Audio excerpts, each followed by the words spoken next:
As observed, Uchiha Madara has been reincarnated. In the 59th year of Konoha, on a renowned street in Konoha, beside Ichiraka Ramen, the soul of Madara, having just relished a meal while inhabiting Naruto's body, was contemplating how to spend the days ahead while weighing the empty toad wallet in his hand. Two burly men approached, laughing heartily, oblivious to the diminutive Naruto, and collided with him directly. Naruto stumbled, nearly falling to the ground, and by sheer coincidence, the toad wallet slipped from his grasp, landing squarely under one of the Mediterranean man's feet. "Hey!" Naruto called out to the two. Only then did they notice they had bumped into someone. "What's the matter, brat?" Naruto raised his index finger, beckoning them closer. "Come here and apologize." Huh. The two men, taken aback, thought they misheard. After all, they were notorious bullies on this street, and people typically avoided them with bowed heads. No one dared to demand an apology from them. One of the scar-faced men stepped forward, towering over Naruto at nearly 6 feet 3 inches. Who did I think it was? Just this unfortunate little brat. The Mediterranean man chuckled. "Dajin, teach this kid a lesson. No one will come to his aid here." "Indeed, who could possibly find him less annoying than us?" "Ha, Dajin." The scar-faced man rolled up his sleeves, revealing his muscular arms. Seizing Naruto by the collar with one hand while brandishing a fist the size of a bowl with the other, declaring, "Brat, if you beg for mercy now, I might go easy on you later." Dajin was smug, convinced he had the upper hand over this mere 10-year-old child. To his surprise, Naruto displayed no signs of fear. In fact, he bore a blank expression. Calmly, he extended 2 fingers towards Dajin's eyes. A heart-wrenching scream echoed down the street. Dajin clutched his eyes, staggering about, ultimately collapsing to the ground. His vision blurred, tears streamed down his face. "Dajin, are you all right?" The Mediterranean man rushed over to check on Dajin. "Urgine, don't worry about me. Quickly deal with him." Upon hearing this, Urgine wasted no time, pulling out a pair of claw-like weapons from his clothing. He struck them against a nearby telephone pole, causing numerous cracks to appear, spreading up to the top. Naruto furrowed his brow at the sight.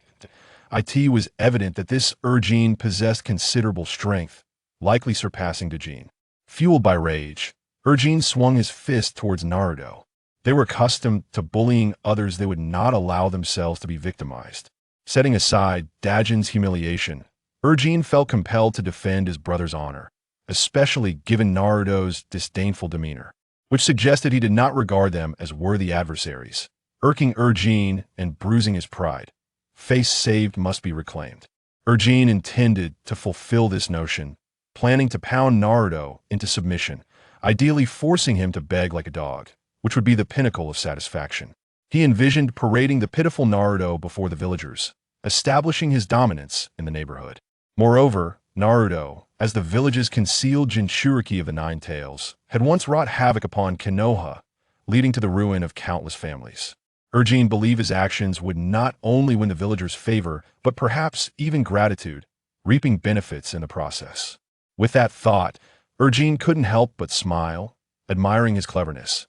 Yet he could not fathom how he missed that punch, nor how he found himself airborne. All he saw was Naruto's foot planted firmly on his chest, calmly stating, "Retrieve my wallet, clean it, and then apologize." "My wallet?" Urgine, pinned to the ground, attempted to resist, but was astonished by the child's strength. No matter how he struggled, Naruto remained unyielding. Realizing resistance was futile, Urgine complied, turning his head to spot the soiled toad wallet nearby. Finally grasping that Naruto's ire was not solely due to the collision, but also related to the wallet. Fine, he'll pick it up." Noticing Urgine's compliance, Naruto removed his foot. Urgine, dusting himself off, approached the dirty toad wallet, picked it up, and, seizing an opportunity while Naruto was distracted, hurled the wallet back at him. Reacting in time, Naruto caught the wallet.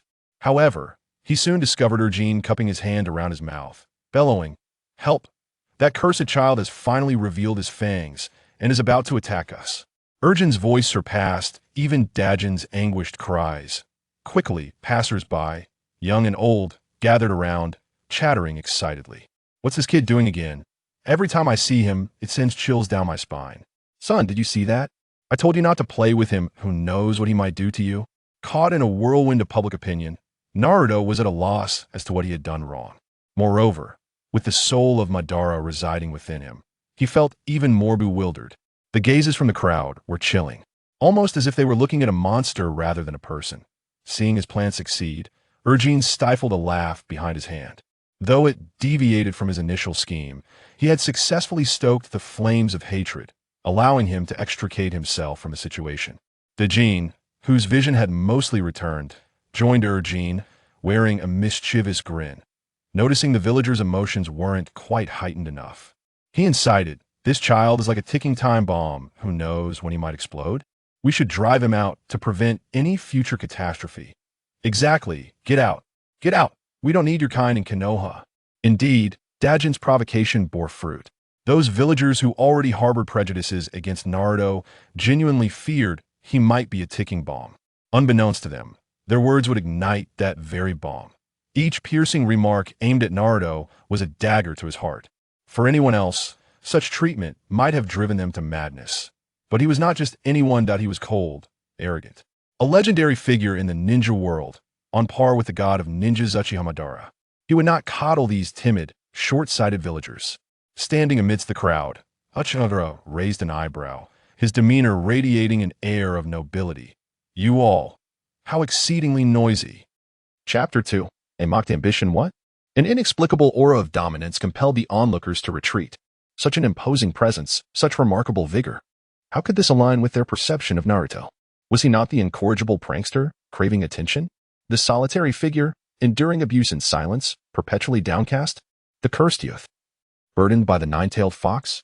His essence should have resonated with desolation and sorrow, not this newfound demeanor. The crowd was perplexed, unable to comprehend the transformation. "No, something is amiss. Do not be intimidated. The boy is merely posturing. Do not be deceived by appearances," urged Erkin, attempting to allay their concerns. The villagers exchanged murmurs, engaging in animated discussion. Indeed, such a profound metamorphosis in so little time seemed implausible. Of course, the notion of Madara's soul inhabiting Naruto's body was beyond their comprehension.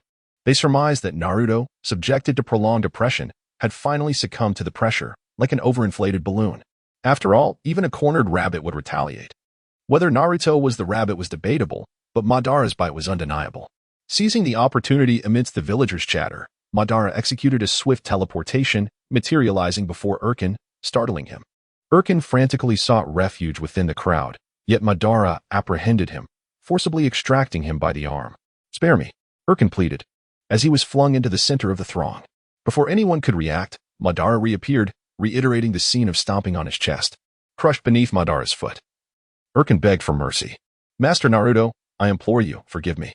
My patience is finite." Madara retorted, shoving the toad-shaped coin purse into Erkin's face. "Cleanse it. Offer a sincere apology, and this matter shall be concluded."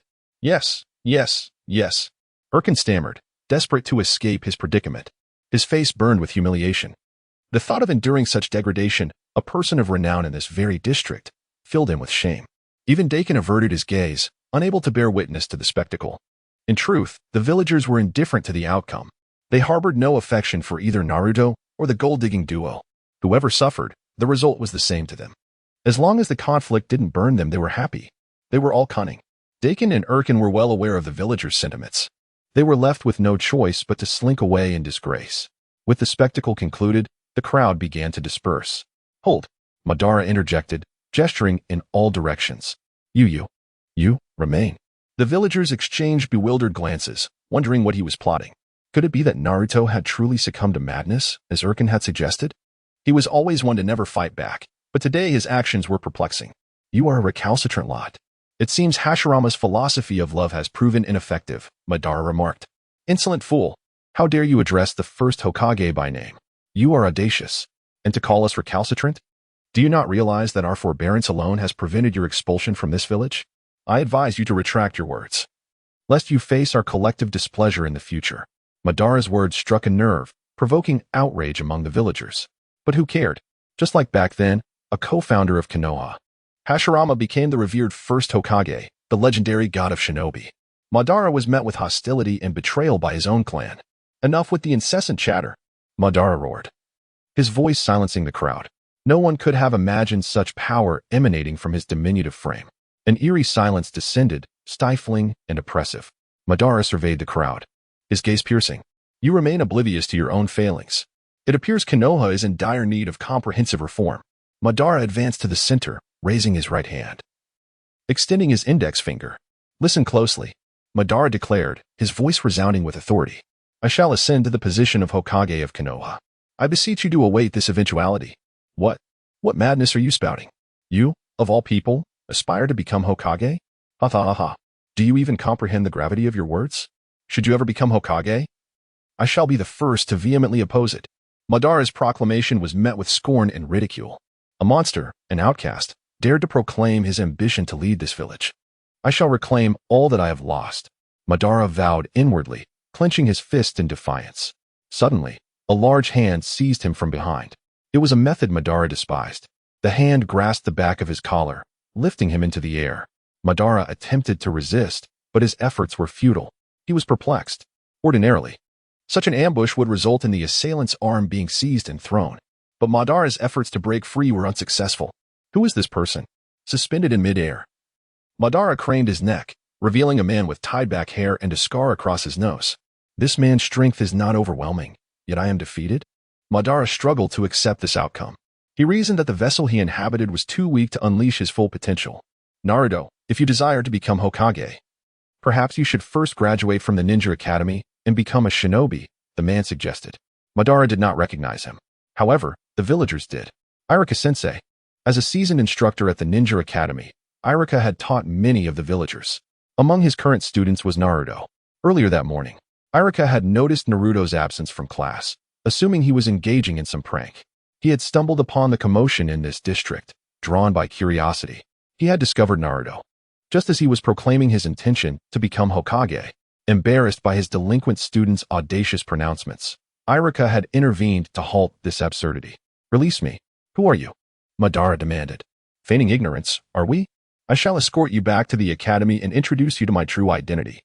Chapter 3. The future having arrived at the Leaf Village Ninja Academy, Madara, still clutching his pilfered goods, was made to stand at the lectern as punishment. He glared defiantly, his countenance radiating resentment. You think you could capture me without resorting to subterfuge? Humph. His declaration was met with uproarious laughter from the class. The infamous underachiever, Naruto, was accusing Iruka-sensei of ambushing him? The notion was preposterous. With his skill level, I could take him down myself. He's always cutting class and acting tough. I can't stand people like that. My parents won't even let me play with him. Silence. Iruka commanded, striking the lectern to restore order to the chaotic classroom. He cast a weary glance at the students before turning his gaze, laden with complex emotion, toward Madara. And you as well. I've never known anyone who shirks their duties to become Hokage. Iruka hesitated, refraining from further admonishment. Naruto's status as the nine-tailed fox's Jinchuriki was a highly guarded secret within the Leaf Village. The younger generation remained largely ignorant. However, those who had endured the nine-tailed demon fox's rampage still bore vivid recollections of the devastation. Countless lives had been lost in the battle to suppress the beast.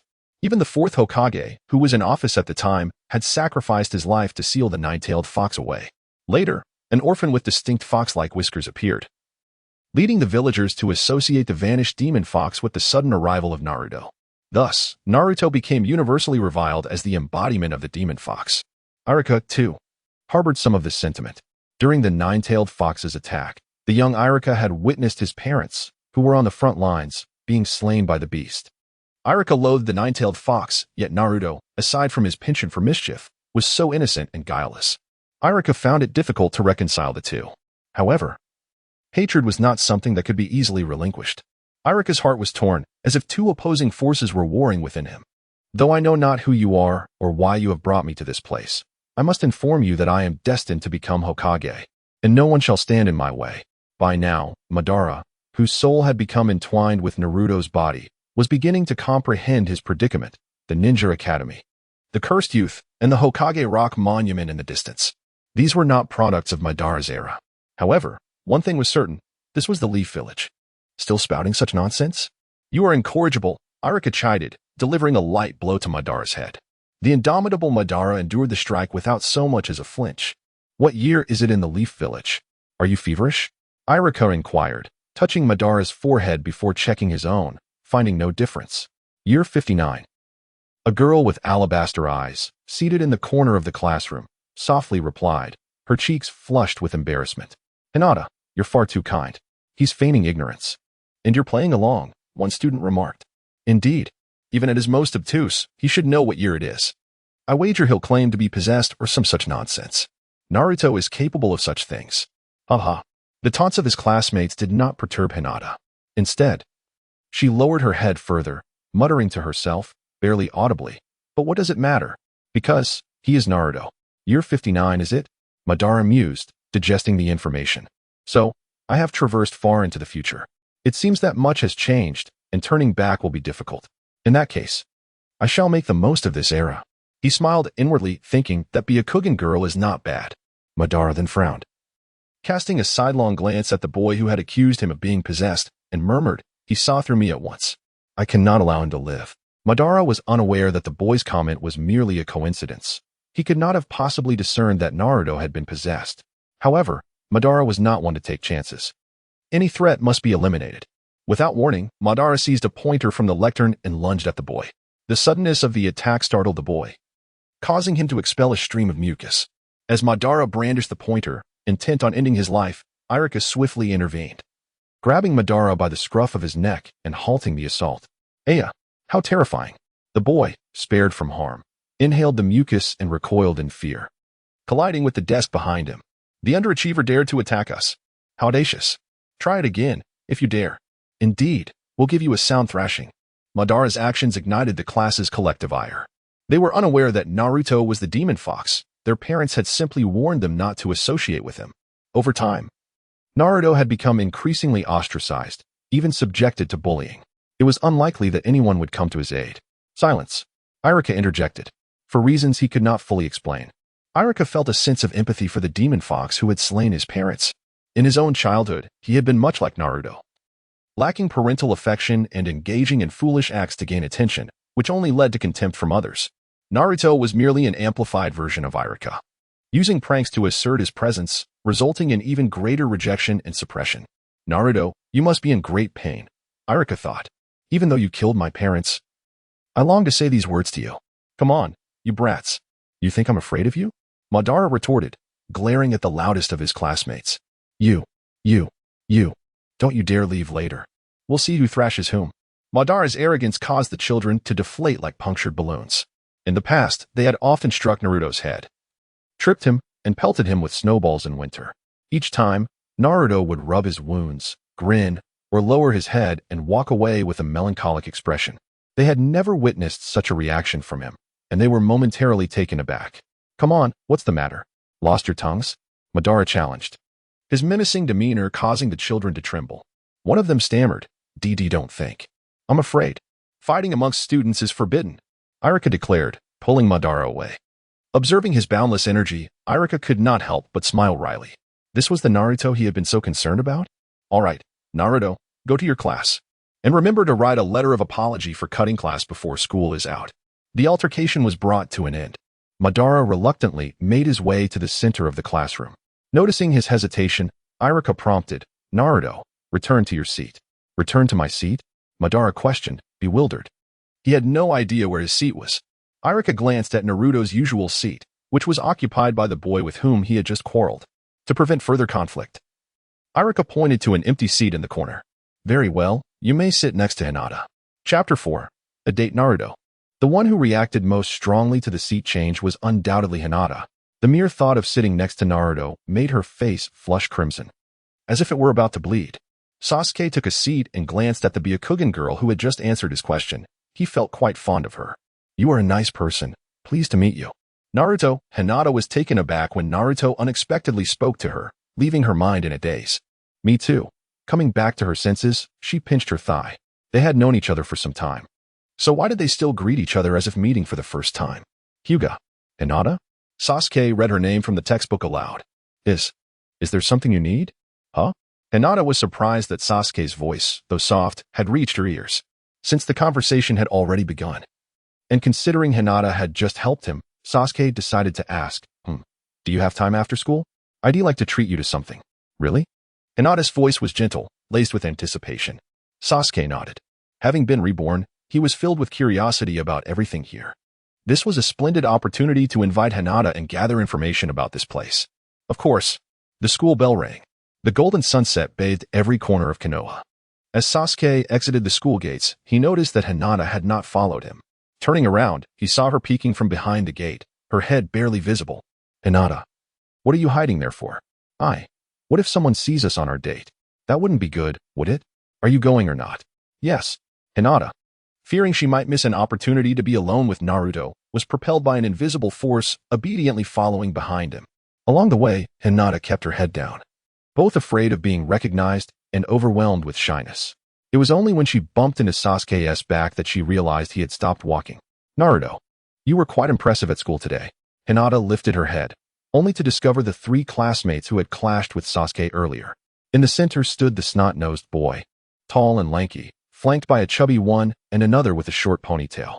The trio stood in a narrow alley, blocking Sasuke's path. Today, you really had me fooled. You acted quite convincingly, remarked the snot-nosed boy. The short ponytail kid sneered. I told you, the tail end will always be the tail end. If he wasn't afraid of sitting next to you, he wouldn't have let Irika-sensei send him back to his seat. So, we must teach him a lesson. So he knows better than to challenge us again. The chubby boy was well aware of Naruto's capabilities. His taijutsu was average, ninjutsu was challenging for him, and genjutsu was a complete blind spot. After all, when they had bullied Hinata, Naruto had been beaten to a pulp, and this time would be no different. With that, the chubby boy swung a punch. Sasuke crossed his arms to block it. Bang! The impact sent Sasuke stumbling back, gritting his teeth. What tremendous strength! In Naruto, Hinata felt a twinge of worry. However, Sasuke kept Hinata shielded behind him. This body was not compatible with the ninja knowledge he possessed. If he were to engage in a direct confrontation with the chubby boy, he would surely come out worse for wear. Fortunately, his years of combat experience made overcoming this challenge manageable. Carefully observing the chubby boy's movements, Sasuke noted that while he possessed great strength, his speed was lacking. With a little caution, he could easily evade the attacks. How infuriating! Stop dodging. The chubby boy grew increasingly impatient as Sasuke slipped away like an eel. Seizing an opening, Sasuke maneuvered behind him and delivered an elbow strike, knocking the chubby boy to the ground. Before Sasuke could catch his breath, the remaining 2 boys charged at him with aggression. It was evident that relying solely on conventional body movements to evade them was unrealistic. However, at that moment, Naruto was Sasuke's vessel. Given the limited chakra within him, Sasuke quickly devised a strategy in his mind. Body flicker technique. By concentrating chakra beneath his feet, Sasuke achieved peak speed, flashing behind the 2 boys. Before they could react, he kicked off the ground. The previously fallen chubby boy had just risen when he was sent crashing down again. Having dealt with the troublesome trio, Sasuke dusted off his hands. The D-rank ninjutsu, body flicker technique, was just sufficient for the chakra he had at present. Sasuke felt satisfied. Hinata, let us go. He beckoned to Hinata behind him. Hinata nodded obediently. And followed closely behind, her small steps light and eager. The 3 boys sat up, nursing their bruises and gasping in astonishment. How could that tail end know ninjutsu? It's your fault. You said he was afraid of me, which is why he didn't return to his seat. Now he has been taught a lesson. How can you blame me? Didn't you want to vent your frustrations? Hinata, what do you like to eat? Hinata pondered, tapping her chin. Red bean paste, cinnamon rolls, things like that. All right. Sasuke was generous when it came to treating others. He took Hinata's delicate hand and headed toward the cinnamon roll shop. The physical contact nearly sent Hinata, who had long harbored feelings for Naruto, into a swoon. Naruto's hand felt so warm. Boss, how much for a serving of cinnamon rolls? The shopkeeper, still busy at work, turned at the sound of the voice. Upon seeing it was Naruto, he frowned in distaste. However, when he caught sight of Hinata, the esteemed princess of the Hyuga clan, his expression softened into a sycophantic smile. Miss Hinata, are you 2 together? Hinata replied simply and straightforwardly. The shopkeeper couldn't help but feel a tinge of dissatisfaction. Who would have thought this oddball could associate with the eldest daughter of the Hyuga clan? Was it sheer luck for Naruto? Or was Hinata simply lacking in judgment? Cinnamon rolls are 100 ryo each. The shopkeeper's tone toward Sasuke turned unfriendly. 100 ryo. Sasuke nearly choked at the price. Turning away, he discreetly opened his empty, deflated wallet, revealing a solitary 100 ryo bill. This was all he had. If he spent it all on cinnamon rolls, he would surely be left to eat nothing but the wind in the days to come. 2 servings of cinnamon rolls. Hinata cheerfully held up 2 fingers. smiling at the shopkeeper. Wasn't I supposed to treat you? Sasuke felt a twinge of guilt about his insufficient funds. It's fine. These are my favorites. And I don't mind treating you. Next time, Naruto can take me out for something he likes. Chapter 5. Valuable insights. Hinata seemed to perceive the discomfort radiating from Madara and took the initiative to cover the expenses, following him to Konoha Park. The two of them settled onto the swings, indulging in cinnamon rolls while swaying back and forth. Madara remained silent, and Hinata quietly observed him. The disparity between individuals truly felt more pronounced than that between humans and dogs. Madara had exhausted his savings, amounting to merely 100 ryo. Earlier, while settling the bill, he noticed Hinata's wallet brimming with thick stacks of 10,000 yen bills. When had he ever seen such wealth? Even prior to his reincarnation, he had never encountered such an abundance. In his former life as a clan leader, his aspirations were never centered around accumulating riches, especially after his defection from Konoha. Yet now, when he needed money, he found himself unable to produce any, and a girl had to volunteer to pay the bill. How could someone with his innate pride accept such a reality? Hinata, what's wrong? Hinata gazed at Madara with a dazed expression. From the beginning until now, their conversation had been non-existent. She had hoped that this rare opportunity for a date would not culminate in merely swinging until the end. You seem quite wealthy, don't you? Do I? It's all from my family. I saved up slowly to accumulate this much. Family. From what Madara understood, Naruto seemed to lack such familial ties, which might explain his poverty. However, having developed a newfound desire for wealth, Madara was curious to inquire about Hinata's thoughts on earning money. If one doesn't have family support, how else can one acquire money? Hinata pondered briefly before answering. You could collect rent. Do you see that street over there? My father told me that all those properties belong to me. The tenants pay a substantial sum each month, and my father said he saves it all for me. Madara nearly choked on his disbelief. Here he was, a destitute individual, and she spoke of collecting rent. He was grateful enough that his landlady hadn't raised his rent. Could we consider simpler options? Must we leap to such high stakes all at once? Unbeknownst to him, even the fearless Naruto would one day face insurmountable challenges and require assistance. At that moment, Hinata felt like the happiest person alive, genuinely striving to help him. We could also invest money with others and share the profits that one do. Is there anything else? We could deposit it in a bank. There would be interest accrued over time that would require initial capital, right? Oh, right. We could also forget it. Let me just remain poor. Seeing her inability to assist, Hinata felt a pang of disappointment. Honestly, I don't fully grasp the concept of making money, but I've heard that if you become a ninja, you can take on tasks of varying levels and earn generous rewards upon completion. That could work for me, but where can one accept such tasks? Madara thought for a moment and foolishly smirked, prompting Hinata to stifle a giggle. Naruto, we haven't graduated yet. We must graduate first to be considered true ninjas eligible for missions. Ah, how tedious. Of course. As the evening drew nigh, the crisp autumn air sent shivers down one's spine. The streetlights at the park flickered to life, and insects fluttered beneath their glow. The iron swings creaked in rhythm to the gentle sway of Madara and Hinata. Miss Hinata, why didn't you return home after school? The head of the house has sent people searching for you. Time passed swiftly. Had it not been for the sudden arrival of a Byakugan-wielding ninja disrupting their tranquil moment, Madara and Hinata might have continued swinging indefinitely, never uttering a farewell. Hinata leaped from the swing, glancing awkwardly at the Byakugan ninja, reluctant to look back. She had intended to bid Madara a proper goodbye, but was instead pulled away by the ninja. Damn it! Madara clenched his fists. As Hinata departed, he caught a glimpse of the Byakugan ninja's disconcerting gaze, reminiscent of the disdain he had encountered from the villagers before, filled with contempt and hatred. What monster resides within me? Upon returning home, Madara dove onto his bed, reveling in the comfort.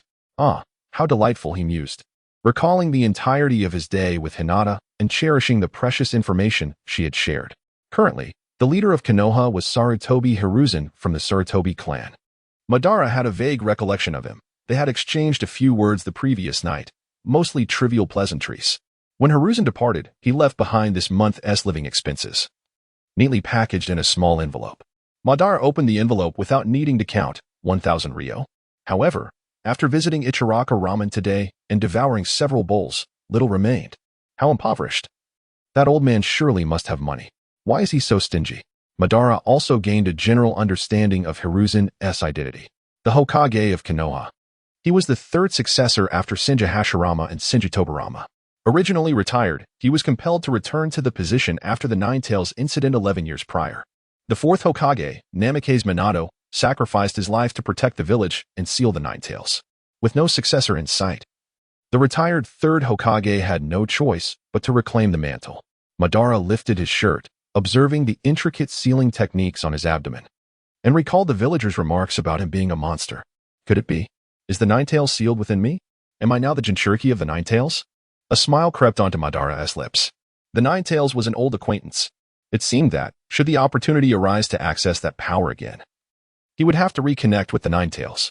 After all, the Nine-Tails had once been a part of Madara's strength, only to be lost to him when it was extracted from his wife, Uzumaki Kushina, to become a Jinchuriki. Now, with the prospect of reclaiming the power of the Nine-Tails, the reincarnated Madara felt a surge of exhilaration, nearly bursting into laughter. Fortunately, he restrained himself. Otherwise, the neighbors might suspect him of having lost his sanity. Who could have predicted that they would drive him away, only for him to return in this manner? Madara silently clenched his fists, vowing to reclaim everything he had lost. Madara gradually realized that to ascend to the position of Hokage in Konoha, he first needed to graduate from the Ninja Academy and become a ninja. Then, he would progress from a Chunin to a Chunin, and eventually to a Jounin, inching closer to the heart of power. However, to Madara, this path felt excruciatingly slow. The ninja ranking system was notoriously stringent. Ascending step by step seemed a dauntingly distant endeavor. Yet, there was no shortcut available. Now was an era of peace. The days of 3- or 4-year-olds charging into battle and 11- or 12-year-olds earning renown in the ninja world were long gone. For now, he would have to focus on passing the graduation examination at the Ninja Academy. Chapter 6. The transition from autumn to winter as autumn yields to winter. The leaves fall gracefully, heralding a grand snowfall that cloaks the world in a silvery embrace, enchanting in its beauty. During the days spent as classmates with Hinata, Ban has come to grasp more about his new identity in this world.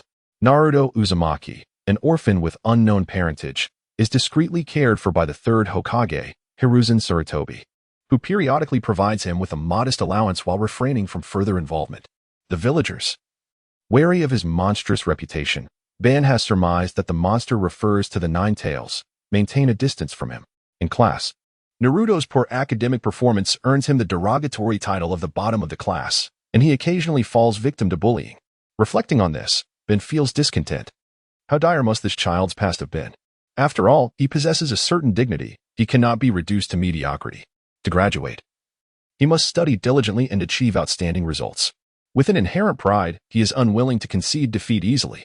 However, during the theoretical graduation mock exam, Ben scores a mere 23 out of 100, once again claiming the title of the bottom of the class. It is disheartening. Such examinations were unheard of in his time. Feeling discouraged, he rests his head on the desk, devoid of energy. Meanwhile, Hinata, having received her test paper, sneaks a glance at her score before carefully folding it and tucking it away in her desk. Hinata, what did you score? Startled by Ban's call, Hinata hurriedly presses down on her test paper, stammering, Not much? Let me see. Ban seizes her hand, snatching the paper from her grasp. Wait, 93 points. Hinata, how did you do so well? I'm sorry, Naruto. I didn't want to. It's fine. I won't be disheartened by something so trivial. Being reincarnated as Naruto, he has already accepted the chaotic beginnings of his new life. Regardless of how poor the results are, they cannot be worse than this. Ban gazes at Hinata's striking score of 93, his mind swirling with thoughts. Hinata, would you be willing to tutor me? Really? Can I really help you? Huh? Ban is taken aback. He had prepared himself for a lengthy plea, yet Hinata seems even more elated than he anticipated. Of course. When shall we start? Now. Okay. Hinata joyfully stomps her little feet, her hands clasped together, a rosy hue blooming on her cheeks as she thinks to herself, this is wonderful. I can be of help to Naruto. From that day forth, after school, the classroom is often filled with the presence of two individuals diligently studying together. Ben immerses himself in his studies, and his grades gradually improve. Time spent together seems to fly by. On numerous occasions, it is the servant of the Hyuga clan, tasked with protecting Hinata, who interrupts their study sessions, prompting her to reluctantly follow him home. The winter snow blankets the world like a thick comforter. A training ground no. 3. Irika leads the class in practicing shuriken throwing. Throughout the journey, Ban clutches his book, earnestly digesting the new material he has been learning. Look, that bottom of the class student seems to be putting in a lot of effort lately. What good is effort? If effort were effective, we wouldn't need geniuses. With his grades, passing the graduation exam is as difficult as climbing a mountain. Cramming at the last minute is futile. That's right. The smart will always be smart. And the foolish will always be foolish. Laughter erupts among the students, filling the training ground with mirth. However, Ban remains unfazed by their ridicule. He is aware of his own progress, regardless of others' opinions. Naruto, it's your turn to throw. Iruka calls out. Today serves as another mock graduation exam, with Iruka meticulously recording each student's performance for reference. Following the evaluations, he will engage in targeted discussions with each student, helping them recognize their shortcomings in hopes of passing the graduation exam. Ban strides confidently to Iruka, book in hand, and accepts the shuriken. The classmates, having never witnessed Naruto's serious demeanor before, cannot suppress their laughter. Whoosh. In an instant, Ban, maintaining his focus on the book, does not even glance at the target before casually tossing the shuriken. Bullseye. A perfect 10. The training ground erupts in astonishment. Do you think Naruto has changed lately? I feel that way too. He seems quieter and no longer plays pranks. Indeed, I often see him and Hinata studying together after school. Studying? I thought they were. How could that be? Hinata is the eldest daughter of the Hyuga clan, destined to be the heir. And Naruto? Just an orphan. Ben overhears the students' conversation. How absurd. When did he and Hinata develop such a relationship? Next, Shadow Clone Jutsu Test. Iruka swiftly transitions to the next assessment after the shuriken training. In truth, most students do not concern Iruka. Only one exception exists, Naruto. Since the beginning of their schooling, Naruto's shadow clone technique has consistently been the worst. Iruka has had limited interactions with Naruto, yet his unique circumstances have made him particularly attentive to him. Ben closes his book and, raising one hand, produces a series of distinct sounds. For shadow clones suddenly materialize beside him. What? Am I seeing things? The students, aside from Iruka, wear expressions of disbelief. The bottom of the class student has conjured 4 clones? He could barely manage a single normal clone before. How did he achieve this? Even the genius Sasuke only managed 3. Could Naruto surpass him? Impossible. Absolutely impossible. Unfazed by their skepticism, Ban resumes his studies, flipping back to the previous page in his book. However, a slip of paper falls from between the pages, capturing his attention. Navigating through the noisy crowd, Ben squeezes out and brushes the accumulated snow off a public bench, taking a seat to retrieve the note. The paper carries a subtle fragrance, reminiscent of sweetness. It seems this book was indeed borrowed from Hinata. It is not difficult to deduce that she must have slipped the note inside. Exhaling a cloud of vapor in the cold wind, Ben rubs his hands together. The note reads a message of encouragement from Hinata. Naruto-kun, you look so cool when you work hard. Keep it up. The encouraging words occupy a prominent position in the center of the note. Below it, in smaller text, she has written, "Please don't mind Nagi. He just doesn't understand Naruto-kun and means no harm." Chapter 7. Happy Birthday, Nagi. Nagi, whose full name is Hyuga Nagi, is the attendant who escorts Hinata to and from school daily. Nagi, is it? Madara tucked the note into his book. Recalling the look of loathing and resentment in Hyuga Nagi's eyes, he glanced at Hinata and the crowd. Her face flushed as she looked at him, and sighed. Hinata was truly perceptive. Having endured so many stares from the Hyuga clan, Madara had gradually grown accustomed to the villagers' attitudes and hadn't taken Hyuga Nagi to heart. Since the matter had been brought up, Madara, not one to hold grudges, waved at Hinata to express his gratitude. From then on, Hinata's gaze towards Madara, as they studied together in the classroom after school, became even more enigmatic. Madara sensed a subtle shift, though he could be certain that the attendant continued to regard him with the same disdain. Had Hinata not cautioned him beforehand, Madara would have been tempted to deliver a swift blow. It wasn't out of arrogance. Although Hyuga Nagi was a chunin, he was among the most skilled. But Madara, having survived the Warring States period, the machinations of the 5 great nations, and his final confrontation with Hashirama Senju, possessed a level of combat experience that these ninjas of the peaceful era couldn't match. Moreover, Madara had been diligently training in secret, enhancing his physical prowess. His strength had undergone a profound transformation since his reincarnation. Oh well, mock exams are coming up. I need to buckle down and study. Winter arrived early, cloaking the world in darkness. Before Hyuga Nagi could fetch Hinata, she had already packed her books, her satchel, half her height, ready to return home. Naruto. Something came up with my family today, so I have to leave early. I'm sorry. Oh, it's fine. Go ahead. I'll finish this problem and head back too. After their farewell, Madara hunched his shoulders, BRR, it's freezing. Having studied enough, Madara prepared to return home. Winter had emptied the streets, leaving only the solitary glow of the streetlights. On his way home, Madara inadvertently glanced towards the Hyuga clan's residence. Perhaps he was concerned. Normally, Hinata would study with him until her attendant arrived. This change was unsettling. The Hyuga estate seemed lively, with a constant stream of people arriving, greeted by guards at the entrance. In contrast to Madara's dimly lit surroundings, the estate was ablaze with light. A sense of melancholy washed over Madara. I should head back, Madara murmured to himself, turning in the opposite direction. Reaching the entrance of his apartment, Madara sighed, reaching for his keys, but hesitated. There's movement inside. Through the crack in the door, Madara glimpsed a familiar figure and breathed a sigh of relief, opening the door. I'm back. Why are you here again? It's not time for my allowance yet, is it? Before him, an elderly man with pale hair, his face etched with the passage of time, gazed at Madara with keen eyes. Am I not welcome? It's not that. I'm just used to being alone. How can you be alone? Don't you have friends at school? Friends? Madara paused, then thought of Hinata. I guess I have one, but we come from different worlds. We're not destined to be together. Ha ha ha. Irika told me you've changed. But I didn't believe it. I see it's true. That guy with the ponytail? The old man was kind, beckoning Madara to sit down. Had he not been the revered third Hokage, he would have seemed like any ordinary old man, perhaps even like Naruto's grandfather. But he was not. He was still the third Hokage, Sarutobi Hiruzen. All right, I've stocked the fridge with cup noodles and milk. Remember to eat them. Don't always eat Ichiraku ramen. It's expensive. And you let the cup noodles and milk expire. Sarutobi Hiruzen walked towards the door, his hands behind his back. Don't be sad. Always remember, you're not alone. Oh. The Hyuga clan invited me as a guest. I shouldn't be late.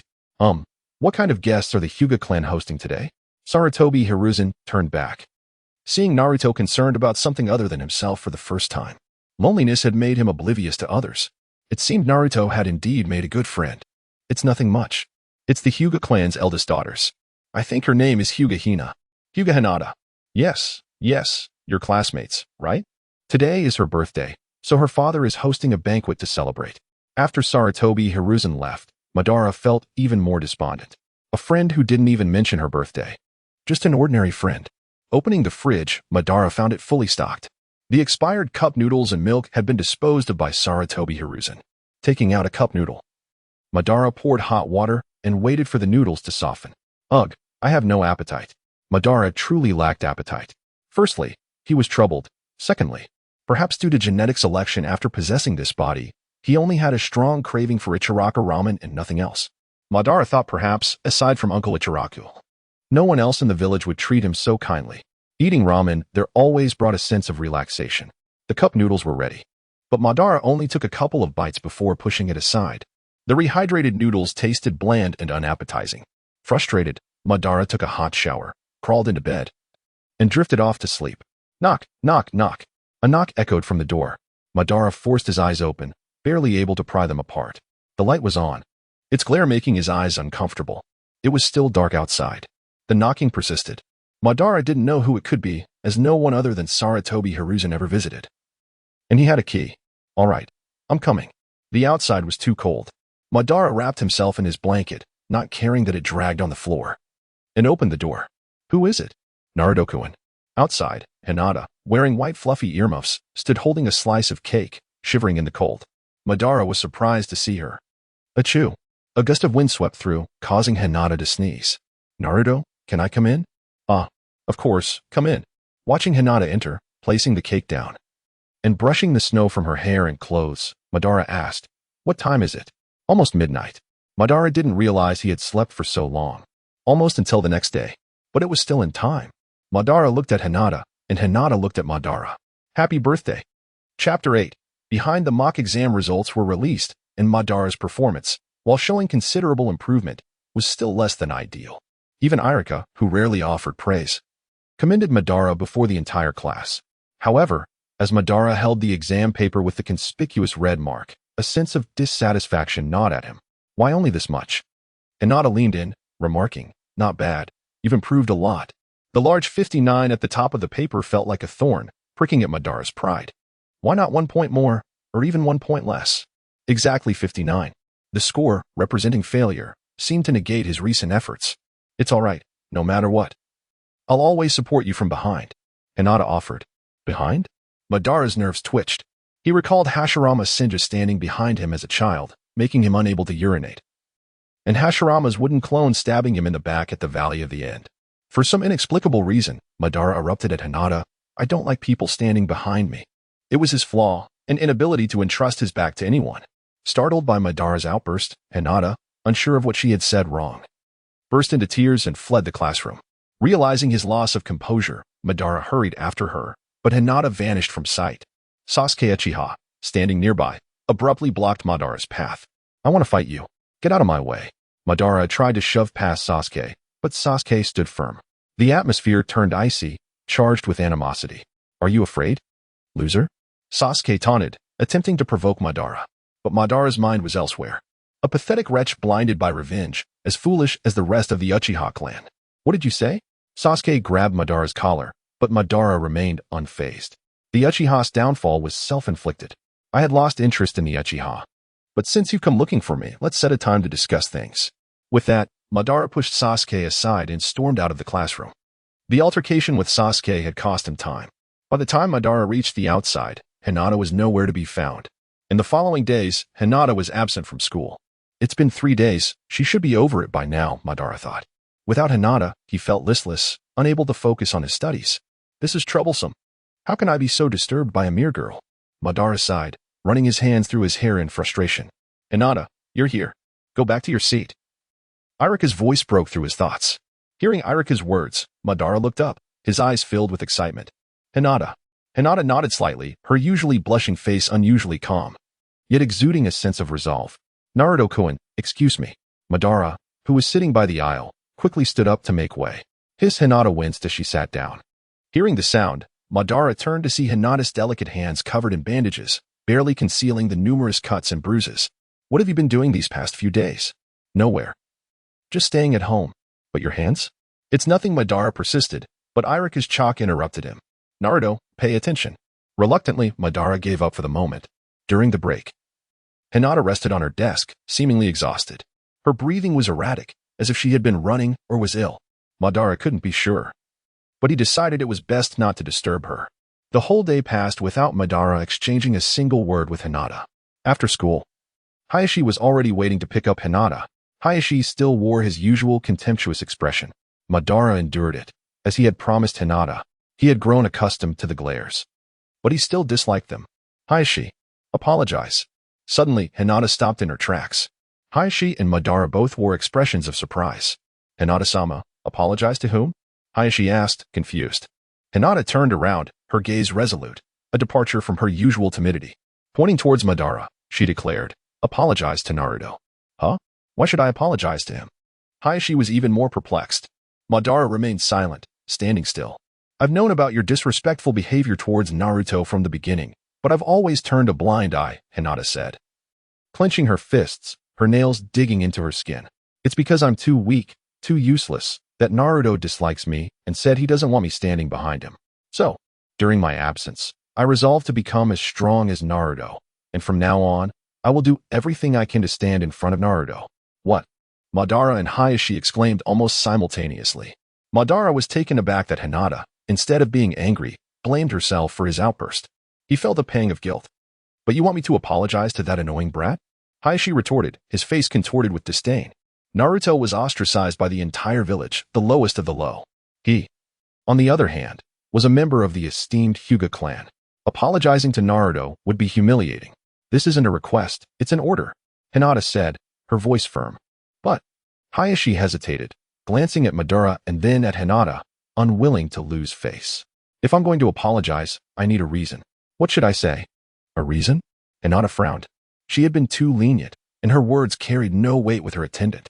Wait. Madara, who had been observing the scene, finally spoke. I don't need this guy's apology. Hinata's resolute gaze softened as she looked at Naruto. What do you mean by that, brat? Hayashi sneered, his tone dismissive. Madara scoffed. Since the atmosphere is already charged, I might as well add fuel to the fire. Have a fight with me, and I'll forgive you. Chapter 9. Looking down. Hey. Little brat, don't be too arrogant. Hinata Nagi couldn't help but snicker at Ban's audacious request. However, considering Hinata's presence beside her, She quickly stifled her laughter. A student from the Ninja Academy daring to challenge her, a chunin? No wonder he has always been at the bottom of the rankings. It seems his intellect is somewhat lacking. Enough nonsense. If you refuse to accept, then just apologize to me directly. You. Hinata Nagi was taken aback by Ban's bold retort, momentarily at a loss for words, thinking to herself, has this guy lost his mind? Knowing very well that I would never apologize, he dares to force me into a duel. But if I defeat Naruto, it won't be a glorious tale to tell. Are you hesitating, thinking that winning against me wouldn't be something to boast about? Ban discerned her thoughts with a single glance. Of course. If I were to fight you, it would merely appear as an adult bullying a child, Ban remarked with a cold smile. But have you considered what happens if you lose? I will not lose. Hinata Nagi exclaimed, her emotions flaring. Do you even know what you're saying? I am quite aware. Ban replied, unwavering as ever. Now, make your decision.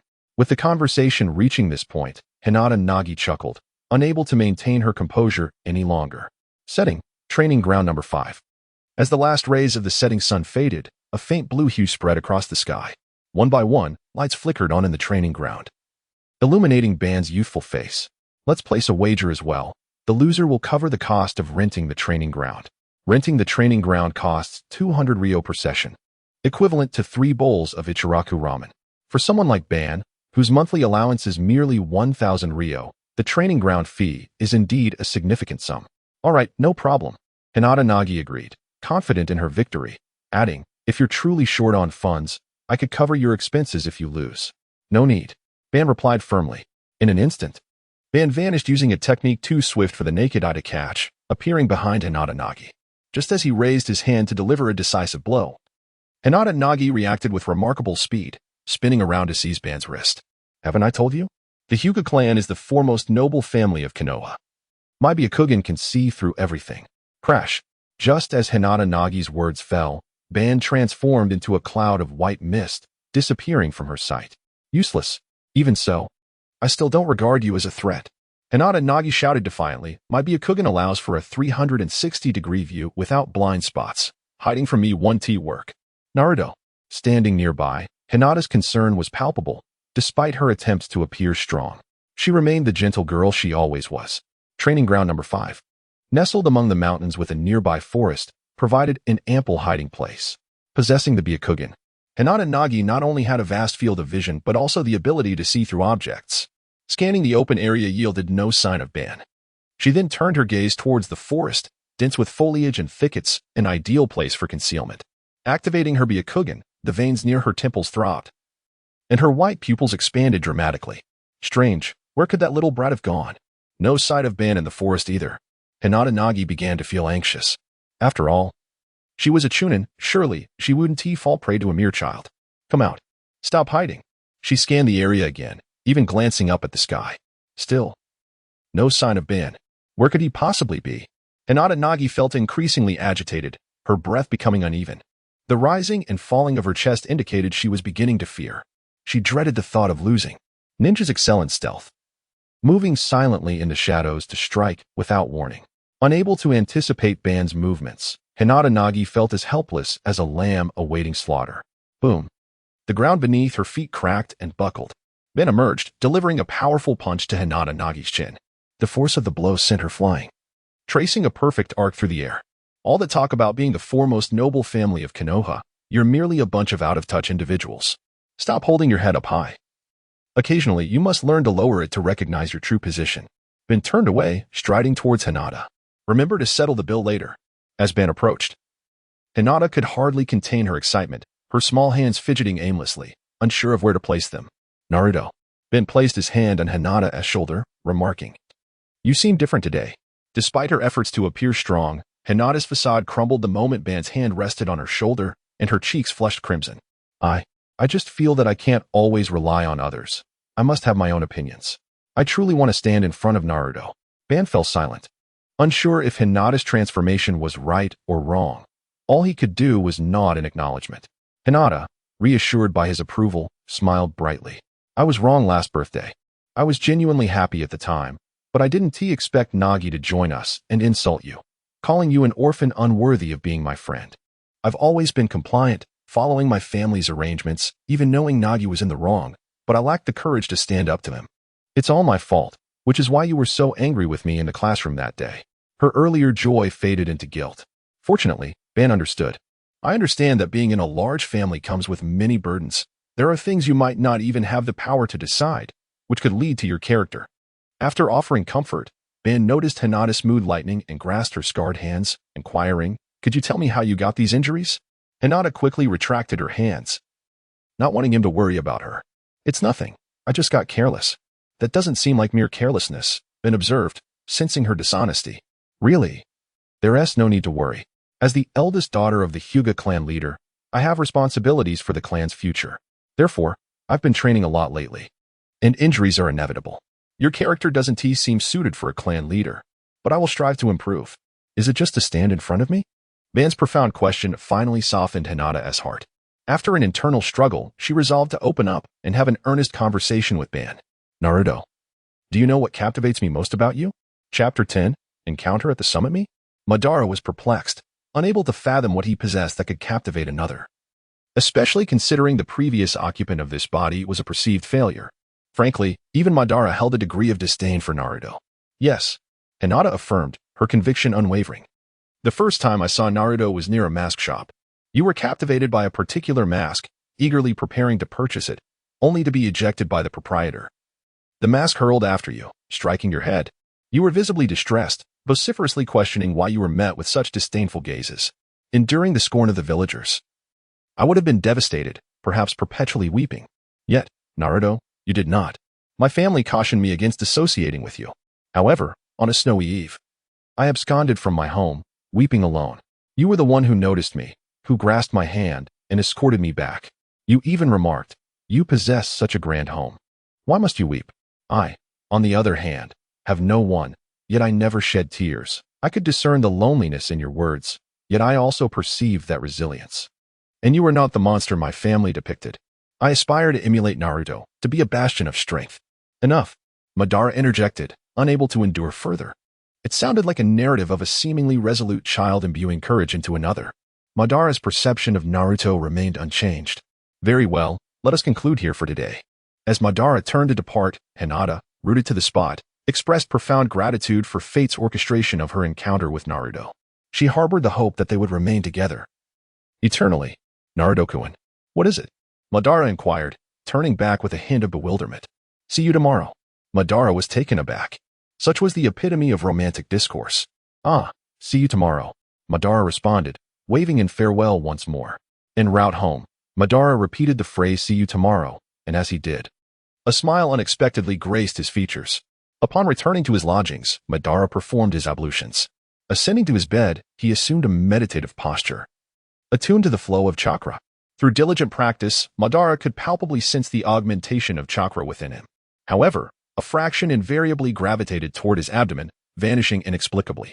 "The dissipated chakra is severfold my remaining reserves.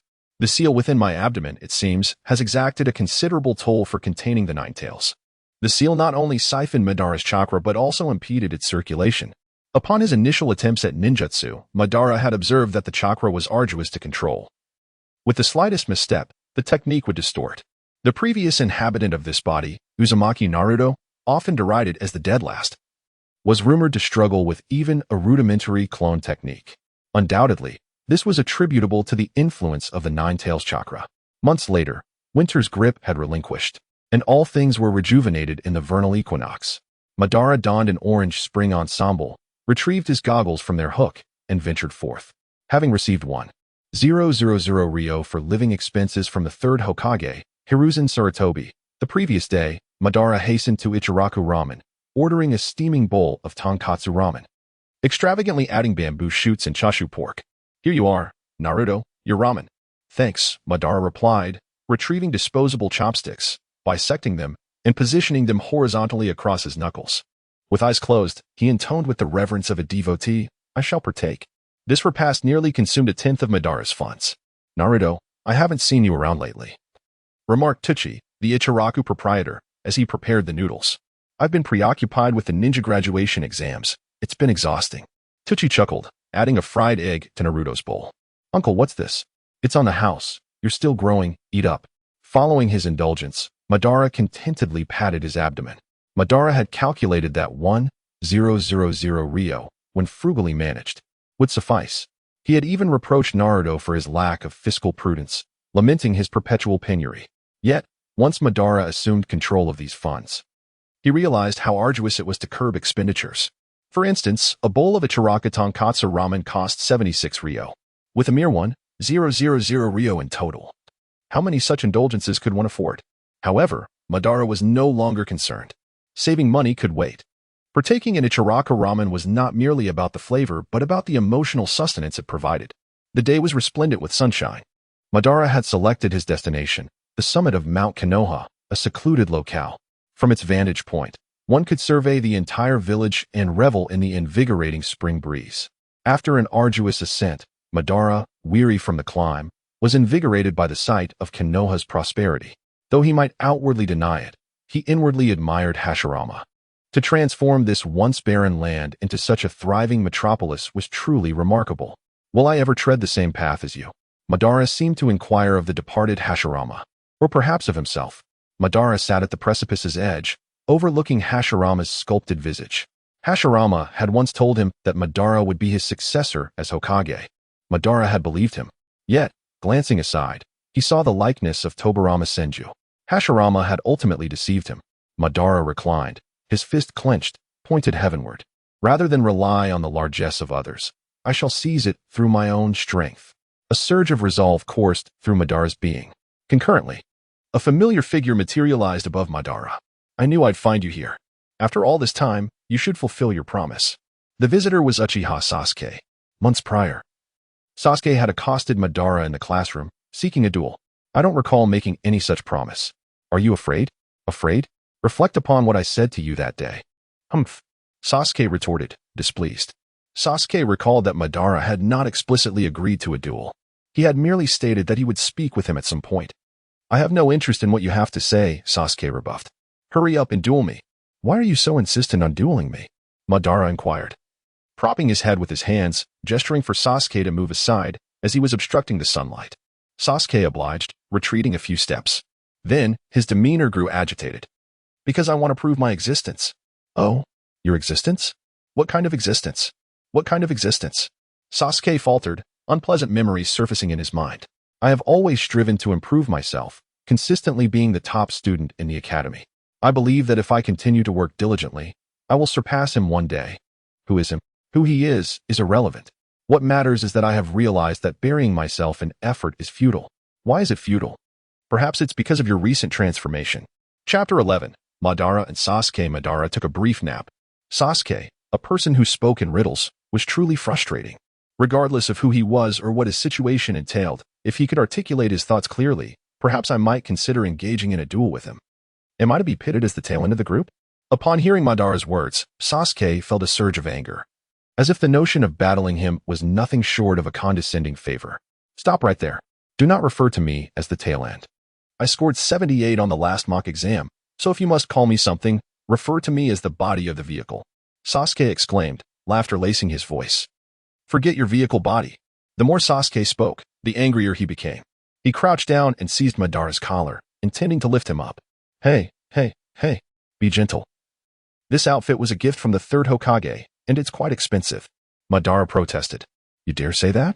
Sasuke raised his fist, preparing to strike. Madara quickly reached out to stop him.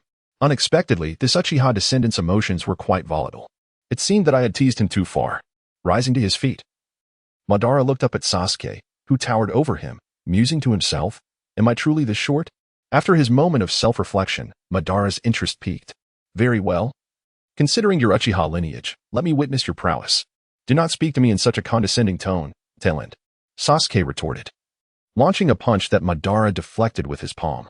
Your punch is feeble, little brother. Madara taunted. How infuriating. Sasuke cursed, transitioning into the Leaf Village's fluid technique, employing his hands, elbows, knees, and feet, appearing like a blooming blue enchantress on the mountaintop of the hidden Leaf Village. His movements were swift and decisive, with his fists and palms shifting fluidly, forcing Madara to retreat repeatedly. Sasuke then flipped over, supporting himself with his hands and kicking upward toward the sky. Madara had no choice but to cross his arms and exert his full strength to block the assault. Impressive. In terms of physical prowess, you show great potential. The future is bright for you. I advise you to mind your words. Who do you think you are? Sasuke accelerated his offensive. Cornered at the edge of a cliff, Madara was compelled to take the situation seriously. In that case, allow me to demonstrate true martial arts. In an instant, Madara appeared behind Sasuke. The two exchanged blows with elbows and fists, neither gaining the upper hand. However, it was evident that Madara was holding back. Although this body was significantly weaker than Madara's original form, it still possessed commendable qualities compared to others. The physical strength was enough to surpass many children of his age. And even some adults would feel inadequate in comparison. It seemed that Naruto must have trained in secret, and to a considerable degree. Reflecting on this, Madara's perception of Naruto began to shift. Perhaps he was not as inept as he had once believed. He observed Sasuke charging at him and wondered about the boy's capabilities. Madara feigned a weakness to entice Sasuke to attack. Sensing the opening, Sasuke lunged forward, only to find himself missing as Madara dodged with ease. By the time he regained his composure, Sasuke was struck down by a swift chop and found his head pressed against the ground under Madara's foot. Indeed, at your current level, you are hardly a match for your clan-destroying brother. Resign yourself. Madara pressed down harder as Sasuke continued to struggle. Nevertheless, I admire your courage to challenge me. I aspire to become Hokage, 100 times stronger than your brother. You have misplaced your ambitions. How infuriating. Sasuke struck the ground in frustration. I do not require your lessons. Are you still unwilling to submit? Madara released his foot and stepped aside. Very well. Let me assess your caliber and see if you are worthy of the Uchiha name. A gentle breeze swept through, stirring up the yellow sand and leaves, tousling Madara's golden hair. His commanding presence, with arms crossed over his chest, was so striking that it left Sasuke momentarily entranced. Guided by Madara, Sasuke approached a small lake atop the mountain. The Uchiha clan is naturally gifted in the art of fire, and fire-style ninjutsu is our forte. Madara pointed to the lake, saying, "Come, try to expel a large fireball. Let me see your limits." "What are you trying to do?" Sasuke questioned, confused. Madara scoffed. "I wish to test myself against you. Can you also perform fire-style ninjutsu? Let us just say my skills are unparalleled." Madara thought to himself, amused by Sasuke's audacity to question him. He recalled a time when he unleashed a great fire destruction technique, turning a B-rank ninjutsu into something akin to an S-rank and overwhelming a multitude of Senju clan members. Sasuke remained skeptical, unaware of when Naruto, whom he considered the tail end, had mastered chakra nature transformation.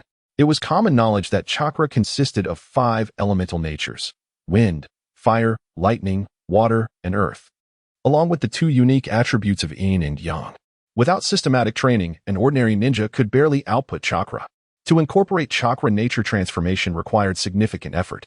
The Uchiha clan's affinity for fire-style ninjutsu stemmed from their organized teachings, making it easier for their members to grasp. Other prominent clans shared a similar lineage. Naruto, having grown up without parents, lacked such a legacy. Sasuke pondered when Naruto had acquired his skills. How much stronger could he have become during this time? "Are you not going to begin?" Madara interrupted Sasuke's thoughts, snapping him back to reality. TCH. Sasuke felt something was off about Naruto, but couldn't place it. "If you lose, don't start crying, tail end." "The only person who could make me cry is already dead," Madara replied, leaving Sasuke baffled by his nonsensical words. Standing by the lake, Sasuke joined his hands together. Rat, horse, monkey, pig, horse, tiger. His hands moved in sync with the incantation. Taking a deep breath that swelled his chest, chakra gathered within him. Upon merging with the fire attribute, Sasuke bellowed, "Fire style, great fireball technique." A blazing fireball erupted from his throat, illuminating the lake with fiery brilliance. The scorching air shifted, creating waves of heat. Sparks danced across Madara's face, revealing a satisfied grin. He recognized Sasuke's immense potential. Perhaps he could be of use to him in the future. As the inferno subsided, Sasuke stepped aside. "Now it's your turn." Madara smirked, thinking to himself, prepare to witness the true essence of fire-style ninjutsu. Sasuke's technique had nearly covered half the lake. Madara estimated he should exceed that. He needed to control his chakra, otherwise, he might accidentally set the mountain ablaze. Calculating his chakra reserves, Madara knew he could manage it. Ready, he wasted no time. Joining his hands together, he bypassed hand signs entirely. For a ninja of his caliber, such gestures were unnecessary. Fire style, great fire destruction. Chapter 12. The popularity of B-rank fire techniques, the great fire extinguishing technique. Sasuke, well versed in various fire techniques, possessed a modicum of understanding regarding the Great Fire Extinguishing Technique. It ranked above the Great Fireball Technique, encompassing a broader range. Should Madara successfully execute it, the contest of fire techniques would undoubtedly favor Madara over Sasuke. Madara inhaled deeply, while Sasuke clenched his fist in anticipation.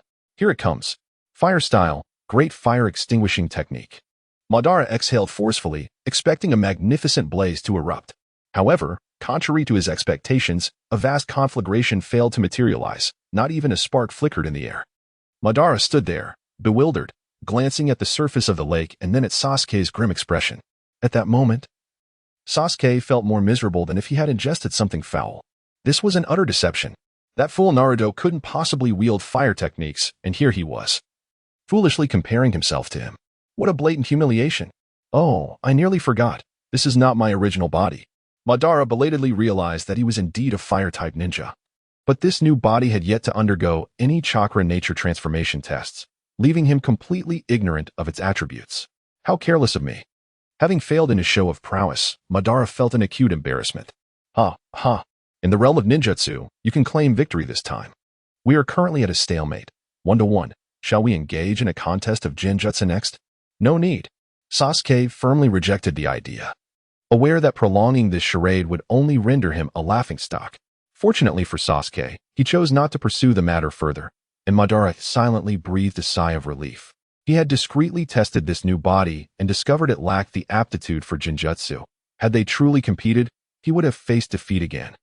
And where would he save face then? You are not Naruto, Sasuke suddenly declared, startling Madara. He had been discovered so swiftly. However, it mattered little. He was not Uzumaki Naruto, and it was only a matter of time before the truth came to light. Madara intended to reveal his identity as Uchiha Madara once he attained the position of Hokage, which would undoubtedly cause quite a stir. Yet, for now, it was too soon. Or perhaps you have changed. You are no longer the Naruto who trailed behind, Sasuke added. Upon hearing this, Madara quickly retracted the kunai he had drawn, inwardly scoffing. If you keep speaking so slowly, you might vanish. Sasuke seized Madara's hand with determination. I will never allow you to surpass me. With that, Sasuke leaped back towards the village, leaving Madara watching his retreating figure, feeling a mix of emotions. This guy speaks as if he could defeat me. Perhaps Madara's rapid progress had instilled a significant sense of crisis in Sasuke, compelling him to constantly challenge Madara, whether in practical ninja tests or theoretical exams. Sasuke exerted himself to surpass Madara, or at the very least, to achieve parity. Sasuke-kun is amazing. He hit the target with his kunai 10 times. Look, Sasuke-kun's substitution technique is flawless. His transformation technique is so lifelike. Incredible! Sasuke-kun managed to create 6 shadow clones. Moreover, in the recent theoretical examination, Sasuke scored 96 points. Just 3 points shy of the top scorer, Sakura. In the ninja school, cheers and screams from Sasuke's admirers echoed frequently. He was widely recognized as the most well-rounded genius of his class, undoubtedly the top of the academy. The so-called genius Sakura, as referred to by the admirers, merely excelled in theoretical exams. In terms of overall strength, she fell short of Sasuke by a considerable margin. Furthermore, this girl named Sakura was also a member of Sasuke's fan club. Of course, aside from the illustrious Sasuke, another individual was gradually garnering attention at Konoha Ninja Academy. Indeed, that person was Madara. He matched Sasuke in nearly every subject, except for theoretical exams, and gradually, his peers' attitudes towards him began to shift.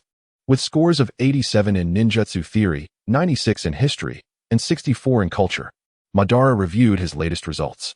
Before seeing the score for the culture exam, he felt quite pleased. Could it be that he was uneducated? However, Madara was among the rare history whizzes in the class, having been born during the Warring States period. He was exceptionally familiar with that era. The establishment of the Nation Ninja Village system was a time when he and Hashirama played pivotal roles in fostering the close-knit relations between nations and ninja villages. Following his duel with Hashirama, Madara had used Izanagi to feign death, surviving until the events of the Third Ninja World War. He could recount historical events with remarkable clarity, as he had always been observant of the world around him, aspiring to change it in his own way. It was quite the coincidence that this knowledge would come in handy here. Even Hinata, his top-performing deskmate, only managed a score of 82 in history.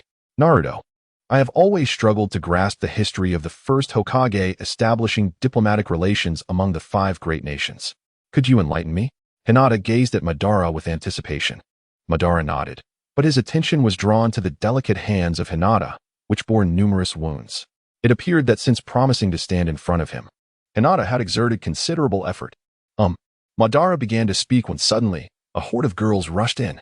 Naruto-kun, can you tell me about the Second Ninja World War? I want to understand the familial systems during the Warring States period. I arrived first. I should be the one to hear it. How shameless. You shouldn't cut in line. Madara's remarkable historical performance catapulted him into the limelight, much to his surprise. As he was pulled away by the other girls clamoring to ask questions, Hinata, sitting in the corner, appeared rather despondent. TCH. Sasuke remained displeased with Madara. Previously, the girls in class had all surrounded him, but now, a portion had shifted their attention to Madara. He felt as though he was no longer the center of attention in class, and the brilliance of his genius was gradually dimming. In the corner, the remaining members of the Escapade F4 gathered. Shikamaru Nara, Choji Akimichi, Kiba Inuzuka, and the now absent Naruto, who was currently Madara, found themselves together. When the trio sought Madara to hang out, he was entirely focused on the upcoming ninja graduation exam, paying them no mind, leading to the group never being complete again. Choji munched on chips, shoving them into his mouth. Naruto is so popular now. TCH. Kiba, fiercely competitive, refused to acknowledge Naruto's current popularity, declaring, "What is so great about it?" Shikamaru, languidly resting his head on his arms atop the desk, appeared disinterested, remarking, "Have you not noticed? This Naruto seems a bit odd." Chapter 13. A strange sensation recently. Ben has been lying in bed, often suddenly sitting up and abruptly turning his head to gaze out the window. He scans every corner outside, confirming that all is well before he exhales deeply, pondering whether he is being overly anxious. Questioning why he feels as though someone is watching him. He reclines once more, but the feeling returns. He rises again, finding nothing amiss. He lies back down, only to rise once more, caught in this repetitive cycle. This sensation has significantly impacted Ban's life. He must take action. It is said that Nara Shikamaru is exceptionally intelligent. Coincidentally, he, along with a portly individual and a fellow who exudes the scent of canine urine, had previously approached Ban, claiming to be part of a group called the Skipping Class F4. Ban, who detests incompetence, is reluctant to associate with them, observing their constant bickering and dismal academic performance. However, it seems that their assistance is now required. It appears that Naruto has completely distanced himself from us. Losing his closest friend has left Choji feeling somewhat dejected, while Kiba, unfazed, drapes an arm around Choji's neck, reassuring him, "It's all right, even without him.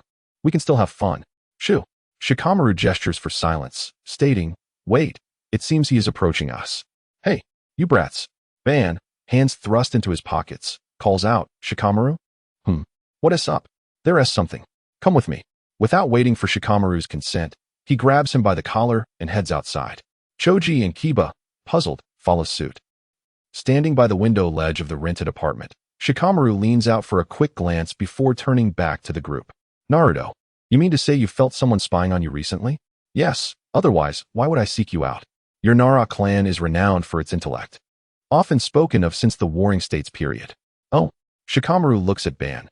"You seem particularly knowledgeable about the Warring States era?" "Knowledgeable?" Naturally, Ban hails from that time. However, Shikamaru's penetrating gaze made Ban's scalp tingle, as if he were laid bare before him. It stated in books that the Nara clan lacks innate combat prowess, but survived the chaotic Warring States period thanks to their clever minds. Indeed, the books do say so. Fortunately, Ban's historical grades were commendable, and he could recite that passage verbatim, hoping to navigate through Shikamaru's scrutiny. Yet, Shikamaru did not dwell on this, instead pointing towards the window. "If Naruto's feelings are correct, we shouldn't be standing here." "What do you mean?" Shikamaru muses. "Since the observer is hidden, we should step outside to see where one could potentially spy into your home. But that area is too vast, isn't it?" Ban doubted the efficacy of this plan. However, simplicity often leads to the most effective solutions. At this moment, Shikamaru stepped between Choji and Kiba, wrapping his arms around their shoulders. "But there are 4 of us." Following Shikamaru's lead, the quartet dispersed in different directions. The rented apartment was not located in the bustling district of Konoha. It was surrounded by aging structures with ample space between them. making the task of identifying potential spying points relatively straightforward. Standing atop a 3-story villa approximately 50 meters from the rented apartment, Ban surveyed his surroundings, gaining a clear view of his own residence. Coupled with Shikamaru's insights, he sought signs of any presence nearby to eliminate possibilities. None. Ban was certain that no one had been there.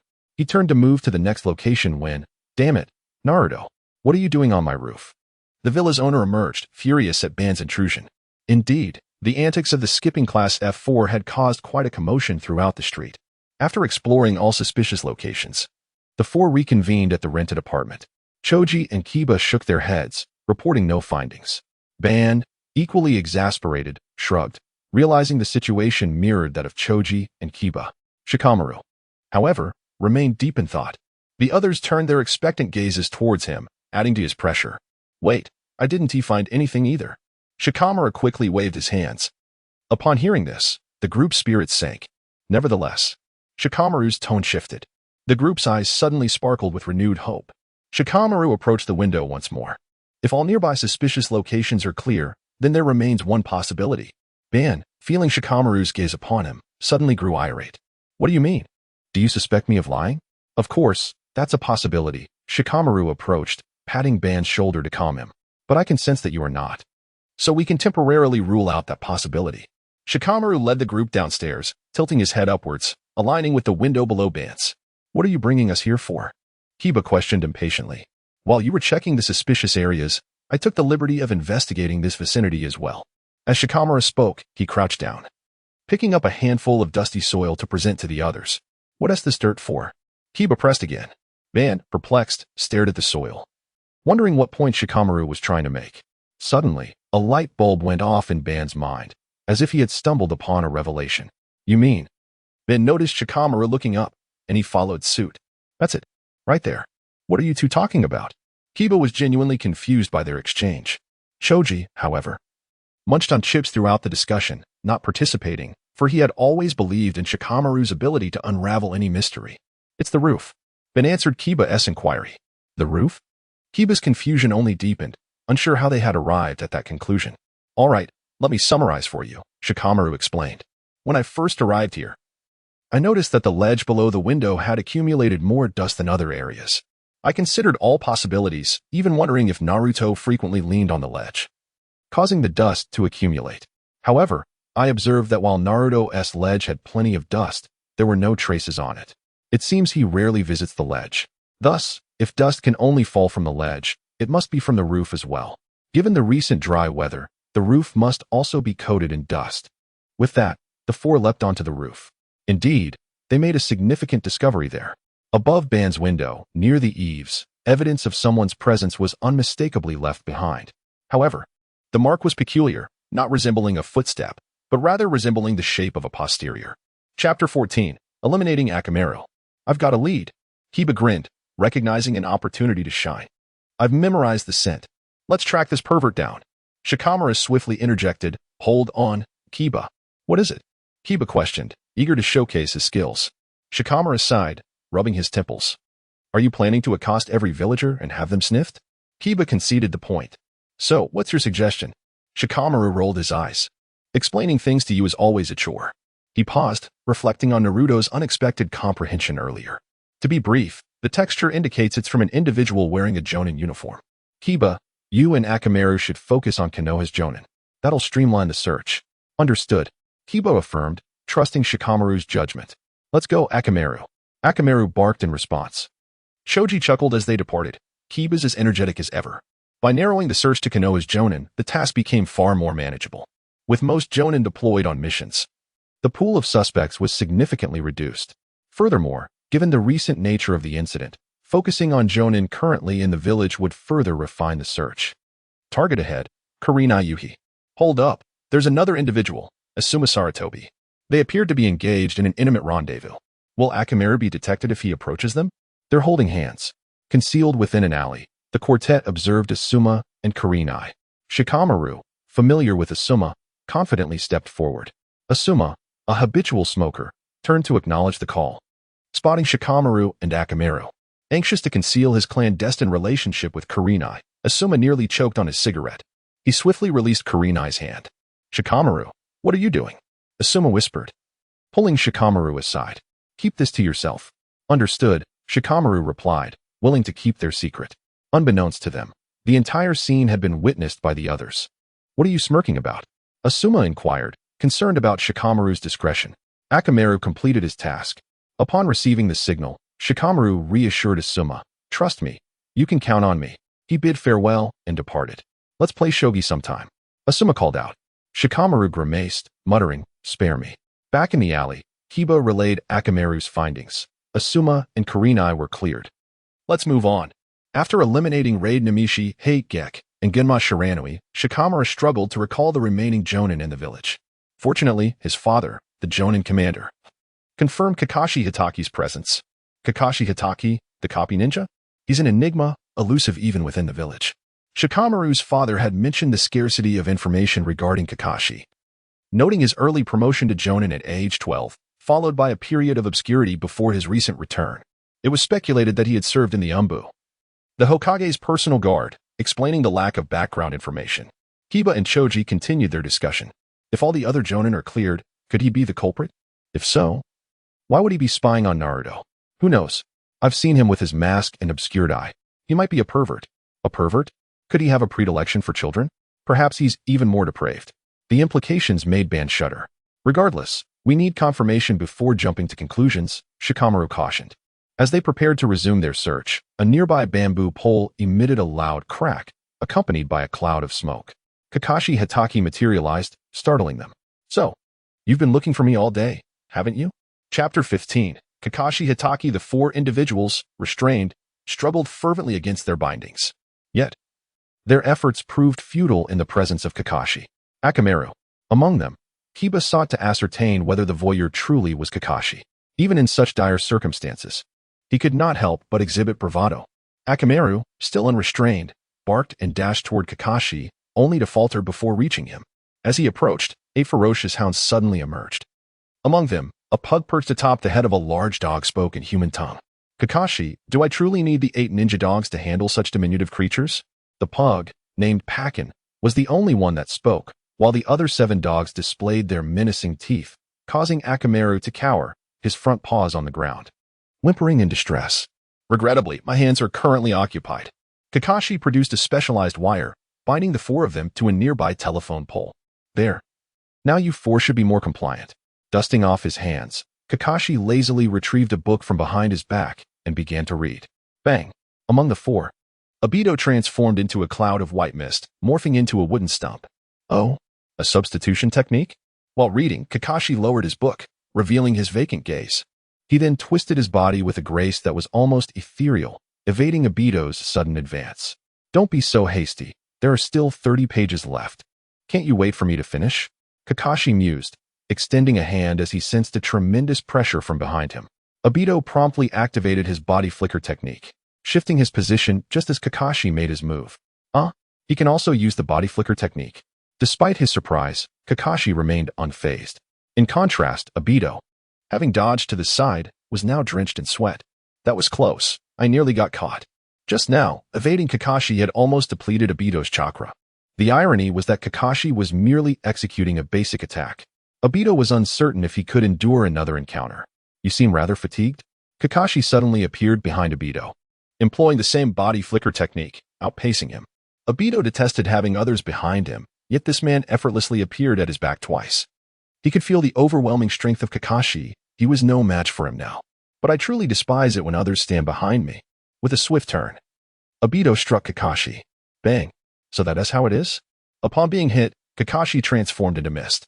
By the time Obito realized it was a shadow clone technique, Kakashi had eerily reappeared behind him, book in one hand, and pressing down on Obito's head with the other. This time, you shouldn't be able to escape, right? Kakashi said warmly, understanding that the other 3 were bound alongside the wooden stump and were feeling somewhat cramped. Thus, he found a tree for Obito alone, wrapping him from head to toe in wire. Whimper, Akamaru emitted a heart-wrenching sound. Kakashi greeted the 8 ninja dogs. Pakin, be gentle with that little pup. Yes. We find it adorable. Let us tease it a bit. Once everything was settled, Kakashi finally had the chance to read the remaining pages of his book in one breath. Bound, Obito then posed a question. Is it you? The one hiding on my rooftop, spying on me? You were so well concealed that I never expected to be discovered by you. Unsurprisingly, the individual Obito and the others had been desperately searching for was indeed Kakashi. Hearing this revelation, Kiba felt a twinge of disappointment. He had been so close to unveiling the truth, only to have Kakashi admit it himself. Kakashi glanced at Shikamaru, who had been quite obedient from the start, recognizing him as the son of Shikaku. It dawned on him. No wonder they managed to find me here. Kakashi held a certain respect for the intelligence of the Nara clan.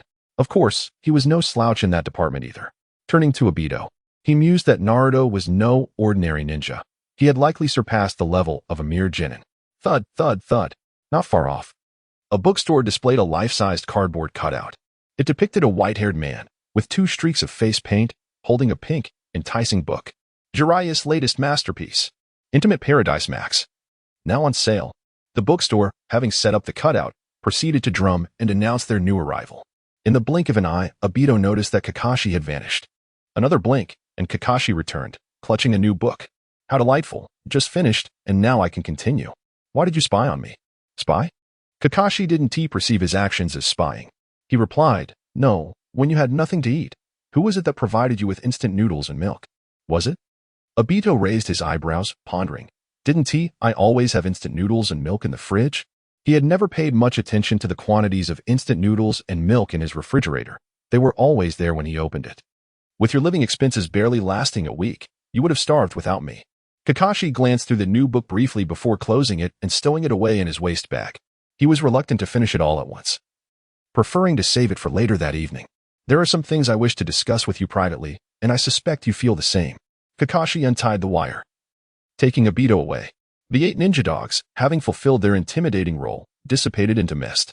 Upon witnessing Obito and Kakashi depart, Kiba suddenly realized, hey, we're still tied up.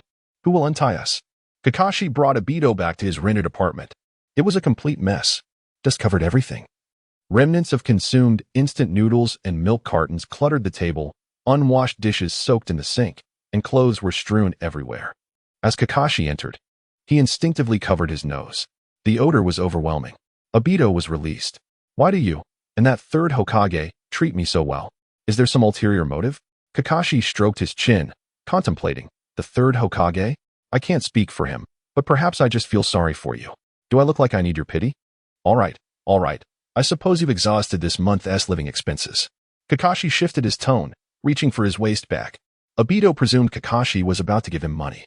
Instead, Kakashi produced the book Intimate Paradise Max. He simply couldn't resist peeking. Kakashi turned to leave, and as he did, he remarked to Obito, I initially found it troublesome and thought to give you some money, but then I reconsidered. If I give you money, it will surely vanish within days as you spend it on ramen. Wait here. I'll buy some groceries for the fridge. Kakashi's actions, for reasons unknown, warmed Obito's heart. Yet, Obito remained his usual proud self. Humph. Don't treat me like a child. Chapter 16. The conclusion of the leader's inauguration and the peeping incident. Madara's life returned to its usual tranquility. He had pondered that the 3rd Hokage's solicitude towards him likely stemmed from his unique status as a Jinchuriki. After all, the tailed beasts were the ultimate power of the major ninja villages, crucial for balancing their strength. As Hokage, Hiruzen Sarutobi would naturally be concerned. But Kakashi, the name was strangely familiar to Madara, as if someone had mentioned it before. Was it Obito? Madara recalled the young man whose body was crushed by a boulder and whom he had rescued, Obito Uchiha. As Madara lay dying, they made a verbal agreement that, at a specific time, Obito would sacrifice his life to perform the outer path samsara of heavenly life technique to revive him. However, that now seemed unnecessary. This body was young and full of vigor. His circumstances were better than when he was exiled from Konoha. At least now, he could strive to earn the Hokage position through his own efforts. Moreover, Madara vaguely sensed that the owner of this body must have an extraordinary background. The old 3rd Hokage and Kakashi Hatake wouldn't be so attentive to him for no reason. It seemed he needed to investigate thoroughly. Madara moved a stool and sat by the clean windowsill, lost in thought. Previously, he had been unwilling to sit here because it was too dirty. The windowsill was covered in dust. When Kakashi came a few days ago, Madara was driven to the brink of madness by his sarcastic remarks. He put on an apron, grabbed a rag and brush, and thoroughly cleaned the house. Now that the house was clean and tidy, Madara's mood was naturally better. He basked in the sun, indulging in reveries. Back then, almost everyone opposed Madara becoming Hokage, even his own clan abandoned him. Madara concluded that his failure was due to not having allies or building his own power base. When Madara left Konoha, no one saw him off. Yet, he still considered Hashirama a close friend. But when Madara returned to attack Konoha, Hashirama stabbed him in the back, declaring that he regarded the people of Konoha as his family. Anyone who harmed them, even his brothers, friends, or sons, would not be spared if they opposed the village. Damn it! Madara clenched his fist, smashing the windowsill. As the saying goes, the righteous find abundant support, while the unjust find little.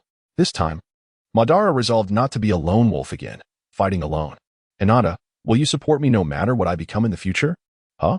Hinata widened her eyes, looking at Madara. No matter what. What if you become a bad person? A bad person? Madara didn't consider himself a good person, but he certainly wouldn't call himself a bad one. Sometimes the distinction between good and bad was blurred. If I want to become Hokage in the future, will you support me?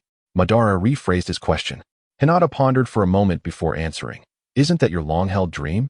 Although I don't know what the future holds, I know that people who pursue their dreams are always admirable.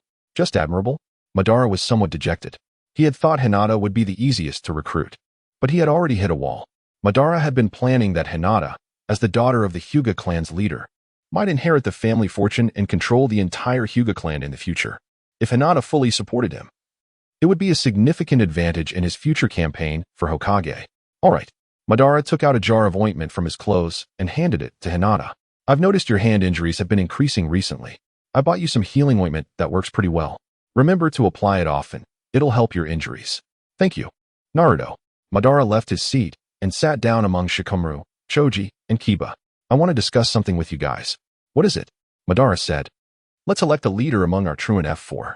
What do you think? Troublesome. If you want to do it, just do it.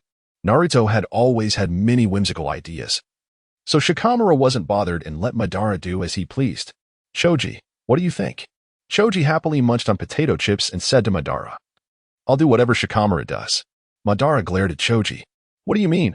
I'll do whatever Shikamaru does. I'm the boss. Then, he turned to look at Kiba. What are you looking at? I'm the only one who can be the boss. Before Madara could speak, Kiba interrupted. Let's settle it. The winner becomes the boss? All right. So, the two of them went to the playground. Kiba was instantly defeated by Madara. Madara, who had won, smoothed his hair. TCH, I'm the boss. Although his negotiation with Hinata hadn't gone well, Madara thought it was pretty good that he had successfully ascended to the throne of the truant F4's leader.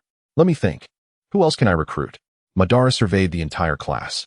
From the crowd, he noticed a figure who exuded quietness, indifference, and hatred all mixed together. Without a word, Madara plopped down on Sasuke's desk. Hey, I want to discuss something. Before he could finish the word something, the student in front suddenly stood up for some reason, bumping into Madara. Madara lost his balance and leaned forward. An unprepared Sasuke watched as Madara approached, mouth agape, and began to kiss him. A world-famous scene, Madara and Sasuke kissing. Upon seeing this, the entire class erupted in various sounds. Some laughed at the spectacle, while others were heartbroken and secretly wiped away tears. Others couldn't understand but offered their blessings. Of course, there were also those who were completely indifferent. There was everything. Later, Sakura Haruno, who was sitting not far away, even gave the class a performance by a seasoned split-personality artist. She grabbed Madara's collar, separated the two, and glared fiercely at the guy who stole Sasuke's first kiss, wanting to kill Madara. Then, she seamlessly switched to a gentle and charming mode, picking up a rag to wipe Sasuke's mouth. It's okay, Sasuke. If we wipe it clean, it doesn't count as a kiss. Sasuke, who had inexplicably suffered an unwarranted disaster, felt increasingly frustrated. He snatched the rag from Sakura's hand and threw it aside. Get out. Then, enraged, he rushed in front of Madara. Naruto, let's have a duel to the death. That kiss had genuinely disgusted Madara. However, things shouldn't have developed this way.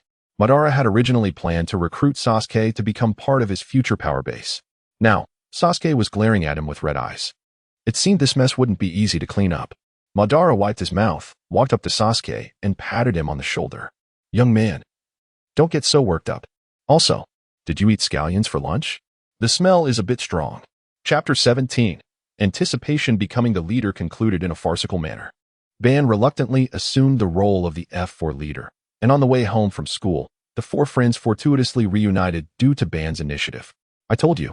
Once I become Hokage, Shikamaru, with your sharp intellect, you shall be my advisor.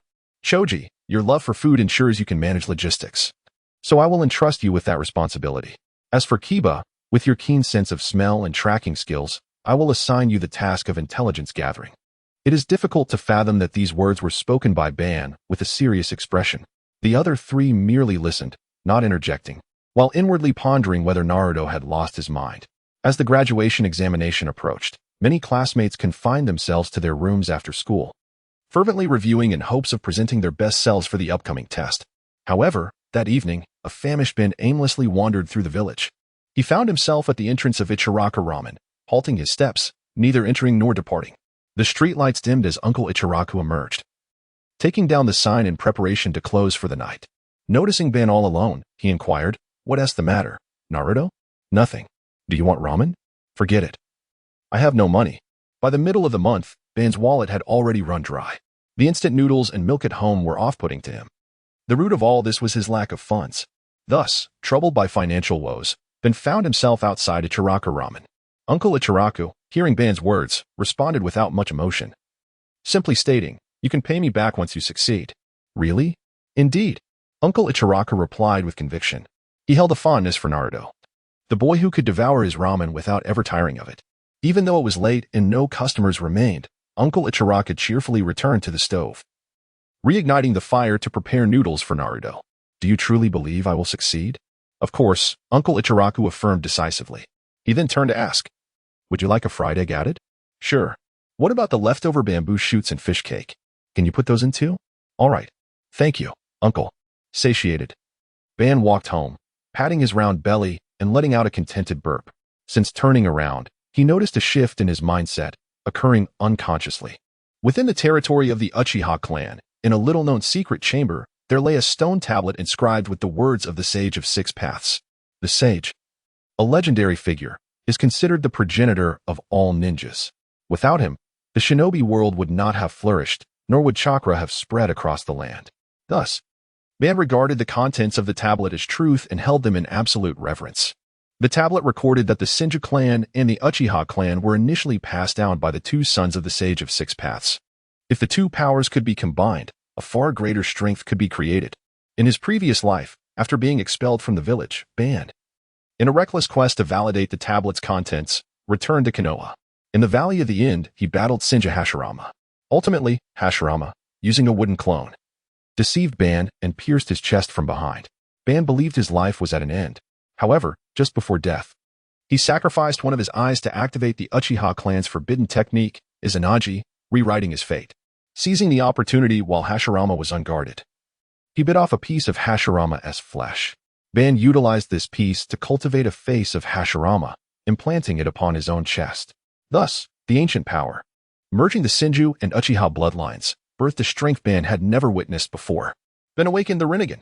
Consequently, Ban's faith in the tablet's words intensified. According to the next directive inscribed, he would initiate the Moon Eye plan to create a world that severs the ties of causality, where only the victors exist, where peace and love prevail, and where only such a world endures. When Ban first encountered Hashirama by the riverside, two youths struggling to survive in a war-torn era, they concealed their names from one another, yet became the best of friends. They played games, trained together, and eventually opened their hearts, sharing their common dream, to cease the warfare and strive for the answer to peace. Ban believed he had discovered it. Following the guidance of the Sage of Six Paths, he would surely realize his dream. Once despairing of the world, Ban rekindled hope after interacting with Hinata, the third Hokage, the F4, Sasuke, and Kakashi. Particularly after his exchange with Uncle Ichiraku, Ban began to reconsider. Perhaps this world was not so bad after all. His strength had yet to return to its former glory. Thus, he could use this time to observe. The Moon Eye plan could wait. The following day, the ninja graduation examination commenced. The exam comprised two sections, written and practical. The first segment, the written test, posed no challenge for Ban. As for the practical section, he also performed flawlessly. Even Sasuke, who constantly competed with him, had to concede. In the Kunai test, he achieved a perfect score, hitting all 10 targets. In the Shadow Clone test, he created 10 clones in one go. During the physical test, he completed a 10-kilometer run in just 3 minutes. Among this year's graduating class, Ben undoubtedly shone as the brightest star. Congratulations, Naruto, you've graduated. Iruka personally placed the ninja headband upon Ben's forehead. At that moment, Ben was no longer a mere student of the Ninja Academy, but a newly minted genin of Konoha. As the graduation ceremony unfolded, the third Hokage, Sarutobi Hiruzen, stood atop a roof, pipe in hand, wearing a contented smile. The great tree of Konoha welcomed new branches once more, where the leaves of Konoha flutter. The flames of life continue to burn. These new graduates would grow step by step, destined to become the brilliant future of Konoha. Sarutobi Hiruzen held this belief dearly. Iruka approached Sarutobi Hiruzen. Once, after his parents perished during the Ninetales incident, Iruka had endured sorrow and pain, feigning strength, suffering ridicule and depression from his peers. On that day, Hiruzen became a beacon of light, warming Iruka's childhood. What do you think of Naruto now? Oh, he is doing far better than I ever did. And he has made many good friends. The third shift has arrived. Greetings, esteemed members of Team 7. I am Kakashi Hitaki, your J-nin instructor. I anticipate our collaboration. Kakashi, clutching his Paradise Kiss Max tome, sauntered to the podium, belatedly stowing the book as he acknowledged the presence of Madara, Sasuke, and Sakura in the lecture hall. Formerly, they were mere students at the Ninja Academy. Now, they are poised to become comrades in arms, subsequent to their designation as genin. The trio received notification of their assignment to Team 7. However, it was to Madara's astonishment that Kakashi Hitaki was to be their appointed leader. How felicitous. To be in Sasuke's company. Sakura gushed, her countenance flushed with infatuation. Casting a disdainful glance toward Madara, she lamented, if only that odious individual weren't in Team 7. My idyllic rendezvous with Sasuke would be unblemished. Sakura's bifurcated persona was on full display, to the point of contagion for Madara. Madara's gaze towards Sasuke was laden with affection, albeit platonic. His intention was merely to capitalize on their shared assignment to cultivate a rapport with Sasuke. Madara held unwavering faith in his perspicacity, convinced that the lad possessed boundless potential. A cursory glance at Sakura elicited a dismissive sneer from Madara, a man who rarely withheld accolades from the strong. This garrulous woman exudes weakness, he surmised, relinquishing any notion of enlisting her support, pending a demonstration of her capabilities. Right then, as we are all unacquainted. Shall we engage in introductions? Kakashi inquired. Rumor had it that Kakashi had never presided as a J-nin mentor. The grapevine suggested that during the formation of each genin squad, Kakashi subjected the members to an evaluation. Failure to meet his criteria resulted in their abandonment. It remained to be seen how Madara and his cohorts would fare this time. Sakura, the most effervescent of the three, eagerly volunteered. My name is Haruno Sakura. And my predilections include. My affections lie with. My aspirations for the future. Sakura blushed, her gaze drifting towards Sasuke. Kakashi remained impassive, his exposed eye betraying little beyond a languid indifference. The dalliances of a pubescent maiden? Kakashi mused, unable to empathize due to his own uneventful adolescence. Your turn, Sasuke. Sasuke, with his hands clasped beneath his chin, exuded an air of icy composure. My name is Uchiha Sasuke, and I harbor a multitude of aversions. Furthermore, while I eschew mere platitudes, I am driven by ambition. I aspire to restore the Uchiha clan to its former glory, and I am determined to personally dispatch a certain individual. Kakashi sank into contemplation. A youth consumed by vengeance? He refrained from judgment, turning his attention to Madara. Me? My name is Uchiha. Reincarnated, Madara had seldom referred to himself as Naruto Uzumaki. The sudden shift to self-introduction caught him off guard. All eyes converged on Madara. Sakura interjected, always engaging in mischief. How detestable. Sasuke, gnashing his teeth, presumed Madara was subtly mocking his own introduction. Only Kakashi's diminutive eyes narrowed almost imperceptibly. This fellow. Haha, pardon my jest. Madara swiftly corrected himself. My name is Naruto Uzumaki. My favorite indulgence is Ichiraka ramen, and I harbor numerous dislikes. As for my aspirations, they include becoming the Hokage of this village. While Madara harbored ambitions of his own, he deemed it imprudent to disclose them in such a setting. He could scarcely reveal that his true aspiration extended beyond the Hokage position to the conquest of the world. Kakashi and Sasuke remained reticent upon hearing Madara's ambition. Sakura, however, chimed in, you remain unchanged, do you not? How could you possibly aspire to become Hokage in your current state? Very well. That concludes our proceedings for today, Kakashi announced, having acquainted himself with the members of Team 7. Tomorrow morning at 0600 hours, We shall convene at Training Ground 3. Take heed. Forgo breakfast. Why? Sakura inquired. Her curiosity piqued. Kakashi feigned an air of mystery. Why? I have prepared a sumptuous repast for your delight. Huzzah!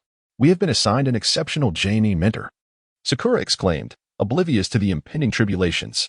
The following day, at 0557 hours, Madara arrived at Training Ground 3, only to find Sasuke and Sakura already present. The gates still sealed. Where is Kakashi? Who knows? We have been here for an age, yet he remains absent. The trio languished for over 2 hours. The sun ascending in the firmament. Exhausted, famished, and parched, they finally beheld Kakashi ambling toward them, book in hand. Yo, good morrow, everyone. Kakashi greeted. Sakura, her ire peaked, retorted, Kakashi-sensei, you are tardy. Madara, fixated on the bento box in Kakashi's other hand, experienced a mitigation of his vexation. Moments prior, he had entertained thoughts of dispatching Kakashi. Madara lunged for the bento box, only for Kakashi to elevate it beyond his reach. Hold your horses. I surmise you're all famished. But access to this repast is contingent upon certain stipulations. What stipulations? Sakura queried, her pangs of hunger intensifying. Kakashi demurred from a direct response to Sakura. Instead, striding toward the iron gate of Training Ground 3, he activated the intercom, pressing the call button. Beep, beep, beep. A voice emanated from the intercom. Who is it? It is I, Kakashi. Ah, Kakashi-senpai. Are you seeking to reserve the premises? Indeed, I implore you to unlock the gate. Affirmative. With a mechanical whir, the iron gate swung open. Enter, everyone. Observing Kakashi's machinations, Sakura could not help but remark. I had not realized one could contact the administrator via that device. Had we known, we would not have tarried outside for so long. Hearing Sakura's words, Kakashi retorted. It is not so facile. The administrators do not commence their duties until 0800 hours. Your attempts would have been futile. Confound it. Sakura exclaimed, stamping her foot in frustration. You were cognizant that the training grounds would not open until 0800 hours, and yet you compelled us to arrive at 0600 hours? The quartet convened at the center of the training ground. Kakashi announced, this was merely a trial of your mettle. A ninja, regardless of the absurdity of the mandate, must comply, for obedience is the ninja's ordained destiny. What ordained destiny? This is sheer torment. Preposterous. Sakura and Sasuke voiced their respective opinions. Madara could no longer countenance such vacuous rhetoric. Is this not tantamount to indoctrination? It appears this village diverges from my aspirations. The imposition of such subservient trials for the sake of controlling the populace is unacceptable. My future domain shall not be thus. Very well. You may now partake of the bento box. Chapter 19. Is breaking the rules equivalent to being waste? Having been hungry all morning, Sakura eagerly approached Kakashi, ready to claim her lunch. To her surprise, a shuriken flew past, landing perilously close to her fingers. Ah, Kakashi-sensei, what are you doing? Startled, Sakura quickly withdrew her hand. Meanwhile, the observing Madara and Sasuke recognized a troubling situation. Kakashi had prepared only 2 lunches for the 3 of them. It appeared that the meal was not as appetizing as they had hoped. You've seen the lunches, if you desire them. Kakashi pulled 2 jingling bells from his pocket. You 3 must exert yourselves to snatch these bells from me to claim your lunches. However, there are only 2 bells. Sasuke voiced his concern. Kakashi replied, indeed, which means one of you will go hungry. This is such a childish game, Madara thought. Having anticipated that becoming a genin would involve engaging in perilous missions and earning money, he never expected to find himself in such a trivial scenario. In the Warring States period, children of their age would have been capable of standing on their own. He pondered whether the inhabitants of this era would panic in the face of true conflict. Bored? Though Madara's mutterings were scarcely audible, Kakashi caught wind of them. As ninjas, you must adhere to the rules during missions to ensure success. Yet, there are always fools who deviate, leading to failure and jeopardizing their comrades' lives. Those who break the rules are, in my eyes, nothing but trash. I don't understand. In the face of absolute power, rules are but a joke. Kakashi furrowed his brow, contemplating the worst-case scenario. It was rumored that Jinchuriki from other villages, having been subjected to scorn and oppression from a young age, often developed warped personalities, with some even exhibiting severe anti-human tendencies. Do you believe yourself strong? Why don't you attempt to snatch the bells from me? Kakashi resolved to not coddle Madara, deeming it necessary to correct his path before he veered toward the tragic fate of other Jinchuriki. Ridiculous. My strength now is far superior to before. You won't easily overcome me. With that, Madara vanished in a blur. Naruto. You should have consulted a plan first. Sakura and Sasuke exchanged exasperated glances before retreating, effectively abandoning Madara. Seizing the opportunity, Madara lunged for the bells at Kakashi's waist, only to find Kakashi skillfully evade him. Ah, so you wish to engage in a contest of taijutsu, Kakashi mused, still perusing his book while attempting to catch Madara with one hand. To his surprise, the Madara he faced was merely a shadow clone. Impressive. You've already mastered the shadow clone technique. Kakashi was astonished at this stage.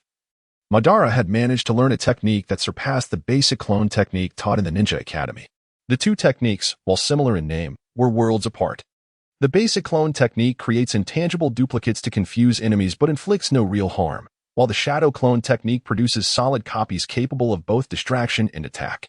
Noticing Madara's proficiency with the shadow clone technique, Kakashi's pace of reading diminished significantly. This book could no longer be taken lightly. As white smoke billowed, Kakashi sensed movement behind him. Madara was poised to strike. Since they had agreed on a taijutsu match, Kakashi refrained from using ninjutsu, turning to absorb Madara's blow. Unfortunately, Madara was armed with a kunai, which sliced through Kakashi's arm. In the next moment, Madara executed a 180-degree spin, delivering a kick to Kakashi's head. Unbelievable. Naruto is actually this formidable. Sakura, concealed in the bushes, was wide-eyed with astonishment, as was Sasuke, who was pounding the ground in frustration. What have I been doing all this time? The thought of being so far from his goal filled Sasuke with remorse, lamenting his wasted time and perceived weakness.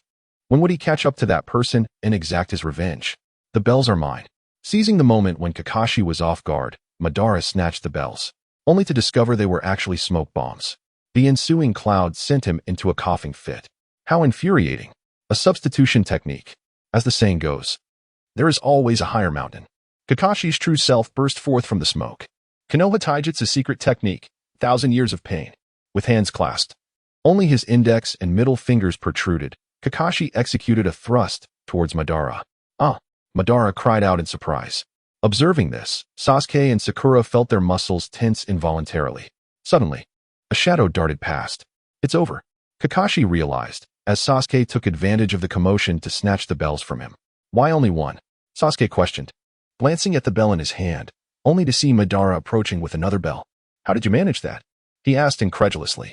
Madara chuckled. While you were distracted, I secured it during the initial attack. As Kakashi watched the Madara clone dissipate into smoke, he sensed an unusual flow of chakra within him. Is that an illusion technique? Madara laughed heartily. Next time, Kakashi, remember to close your book. In this state, you cannot defeat me. Well then, Kakashi sighed, raising his hands in surrender. Those who obtained the bells may come forward to claim their lunches. After receiving their lunches, Madara, Sasuke, and Sakura sat down to eat. Just then, Kakashi reappeared. A reminder, only those who have the bells may eat. If you share your food with Sakura, there will be consequences. What kind of consequences? Madara inquired. You all know that I've never formed a ninja team before. However, this year I'm in a good mood and will make an exception for you, provided you adhere to my rules. Otherwise, I'm afraid I shall have to disband you again. That's outrageous, Madara protested, rising to resist. But Kakashi interjected, just so you know, I don't have a book this time. Despite having snatched the bells from Kakashi, Madara recognized the gap between their abilities. Under Kakashi's imposing presence, Madara and Sasuke reluctantly sat down to enjoy their lunches. That's more like it. You all eat first. I have some matters to attend to, but I'll return shortly, Kakashi remarked, seeing that everyone was finally compliant before waving as he departed. With her stomach growling, Sakura pressed her hand against her belly, battling her hunger. Once Kakashi had moved far enough away, Madara exchanged glances with Sasuke before simultaneously offering their lunches to Sakura. What is this? Sakura asked, bewildered. Just eat, Madara replied dismissively, while Sasuke simply shoved the food into Sakura's hands. In that moment, tears of gratitude welled in Sakura's eyes as she received the lunch and prepared to take her first bite. Suddenly, the sky darkened ominously and thunder roared. Startled, the three individuals halted their meal, their nerves taut with tension. In an instant, a shadowy figure emerged in the heavens. It was the visage of Kakashi, vast and overshadowing. His eyes widened in fury, presenting a particularly fearsome sight. You three little imps dare to defy my orders. Do you all wish to be eliminated? Chapter 20. Departure. Land of Waves. How despicable. He feigned departure. Madara was taken aback by Kakashi's cunning. He contemplated that those not assigned to a ninja team would be sent back to the academy for remedial training, only to be reassigned the following year. Might as well go all in, Madara thought. If Kakashi dares to fail us, I'll take him on. Passed. What? Kakashi abruptly changed his tune, leaving the trio utterly bewildered. I said you all passed. Why? Sakura promptly inquired, as she had done nothing of significance throughout the test. How could she have passed? Kakashi dispelled the thunderclouds and emerged from the shadows. In the past, those I failed desperately tried to snatch the bells from me. But afterward, the one who obtained the bells would not only devour the bento alone but also mock the one who failed to obtain it. This test was designed to make you realize that you are a team, comrades, and allies from now on. If those who break the rules are considered scum, then those who do not cherish their comrades are even worse than scum. You, Madara stammered.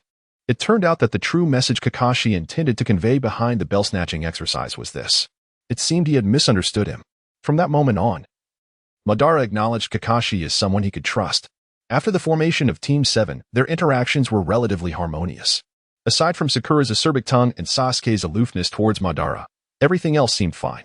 They accomplished several D-rank missions together, such as locating lost cats and weeding gardens. As Hinata had foretold, they could earn remuneration by undertaking missions as ninjas. However, the compensation for these missions was meager, barely enough for a few bowls of Ichiraka ramen. Later, Madara learned that high-level missions offered substantial rewards. Completing a single S-rank mission could provide for a year's worth of expenses. Consequently, Madara constantly pestered Kakashi, hoping to take on a mission above D-rank. Kakashi would always verbally agree, but when the mission details were announced, it was always a simple, monotonous D-rank task. One day, a sake-swilling, tipsy old man wearing a straw hat and head tie arrived in Konoha. The old man was a master bridge builder named Tizuna, who came to Konoha to request a mission. Mission rank, C rank. Mission objective, escort Tizuna safely back to the land of waves. Mission reward, 30,000 Rio.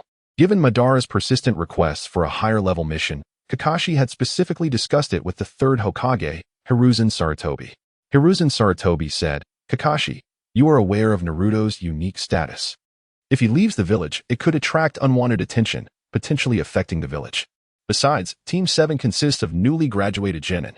Kakashi replied, Rest assured, Lord Hokage. While C-rank missions do carry some risk, I will be there. Furthermore, Naruto has been a nuisance lately.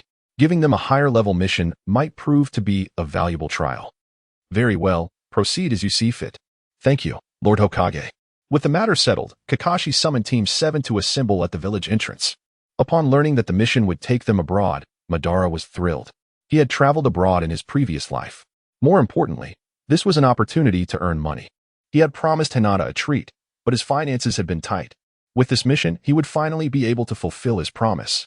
Tizuna, reeking of alcohol, surveyed Team 7 with disdain. Aside from Kakashi, whom he found somewhat acceptable, he looked down on Madara and the others. What is this? They've sent a bunch of kids to escort me? Has Konoha become so short-handed? Hey, old man, Madara retorted, displeased. A C-rank escort mission is all you're getting. What kind of entourage were you expecting? Missions are classified into 5 ranks, D, C, B, A, and S, with D rank being the easiest. C rank missions involve some risk. But the assessment clearly states that there will be no ninja confrontations, at most some thugs. From B rank upwards, battles with ninjas become commonplace, and the risks increase accordingly. S rank missions, in particular, involve more than just ninja battles. These missions can even influence the fate of a country. Therefore, Madara's response to Tizuna was based on this understanding. He did not consider C-rank missions to be a challenge. Kid, don't get too cocky. Someone like you is bound to have a short life. I advise you to watch your tongue. Sensing the escalating tension, Kakashi stepped in to mediate. All right, Naruto. Kakashi turned to Madara. Assaulting a client is a major taboo for ninjas. He then turned to Tizuna and said, Mr. Tizuna, don't underestimate them. Although they are young, they are reliable Konoha ninjas. We'll see. Tizuna's will see trailed off, filled with despondency. This caught Kakashi's attention. Along the way, despite the apparent calm, subtle sounds echoed around them. Madara noticed this as well. Initially, he attributed it to the wind or animals. However, he gradually sensed something amiss. The sounds seemed to be following them, tailing them. Madara exchanged a look with Kakashi, who nodded in agreement. Ah, everyone, I need to use the restroom. Wait for me. Madara clutched his stomach and darted into the forest. Why is it always Naruto causing trouble? As for whether Madara was truly causing trouble, it was uncertain. However, Sakura couldn't resist complaining. Sakura was not one for adventure. She preferred doing simple tasks in the village. However, due to Madara's insistence, they had taken on a mission that required a long journey, filling Sakura with resentment and prompting her to complain about Madara. Fortunately, Sakura was the most talkative member of Team 7. Sasuke was mostly silent, while Madara was somewhere in between. This balance allowed the team to get along relatively harmoniously. A dark figure plummeted from a tree. Madara leaped up, landing on the figure. "You've been following us sneakily. What do you want?" "Damn it. How did you find me?" The dark figure fell into the sunlight, revealing their true identity, a masked ninja clad in black, with a mist village headband. "Not only did I find you, but also..." Madara drew a kunai and threw it towards a nearby puddle. As the kunai approached the puddle, another dark figure emerged from the water, evading Madara's kunai. The figure's attire matched the mist ninja beneath Madara's feet. Their eyes were filled with shock. "How did you see through it?" Madara scoffed. "It hasn't rained in days. Where did the puddle come from? Your concealment skills are pathetic." Chapter 21. Fierce battle with the mist ninja. Madara's astonishing perspicacity truly amazed everyone, particularly Sasuke, who felt even more inadequate as a result. Perhaps his efforts were futile, or perhaps he simply lacked the innate talent. Why couldn't he perceive these things himself? Recalling the bell-snatching exercise, Madara had cast a Jinjutsu with a mere gesture, seemingly more effortlessly than most Uchiha clan members could awaken their Sharingan. An invisible chasm had opened up between Sasuke and Madara. Previously, Sasuke had never regarded him with any importance, even with the rumors of him being a cursed youth, harboring a monster within. Sasuke had remained indifferent, thinking, "Naruto is just a simpleton. I'll follow my own path, regardless of what others are." But now, Sasuke was clearly lagging behind, forced to acknowledge the person he once looked down upon the most. "Just how far have you advanced? Enough with the theatrics, Naruto. Finish them off." Sakura urged Madara, eager to avoid risk by having someone else handle the battle. Sasuke envied Sakura, envying her carefree state, unburdened by significant worries, allowing her to freely express her emotions. Kakashi, observing the situation, intended to assist. The opposing ninjas were primarily Chunin from the village hidden in the mist. However, Kakashi was also intrigued by Madara's progress. He had subdued him effortlessly the first time. Yet the bell test had required considerable effort and even resulted in him being tricked by a Jinjutsu. Kakashi had only considered Taijutsu and Ninjutsu during their previous encounter, not anticipating Madara's proficiency in Jinjutsu.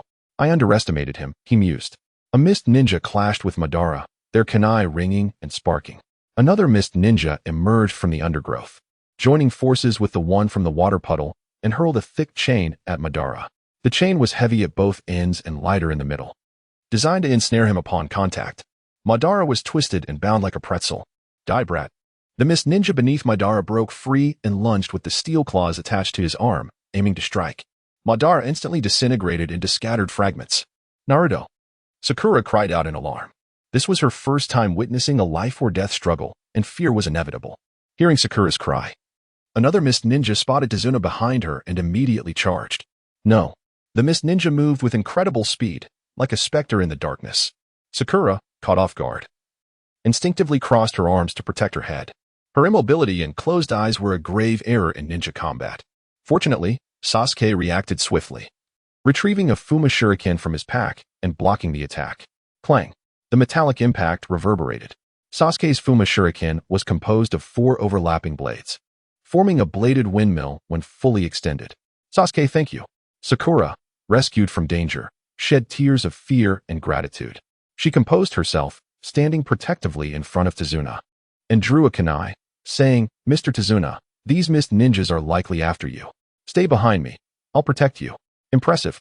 Kakashi watched as Team 7 quickly entered battle mode, not faltering from fear despite their first life-or-death encounter. One mist ninja had seemingly torn Madara apart. Another attacked Sakura, but was intercepted by Sasuke. And the last one targeted Kakashi. Unfortunately for him, Kakashi swiftly appeared before him, delivering a knee strike that doubled him over, causing intense abdominal pain as if his internal organs were rupturing. "You chose the wrong opponent," Kakashi coldly uttered, launching a kunai that pierced the mist ninja, sending him crashing into a tree. The kunai, embedded in the tree, was laced with faint blue electricity. "Incredible!" Sakura exclaimed. Kakashi's performance during the bell test had seemed unremarkable. But what had just happened? His movements were clean, efficient, and decisive. Had Kakashi displayed this level of skill during the bell test, the three of them wouldn't have stood a chance. Die Brat. The Mist Ninja intercepted by Sasuke was powerful, relentlessly striking at him. Unable to withstand the onslaught, Sasuke changed his tactics. Parrying the continuous strikes, Sasuke anticipated his opponent's movements, dodging aside and retrieving his Fuma Shuriken. He then seized the Mist Ninja's weapon-wielding arm, using the momentum to launch himself into the air and kick the Mist Ninja in the face. The combined force from different directions felt as if the Mist Ninja was being torn apart, with a cracking sound of bone breakage and a dislocated shoulder. Sensing danger, the Mist Ninja retreated, only to be struck by 3 shuriken from behind, instantly killing him. Who was that? Sasuke frowned, annoyed at having his kill stolen. It was Naruto. Sakura exclaimed excitedly. Sasuke then noticed Madara standing on a treetop, arms crossed, radiating arrogance. Sasuke, my dear brother, you seem to be struggling. Hearing Madara's condescending tone again, Sasuke felt an urge to throw his Fuma Shuriken at him. However, Madara's well-being inexplicably brought him a sense of relief. There's only one Mist Ninja left, he thought, referring to the one who had seemingly torn Madara apart. To think that a mere shadow clone could contend with me for so long is quite impressive. You must have been hiding in the trees from the beginning, using a shadow clone to test us. You're perceptive, Madara smirked. However, it wasn't to test you, but to test my adorable brother, Sasuke. You. The dismissive words infuriated the Mist Ninja, who activated the modification in his arm. His arm opened, revealing a dark cavity from which a grappling hook was launched at Madara. Madara nonchalantly drew a kunai and deflected the grappling hook's trajectory. Using the chain connecting the grappling hook to the arm, Madara pulled the Mist Ninja toward him and pierced his heart with a kunai, ending his life. Testing Sasuke? Kakashi pondered after the battle, narrowing his eyes. He had refrained from intervening to assess their abilities, but Madara had done the same. What is he truly thinking? Chapter 22. The abandoned bridge. From the depths of Madara's gaze, Kakashi discerned not a trace of youthful exuberance, but rather the shrewdness of a cunning beast. However, due to his limited interactions with Madara, Kakashi could not fathom the reason behind this unsettling demeanor. Thus, he decided to set aside the matter for the time being. Approaching Dazna, he remarked, Mr. Dazna, it appears you have concealed something from us.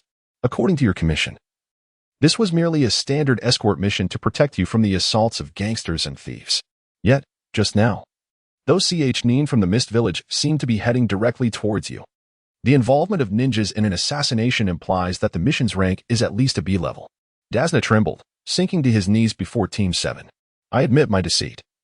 It is my fault. The Land of Waves is impoverished and cannot afford the high fees associated with such a mission. Madara, overhearing this, expressed his discontent. What? Accepting a B-level task for C-level remuneration? I've already eliminated those Mist Ninjas. Return to the village. I refuse to suffer such a loss. Please. My country truly needs me. Once we return to the Land of Waves, I will find a way to compensate you. Dazna pleaded, remaining prostrate. He had witnessed Team 7's strength and realized that with their protection, the assassins would be unable to confront him. What are your thoughts? Kakashi refrained from immediately endorsing Madara's proposal, intending to involve Sasuke and Sakura in the discussion. After all, Kakashi aspired not only to enhance the team's abilities but also to cultivate their humanity and conscience, molding them into valuable assets for the future of Konoha. Presently, his concerns lay more with Madara and Sasuke, the former possessing an unyielding perspective, while the latter was consumed by a desire for vengeance that clouded his vision. Kakashi hoped to effect a change within them. I intend to continue the mission, Sasuke declared, emboldened by the recent battle. Eager to confront even stronger foes to validate his existence, he was determined to prove to the one who deemed him lacking that through relentless effort, he could grow more formidable and surpass that individual, ultimately, to vanquish him. Sakura quickly echoed, I also wish to proceed with the mission. Thus, all eyes turned to Madara, who, sensing the collective anticipation, shrugged and conceded, I am indifferent. Continuing the mission poses no issue. But remember, the fee must be increased. Very well. I shall ensure the funds are gathered, provided I can return safely to the Land of Waves. Dazna had no choice but to acquiesce. Upon reaching the border of the Land of Fire, a vast ocean stretched before them, seemingly endless. Dazna, familiar with the waters, summoned a boatman to ferry them across. On the other side lay their destination, the Land of Waves, an island nation small in size, shrouded in perpetual fog. As they approached the national boundary, a dilapidated bridge emerged from the mist, looming overhead. The bridge extended from the Land of Waves into the sea, resembling a serpent severed in half. It's suspended in the ocean's depths. What manner of bridge is this? How could construction cease here? Kakashi mused aloud. Dasna sighed. This cross-sea bridge was intended to connect with the Land of Fire, yet it was halted by the world-renowned tycoon, Geido, resulting in its incomplete state. Geido? Kakashi recalled the name. Is he not the scoundrel who employs ninjas for the trafficking of drugs and contraband? I have heard he aims to engulf other nations. Dasna nodded. Indeed, the Land of Waves is a target of Geido. Due to its diminutive size and lack of productivity, the nation struggles to survive through external trade. Geido has monopolized all transportation to exert control over it. If this bridge is completed, Geido's dreams of dominance will be shattered. I am, in fact, the architect of this bridge. Ah, now I understand. Kakashi stroked his chin in contemplation. No wonder Geido would go to such lengths to eliminate you. He paused, then added, once we dock safely, it signifies your return to the Land of Waves, and our mission concludes there. Dasna sighed again, his expression heavy with sorrow. It matters not. I may well be killed on my way home, and this is of no concern to you. My 8-year-old grandson will surely weep daily, and my daughter will harbor resentment towards the Leaf Ninjas living in solitude. It is not your fault, so do not trouble yourselves with it. Old fool, who are you disparaging? Madara interjected, slightly irked. Kakashi felt a pang of guilt. If the outcome of their escort mission ultimately remained unchanged, not only would he feel regret, but so too would Sasuke and Sakura. However, one thing Kakashi was certain of was that Madara would not share in that sentiment. After several days of interaction, Kakashi felt he could trust his instincts. Very well, Mr. Dasna, we shall agree to assist you in completing the bridge before we depart. Really? Dasna's face brightened with a smile. Strangely, Madara remained unusually quiet, as he too disapproved of the injustices faced by the Land of Waves. Yet, his pride prevented him from voicing his thoughts, silently consenting to the continuation of the mission. Having traversed the fog-laden sea, the group finally set foot on solid ground. Fortunately, the further they ventured inland, the mist gradually dissipated. The brilliant sunlight bathed them, bringing comfort after their chilly maritime journey. How delightful! Sakura stretched languidly. Sasuke, however, retreated behind a tree, succumbing to nausea. You rarely venture out. How could you be so seasick? Kakashi teased. Just as their nerves began to relax, a massive blade, nearly 2 meters long, suddenly soared through the air, spinning menacingly towards Dasna. Get down! Kakashi bellowed, and without hesitation, everyone obeyed. Clang! The blade embedded itself into a tree. As they rose, they beheld a figure standing atop the weapon, adorned with the forehead protector of the Mist Village, likely allied with those they encountered prior to leaving the village. His face was wrapped in white bandages, his bare torso exposed, and his eyes radiated malice. That blade. And those cursed eyes. Kakashi mused, from the Mist Village, the 7 ninja swordsmen, Zabuza Momochi. Zabuza burst into laughter. I never expected someone would recall my name. Of course I remember, for your failed coup attempt in the Mist Village is well known among the 5 great nations. And what of it? It matters not how many know. I am but a fugitive ninja now, Zabuza retorted bitterly. Kakashi remarked, who would have thought such a notable figure would end up as Kaido's lackey? Zabuza scoffed. Whose lackey I am is irrelevant. Kaido pays well. With that, he withdrew his blade, hoisting it menacingly upon his shoulder as he approached. Madara sensed the palpable danger emanating from Zabuza, wholly distinct from the foes they had previously encountered. What should we do now? Sakura trembled with fear. Kakashi positioned himself protectively before the group, lifting his eye patch to reveal a crimson eye, adorned with 3 tomo. Protect Mr. Dasna. Rest assured, I will fight to the death to safeguard you all. Chapter 23, Foresight, a Sharingan? Sasuke was astounded. Why did Kakashi, not a member of the Uchiha clan, possess the Sharingan? Madara, however, remained unfazed, for he knew it was Obito's eye. He had noticed the faint marks of an ocular transplant on Obito's left eye when he was trapped beneath the rubble. Later, it was confirmed that Obito had gifted that eye to his dearest comrade, Kakashi Hitaki, to compel Kakashi to unleash such a potent technique. Madara surmised that Zabuza must be a formidable adversary. I have foreseen your demise. Near Sharingan, cease your self-aggrandizement. Zabuza retorted, weary of Kakashi's pronouncements. He swiftly moved behind Kakashi, intending to bisect Madara and the others with a sweeping strike. Fortunately, Kakashi reacted with alacrity, hurling a kunai backward, which pierced Zabuza. Splatter! The impaled Zabuza instantly dissolved into a puddle of water, a water clone. Sasuke immediately recognized the technique. Simultaneously, the real Zabuza emerged, severing Kakashi's body with a swift blow. Catching him off guard. Kakashi-sensei. Sakura shrieked in horror. Splatter. Likewise, Kakashi's body was a water clone. He employs the same technique as I. Zabuza was incredulous. The water clone was a closely guarded secret of Kirigakure. How had Kakashi mastered it? It seems Zabuza had underestimated Kakashi, the copy ninja. Kakashi materialized behind Zabuza, pinning his neck with a kunai. Your future. Kakashi began, but Zabuza was merely another water clone. The real Zabuza then initiated the hidden mist technique. Instantly, a dense fog rolled in, drastically reducing visibility. Zabuza ambushed from the shadows, kicking Kakashi into a nearby pond. Kakashi struggled to emerge from the water, manipulating his chakra to stand on the surface as if it were solid ground. Clang! Zabuza swung his great sword at Kakashi, who parried with a kunai. The two engaged in a fierce melee. Copy ninja? A mere charlatan. I have iterated twice. I have foreseen your demise. Spare me your cryptic pronouncements. It's merely a bloodline limit. Zabuza retorted, disliking Kakashi's tone. He then unleashed his ninjutsu, water style, water dragon jutsu. But as Zabuza uttered the incantation, Kakashi mirrored his words, water style, water dragon jutsu. Two spiraling currents surged, forming draconic water columns that collided, resulting in a stalemate. You know my technique? Zabuza exclaimed, his eyes wide with disbelief. To ascertain whether Kakashi's imitation was mere happenstance rather than a true replication of his ninjutsu, Zabuza initiated another technique. Water style, great waterfall jutsu.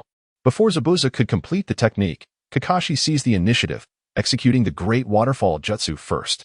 Zabuza, caught off guard, struggled to maintain his balance as torrential waves erupted beneath him. Crash! A wave several meters high surged, engulfing Zabuza and rendering him helpless. The raging torrent swept toward the land, inundating the forest. When the waters receded, Zabuza, clinging to a tree trunk to avoid being swept away, was impaled by several kunai before he could even raise his head. Your future is death, Kakashi declared, drawing a chakra blade infused with lightning-style chakra, intending to deliver the coup de grâce. However, a senbon, a long, needle-like weapon, struck Zabuza's neck. Zabuza, unable to utter his final words, succumbed. Who? Kakashi wondered, surprised that someone had preempted him. However, a glance at Madara and the others suggested they were not responsible. A masked figure from Kirigakure appeared. Are you from the Kirigakure Anbu? Kakashi inquired. Indeed. Thank you for dealing with Zabuza. Our Anbu have been pursuing this traitor, the figure replied. He descended from the tree, checking Zabuza's pulse. It appears he is deceased.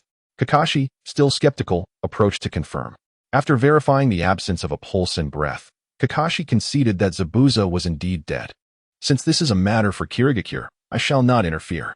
Take the body, Kakashi said, displaying pragmatism. Meddling in Kirigakure's affairs would yield no benefits and could potentially strain relations between Konoha and Kirigakure. Thank you. The enigmatic figure, his frame slender, hoisted Zabuza's corpse, which towered over him, offered his gratitude, and departed. Ugh! Kakashi collapsed. The others, perplexed, rushed to his side, wondering why Kakashi had collapsed after such a resounding victory. Madara explained, the Sharingan's power is not Kakashi's own. Excessive use can severely strain his body. I see. We must get Kakashi-sensei to rest immediately, Sakura said. The group arrived at Tazuna's residence. After several days of recuperation, Kakashi finally awoke from his comatose state. Tazuna's family was hospitable. His daughter, a woman of remarkable beauty and virtue, diligently cared for the group. Tazuna himself always ensured that the 7th Squad received the best accommodations possible. Despite their poverty, they prioritized Madara and the others, offering them the finest provisions in the largest bedroom, while Tazuna, his daughter, and grandson slept in a cramped spare room. However, one member of the family did not welcome the 7th Squad. Tazuna's grandson, Inari, the young boy, with a resolute expression, remained aloof. He refused to dine with Madara and the others, instead isolating himself in his room, conversing with an old photograph placed on the windowsill overlooking the sea. The photograph depicted a kind-faced man. Hey, Madara said, disliking the boy. Inari hastily concealed the photograph as the door opened. Who was that in the photograph? Madara asked. None of your concern, Inari retorted. Madara grew increasingly irritated. Inari had consistently derided the 7th Squad, dismissing their mission to help the Land of Waves and defeat the tyrant Geido as a futile endeavor. I haven't seen that man around here. Has he left? Madara asked. Humph. He's gone. He was an idiot, Inari exclaimed, clutching the photograph and fleeing the room in tears. Madara had sought out Inari after Inari's mother, Tsunami, had apologized to the 7th Squad, explaining that her son's transformation was due to the death of the man in the photograph. Sakura and Sasuke had dismissed her concerns, but Madara wanted to have a conversation with the boy. TCH, a mere crybaby, Madara said. Chapter 24, A Hero Not Far From Home, upon a seaside pier. Inari cradled a photograph, copious tears cascading upon it as he whispered, "Papa." The man in the photograph was not Inari's biological father, but his stepfather, Kaiza, a robust man who had journeyed from abroad in pursuit of his dreams as a fisherman. Upon his arrival to the island, he encountered Inari struggling in the water. Without hesitation, Kaiza dove in, rescuing him. From that moment forward, Inari, who had lost his father at a tender age, became inseparable from this man. Often delighting in riding on Kaiza's shoulders, their bond akin to that of father and son. Subsequently, a deluge ensued, breaching the dam. The adjacent villages were confronted with a dire choice: abandon their homes, an option fraught with insurmountable losses for many families, or endeavor to repair the dam, a perilous undertaking that could cost them their lives. As the villagers vacillated, Kaiza stepped forward, spearheading the arduous task of reinforcing the dam, thus averting the encroaching tide. From that day forth, Kaiza was, in Inari's eyes, the epitome of a hero. Alas, every hero's journey must eventually draw to a close. Kaido's arrival in the land of waves brought oppression and exploitation, as well as the obstruction of the construction of a sea bridge, resulting in numerous fatalities. Among them was Kaiza, who perished in the struggle against Kaido. Kaiza's demise inflicted profound emotional trauma upon Inari. He had perceived Kaiza as invincible, a heroic figure, only to witness his defeat. Having witnessed Kaido's ruthlessness, Inari lamented Kaiza's decision to confront him, believing that he would still be alive had he not engaged in the conflict. Inari reproached Kaiza for failing to safeguard his own life, for senselessly sacrificing himself against an indomitable foe. Why? To this day, Inari still grapples with this question. Madara approached, still wallowing in tears. Upon noticing the newcomer, Inari hastily wiped away his tears, concealed the photograph, and prepared to depart. However, Madara intervened, restraining him. Kaiza was a complete weakling. Slap. Inari struck Madara's hand away, retorting vehemently, "Don't you dare speak of him that way." His reaction was intense, as if he had summoned every ounce of strength. Madara scoffed, "Isn't that what you believe? You can say it, so why can't I?" Inari was taken aback. Indeed, since Inari had ceased to regard Kaiza as a hero and began to resent his sacrifice, the image of Kaiza as an unflinching champion had crumbled. Why then? Was it permissible for him to say it, but not for others? Because you feel that Kaiza failed to fulfill his paternal duties, you resent him. Yet, simultaneously, you yearn for your deceased father to remain a hero in the eyes of the villagers. Madara's words resonated profoundly, shattering Inari's facade of resilience, causing him to weep uncontrollably as he clutched the photograph. Hey. Madara, discomfited by the sight of the child's tears, glanced around anxiously, fearing misinterpretation. "You're a boy? For heaven's sake, what could tears do? Kaido is the one who killed Kaiza. Why do you resent Kaiza instead of Kaido?" I know it's futile. But Kaido has those ninja mercenaries. Who can defeat him? TCH. Madara scoffed disdainfully. "It's only because you can't defeat him.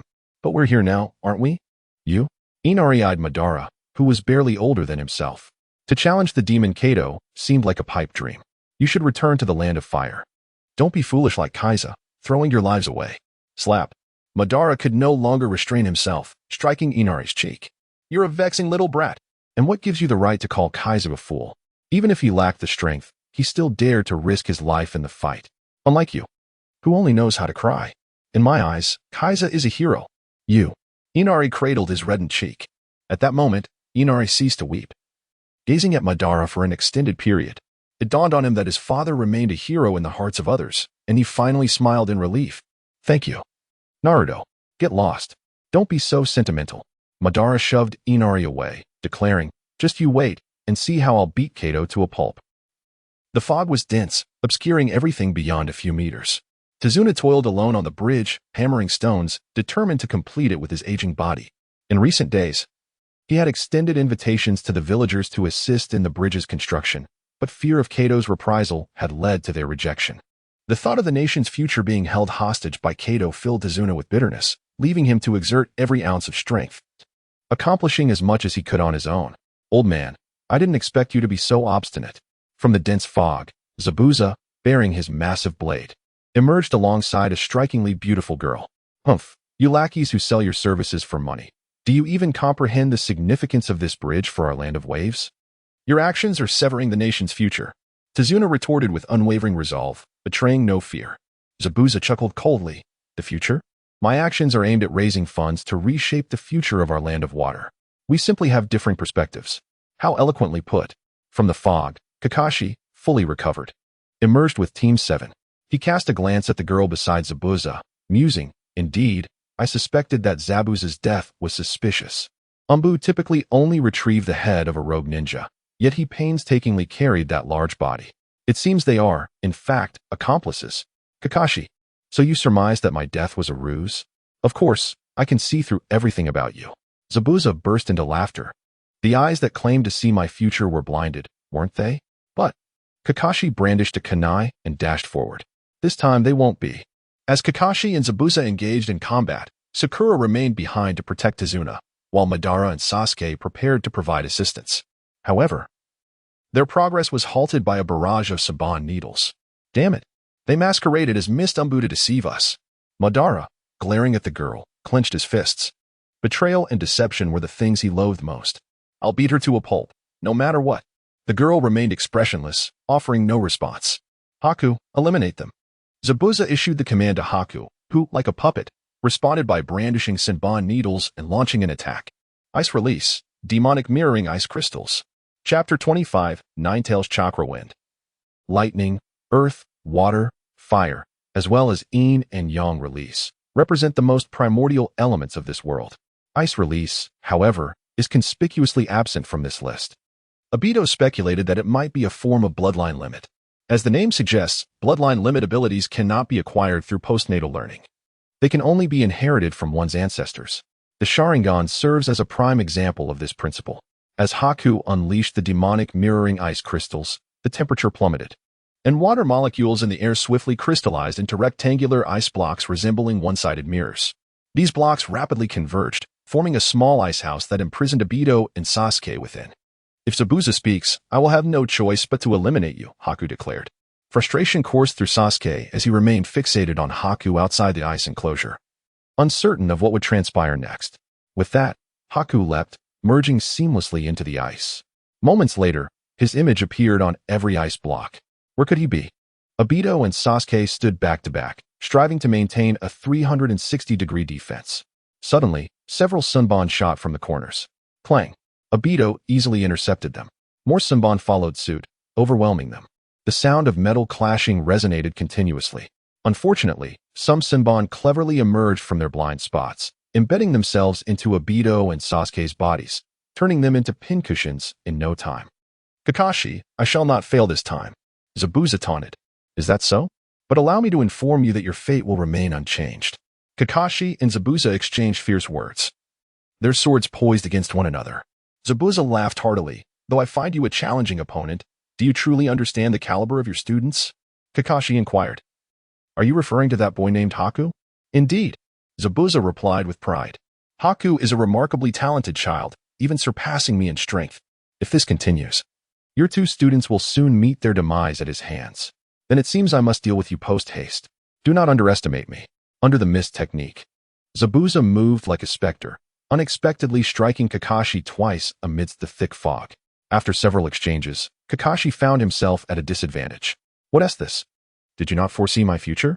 Why then can you not even read my movements now? Zabuza mocked coldly. Is that so? Kakashi lowered his mask, revealing his crimson Sharingan. As Zabuza charged once more, Kakashi retaliated with a genjutsu. Snap! Kakashi's arm was injured. Fortunately, he reacted swiftly. Otherwise, it would have been his head. Haha. Zabuza vanished into the mist, his voice echoing. I didn't think you would evade that. Did you just close your eyes? Indeed, during our last battle, you could not foresee my future. It was merely that I fell victim to your genjutsu, which misled me into revealing my hand movements, creating the illusion that you could replicate my jutsu, Kakashi explained, clutching his bleeding arm, his glove stained red. Kakashi gasped in disbelief at Zabuza's extensive combat experience, realizing he could not afford to underestimate this formidable foe. The title of demon was not bestowed lightly upon Zabuza. In the mist-laden village known as the Village of the Bloody Mist, Ever since the fourth Mizukage took office, the village had enforced a policy of seclusion, severing ties with the outside world. As an elite jonin of Konoha, Kakashi had learned through whispers that the village employed extremely harsh methods for selecting new recruits. All newcomers were gathered and forced to battle one another until only one remained. Zabuza emerged from this brutal environment. Ultimately, unable to endure such tyranny, he attempted to assassinate the fourth Mizukage but failed and was thus compelled to flee. Kakashi recognized Zabuza's journey as that of a man driven by noble ideals, a person deserving of respect. Regrettably, they now found themselves as adversaries. It seemed time for Kakashi to get serious.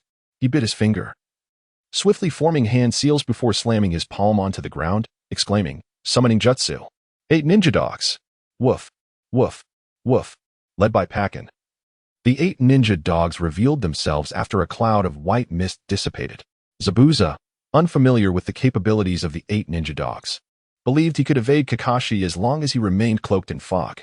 However, the dogs promptly dispersed. In a matter of moments, Zabuza found himself ensnared, unable to move as the dogs bit down on his joints. On the other side, trapped within the demonic mirroring ice crystals, Obito and Sasuke were severely injured. Obito, unable to withstand the assault, collapsed to the ground. Seizing the opportunity, Haku aimed for Obito's heart, launching several Senbon. With Obito too weak to evade, Sasuke, despite his ongoing resentment toward Obito's arrogant demeanor, recognized they were now comrades in battle. With his body pierced by Senbon, Sasuke lacked the strength to deflect them and instead leaped in front of Obito, absorbing the full brunt of the attack. Sasuke's anguished scream reverberated, prompting Obito to stir slightly, attempting to rise, but finding himself incapable. "You dare to shield him? Then I shall eliminate you first," Haku declared, emerging partially from the ice, fingers laden with Senbon. Should Sasuke attempt to withstand this strike, he would undoubtedly perish. Yet, Sasuke harbored unfulfilled aspirations. He must avenge himself. Thus, Sasuke resolved that he could not die here. With that, he activated his eyes. A single Tomo Sharingan materialized within his gaze. Through its lens, Sasuke swiftly pinpointed Haku's location. Although each ice block contained Haku's image, only one was genuine. Each time Haku raised his hand to launch Senbon, discerning the direction of the attack proved challenging. But this time, a confident smile graced Sasuke's lips. I've seen it all." As the Senbon shot forth, Sasuke executed a leap and a spin, sending shuriken flying toward Haku's location. Realizing he had been exposed, Haku hastily vacated the ice block, leaping to another. The ice shattered. Sasuke, seizing the moment, pressed the attack once more. The ice blocks continued to fracture as Haku shifted positions, ultimately leading to the destruction of all ice blocks. Seizing the opportunity, Haku vanished into the mist once again, evading capture. Meanwhile, as Sasuke battled Haku, Obito was undergoing a peculiar transformation. Red chakra surged forth like boiling water, bubbling, bursting, and rejuvenating in a relentless cycle. Although Obito could not move, he understood this phenomenon better than anyone. It was the chakra of the Nine Tails.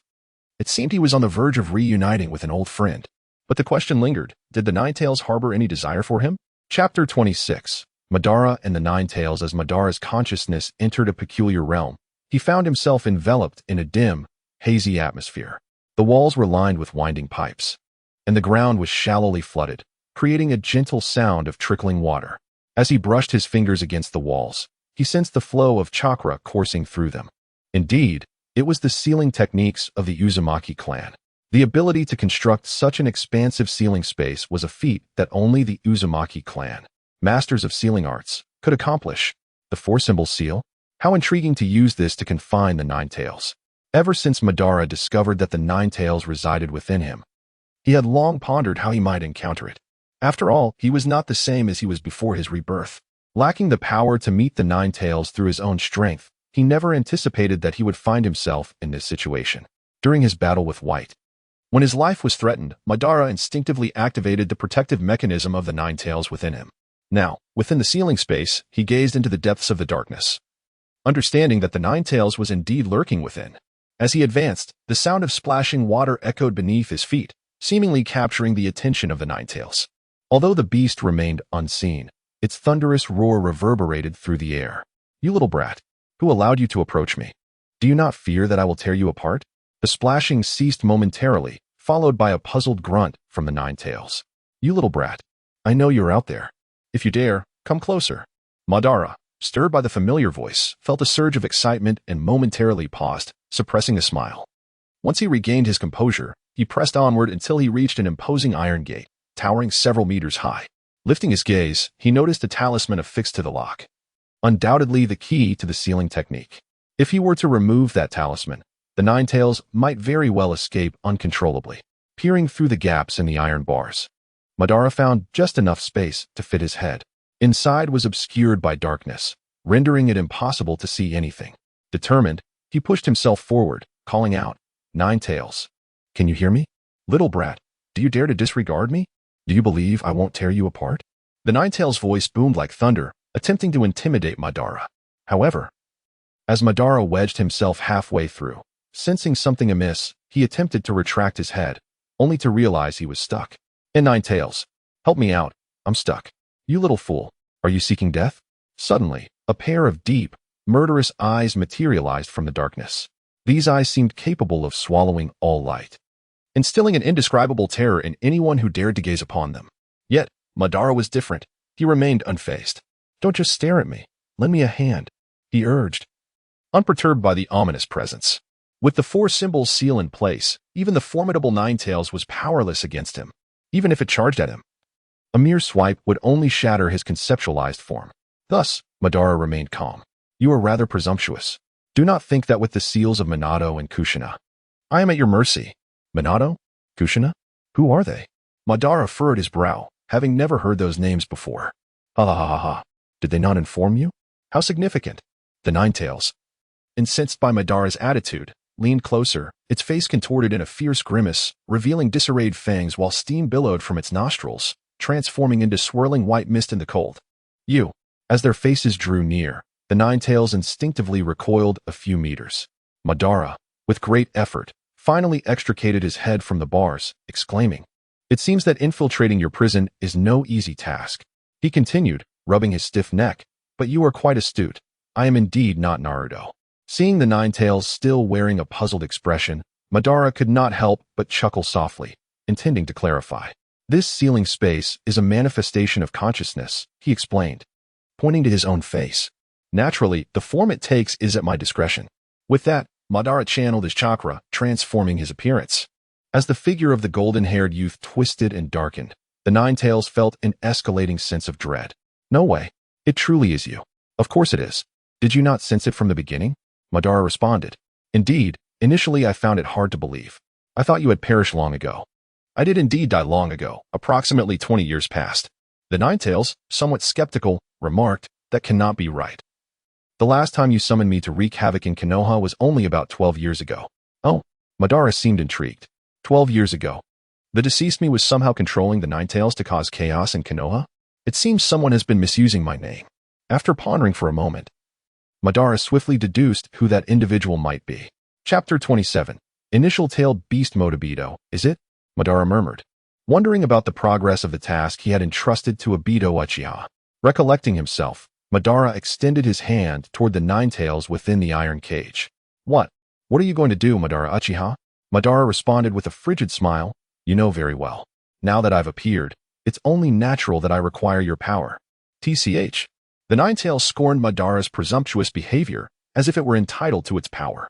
However, it was curious as to how Madara had managed to control what should have been Naruto's body.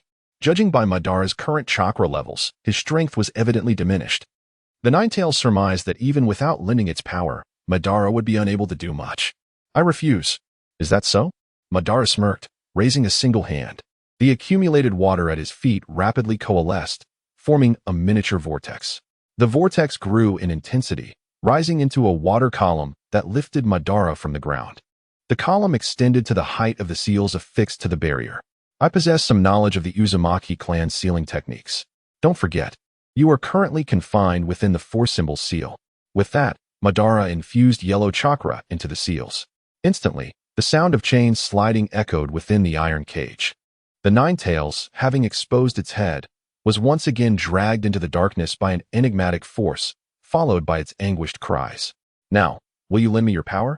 "Humph. Since you're so eager to die, I'll grant you your wish."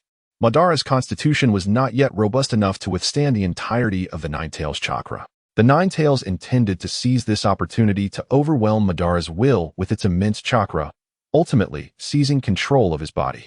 A continuous stream of crimson-tailed beast chakra flowed from the iron cage into Madara's body. Madara, feeling the surge of power, laughed maniacally.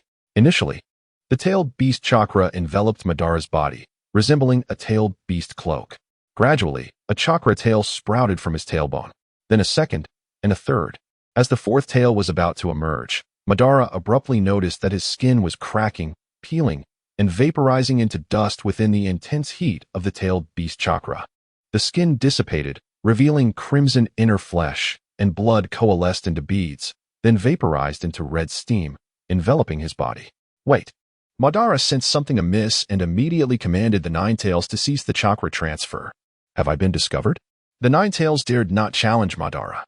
It knew that even in his weakened state, Madara's knowledge of taijutsu, ninjutsu, genjutsu, sealing techniques, forbidden arts, and his unparalleled combat experience made him a formidable opponent. Seeing that the Nine Tails was being cooperative, Madara did not pursue the matter. Instead, he retracted the partially formed fourth tail. The already battered inner flesh, nourished by the tailed beast chakra, slowly regenerated, returning to its original state. I can only withstand 3 tails at most. Below 3 tails, Madara could not unleash the Nine Tails' full potential. However, it would suffice to deal with the ice ninjutsu user outside. Alright, keep the seal open. I'll come in to play with you when I have time. TCH, you better never come back. Emerging from the seal, Madara observed Sasuke locked in a fierce battle with Haku. He's already awakened the Sharingan.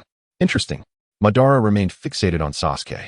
If he could not bring him into his fold, he would undoubtedly become an obstacle on his path to world domination. Haku, utilizing Zabuza's hidden mist technique and his unique ice release Kekkei Genkai, executed the swift mist body technique, moving at high speeds within the mist and launching relentless attacks on Sasuke. Had Sasuke not awakened the Sharingan and gained the ability to predict movements, he would have been utterly defenseless against Haku.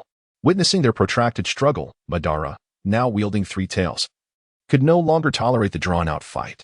Extending his hand, now adorned with white, sharp claws, he moved with lightning speed. Haku, caught off guard by the swift mist body technique, was unable to react and was seized by the neck by Madara. So fast, before Haku could exclaim, Madara slammed him to the ground, dragging him and carving a trail of destruction. Madara raised his hand, aiming for Haku's vital point. However, Haku slowly closed his eyes, offering no resistance, and awaited his demise. Zabuza-sama, I'm sorry that I couldn't be a useful tool for you. Farewell. Hearing these words, Madara halted his attack. How pitiful. Even in this state, he's still thinking of others. Madara had heard tales of Zabuza during Kakashi's recuperation.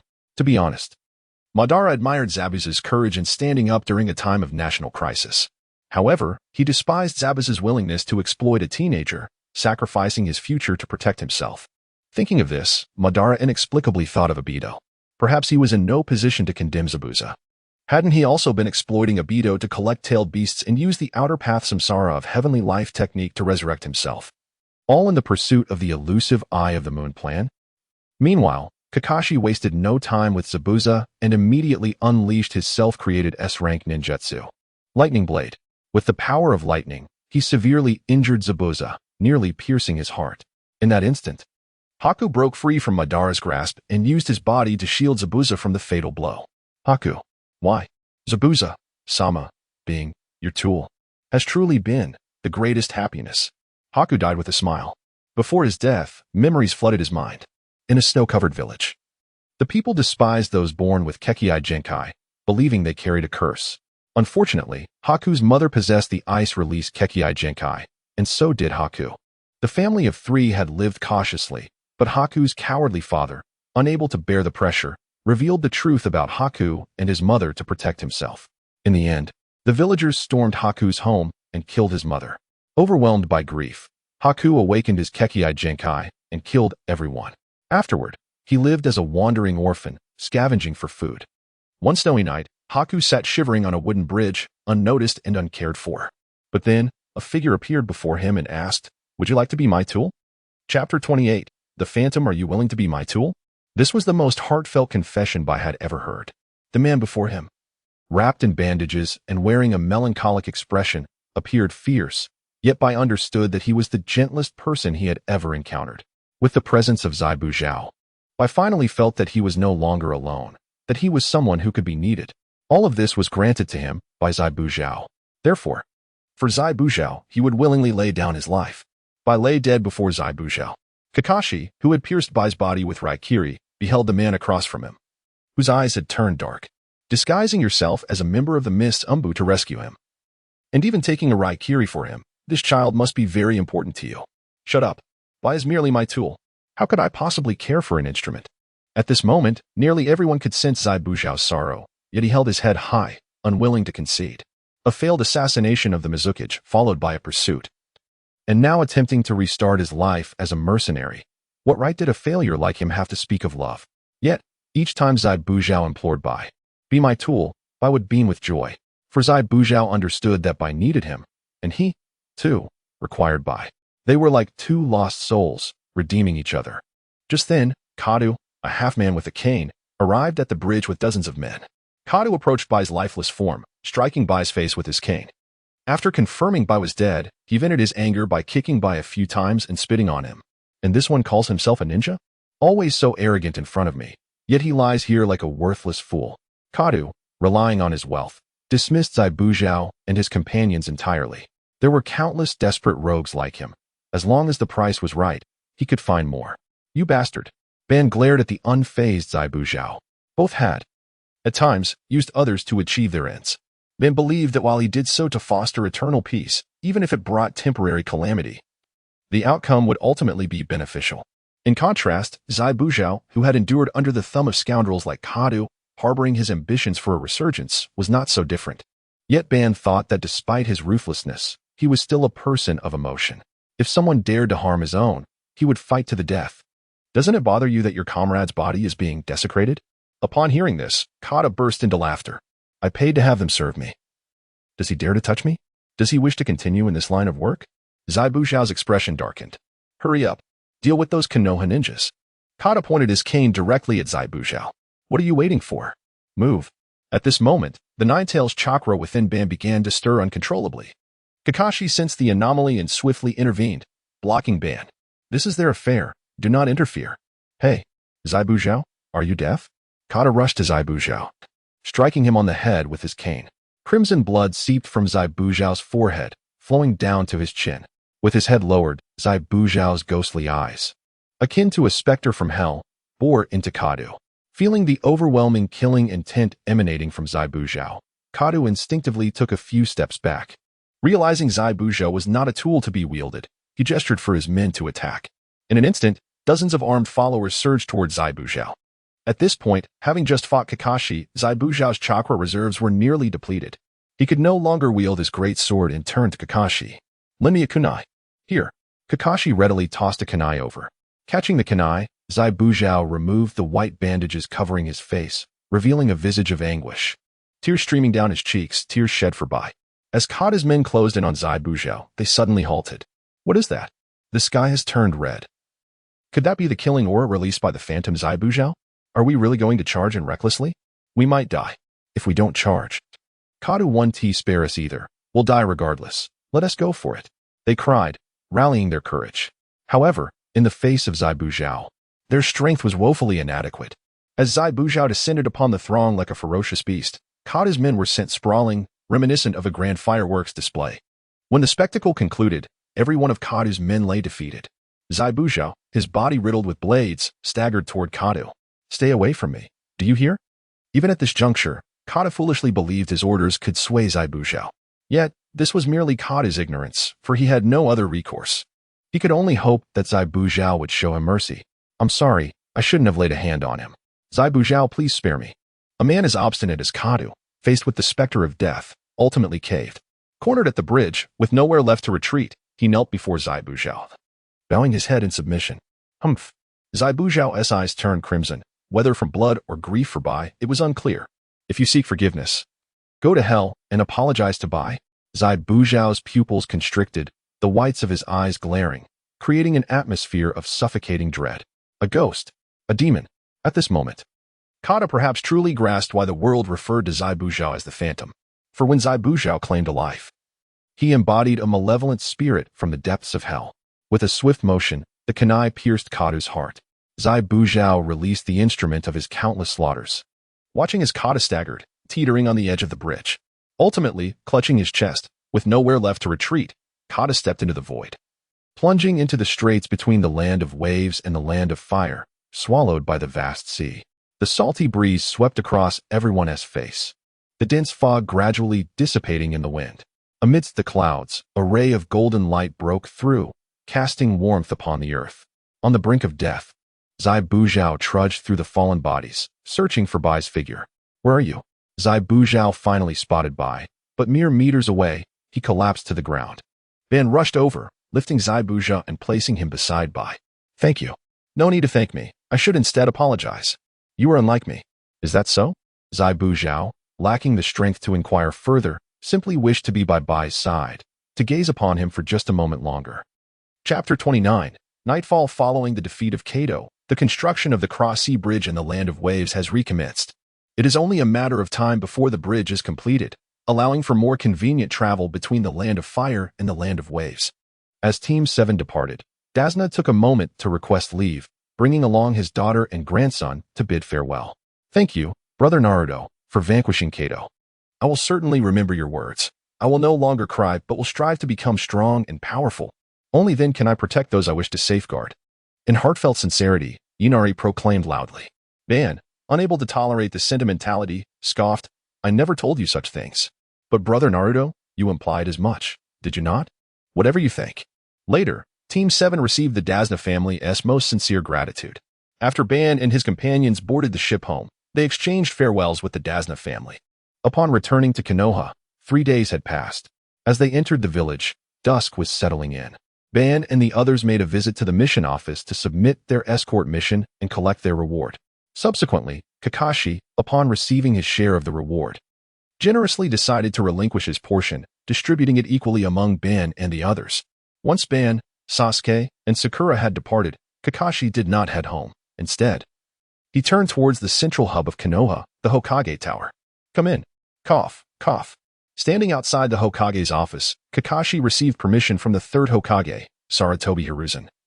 Before entering, he observed Hiruzen, who was engrossed in his work, one hand holding a pipe, while the other annotated documents. Kakashi glanced at the clock on the wall. The hour hand pointed to 9:18. He could not help but internally lament, the role of Hokage is truly taxing. "I shall remain a mere elite Jonin and avoid such burdens." Kakashi, inherently lazy, found it difficult to comprehend Hiruzen's workaholic nature. Although Hiruzen was not particularly known for his diligence among the Hokage or even in the 5 great nations, the sheer volume of work he had at this hour, well past 9, with mountains of documents yet to be processed, was indeed disheartening. "Kakashi, do you require something?" Hiruzen continued working without lifting his head. "Yes," Kakashi nodded. "It's regarding the 9 tails within Naruto." "Oh?" At this, Hiruzen paused his work, clearly understanding that the matter of the 9 tails was of far greater importance than the tasks at hand. "Do you mean to say that Naruto has begun to exhibit the 9 tails transformation?" "Indeed. He has reached the 3rd tail, with signs of a 4th tail emerging." Hiruzen inhaled deeply from his pipe and turned his chair to gaze out the window. The night sky was clear, with stars twinkling faintly.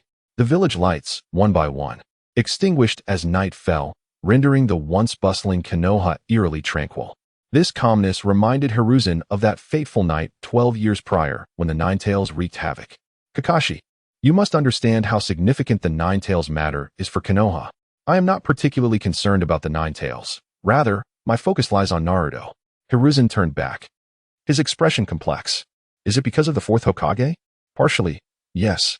But more so, I wish to see how Naruto will develop." Hiruzen sighed. "Keep the fact of Naruto's tailed beast transformation a secret from me. Otherwise, that troublesome Danzo will undoubtedly seek to cause me trouble." "That staunch man." "Indeed. The fact that Naruto has been allowed to live normally is a result of Danzo's compromise. If he were to discover this situation, he would be the first to demand restrictions on Naruto's freedom. Indeed, I never expected Lord Danzo would ever compromise." Upon returning to his familiar rented room, Ban eagerly took a hot shower. Comfortably nestled in bed, the fatigue accumulated over the past days seemed to evaporate as he stretched his limbs. Advanced missions are truly demanding, he mused, retrieving an envelope from beside his pillow. It contained the portion of the reward he had received today, 10 10,000 Rio. He had never before received such a sum all at once. Typically, it would take nearly a year of living expenses to accumulate that much. Ban marveled at the lucrative nature of being a ninja, pondering how a mere C-rank mission could yield 10,000 Rio. What then of B-rank, A-rank, or even S-rank missions? The potential for wealth seemed boundless. At this moment, savoring the taste of money, Ban began to envision a bright future ahead. Beyond the financial gain from this mission, he had also forged a connection with the Nine Tails and successfully absorbed its chakra, unlocking the third tail. The emergence of a fourth tail, however, would pose a significant risk to his current physical condition if forced. Thus, Ban delineated 4 stages of tailed beast transformation, primary, 1 to 3 tails, characterized by a chakra cloak enveloping the body, with facial whiskers thickening but no sign of a complete fox transformation. Intermediate, 4 to 6 tails, where skin shedding occurs. The chakra cloak remains, yet the individual begins to exhibit fox-like traits.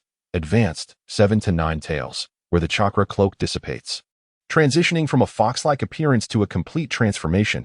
And finally, the complete state, a realm he, as a former Jinchuriki of the Nine Tails, aspired to achieve. Ban believed that with relentless training and the application of his previous ninja knowledge, he could reclaim his former prowess and perhaps even surpass it, thanks to his youthful physique. Moonlight streamed through the window, illuminating the room. Leaning against the headboard, Ban gazed at the blue beam, lost in thought. Zabuza. He recalled that ghostly figure. Zabuza utilized Haku, while he himself had made use of Obito. While they appeared similar, the underlying essence differed. Zabuza's use of Haku stemmed from his cold demeanor, lacking the ability to express his need for the boy tenderly. Fortunately, Haku understood. They shared a bond of mutual appreciation and love. In contrast, for Ban, Obito was merely a tool to achieve his ambitions. He held no trust for Obito, just as Obito harbored no trust for him. How could their relationship compare to the bond between Zabuza and Haku? The next time I encounter Obito, how should I greet him? This question plagued Ban's thoughts, leading him into slumber. The following day, while still deep in sleep, Ban was abruptly awakened by the sounds of drums and gongs outside. Those rascals!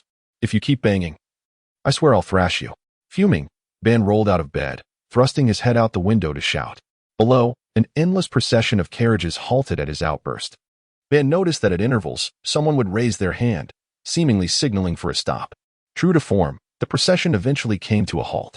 Beneath Ban's window, a lavish palanquin was revealed as someone pulled back the curtains, looking up at the irate Ban. Ban recognized the individual, adorned in splendid attire, reminiscent of the daimyo of the Land of Fire. Chapter 30. Shall we dance? Who was that person? The individual within the palanquin was indeed the daimyo of the Land of Fire. Upon hearing the daimyo's command, the guardsmen ordered several samurai to ascend the stairs. By the time Madara perceived the presence of individuals outside the door, it had already been shattered by the samurai, who surrounded him with drawn swords. You've demolished the door. The landlady will berate me later. Did you not consider my feelings? The lock was contorted, and a gaping hole marred the door, with splintered wood scattered across the floor. It was already disruptive enough that the daimyo's visit to Konoha was accompanied by fanfare, disturbing the peace. Now, they were exacerbating the situation by invading a private residence. Insolent whelp, do you comprehend whom you have just defied? I inform you, the daimyo is incensed. Prepare to meet your demise. Surrender immediately, and allow us to present you before the daimyo to offer an apology. Perhaps, then, your life may be spared. Listening to the samurai's pronouncements, Madara nearly chuckled. The daimyo? What was he but a mere trifle? Since his very birth, Madara had never held the daimyo in any regard. I advise you to vacate my room and compensate me for the door. Madara fixed the samurai with an icy stare. Those samurai, who had never engaged in combat with shinobi and had always served as the daimyo's protectors, considered themselves superior to those who risked their lives. Accustomed to a life of ease, they had never encountered anyone who dared to address them in such a manner. Ha ha ha, did you hear that? This brat is still slumbering. Assuredly, judging by his disheveled appearance, he has just risen. Let us first chastise him, and later, the daimyo can decree his punishment. I wager he will not maintain his arrogance then. The samurai nodded in agreement, deeming the plan feasible. It would allow them to vent their spleen without offending the daimyo. They merely needed to employ a modicum of force before apprehending him, without compromising the outcome. The one who proposed the idea even preened himself, hoping his comrades would laud him as a genius. As fate would have it, this genius was rewarded with a black eye by Madara's fist. Cease your mirth. Since your entrance, You have been the most irksome. After the genius collapsed, the samurai grew even more agitated. The brat struck first. You all witnessed it. Now we possess just cause to enforce the law with violence. Correct. Pummel him. The samurai swarmed forward. Madara's soul thought at that moment was, the opportunity has been extended. There will be no further chances. Bang, bang, bang, bang. The sounds of a fierce altercation emanated from upstairs. The daimyo craned his neck from the palanquin and inquired of the guard riding beside him, why is the capture taking so long? Presumably, those fellows cannot resist resorting to violence against the transgressor. Alas, the samurai of the daimyo's mansion have become lax in discipline of late. Remind them appropriately, lest they provoke an incident that I must resolve. Understood. Their conversation revealed that the daimyo was aware that the samurai, relying on their status as the daimyo's personal guard, conducted themselves haughtily when abroad. They frequently bullied commoners and oppressed the vulnerable, incurring widespread resentment. Yet, there was naught to be done. Who would dare lay a hand on the samurai under the daimyo's command? To strike them was tantamount to slapping the daimyo's face. Ararg. While the daimyo was taking pride in having such a group of samurai flaunting their power, one of them was flung directly from the window, smashing the daimyo's palanquin. Daimyo. The guard dismounted swiftly, removing the samurai and the palanquin's splintered planks from the daimyo, assisting the dust-covered, disheveled daimyo to his feet, and inquired anxiously, Daimyo, are you unharmed? Who dares to assault my samurai? The guard also desired to know, could there be someone else in the room besides the young boy who had peeked out earlier? After all, he doubted that the samurai who had stormed upstairs would be unable to subdue a mere child. Second squad. Fifth squad. Advance. Chakra squad, you follow as well. The guard turned to the unit clad in silver armor beside him and commanded, Chakra squad, you follow as well. Understood. The Chakra squad, in essence, still belonged to the samurai. What set them apart from ordinary samurai was, as the unit's name suggested, their ability to manipulate chakra within their bodies, akin to shinobi. However, unlike shinobi, who underwent systematic chakra control training, they were adept at infusing chakra into their blades, granting them a sharpness capable of cleaving iron and severing hairs with a mere breath. The second and fifth squads were the first to ascend the stairs. Upon reaching the rooftop balcony, they beheld a group of samurai sprawled at the doorway. Then they saw Madara, clutching a person by the collar, escorting him outside and tossing him aside, casually dusting off his hands. Is this the culprit? Upon seeing this, the second and fifth squads of samurai were taken aback. They had not expected that the resident of the upper floor was indeed a mere child. How could it be that samurai, who would be intimidated by the mere mention of the daimyo's personal guard during battles with other nations, were unable to subdue even a child from a small ninja village? Oh, Madara, having just dealt with the first batch of samurai who had ascended, saw a new group surging forward, his expression remaining nonchalant. Do you also wish to dance? Dance. These samurai, who had experienced life and death, had never endured such humiliation. Their initial rationality vanished in an instant. Despicable. Kill him. The samurai swarmed forward on the narrow balcony. A spectacle ensued. The samurai in the front ranks charged forward, only to be struck and sent flying downstairs by Madara's blows. The samurai behind them immediately filled the void, only to be sent flying as well. All that could be seen was a young boy from Konoha, standing his ground, surrounded by a group of adult samurai. The young boy stood firm. The samurai flew in all directions.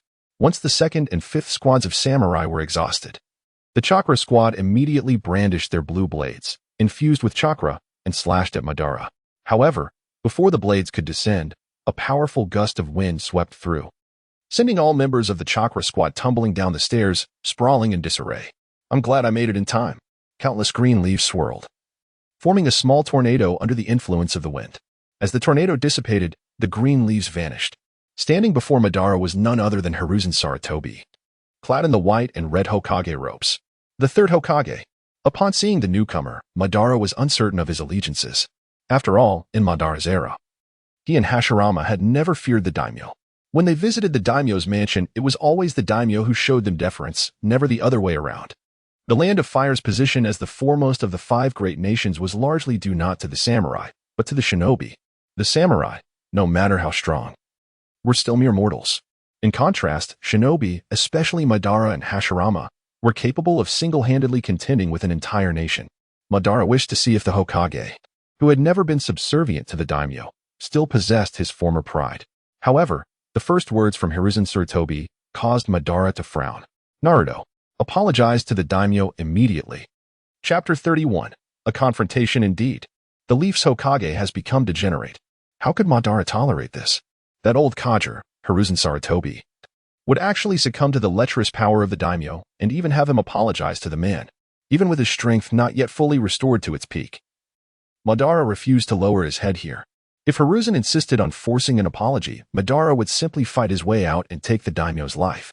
An eye for an eye, he would not suffer this indignity. Apologize to the daimyo? A preposterous notion. Hiruzen seemed to have anticipated this outcome and sighed wearily. Then I will apologize on your behalf. You are the Hokage, you cannot go either. Madara would not allow Hiruzen to tarnish the Hokage's name. Rest assured, I will handle this matter appropriately. Hiruzen patted Madara's shoulder, instilling a sense of reassurance. This time, Madara did not object. Standing upstairs, Madara watched Hiruzen descend. Soon, Raid Namishi, a Hokage guard, appeared at Hiruzen's side. Hiruzen approached the daimyo, one engaging in amiable conversation while the other wore a face of discontent. Madara could not discern their words. However, before long, the lengthy convoy began to move once more, and tranquility was restored, save for the remnants of shattered palanquins and the disarray within Madara's rented room. The Hokage's office. The doors remained firmly shut, with daimyo's guards and Hokage guard Raid Namishi stationed outside on either side. Inside, the fire daimyo was incensed, voicing his grievances to Hiruzen. Hiruzen, are you aware of how many of my samurai or ninja have injured? My men are still downstairs, awaiting an explanation. What explanation? Hiruzen, with his pipe in hand and back turned to the window, finally pivoted. The daimyo faltered, detecting a coldness in Hiruzen's gaze. Well, you know, I am, after all, the ruler of a nation. If my people suffer losses and I do not stand up for them, how can they trust and follow me in the future? That is your concern. Hiruzen exuded an unprecedented aura of dominance. He continued, Daimyo, I granted you face earlier, apologizing on your behalf in front of everyone. What more do you desire now?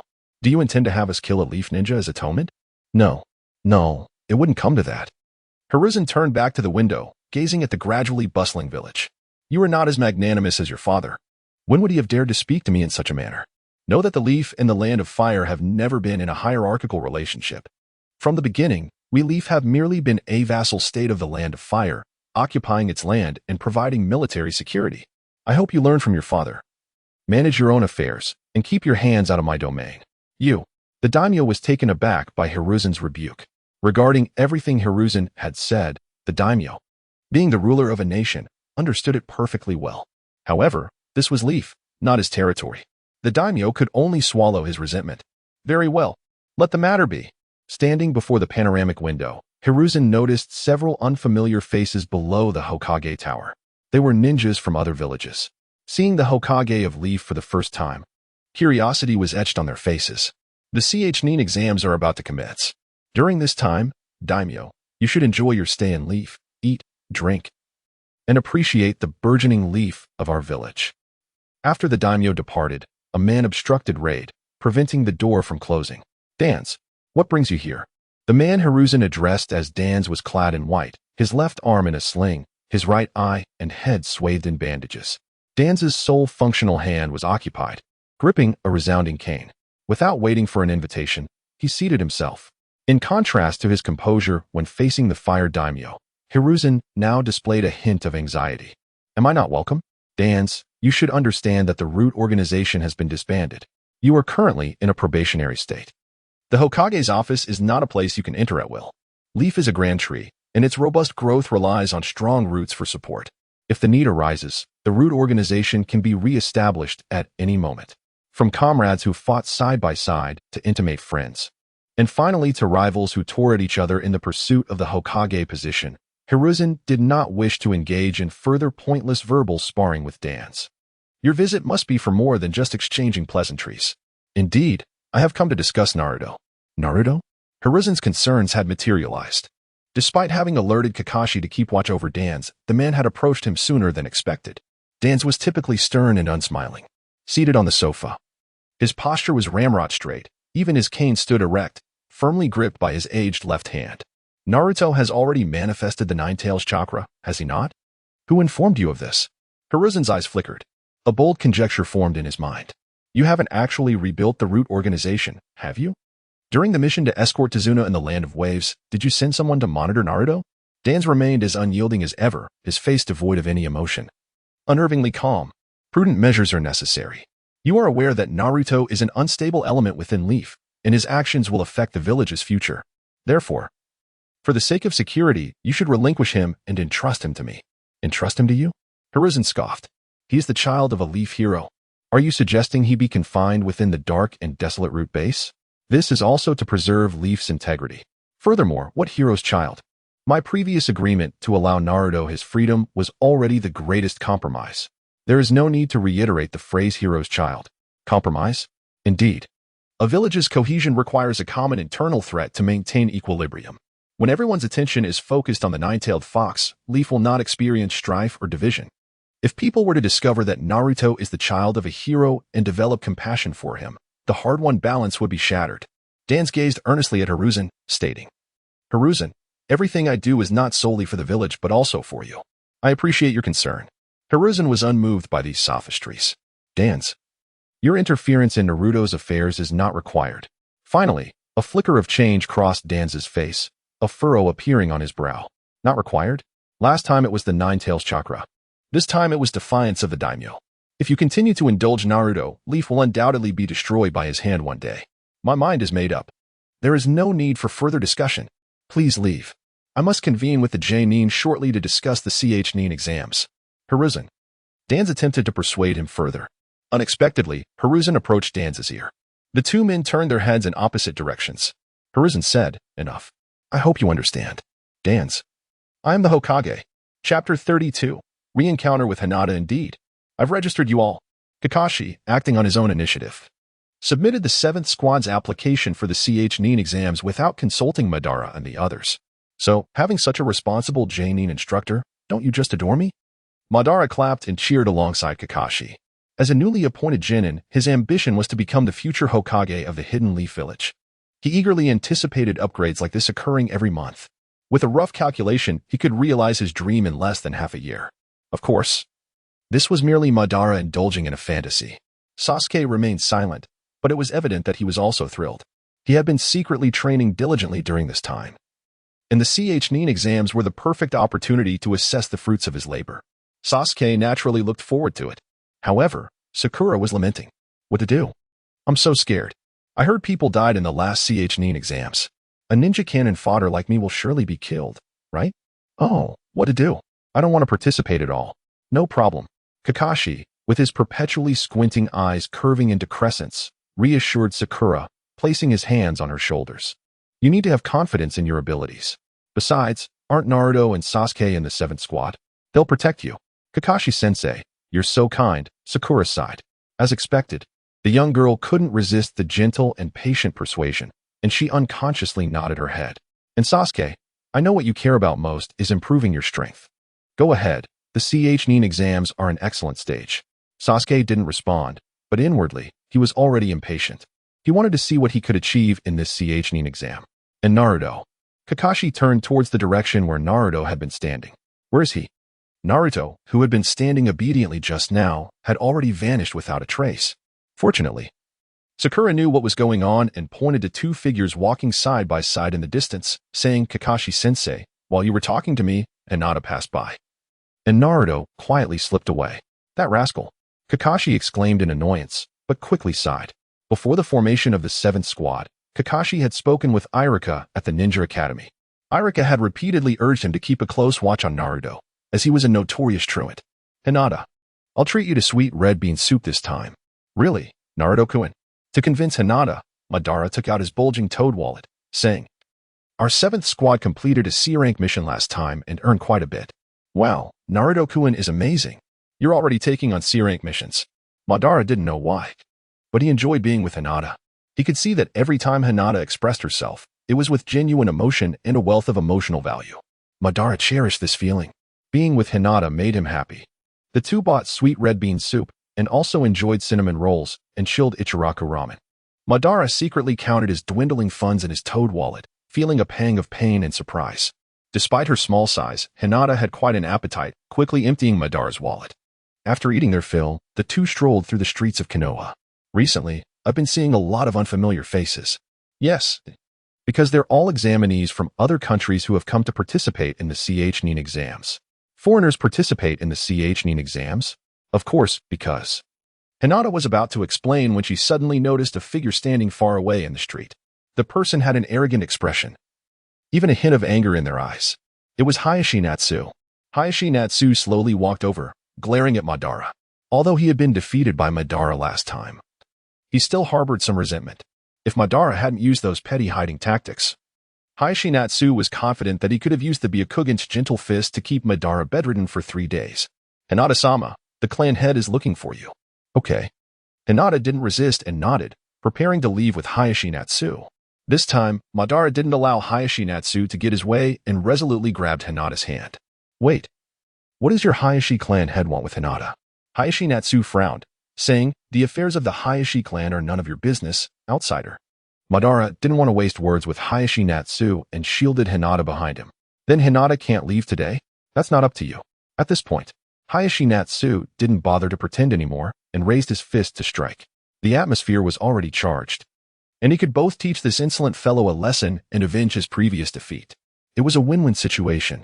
As expected, Madara would have to evade the direct punch and couldn't possibly take it head-on. But Madara refused to comply with Hayashi Natsu's wishes and slowly raised his right hand, intending to meet the punch head-on. However, Hinata intervened, pressing down on Madara's hand and stepping in front of him. Hayashi Natsu, realizing the situation was amiss, quickly restrained his punch. By sheer luck, the punch stopped just 1 centimeter away from Hinata's forehead, causing her hair to flutter wildly. Hinata-sama, what are you doing? Natsu, I've told you many times, please be polite to my friends, or I'll really get angry. But Hayashi Natsu was filled with anger. But out of consideration for Hinata, he couldn't say anything more. Humph. If Hinata-sama hadn't stopped me, you would have been sent flying by my punch just now. Punch me? Madara found it amusing. Hinata turned around, her determined gaze revealing a captivating strength. Naruto-kun, please cheer me on. You? What are you going to do? Hinata smiled gently, radiating infinite tenderness. Next, I'm going to participate in the family air test. Don't worry, I will become the one who can stand before you. Family air test? Madara was stunned. This girl clearly didn't have the qualifications to be an heir, and she was a gentle and indecisive person. Yet she intended to change herself because of his words. I don't like anyone standing behind me. That wasn't Madara's intention, or rather, Hinata had misinterpreted his words. The reason Madara didn't like anyone standing behind him was because he was an insecure person. He loathed betrayal and abandonment, those who engaged in petty schemes behind his back. Therefore, on his path to realizing his dreams, Madara didn't trust anyone and wasn't willing to entrust the future to successors. Whether it was becoming Hokage or the Eye of the Moon plan, Madara only wanted to accomplish it alone, from beginning to end. However, since Hinata had already set her mind on this path, Madara could only offer his blessings. After all, everyone had their own path, and Madara had no right to interfere. That day, Hinata left with Hayashi Natsu. Madara returned to his normal routine and began to diligently train for the CH exams. However, a few days later, while on his way to Training Ground 3, Madara discovered Hinata in a corner of an alley, covered in injuries and sobbing with her head in her hands. Chapter 33. Actually, you've always been through so much, haven't you? Hinata, what are you doing here? A familiar voice reached Hinata's ears. Hinata wiped her tears on her clothes, then resolutely lifted her head. It's nothing, Naruto-kun. That forced smile doesn't suit you. Is that so? Haha. Can you tell me what happened? Hinata stared at Madara's face. Is it all right? Of course, we're best friends, aren't we? Unconsciously, tears streamed down Hinata's cheeks, dripping onto the ground like fine rain, forming small, scattered spots. I can't become strong enough to stand before Naruto. I'm so useless. Madara remained silent, knowing Hinata had more to say and simply waiting for her to pour out her heart. Father had hoped for a son, but I disappointed him. The arrival of my younger sister, Hanabi, also let him down. Out of necessity, father had to place his hopes of succession on me. But I was born with a timid nature, always wanting to escape when faced with difficulties. The first time I met you, Naruto, in the snow, was also because of family matters that I had run away from. I remember you were worried I'd get frostbite, and you wrapped your scarf around me. That's right. The scarf was red, especially beautiful, as warm as being embraced by my mother. I actually did something like that? Madara was surprised that Naruto could be so considerate. Completely different from what others said about him. People said Naruto was a deadbeat, carefree, and only caused trouble. But now, from Hinata's words, Madara heard a different Naruto. Yes, Hinata would certainly reply to Madara. Although you've forgotten these things, I remember them clearly. Hinata continued her story. I ran away from home several times. And once I ran into some bullies who mocked my strange eyes and started hitting me. I was so useless then. Afraid to fight back because I knew I couldn't beat them. In the end, it was you, Naruto. You weren't their match either, but you rushed to protect me. Even though you were beaten black and blue. Still, you didn't give up. Eventually, the bullies, seeing your unwavering attitude, perhaps also afraid, left after uttering some harsh words. I once asked you why you didn't choose to run away when faced with difficulties. You said something to me that I'll never forget. The Naruto spirit never gives up. Believe it, and that is my ninja way. Hearing this, Madara couldn't help but sigh. Damn it, I'm a little touched by that kid. However, after saying so much, Hinata still hadn't explained why she was hiding here crying. Ahem, Hinata, it's necessary to point out that you're digressing a bit. Oh, sorry. Once I start talking about Naruto-kun, I can't stop. Next, I'll properly talk about my own affairs. My bloodline in the Hyuga clan is nearly perfect. So that's why, even though I am a daughter, father still placed his hopes of succession on me. I was also encouraged by Naruto-kun. I, who had always been running away, chose to bravely face father's arrangements. I thought that as long as I made changes, everything would naturally develop in the right direction. It's a pity that I met Neji Nezen. Neji? Madara thought for a moment, seeming to have some impression of this person. Hyuga Neji. The entire Konoha speaks highly of him. I heard he graduated a year earlier than you and was also an unparalleled genius last year. Neji Nezen is truly a genius. If he hadn't been born into the branch family, with his talent, he would have undoubtedly been the heir to the Hyuga clan's main house. It's a pity he wasn't. So, my father, who always strictly demanded of me, had Neji Nezen become my sparring partner. But I'm really useless. No matter how many times I spar with Neji Nezen, every single time, I would be thoroughly defeated.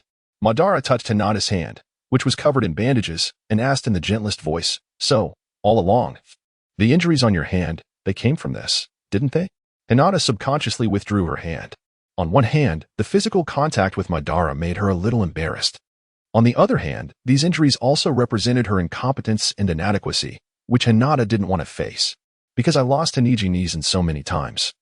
Father also knew that with my personality, wanting to surpass Neji Nezen would be as difficult as ascending to the heavens.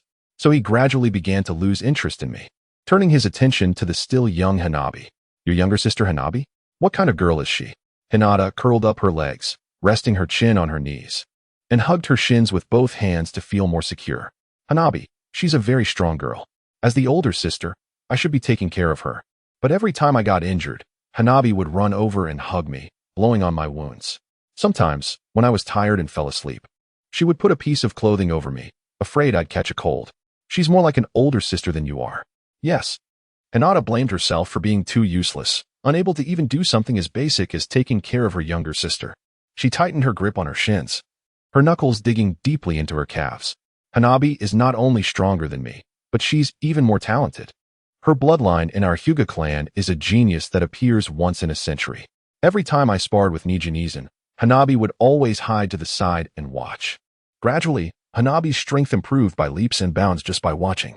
Later, Hanabi's strength was accidentally discovered by father, so he proposed that I spar with Hanabi. Looking at Hanabi, who was still a head shorter than me, I really couldn't bring myself to fight her during sparring, but Hanabi used all her strength against me, knocking me to the ground, and I couldn't get up again. Of course, because of this, father completely gave up on me. Madara lamented the cruelty of large clans. Survival of the fittest, all for the sake of the clan's prosperity. Hanabi is so gentle to you. Why would she seriously injure you during sparring? Madara could understand the clan's disputes, but he never understood Hanabi's behavior. You might have misunderstood Hanabi. Hinata explained, Hanabi is still that gentle and strong younger sister. The reason she used all her strength to defeat me in sparring is that she had already seen that I was unwilling to accept the position of clan heir. She also knew that I was someone who loved to run away. She was just trying to help me get rid of all this, taking on the clan's high expectations for me. Hanabi, she's a very considerate girl, but on the matter of the clan's succession, she chose to sacrifice herself for my sake.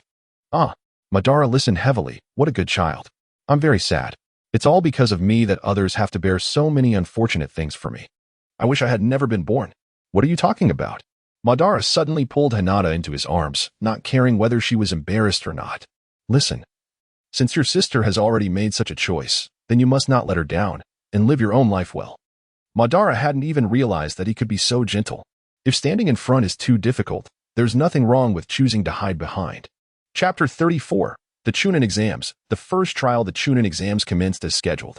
The initial trial, a written examination. Venue, the Ninja Academy's lecture hall. Within this hall, capable of accommodating over 200 individuals, ninjas from various villages congregated. Proctors lined the perimeter, armed with clipboards and pens. At the forefront, a man garbed in a black trench coat and a black bandana stood as the proctor-in-chief, Ibiki Marino. An air of astonishment swept through the assembly. Initially, the examinees were engaged in individual conversations, some even embroiled in disputes. However, upon Ibiki's arrival, an immediate hush fell over the room. I shall now articulate the regulations. Ibiki announced. Combat without explicit authorization from a proctor is strictly prohibited. Even with consent, lethal force is forbidden. Those foolish enough to defy my edicts will face immediate disqualification. Ibiki's stern declaration instilled a sense of order among the candidates, prompting them to adhere to the rules. Perhaps sensing his severity, Ibiki attempted to soften his image. This trial does not necessitate combat. It is a written examination. Ibiki signaled his assistants to distribute the exam papers. Upon receiving the papers, the candidates cast a cursory glance at the questions, nearly gasping for air in disbelief. The difficulty was formidable. Now that you possess the exam papers, allow me to elucidate the rules, Ibiki stated, tapping the blackboard with chalk to capture the attention of the examinees. He proceeded to write the first rule on the board and proclaimed it aloud. The examination comprises 10 questions, each worth 1 point, totaling 10 points. The team's score is calculated based on the aggregate of all 3 members. A score of 0 by any member results in the entire team's disqualification. Any detected instances of cheating will incur a deduction of 2 points, potentially leading to the team's elimination. As Ibiki meticulously outlined the rules, Naruto, seated beside Hinata, succumbed to drowsiness, wondering when the ordeal would commence. The purportedly challenging questions posed little difficulty for Naruto, owing to his diligent studies during his final days at the Ninja Academy. Achieving a perfect score was unlikely, but securing a respectable grade seemed within reach. Furthermore, considering his teammates, Sakura was an academic prodigy, and while Sasuke's scholastic performance was less stellar, his Sharingan enabled him to replicate others' actions. By observing a proficient test-taker, Sasuke could effortlessly mimic their responses, ensuring near-certain success. Their team, with a modicum of effort, was virtually invincible. Are you finished, Proctor? Naruto interjected, eager to expedite the proceedings. May we commence? He inquired with an innocent expression. Ibiki's rising blood pressure subsided upon witnessing Naruto's eagerness. The examination shall now commence. Upon Ibiki's command, the candidates seized their pens and scrutinized the questions. However, few dared to put pen to paper. Naruto, like the others, began by analyzing the questions. The first question was a cipher. The task was to decipher the code on the left into plain text. This presented no obstacle for Naruto. The second question involved distance calculation. It required computing the time elapsed for a kunai to travel from point A to point B, considering distance, wind direction, friction, and throwing force. This, too, posed no challenge for Naruto. His caliber as a ninja granted him an innate aptitude for kunai throwing. Often, a mere glance sufficed for him to estimate the relevant factors. The challenge lay in presenting the data concretely. Naruto's studies with Hinata had not been in vain. He advanced to the third question. Finally, upon reaching the sixth question, Naruto sensed an anomaly. The question was beyond the scope of the curriculum. In normal circumstances, time constraints dictated against dwelling on a single, perplexing question. Thus, Naruto shifted his attention to the seventh question, then the eighth, the ninth, and ultimately the 10th.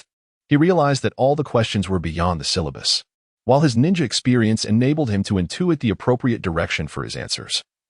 Answering the questions required concrete data and evidence, unlike combat. At this juncture, Naruto paused to reflect. Wait a moment. This is the Chunin exams. It cannot be a mere academic assessment akin to the ninja graduation exams. While the distinction between Chunin and Genin extends beyond mere strength, encompassing comprehensive abilities, surely it does not solely hinge on theoretical knowledge. Naruto surreptitiously observed his surroundings. Many candidates appeared to share his predicament, halting their progress upon encountering the later questions. Unsure of how to proceed, Candidate 32, 55, and 88 disqualified. The proctors stationed around the room announced the candidates' numbers, signaling their expulsion from the Chunin exams. Crude cheating tactics will only harm yourselves, Ibiki added, exacerbating their disappointment. Amidst the demoralizing pronouncements, Naruto discerned a subtle nuance. Crude cheating tactics will only harm yourselves? He repeated Ibiki's words, experiencing a moment of clarity. If the written examination were analogous to a mission and the team's aggregate score determined their advancement, then the completion of the mission was equivalent to the team's success. A 0 score from one member would lead to the disqualification of the entire team, mirroring a mission failure resulting from a team member's blunder. Thus, the examination, ostensibly a test of academic prowess, was in reality an assessment of teamwork. A team with subpar scores, or worse, a 0, would be compelled to either devise a means of answering at least one question or resort to cheating to avoid jeopardizing their teammates. Cheating, however, entailed risks. Yet, those risks could enhance the mission's success rate, thereby indirectly assessing the ninja's intelligence gathering capabilities.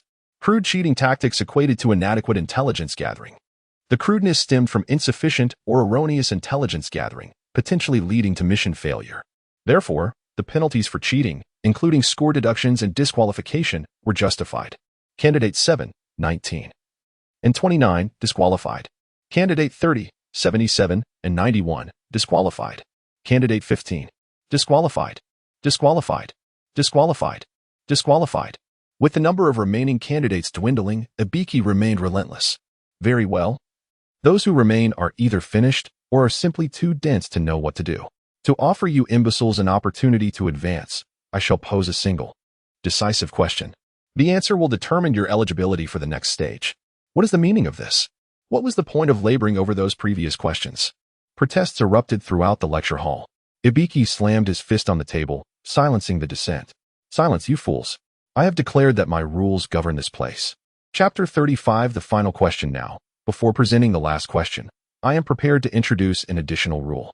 As the leader of the Konoha interrogation force, Ibiki possesses a profound understanding of the human psyche and adeptly manipulates the mental state of others.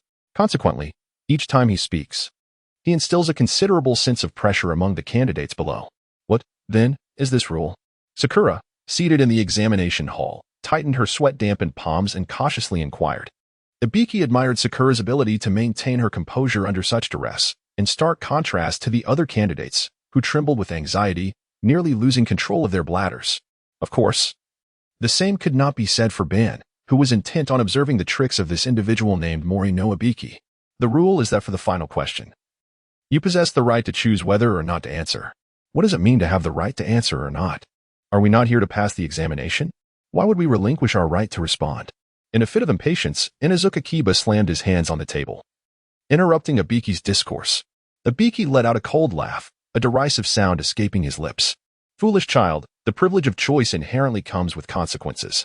Should you opt not to answer the final question, your entire team shall be expelled from this place, eliminated from the competition. Tamari from Sunagakure inquired with confusion, and what if we choose to answer? A commendable question. It was rare for Ibiki to bestow praise. If you choose to answer and succeed, your entire team will qualify for the next round of the examination. However, should your answer be incorrect, you shall be permanently stripped of your eligibility to participate in the CH-NIN exams. How could such a foolish rule exist? There are many here who have participated in the CH-NIN exams multiple times. Kiba protested once more. Ibiki chuckled ominously, his expression turning fearsome. The atmosphere plummeting to a chilling low. That merely indicates your misfortune. This year, I am the rule. How can this be? The candidates in the classroom grumbled. Yet they were compelled to grapple with this rule. Have I not offered you an escape? If you fear the consequences of failure, you may simply forfeit your right to answer and return next year or the year after.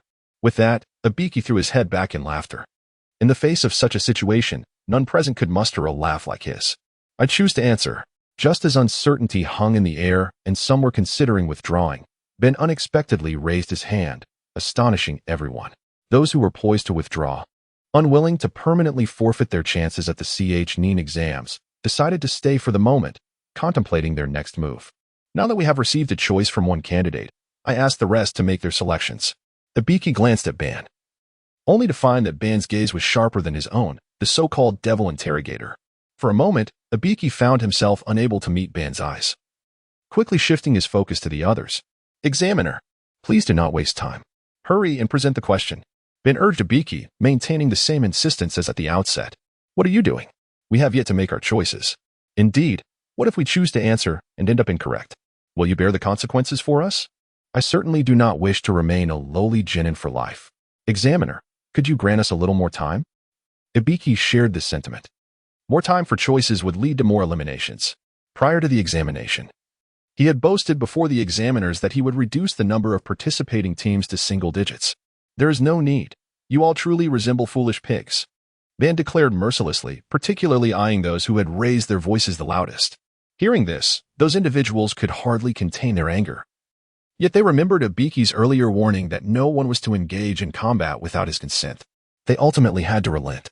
You yellow-haired brat, they seethed, baring their teeth. This chaos, instigated by Ban, had completely spiraled out of control. Why do you say it is unnecessary? Ibiki still sought to understand Ban's reasoning. Ban scoffed disdainfully and replied, "It is quite simple. This written examination is merely a FAAD. What? A FAAD? The classroom erupted in astonishment. Of course. A small fraction remained composed, having discerned the true purpose of this examination. Those who resort to foolish methods of cheating should undoubtedly be eliminated. Sometimes, information is more valuable than life itself. In missions and on the battlefield, one must risk their life for what truly matters. Thus, those who were eliminated earlier were indeed foolish pigs. In this regard, I share the same view as the chief examiner." Ban's words resonated powerfully, awakening those who had merely been lucky to survive thus far. Then, what does the final question signify? Kiba, ever the voice for the group, posed the most pressing question on everyone's mind. At this point, Ban was more than willing to provide an answer. The final question is, in fact, quite clear. Ban pointed to the blackboard, where Ibiki had chalked up accept or decline. For the three-man teams, choosing not to answer results in elimination, while answering presents the risk of an incorrect response, leading to permanent disqualification from the CH-9 exams. If you apply this to a ninja mission, you find yourselves executing a task without knowledge of the enemy's data, capabilities, or potential traps they may have set. In such a scenario, would you choose to accept or decline? Well, the classroom buzzed with murmurs of realization, some candidates expressing their astonishment. Even Ibiki on the podium cast an appreciative glance towards Ban. Choosing to preserve one's own life while exposing comrades to danger is utterly unacceptable in the ninja code. There will always be missions that cannot be refused, and the courage to face such tasks and the ability to overcome adversity are essential qualities for a CH-9. The classroom erupted in thunderous applause, including the proctors and Ibiki himself. A perfect response. Young one, what is your name? Ibiki genuinely liked Ban from the bottom of his heart. Ban, unembarrassed, replied, Uzumaki, Naruto. Oh, so you are Naruto. A look of unexpected delight crossed Ibiki's face. With Ban shattering Ibiki's elimination plans, it seemed unlikely that any more foolish candidates would choose to forfeit, leading Ibiki to reluctantly concede. Very well, all remaining candidates shall qualify. Yay, I was so close to giving up. Thank goodness for that yellow-haired guy from Konoha. Having him as a teammate must be quite reassuring. How enviable. Bang. Just as everyone was rejoicing, the window of the examination hall shattered, and a shadow swiftly darted inside. 78 candidates remain, with only 26 teams left. This is not your usual style, Ibiki. A woman clad in a black netted bodysuit and a white-brown coat boldly appeared beside Ibiki. What can I say, Akamichi? It is primarily due to the intriguing character among this year's candidates. Ibiki glanced at Ban. Then, for the next examination, let me eliminate at least half of the remaining candidates. Chapter 36, The Forest of Death, the second exam of the Chunin selection. Location, the Forest of Death. Chief Examiner, Mitarashi Anko. Welcome to Training Ground 44, also known as the Forest of Death. The ominous name sends chills down the spine. The inky darkness within deters many from entering, and the thought of lurking snakes adds to their apprehension. Anko, however, is unfazed by the frightened candidates. Unlike Ibiki, who regards them as fools, Anko finds them amusing. The loudest among them, she muses, is likely to meet an early demise. Her wicked sense of humor prompts laughter after scaring one of the candidates to tears. Now, let me explain the rules, she begins, her voice cutting through the tension. The second exam will indeed take place in the Forest of Death. Before the competition starts, each team will receive a scroll marked either Heaven or Earth. Within 120 hours, or 5 days, they must gather both scrolls and deliver them to the central tower, enclosed by iron bars, to pass the exam. A crucial warning follows. The scrolls must not be opened during the mission, for unforeseen consequences await. Furthermore, the combat restrictions imposed by Ibiki are lifted here. Teams may employ any means necessary to seize the opposing scrolls. With a commanding shout, the exam commences. Multiple gates of Training Ground 44 swing open to prevent immediate conflict. Each team chooses a different entrance. Team Taka, led by Sasuke, has acquired the Earth Scroll, necessitating the capture of the Heaven Scroll to succeed in the exam. How tiresome to linger in such a dreadful place for several days, Sakura complains, her hair tangled with spider webs as she pulls them away. Sasuke remains silent, though an unsettling feeling gnaws at him from the moment they entered. He is not alone in this apprehension, even Madara senses it. The Forest of Death, shrouded in perpetual darkness, is overrun with wild vegetation, severely limiting visibility. In such an environment, the sense of being watched is inescapable, as if countless eyes are observing their every move. I'm feeling a bit hungry after this first exam. Let us find somewhere to eat, Madara suggests, keen to replenish their energy before any potential battles. Drawing on his considerable experience, he quickly identifies an excellent hiding spot, a slope beneath a tree, where exposed roots form a natural cave concealed by dense underbrush above. He instructs Sakura and Sasuke to wait there while he ventures out to gather food. Sasuke, you're becoming increasingly reliable, Sakura reflects, noticing how her former frustrations with Naruto have faded. During their time together, she has discovered that the once troublesome Naruto now exhibits remarkable steadiness, often rising to the occasion in crises. She even contemplates whether to accept one of Naruto's earlier invitations for a date. However, Madara harbors no such romantic inclinations. The Forest of Death is indeed cold and damp, making the search for wild fruits quite challenging, yet it proves highly conducive to the growth of fungi. Fortunately, foraging for mushrooms is one of Madara's specialties. Back in the Warring States period, he had led the Uchiha clan against the Senju clan, retreating into forest for survival by gathering mushrooms. As Madara collects an assortment of fungi, a renewed sense of unease creeps over him. He halts, noticing that the shadow beneath him grows increasingly larger. Before he can react, a massive python opens its gaping maw and swallows him whole. He finds himself squeezed within the creature's muscular digestive tract, eventually coming to rest in a stomach filled with digestive fluids. Damn it! Madara pounds against the python's flesh, both furious and frustrated. The foul, viscous environment swirls around him, and he sees remnants of undigested prey, such as a goat's head and a wild boar's stomach. Time is short before he too may meet a similar fate. He retrieves a kunai, intending to carve an escape route, but the python's resilient and elastic flesh proves impervious to his efforts. Is this how my ambition to conquer the world as Hokage ends? With the limitations of his reincarnated body, devoid of the Sharingan, Madara finds himself at a loss. His arsenal of jutsu, reliant on the Sharingan, is rendered useless in this unfamiliar form. As despair looms, a voice within ignites a spark of clarity. Even someone as formidable as Uchiha Madara can find himself in dire straits. The Nine Tails? It seems eager to witness his downfall. Slapping his palms together, Madara chastises himself for panicking. He still possesses the Nine Tails as a trump card. Let us go directly to Three Tails mode, he commands. The Nine Tails, harboring a mix of animosity and curiosity towards this reincarnated version of Madara, begins to release its chakra. The bubbling crimson energy envelopes Madara's form, forcing him to shake his head to maintain his consciousness. Your chakra is overwhelmingly powerful, Nine Tails. I almost lost myself to it. It is common knowledge that the chakra of tailed beasts can overwhelm their host's consciousness unless they are strong enough to wield it. Madara recalls tales of two brothers, Kin and Jin, who survived being swallowed by the Nine Tails, only to descend into madness and ultimately slay the second Raikage and the second Hokage. While reflecting on his past encounters with Senju Tobirama, Madara feels a sense of satisfaction at the latter's demise. With a resounding crash, Madara tears through the python's belly, transforming his nails into claw-like appendages, his visage becoming increasingly fierce as the Nine Tails chakra courses through him. Without a backward glance, he races toward the hidden location where his team is waiting, fueled by a premonition that someone is approaching Sasuke and Sakura's direction. Chapter 37. Fierce Battle with the Grass Ninjas. The contest for the Heavenly Scroll as Obito hastened towards the hideout of the team. A battle had already erupted there. Three grass ninjas utilized an explosive tag to force Sasuke and Sakura out of their concealment. Sasuke, what should we do? Sakura inquired, her inexperience in the realm of ninja combat evident. During their last mission in the Land of Waves, she had scarcely contributed, merely coasting through the situation. Sasuke, typically reticent, shielded Sakura behind him, scrutinizing the three grass ninjas.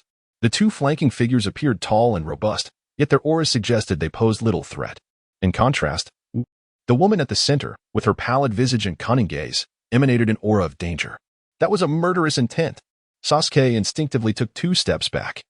Just as the two grass ninjas prepared to act, the female ninja transformed her hands into serpents, piercing through their bodies from behind. What? In a mix of confusion and disbelief, the two grass ninjas collapsed into a pool of blood. The woman then pulled at her eyelids, revealing a terrifying gaze. Truly, you are the brother of Uchiha Itachi. You know Itachi? Sasuke was astonished. Who was this female ninja from the village hidden in the grass? If she knew Itachi, could he extract information about his brother's whereabouts from her? Tell me, where is Itachi? Humph, indeed, you are all from the same family. Even in dire straits, you maintain your composure. The female ninja had silently appeared behind Sasuke. Seeing this, Sakura drew a kunai to attack the woman from behind. Yet, the woman calmly executed a backward kick, sending Sakura crashing into a massive tree trunk. Seizing the opportunity to retaliate, Sasuke lunged forward. But the woman had already seized the kunai, pressing it against Sasuke's throat. Your calmness is merely a fade.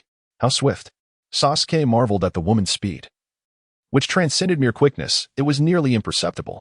Even a jonin from Konoha, no, even Kakashi, would struggle to match her speed. This opponent was perilous. Reluctantly, Sasuke activated his Sharingan. Yet, his foremost thought was to escape. Boom. A smoke bomb slipped from Sasuke's waist. The thick black smoke, laden with a pungent scent, swiftly enveloped the area. The female ninja, unable to contain herself, erupted into a fit of violent coughs. Taking advantage of this moment, Sasuke fled from the smoke, carrying the injured Sakura as he desperately ran. Sasuke, where have you gone? Sensing the woman relentlessly pursuing him, Sasuke understood that mere flight would be futile. The only solution was to defeat her. After securing Sakura in a concealed position, Sasuke leaped into the trees, vigilantly surveying the surroundings. Since earlier, the woman's aura had weakened, eventually vanishing altogether. Sasuke realized this was merely an intentional illusion crafted by her. Like a serpent stalking its prey, she would approach silently before launching a sudden, lethal strike. I found you, Sasuke. Suddenly, the woman's head emerged from below, gripping Sasuke's feet, immobilizing his escape. Then, she coiled around him like a serpent, her lower body entwining him. When did she? Sasuke was utterly unprepared for her to emerge from within the tree trunk, now in a passive position. Sweat beaded on his forehead in anxiety. This time, don't think you can deceive me with smoke bombs. The woman seized Sasuke's hand as it reached for his ninja tools, her grip powerful enough to wrench it away. We share a common goal, to kill Itachi. Naturally, my objective is even grander. I intend not only to eliminate Itachi, but to annihilate the organization behind him. You seem to possess considerable information regarding Itachi, Sasuke remarked with a cold smirk. Boom. In an instant, Sasuke transformed into smoke. The woman, momentarily taken aback, then realized she had entangled herself around nothing but a log. Substitution jutsu? Truly, it is something I have my eye on, she laughed. But then her body began to convulse violently, limbs twisting in bizarre motions, with viscous drool spilling from her lips. Gagging, she expelled a half-rolled scroll from her mouth, while grasping the remaining part and slowly pulling it from her throat. Displaying the scroll, its cover boldly inscribed with the character for heaven. I know that you possess the Earth Scroll, and the heavenly scroll I hold is precisely what is needed to complete the set. Hidden in the shadows, Sasuke was taken aback to discover that the scroll in her possession was indeed the one they needed to seize during the second Chunin exam. I can do this. Sasuke resolved to attempt it. After all, the next team they encountered might very well possess the heavenly scroll. Sasuke activated the wire trap he had previously set, fixating his gaze on the woman as he awaited her entry into the snare. The woman stepped cautiously towards the trap, halting just before it. At that moment, Sasuke's heart raced. Suddenly, the woman flashed a cunning smile and boldly walked into it. The wires sprang to life, producing a piercing and distressing sound as they ensnared her. With a swift pull, Sasuke yanked her body, causing her to collide forcefully with the tree, the sound reminiscent of bones breaking, eliciting discomfort. With the initial wires still binding her, Sasuke added several more, determined not to underestimate this strange woman. Fire release, dragon fire technique. To ensure her complete elimination, Sasuke bit down on a wire and unleashed a torrent of flames. The inferno roared, unleashing a terrifying heat that coursed through the wires towards the woman. Ah! The woman shrieked in agony amidst the flames. Sakura, witnessing the scene, felt her heart race. A living person was dying before her eyes. Even though she understood the lethal nature of ninja confrontations, where it was either one's life or the other's, the sensation still unsettled her deeply. Sasuke poured forth every last flame he could muster, determined to guarantee a decisive blow. He waited as the surrounding foliage curled and withered, the tree trunks charring to ash. With his chakra nearly depleted, Sasuke finally ceased the burning. The woman, bound to the tree, was now charred and lifeless, her head drooping, limbs limp. Is it over? Though it was a pity not to have extracted any information about Itachi from her, vanquishing the woman was a fortuitous outcome. Now, he needed to slice open the woman's abdomen and claim the heavenly scroll. Sasuke cautiously approached, ensuring she had indeed lost her life before withdrawing his kunai to proceed. Unexpectedly, the woman lifted her head, seizing Sasuke's hand. Startled, Sasuke realized that despite the searing heat, she still clung to life. However, her face, ravaged by flames, appeared grotesque. This time, you shall not escape. The woman grasped Sasuke with one hand while using the other to tear at the burnt flesh of her face. As the decayed flesh was ripped away, Sasuke was astonished to find another face beneath it, one he had seen before. This was the visage of a notorious S-rank rogue ninja sought by Konoha, known as one of the legendary three, Orochimaru. Orochimaru chuckled coldly, elongating his neck to reveal serpentine fangs as he lunged towards Sasuke. You are mine now, Sasuke. Boom. Just as Orochimaru was about to sink his fangs into Sasuke, Madara, in his three-tailed form, arrived with a flying kick that distorted Orochimaru's face. No, he is mine. There will be another chapter later, chapter 38. The power of the four tails. With a domineering air, Madara stood over Orochimaru's chest, retorting, Who are you to covet Sasuke? Orochimaru, infuriated by Madara's sudden intrusion, hissed through gritted teeth. Red chakra? How intriguing. It seems I've encountered two fascinating individuals simultaneously. Orochimaru spat out a sharpened blade. I have no interest in Jinchuriki like you. Madara seized the blade, the edge sinking into his flesh, drawing blood. As if I need your interest. Releasing the sword, the wound swiftly regenerated under the influence of the Nine Tails chakra. To Madara's surprise, the blade had pierced even the protective cloak of the tailed beast, suggesting its exceptional quality. Orochimaru retrieved the blade, a specially crafted ninja tool known as the Kusanagi sword. Unlike the legendary Kusanagi, it possessed no extraordinary abilities beyond its remarkable sharpness. Little brat, you would do well not to provoke me. I have no desire to kill you. Confined, Orochimaru opened his mouth, from which a hand emerged, followed by his head, body, and feet. He shed his skin like a snake, leaving behind a discarded husk bound by wire. Kill you? Madara, do not be careless. This man is dangerous. Kurama warned, sensing Orochimaru's power approached that of a Kage. While he lacked the overwhelming presence of Hashirama or even Minato Namikaze, he was still a formidable opponent for Madara. Orochimaru lunged, his elongated neck snapping towards Madara. Madara parried with a kunai, only for Orochimaru to unleash another Kusanagi sword from his mouth, cleaving through the kunai with ease. Naruto, be careful. That's Orochimaru, one of the legendary Sannin of the Leaf. Sasuke, his chakra depleted, sought refuge with Sakura's assistance. Sannin? Madara inquired, puzzled. Sasuke clarified. He was once a prized student of the third Hokage. Ah, a disciple of that old codger, Madara mused. Then he must be stronger than Kakashi. Sasuke suppressed a chuckle. That's one way to put it. Hidden shadow snake hands. Orochimaru roared, his arms transforming into a swarm of venomous snakes, lunging at Madara. His kunai rendered useless. Madara relied on agile taijutsu to evade the onslaught. Hidden shadow multiple snake hands. Orochimaru unleashed an even greater torrent of snakes. Kurama, lend me more power. I cannot. You can only withstand the power of three tails at most. Any more, and you will become a mindless beast. Humph. Madara scoffed. What do you truly know of me? Kurama? Kurama hesitated. He had witnessed countless individuals consumed by power upon acquiring him, succumbing to bestial rage. Yet Madara was among the few who maintained composure after subjugating him. Even in his weakened state, Kurama sensed Madara's exceptional will. Very well, I shall send my chakra. Unleash it. Madara, while evading Orochimaru's snakes, accepted Kurama's chakra. The volatile energy manifested as a fourth tail on his cloak, tearing at his skin and exposing raw muscle, as blood evaporated into a crimson mist around him. Ararg! Even the resilient Madara cried out in agony. That's Nine Tails chakra? Orochimaru's snakes bit into Madara's shoulder, only to be incinerated by the intense heat. Sensing the tide turning against him, Orochimaru summoned a colossal brown serpent, its jaws agape.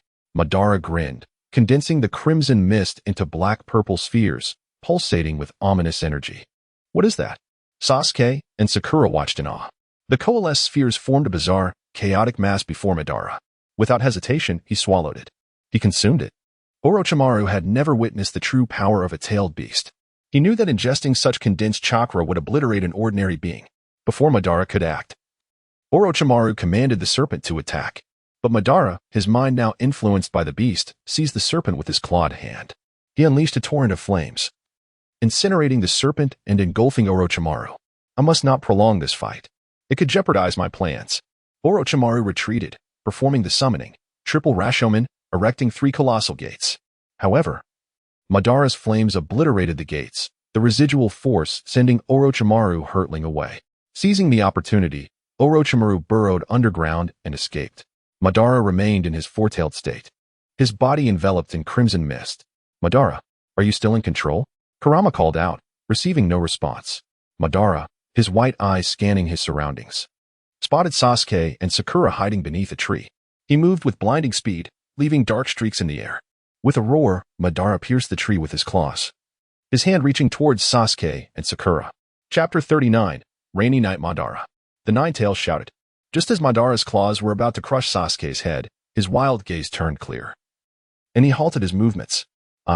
Madara gazed at his hands in confusion, as the layer of chakra enveloping him gradually dissipated, revealing skin that began to regenerate. Madara, you must minimize the use of the intermediate Nine-Tails mode from now on. Repeatedly drawing on my chakra to heal your body will inflict irreparable damage upon you. Madara responded. The Nine-Tails realized that Madara had not absorbed his words. Unexpectedly, he found himself unable to maintain his composure. A wave of irresistible fatigue swept over him, and the scenery before his eyes began to blur. Madara collapsed. When he awoke, it was already nighttime. A gentle rain was falling outside, and the temperature had turned slightly chilly. The 7th squad, sheltering in a tree hollow, had gathered some dry branches to start a fire. Everyone huddled around the flames. Upon seeing Madara sit up, Sakura offered him a wooden bowl filled with soup, urging him to drink to warm himself. Here, this is the mushroom you collected. It tastes rather good. Madara took the bowl, his stomach empty, and without a second thought, gulped down the entire contents. The rain had been falling for nearly an entire night, with no end in sight. Let us not dwell on that for now. Naruto, Sakura, you both should rest. After all, we are in the forest of death, and the Nin exams are still ongoing. I will keep watch for the first half of the night, and you can take over the second half, Sasuke declared, shouldering the burden of vigilance alone. Naruto, you've just fought a fierce battle and need to recover. Let me handle the watch for the latter half of the night.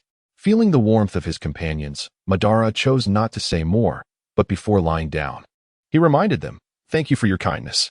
By the way, be extremely cautious while on watch. Some ninjas are particularly adept at combat in the rain. I know, Sasuke replied, masking his concern with bravado, urging Madara to rest. As the night deepened, the fire crackled and popped. Sasuke stifled a yawn, a sense of weariness creeping in. However, his sense of responsibility compelled him to remain alert. Thus, his mind began to wander. It drifted to Itachi, the perpetrator who had slaughtered the entire Uchiha clan, sparing not even their parents, yet choosing to spare Sasuke himself. The reason he left Sasuke unharmed was not due to their blood ties, but rather because he deemed Sasuke's potential insufficient. Your capacity is inadequate, Itachi had said. Why is it inadequate? Because your hatred is not profound enough. This realization fueled Sasuke's resolve, as he lived with the hatred towards Itachi.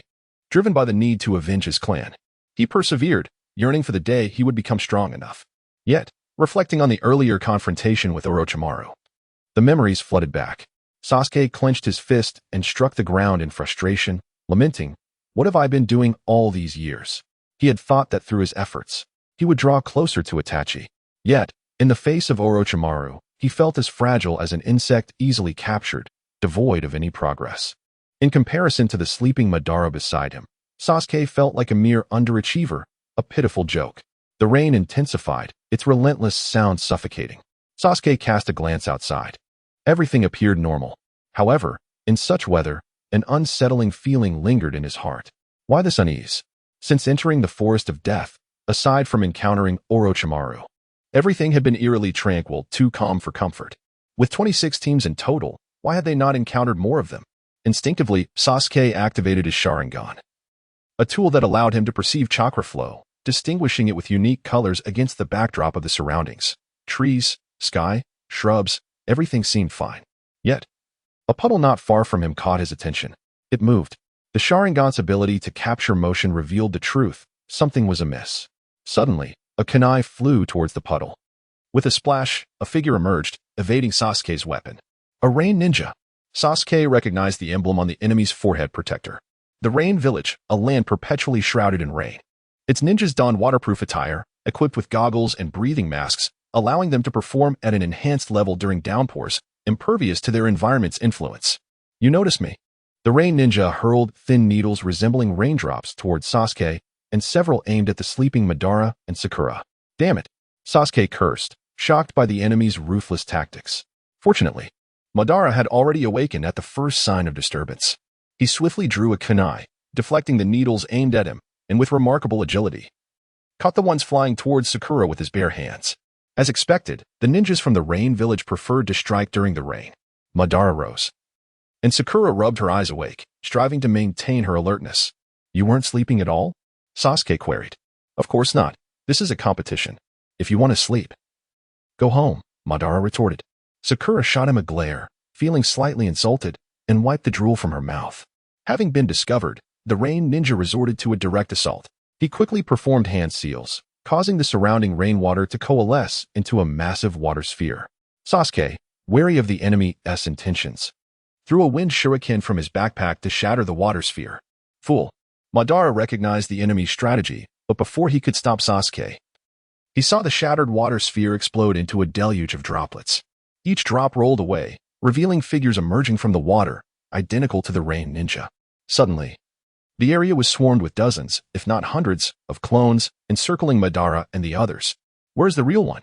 Madara asked Sasuke, knowing that Sasuke's Sharingan could help discern the true body among the clones. If they attacked indiscriminately, it would require significant effort to confront so many clones. And they risked ambush from the other Rain Ninja, as each team consisted of 3 individuals, and only one had thus far revealed themselves. Wait. Sasuke widened his eyes, searching for the real body among the clones. Suddenly, something fell from above, splashing water high enough to obscure Sasuke's vision. Chapter 40. Comprehending the nature of chakra, splashes of water before Sasuke could ascertain the situation. A short blade was swiftly directed toward his neck. Sasuke, my brother. Be careful. Madara appeared, intercepting the Rain Ninja's knife with a kunai. The Rain Ninja was tall and slender, clearly not a mere clone. I am not your brother. Sasuke retorted with indignation, asserting his position as he clashed blades with the lean Rain Ninja. Madara smiled calmly, plunging into the throng of clones.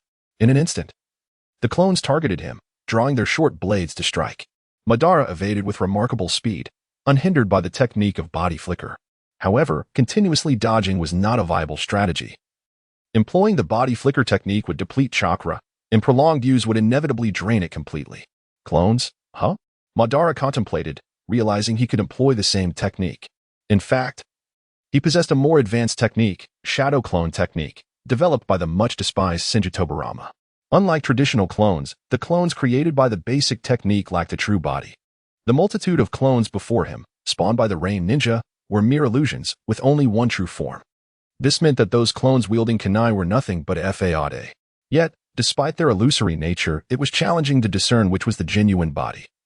A sneak attack could indeed inflict real harm. With a decisive move, Madara created 4 identical shadow clones. These shadow clones were tangible. He surged into the crowd, knowing that only one was real, thus swiftly eliminating the intangible clones. The tangible shadow clones, even if struck by the true body, would remain relatively safe and would instantly reveal the location of the true form. Although the rain intensified, Madara remained undeterred in observing the enemy's movements. This brings us to the mechanics of shadow clones.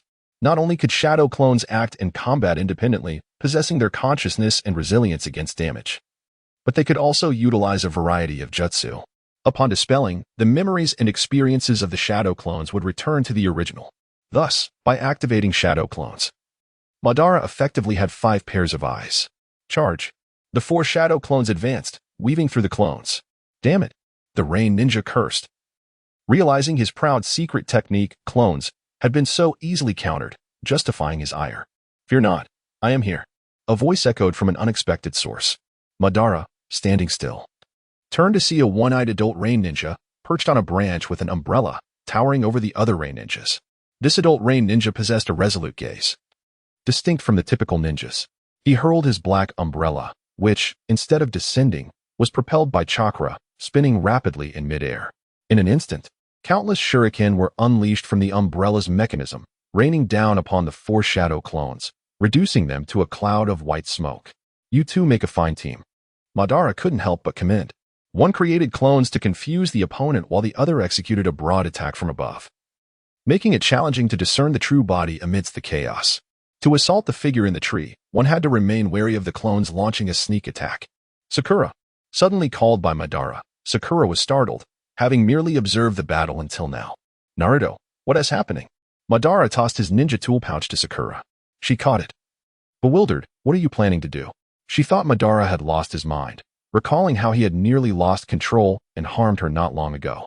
Engaging in battle without tools was akin to a tiger without its fangs, a foolish endeavor. Madara gestured toward the adult Rain Ninja in the tree. "You, throw it at him.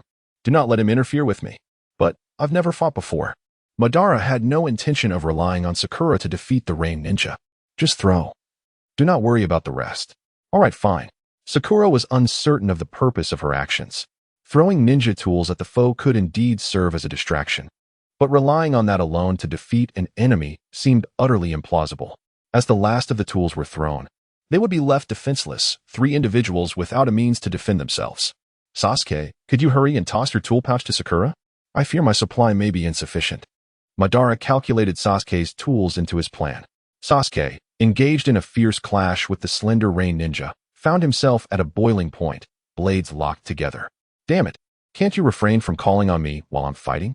Sasuke grumbled, yet he managed to spare a hand to toss his tool pouch to Sakura, turning back to continue his battle. Sakura received the pouch, combining it with her own, totaling around 80 to 90 tools, primarily shuriken, along with smoke bombs, explosive tags, and some food pills. In such a downpour, only shuriken and kunai would prove effective.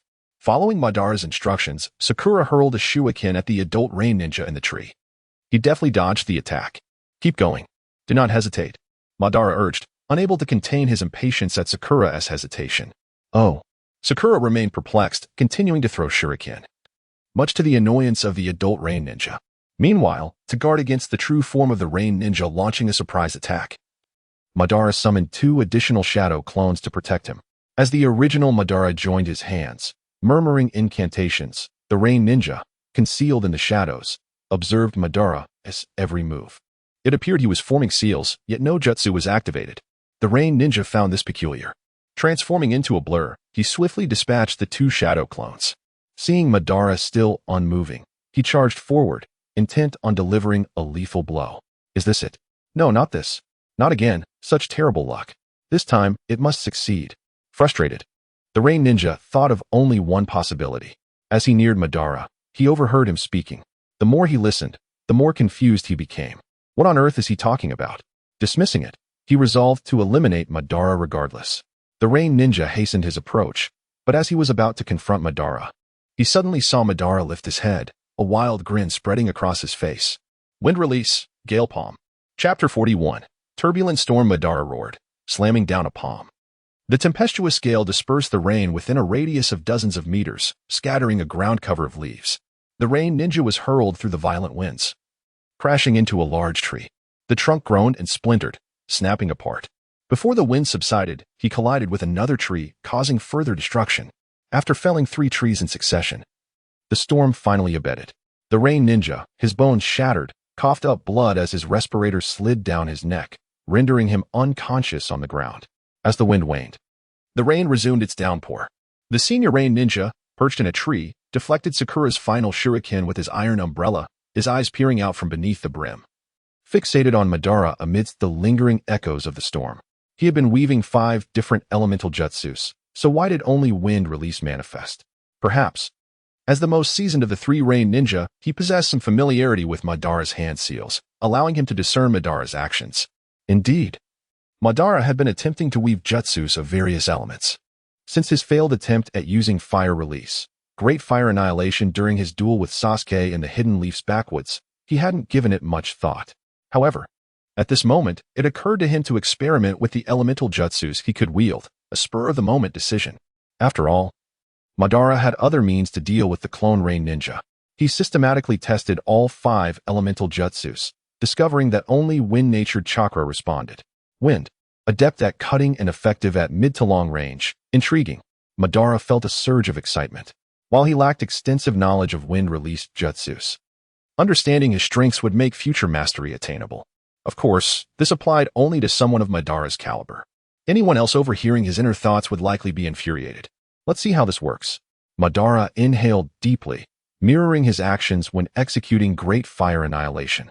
He mixed the inhaled air with chakra, but this time, instead of fire, he infused it with wind release, vacuum wave. Countless blades formed from condensed air, accompanied by a howling gale, erupted from Madara's mouth, aimed at the senior Rain Ninja in the tree. The Rain Ninja, upon seeing this, quickly raised his umbrella in defense. However, as he lowered the umbrella, he sensed something amiss. The force of the gale was too great for him to maintain his grip, as if a colossal beast were relentlessly charging at him. Unable to hold on, his arms grew numb and weak, forcing him to release the umbrella, allowing it to twirl aimlessly in the air. Without the protection of the umbrella, the Rain Ninja's situation worsened. The gale carried with it blades of compressed air. Before long, he was torn asunder, his remains splashing into the puddles on the ground. "So powerful!"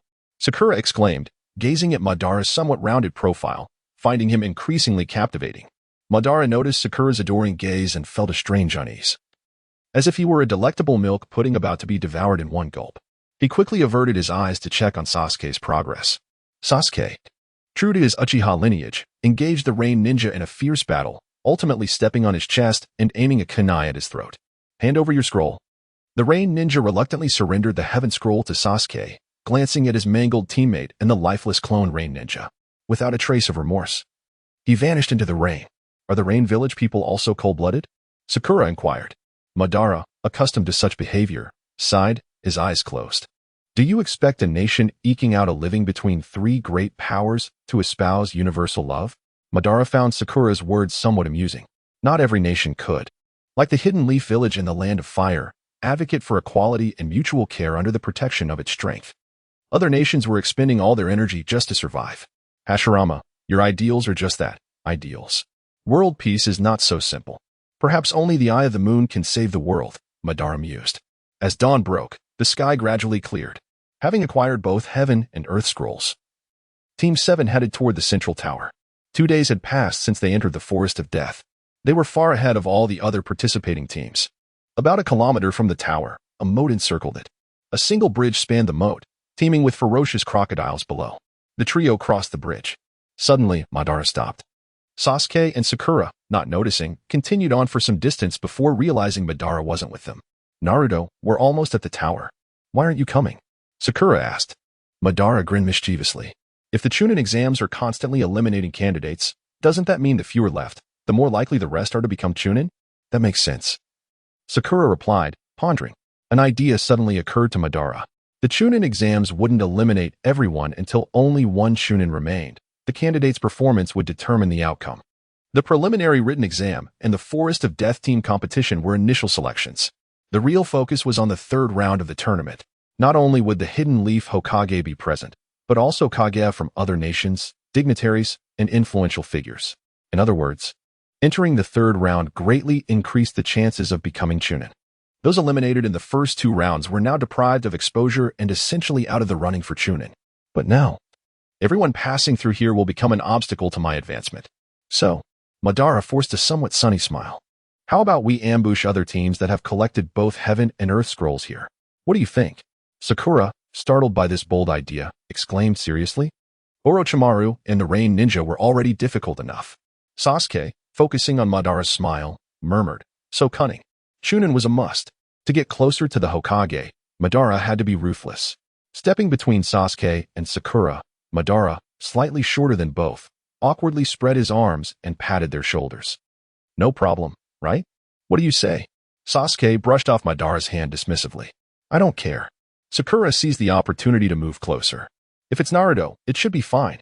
Sakura had witnessed Madara's strength and now felt it was feasible to ambush other teams. As long as Madara didn't transform into the unhinged nine-tailed fox, it should be manageable. Right? Great. Someone's coming.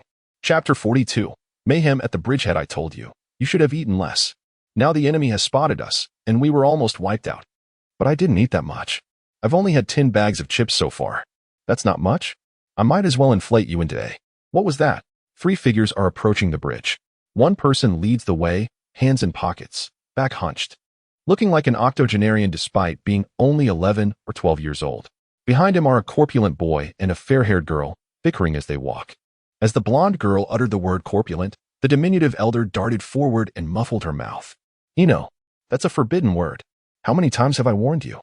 It's such a drag. The stout boy inquired. Shikamaru, what did Ino say just now? Shikamaru picked at his ear with his pinky finger. Drawling in a languid tone, she was complimenting your handsomeness, Choji. Choji beamed with delight. Ino always had an astute eye, observing the approaching figures.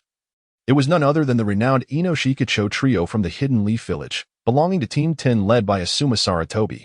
Sakura and Ino were bitter rivals, their friendship having soured over a shared infatuation with Sasuke. Sakura remarked, Ino Pig's team is the second to arrive here? They look like the weakest team.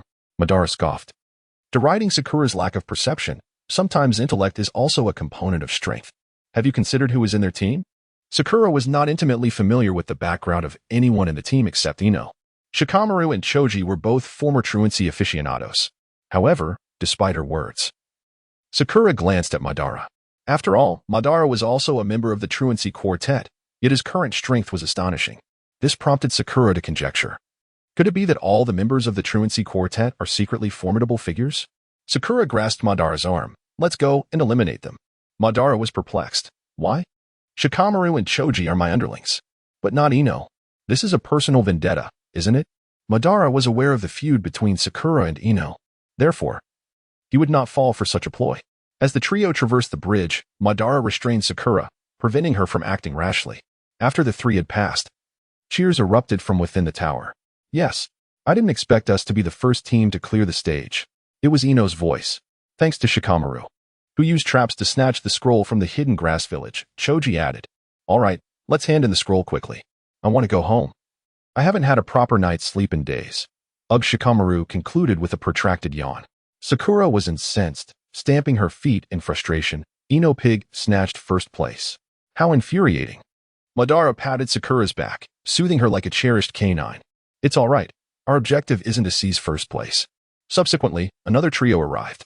However, these 3 were immediately embroiled in a skirmish with the preceding group. 2 teams, one from the Hidden Leaf Village and the other from the Hidden Rain Village. Madara was unfamiliar with the members of the Hidden Rain Village, but he was well acquainted with those from the Hidden Leaf, especially the girl with the blue-purple hair, cautiously trailing behind, fearful of stepping on an ant. Hinata, Madara murmured softly. The Hidden Leaf team was Team 8, led by the newly appointed Jonin Kurenai Yuhi. Besides Hinata Hyuga, there was also Kiba Inuzuka with his canine companion, Akamaru, whom Madara considered an underling and a member of the truancy quartet. The taciturn individual donning sunglasses was Shino Aburame. Madara was not well informed about him, nor did he desire to be, as Shino often made inappropriate remarks, causing awkwardness. However, among the 3, Shino was the most dependable. His parasitic insects devoured the chakra of the 3 hidden rain ninja, leaving them depleted. Before Hinata and Kiba could even act, Shino effortlessly subdued all 3 opponents single-handedly. Kiba, deprived of action, complained, Shino, could you not act so swiftly every time? Leave a couple for me. Shino continued forward. Because you are slow. You. Kiba was exasperated. So was Akamaru. Only Hinata giggled, covering her mouth. The trio proceeded harmoniously across the bridge. Madara remained inactive. Sakura questioned, Naruto, what is the purpose of hiding here? Madara knew the purpose, but he could not bring himself to act against this team. Sakura continued to grumble. If we could take everyone down here, wouldn't the 3 of us be promoted to Chunin? Wishful thinking. Sasuke retorted, the Chunin exams assess overall performance. You. Sasuke did not complete his sentence. However, Sakura understood, suppressing her anger, as Sasuke was the man she once loved. Although she now harbored stronger feelings for Madara. After Team 10 and Team 8 had passed, Madara discovered that they were not the only team lying in wait. Some teams, sharing Madara's intentions, had already collected both heaven and earth scrolls and were lurking in what they perceived to be concealed locations, yet Madara and his team could clearly see them. They were also hunting other teams. Additionally, some teams that had not yet acquired both scrolls were also hiding nearby, ambushing passing teams. A group of individuals with ulterior motives had converged. Madara felt relieved, anticipating that once they had fought to the death, he would then deal with the survivors. However, at that moment, a sandstorm appeared on the opposite bank of the bridge. The onrushing sandstorm resembled a surging wave, obscuring the sky. Upon the crest of the wave was a figure. The figure carried a massive gourd on their back, had crimson hair, and bore a tattoo in the shape of the symbol of love on their forehead. Their arms were crossed in front of their chest. The ninjas lying in ambush along the route assailed the approaching figure.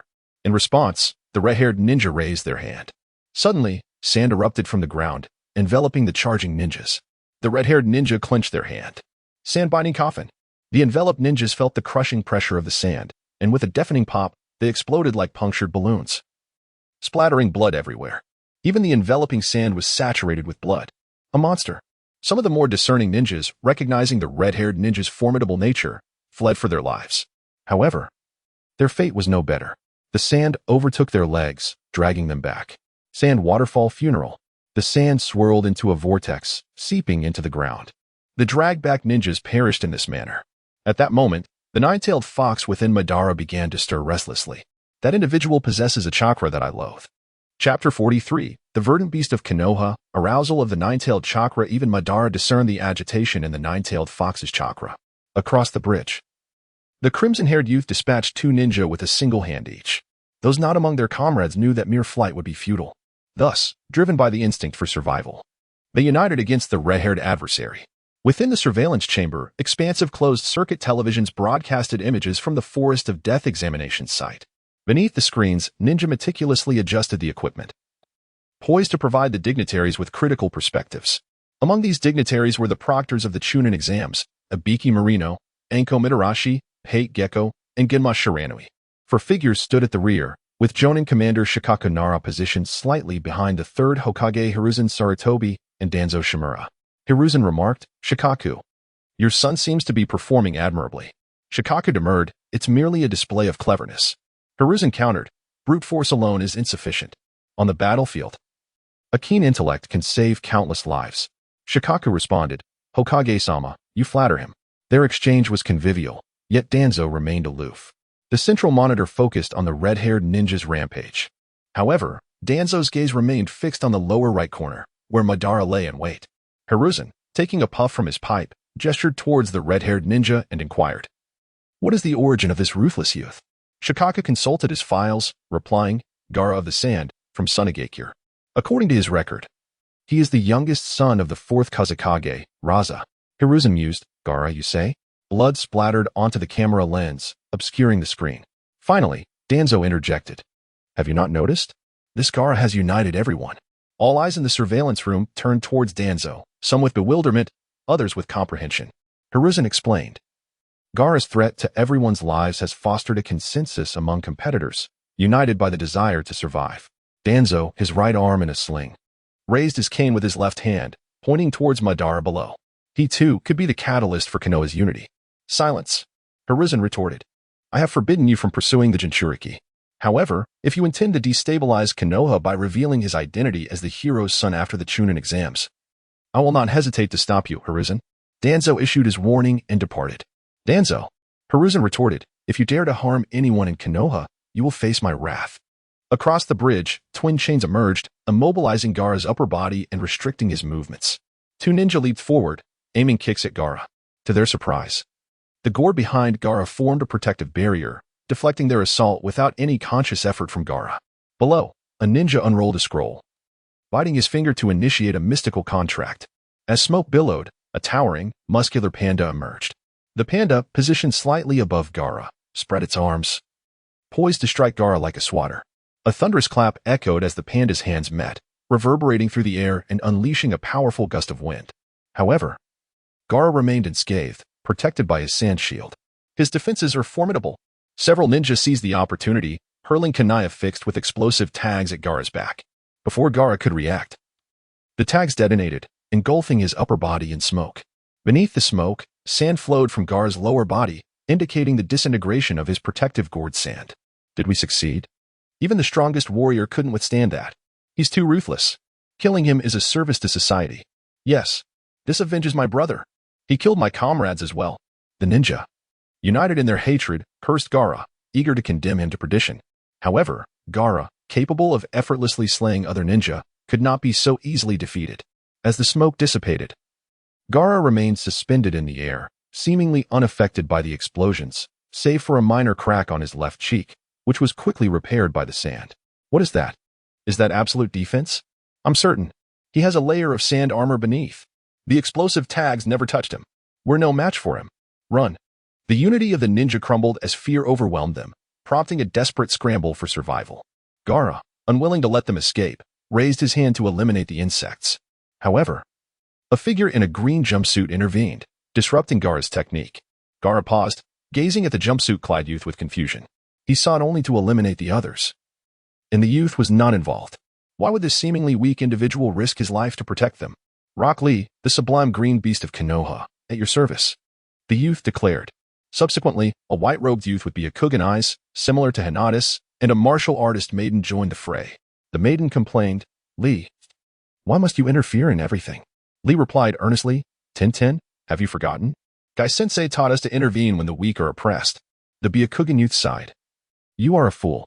Lee remained defiant. Niji, I may not be a prodigy, but I embrace my foolishness. Chapter 44, The Chunin Exams. Round 3 Rock Lee intercepted those who were fleeing. Those who had not amassed both heaven and earth scrolls fled to the outskirts, hoping to encounter a proctor and withdraw from the competition. However, those who had collected both scrolls were met by Madara and others after crossing the bridge. Consequently, Team 7 accumulated a plethora of scrolls, far more than they could utilize. Several teams intending to cross the bridge hesitated upon discovering Madara and his group lying in wait, opting to remain on the opposite bank, observing the situation. Madara, do you sense it? That individual is also a Jinchuriki, Kurama conveyed telepathically to Madara. Madara responded in kind. Indeed, his essence is akin to yours. Humph. Kurama retorted with disdain, I can detect his essence from afar. He is perpetually comparing his strength to mine, hence our discord. Oh? Madara inquired with curiosity, do you tail beasts possess a hierarchy of strength? Kurama declared with arrogance, assuredly. Our strength is determined by the number of tails we possess. Why else would I be known as the Nine Tails? Amused by Kurama's condescending tone, Madara chuckled inwardly, is that truly the case? How many tails does the one across from us possess? It is unequivocally true, Kurama asserted, bristling at the doubt. Do you question me? Madara, do you? Even if you hold me in low regard, I would never succumb to that one-tailed tanuki. Madara simply responded with a neutral HM. You remain unconvinced. Madara, I shall transmit my chakra to you. Let us assail that individual and demonstrate my prowess. Enough, I understand. No, you disbelieve me. Madara, disinclined to argue with Kurama, maintained his gaze fixed on Gaara. The one-tailed Jinchuriki, is it? Intriguing. The Moon's Eye plan hinged on the collection of the tailed beasts, a critical component. With one target identified, the subsequent acquisition of all tailed beasts would be facilitated. Madara mused, seemingly addressing another while also soliloquizing, that person, is he known as Gaara? Sakura affirmed, I believe so. Sasuke inquired, shall we offer assistance? Those engaged in combat are also Konoha ninja. Madara demurred, nay, let us proceed inside. The eliminations are nearly complete. Madara was disinclined to engage the one-tailed Jinchuriki, and even if he were to, now was not the opportune moment. For Madara had espied the Byakugan-wielding youth named Niji. According to Hinata, Niji had not hesitated to inflict severe harm upon her during their clan's internal training. The majority of those appalling injuries were attributed to Niji. This one-tailed Jinchuriki would serve as a lesson for him. Upon entering the tower, Madara and his companions submitted their heaven and earth scrolls. To their surprise, the individual receiving their scrolls was Irika. Irika greeted Team 7 warmly, bestowing upon them passage cards. Naruto, you have matured significantly.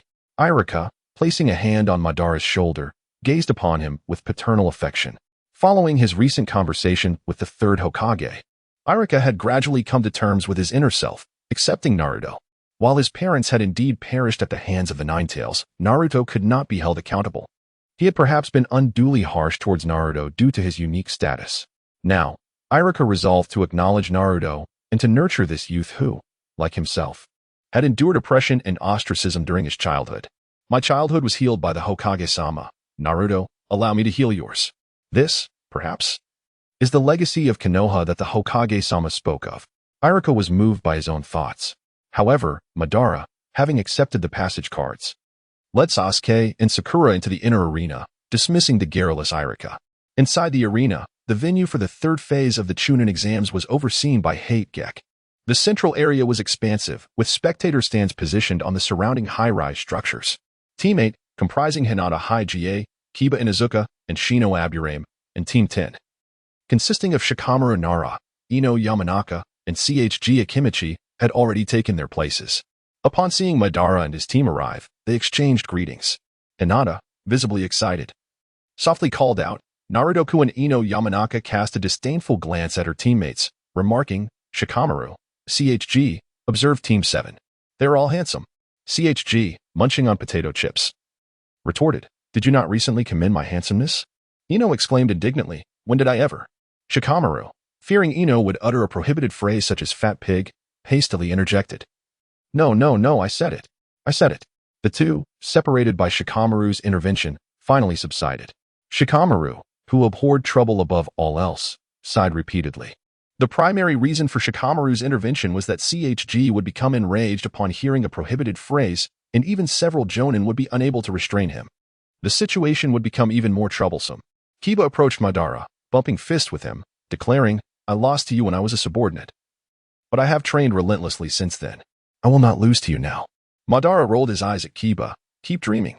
Kiba, upon detecting Madara's disbelief, extended his fist, ready to engage in a contest on the spot. However, Hate-Gek, bearing a short sword, intervened, separating the two. Kiba recoiled in alarm. Hey, Proctor, that is perilous. Hate, with pronounced dark circles under his eyes, a pallid complexion, and frequent coughing fits, appeared sickly. There will be matches for you later. Private duels are prohibited before the matches. Kiba retorted, you should have said private duels were prohibited. What if someone gets injured? Madara remained silent, simply noting the remarkable speed of the individual named Hate Sword. The three teams waited for approximately an hour. Finally, new qualifying contestants entered the arena. The first to enter were the Sand Village trio, Gaara of the Sand Waterfall, Temari, and Kankura. Among the three, Kankura and Temari exhibited arrogant expressions. Gaara, on the other hand, displayed no expression, as his emotions were conveyed through his eyes, an uncontained bloodlust. Where are Niji and the others? Someone in the crowd inquired. Madara also began to pay close attention. He had previously stated that he would not assist Niji and his team because he intended to use Gaara to settle a personal vendetta. However, if Niji, renowned as a prodigy of the Hige clan, were to lose in his duel with Gaara, Madara might be slightly disappointed. After all, an individual named Hayashi Natsu had repeatedly declared that the Hige clan was the preeminent clan in Konoha. As a member and leader of the Uchiha clan, formerly the preeminent clan in Konoha, Madara had found such pronouncements irritating. He wished to assess this prodigy and determine his true capabilities. Fortunately, Madara's hopes were not dashed. Shortly after the Sand Ninjas entered, Team 3, to which Niji belonged, entered the room as a whole. Although Lee was disheveled and somewhat battered, Niji and Tintin, his teammates, were neatly attired, having not been significantly affected by their battle with Gaara. Hate, observing that no one else was entering, proceeded to the center of the arena. Now that everyone is present, let us commence the preliminary round of the third phase of the Chunin exams. Chapter 45, Madara vs. Rock Lee. Following Madara's calculated strikes and Gaara's relentless assault of the initial 26 teams, comprising 78 individuals, only a handful remained to advance to the second phase of the Chunin exams. These included Team 3, Team 7, Team 8, Team 10, the Sand Village team, and a bespectacled man who arrived belatedly, bearing both heaven and earth scrolls, thus securing his passage to the third phase. This man was Yakushi Kabuto, a ninja from the Hidden Leaf Village. Hate meticulously tallied the remaining participants, the rhythmic tapping of his pen against the inscribed wooden board echoing through the arena. At that moment, Mitarashi Anko arrived. Hate remarked, you certainly have a merciless streak, haven't you? Setting the stage in the forest of death. I'm left with a mere 16 candidates. Anko yawned languidly. Oh, don't blame me. It's Ibiki's fault for letting so many pass the first trial. I simply had to consider the subsequent rounds. Ahem, Ibiki interjected, having materialized beside them unnoticed. I couldn't help it. There's a rather intriguing fellow among this year's candidates. Hearing this, Anko's gaze swept over the assembled examinees, eventually settling on Madara. Anko stated, our surveillance indicates that Orochimaru has infiltrated the exams, disguised as a participant. What's more, that Naruto kid actually managed to drive him off. Ibiki concurred. Indeed, to think he was considered the dead last at the academy. Yet, in the written exam, his perceptive abilities surpassed everyone else's, even mini-Ch Nin. Hate, seemingly fatigued, yawned. Is that so? I'll have to witness his performance myself to see if he lives up to the hype. Hate strode forward, positioning himself among the proctors. Ahem, he began. You are the elite shinobi from various villages, having overcome numerous trials to reach this point. I'm not one for excessive formalities. The third phase of the Ch Nin exams will be a series of one-on-one combat matches. The pairings will be determined randomly by the screen behind me. Let the battles commence. As he spoke, the large display illuminated, showcasing a series of rotating portraits separated by the symbol versus swiftly, the first pairing materialized. As fate would have it, Madara was up first. His opponent, the perpetually disheveled Rock Lee. Madara observed Lee. He recalled that this individual had dispersed Gaara's sand with a single kick. Considering the ease with which that sand could crush a person, its dissolution by Lee was no small feat. It seemed Lee was a master of taijutsu. Madara found the prospect of facing such an opponent appealing. Since his reincarnation, he had not developed an extensive repertoire of ninjutsu. However, his physical conditioning had remained unwavering. A battle of pure physical prowess held a certain allure for him.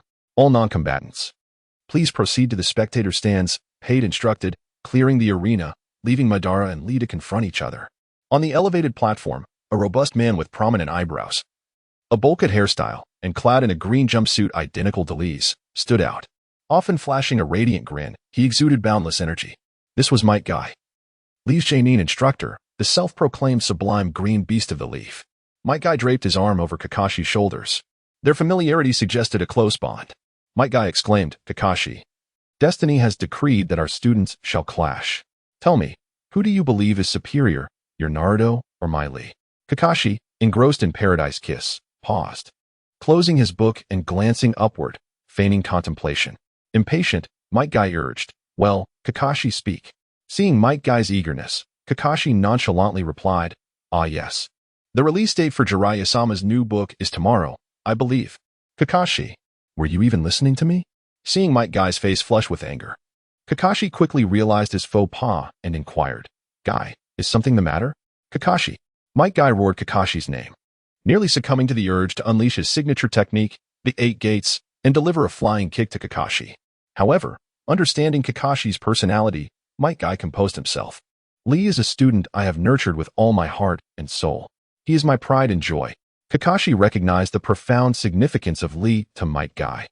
The dedication Might Guy showed the young man was likely rooted in the recognition of a kindred spirit. Both were adept in taijutsu but lacked proficiency in ninjutsu and genjutsu. Of course, Lee's situation was even more dire, as he possessed no chakra, rendering him incapable of performing either ninjutsu or genjutsu. For Lee, who aspired to become a remarkable ninja, this was a truly challenging beginning. Yet, Lee refused to surrender, never bowing to fate. Might Guy was deeply moved by this unwavering spirit and resolved to stand by Lee, challenging their seemingly insurmountable destiny together. Lee, you can do it. As Might Guy's closest friend, Kakashi understood his sentiments. No one can rival Lee's dedication.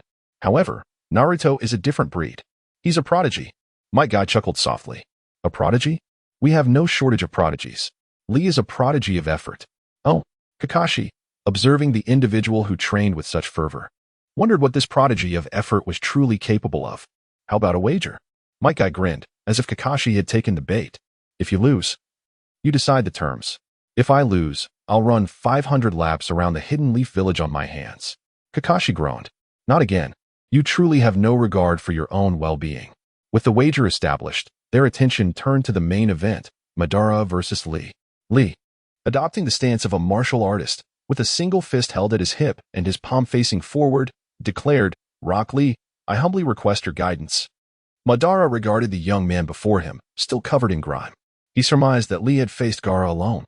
To withstand an assault from a Jinchuriki with only minor tears in his clothing suggested considerable fortitude. Madara respected opponents who could pique his interest. Uzumaki Naruto, I humbly request your guidance. With the participants having acknowledged each other, Hate stepped forward, raising his hand and bringing it down swiftly, bellowing, "Prepare. Begin." At the signal, Lee sprang into action.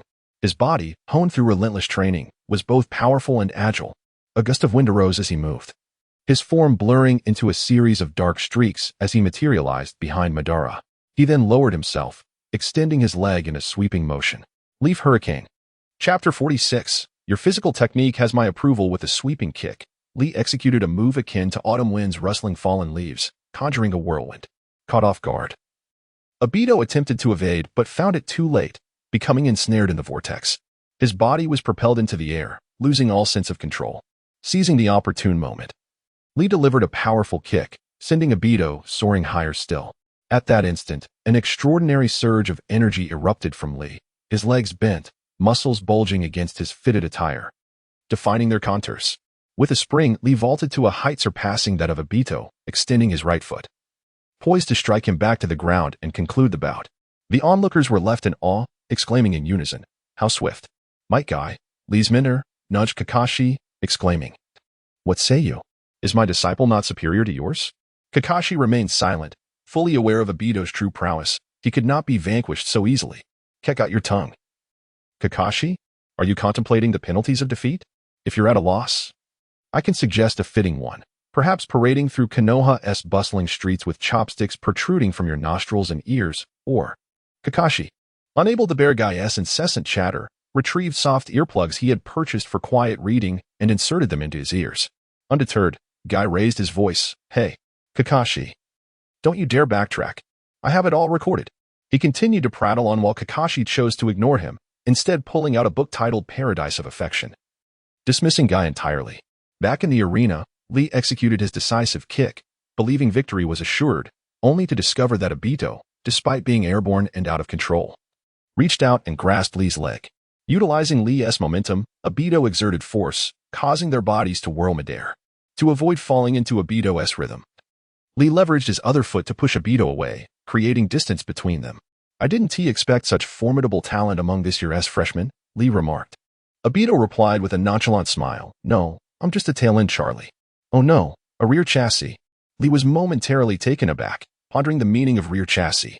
Initially believing Obito to be akin to himself, he hoped they might share common ground. Yet, Obito's swift retort left Lee somewhat disheartened. Meanwhile, in the audience, Sasuke scoffed. "Forget your rear chassis." Having realized that his previous technique had little effect on Obito, Lee resolved to unveil a new move to further assess his opponent. "Naruto, my next technique may be a bit severe, forgive me." Obito was caught off guard by Lee's politeness, appreciating the warning before the strike. It was apparent to Obito that Lee may not be the most skilled ninja, but he was undoubtedly a good person. However, the world of ninjas was rife with bloodshed and conflict, leaving no room for mercy. At that moment, Obito's first impression of this earnest, bushy-browed youth was less than favorable, as he found himself growing weary of Lee's naivety. "Enough with the chatter, let us get on with it."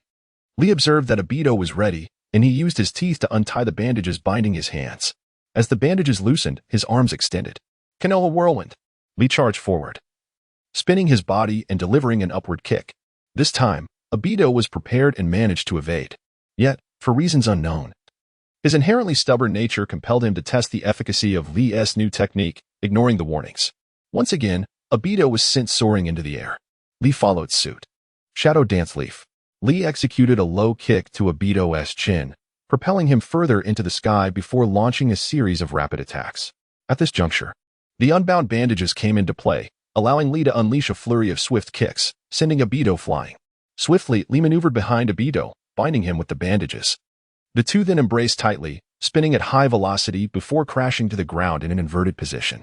A resounding crash echoed, enveloping the arena in a cloud of dust, obscuring the spectators' view of the unfolding events. Might Guy clenched his fists, preemptively celebrating his student's victory. Even Kakashi, engrossed in his book, felt compelled to glance at the scene. Thoughts raced through Kakashi's mind. What on earth is Naruto doing? Seriously, parading with chopsticks is utterly humiliating.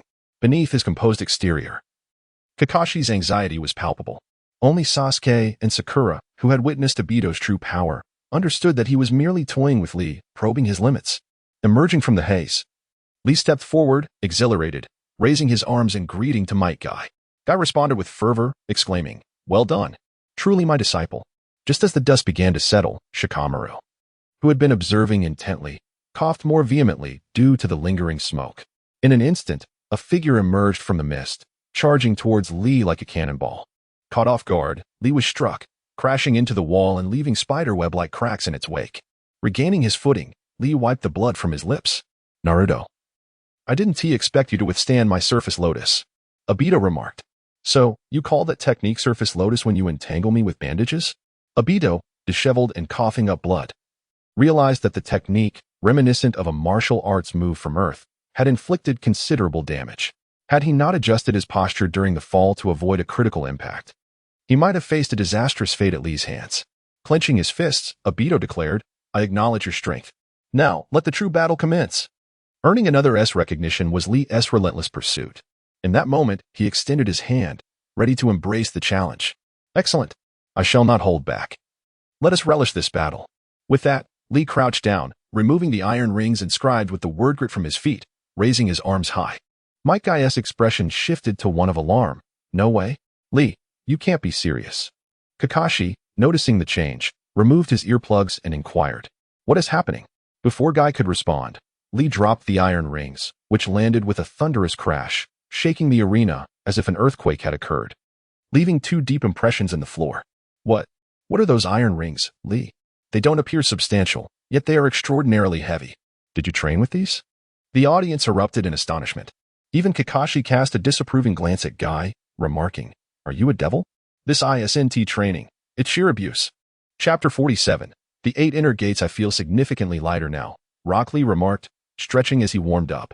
Zetsu estimated that the iron weights, capable of shattering the floor, must have weighed over 1,000 pounds. Despite Lee's lean physique, his ability to wield such force was astonishing. "Are you pushing your physical limits?" Zetsu inquired.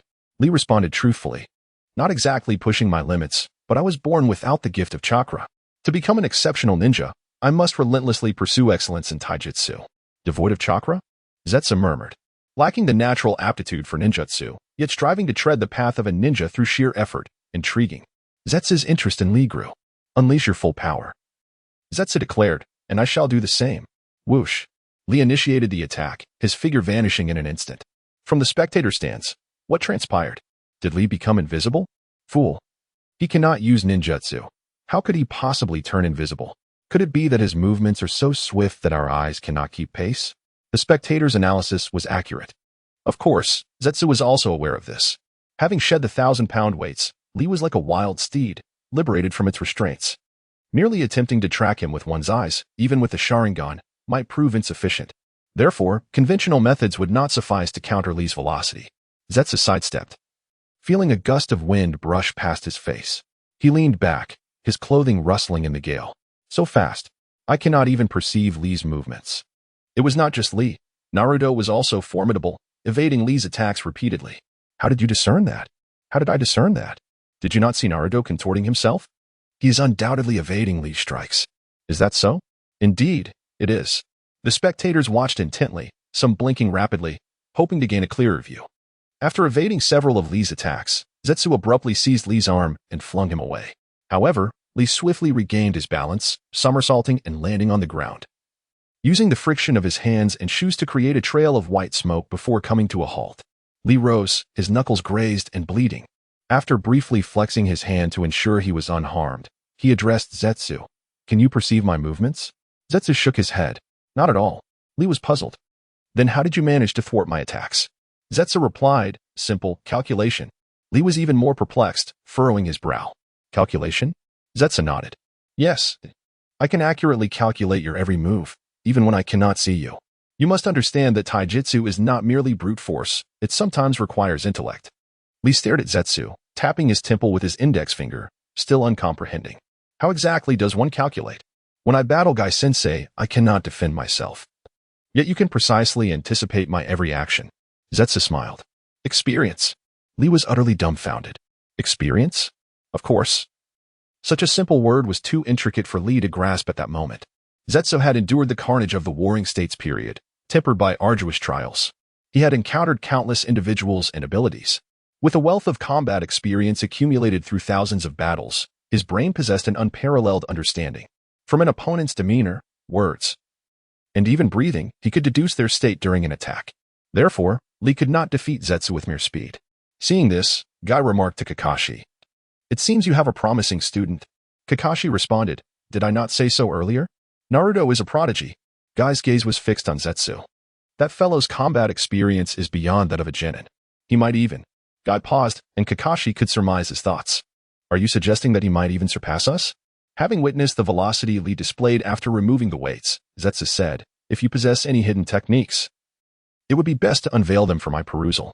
Blood dripped from Lee's injured fingers, splattering on the ground. He had not expected to be unable to overcome his opponent despite pushing himself to such extremes. Even his previous attacks had only succeeded because Zetsu had deliberately held back. It seemed that Zetsu, capable of evading Lee's speed after removing the weights, could effortlessly evade the shadow of the dancing leaf and the front lotus. In that case, I shall use this technique to conclude this match. Lee slowly lowered his hands, standing in the most natural posture. Zetsu observed Lee closing his eyes. After a moment, Guy exclaimed, "No way, is Lee planning to use that?" Kakashi looked at Guy, wondering what technique could elicit such apprehension. The 8 inner gates. The gate of opening. Open. Lee slowly opened his eyes, faint veins appearing on his forehead. The gate of healing. Open. The veins grew more prominent. The gate of life. Open. His metabolism accelerated, causing his skin to flush red. The gate of pain. Open. The activity between his meridians intensified. The gate of limit. Open. With the gate of limit open, Lee roared. The sweat on his body evaporated, enveloping him in a green vapor. The surrounding air surged rapidly, creating a vortex of intense energy. Zetsu watched calmly. Seeing Lee remain still, he inquired, "Is that all?" Zetsu had never encountered such a ninjutsu. Given the name 8 inner gates and the fact that Lee was opening them one by one, he assumed that Lee would eventually open all 8. However, for some reason, Lee had stopped at the 5th gate. Was he underestimating him? Was he not worthy of seeing the 8 gates unleashed? Bang! As Zetsu pondered, Lee launched himself forward, shattering the floor and appearing before Zetsu. Zetsu immediately crossed his arms, preparing to block Lee's incoming fist. Bang! Another explosion erupted, centered on Lee's fist. The friction caused the surrounding air to emit white smoke, creating a circular shockwave. "My goodness!" Zetsu exclaimed, taken aback. He had believed that his robust physique would allow him to withstand the blow. However, the force of the punch caused his chest to constrict, and he coughed up a mouthful of blood. As he was sent hurtling backward, a deep crater formed in the wall. Chapter 48. Victory through endurance. The abyss was saturated with billowing smoke. That single blow nearly shattered Madara's bones. Fortunately, Kurama, sensing the imminent danger, preemptively enveloped Madara in a chakra shroud, granting him the resilience to emerge from the crater. Madara's attire was tattered, revealing the stark definition of his abdominal muscles, causing a flush to spread across the faces of the female spectators. Hinata, in particular, was on the verge of swooning. "Kurama, I am engaged in a taijutsu contest with this youth. Refrain from interfering." Yes. If you perish, I would have to be reborn elsewhere. I must consider my own well-being, if not yours." Kurama's thoughts echoed, laced with exasperation. Madara sighed. Perhaps he had been overzealous, momentarily forgetting that his current vessel was not what it once was. Kurama remarked, "I have observed your rigorous training. This is not indicative of your true capabilities." As the host of the tailed beast, Kurama could observe Madara's every action. Since his reincarnation, Madara had relentlessly honed his physical form. Unlike Rock Lee, whose innate talent and prior experience propelled him to prodigious heights, Madara was compelled to strive for improvement. Madara chuckled, Enough. This is sufficient." Madara had discerned Lee's modus operandi. Initially, without restrictions, Lee's strength surpassed that of an ordinary individual. Upon removing the weights, his power reverted to its original state. Finally, there was the 8 gates, which seemed to involve opening the gates of the body to unleash amplified force. If Lee's initial strength was represented by a value of 1, then the Lee who removed the weights was approximately 10, and the Lee who had opened the gate of pain was at least 50. This was nothing short of terrifying. Lee launched a kick, akin to a massive iron rod being swung. In terms of raw power, Madara was outmatched. The only viable recourse was evasion. In the art of dodging, Madara considered himself unparalleled. Of course, if he could manifest Susanoo, such evasions would be unnecessary. However, circumstances had changed. Until his strength was restored, discretion was the better part of valor. Bang, bang, bang. Each of Lee's punches and kicks ravaged the arena, creating a series of craters. Even Hate, the proctor, shook his head, lamenting, "This is only the first match. How will the subsequent examinees compete? Naruto-kun, are you only capable of evading?" Lee's frustration mounted as Madara proved elusive. However, Madara remained unperturbed. He was not at a disadvantage. Moreover, during his evasions, Madara noticed that Lee, who was constantly attacking, was panting heavily, his breathing becoming increasingly labored, as if he were on the verge of asphyxiation. Initially, Madara surmised that the relentless attacks had induced fatigue in Lee. However, Madara's evasive maneuvers were equally strenuous. Yet he did not exhibit the same symptoms. Both had subjected their bodies to extreme training. There should not have been such a disparity in their respiration. The discrepancy, Madara speculated, might be related to Lee's use of the 8 gates. The technique appeared to provide a significant boost in power. However, everything in existence adhered to the principle of equivalent exchange. It was impossible to obtain substantial rewards without commensurate sacrifices. Therefore, Lee's condition could only be attributed to one possibility. Opening the 8 gates imposed a tremendous burden on his body, potentially causing lasting damage or even death. Judging by Lee's gradually slowing movements, Madara was confident in his hypothesis. He attempted a punch, engaging Lee in a head-on collision, and found that they were evenly matched, each staggering backward. Madara declared, "Rock Lee, it appears your endurance is waning.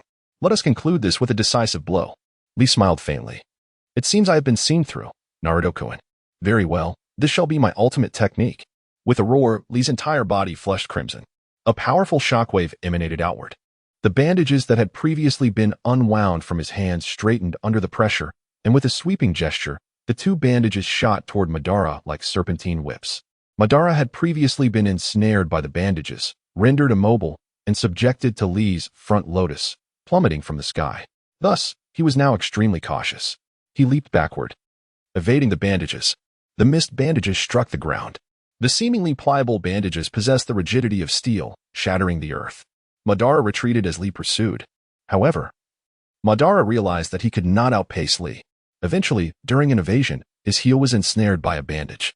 Soon, the bandage spiraled up Madara's leg, and he was enveloped in a cocoon, which Lee swung repeatedly against the ground. This technique, similar to front lotus, relied on the bandages as a medium. It was known as reverse lotus, an upgraded version of front lotus. Bang, bang, bang, bang, bang, bang, bang.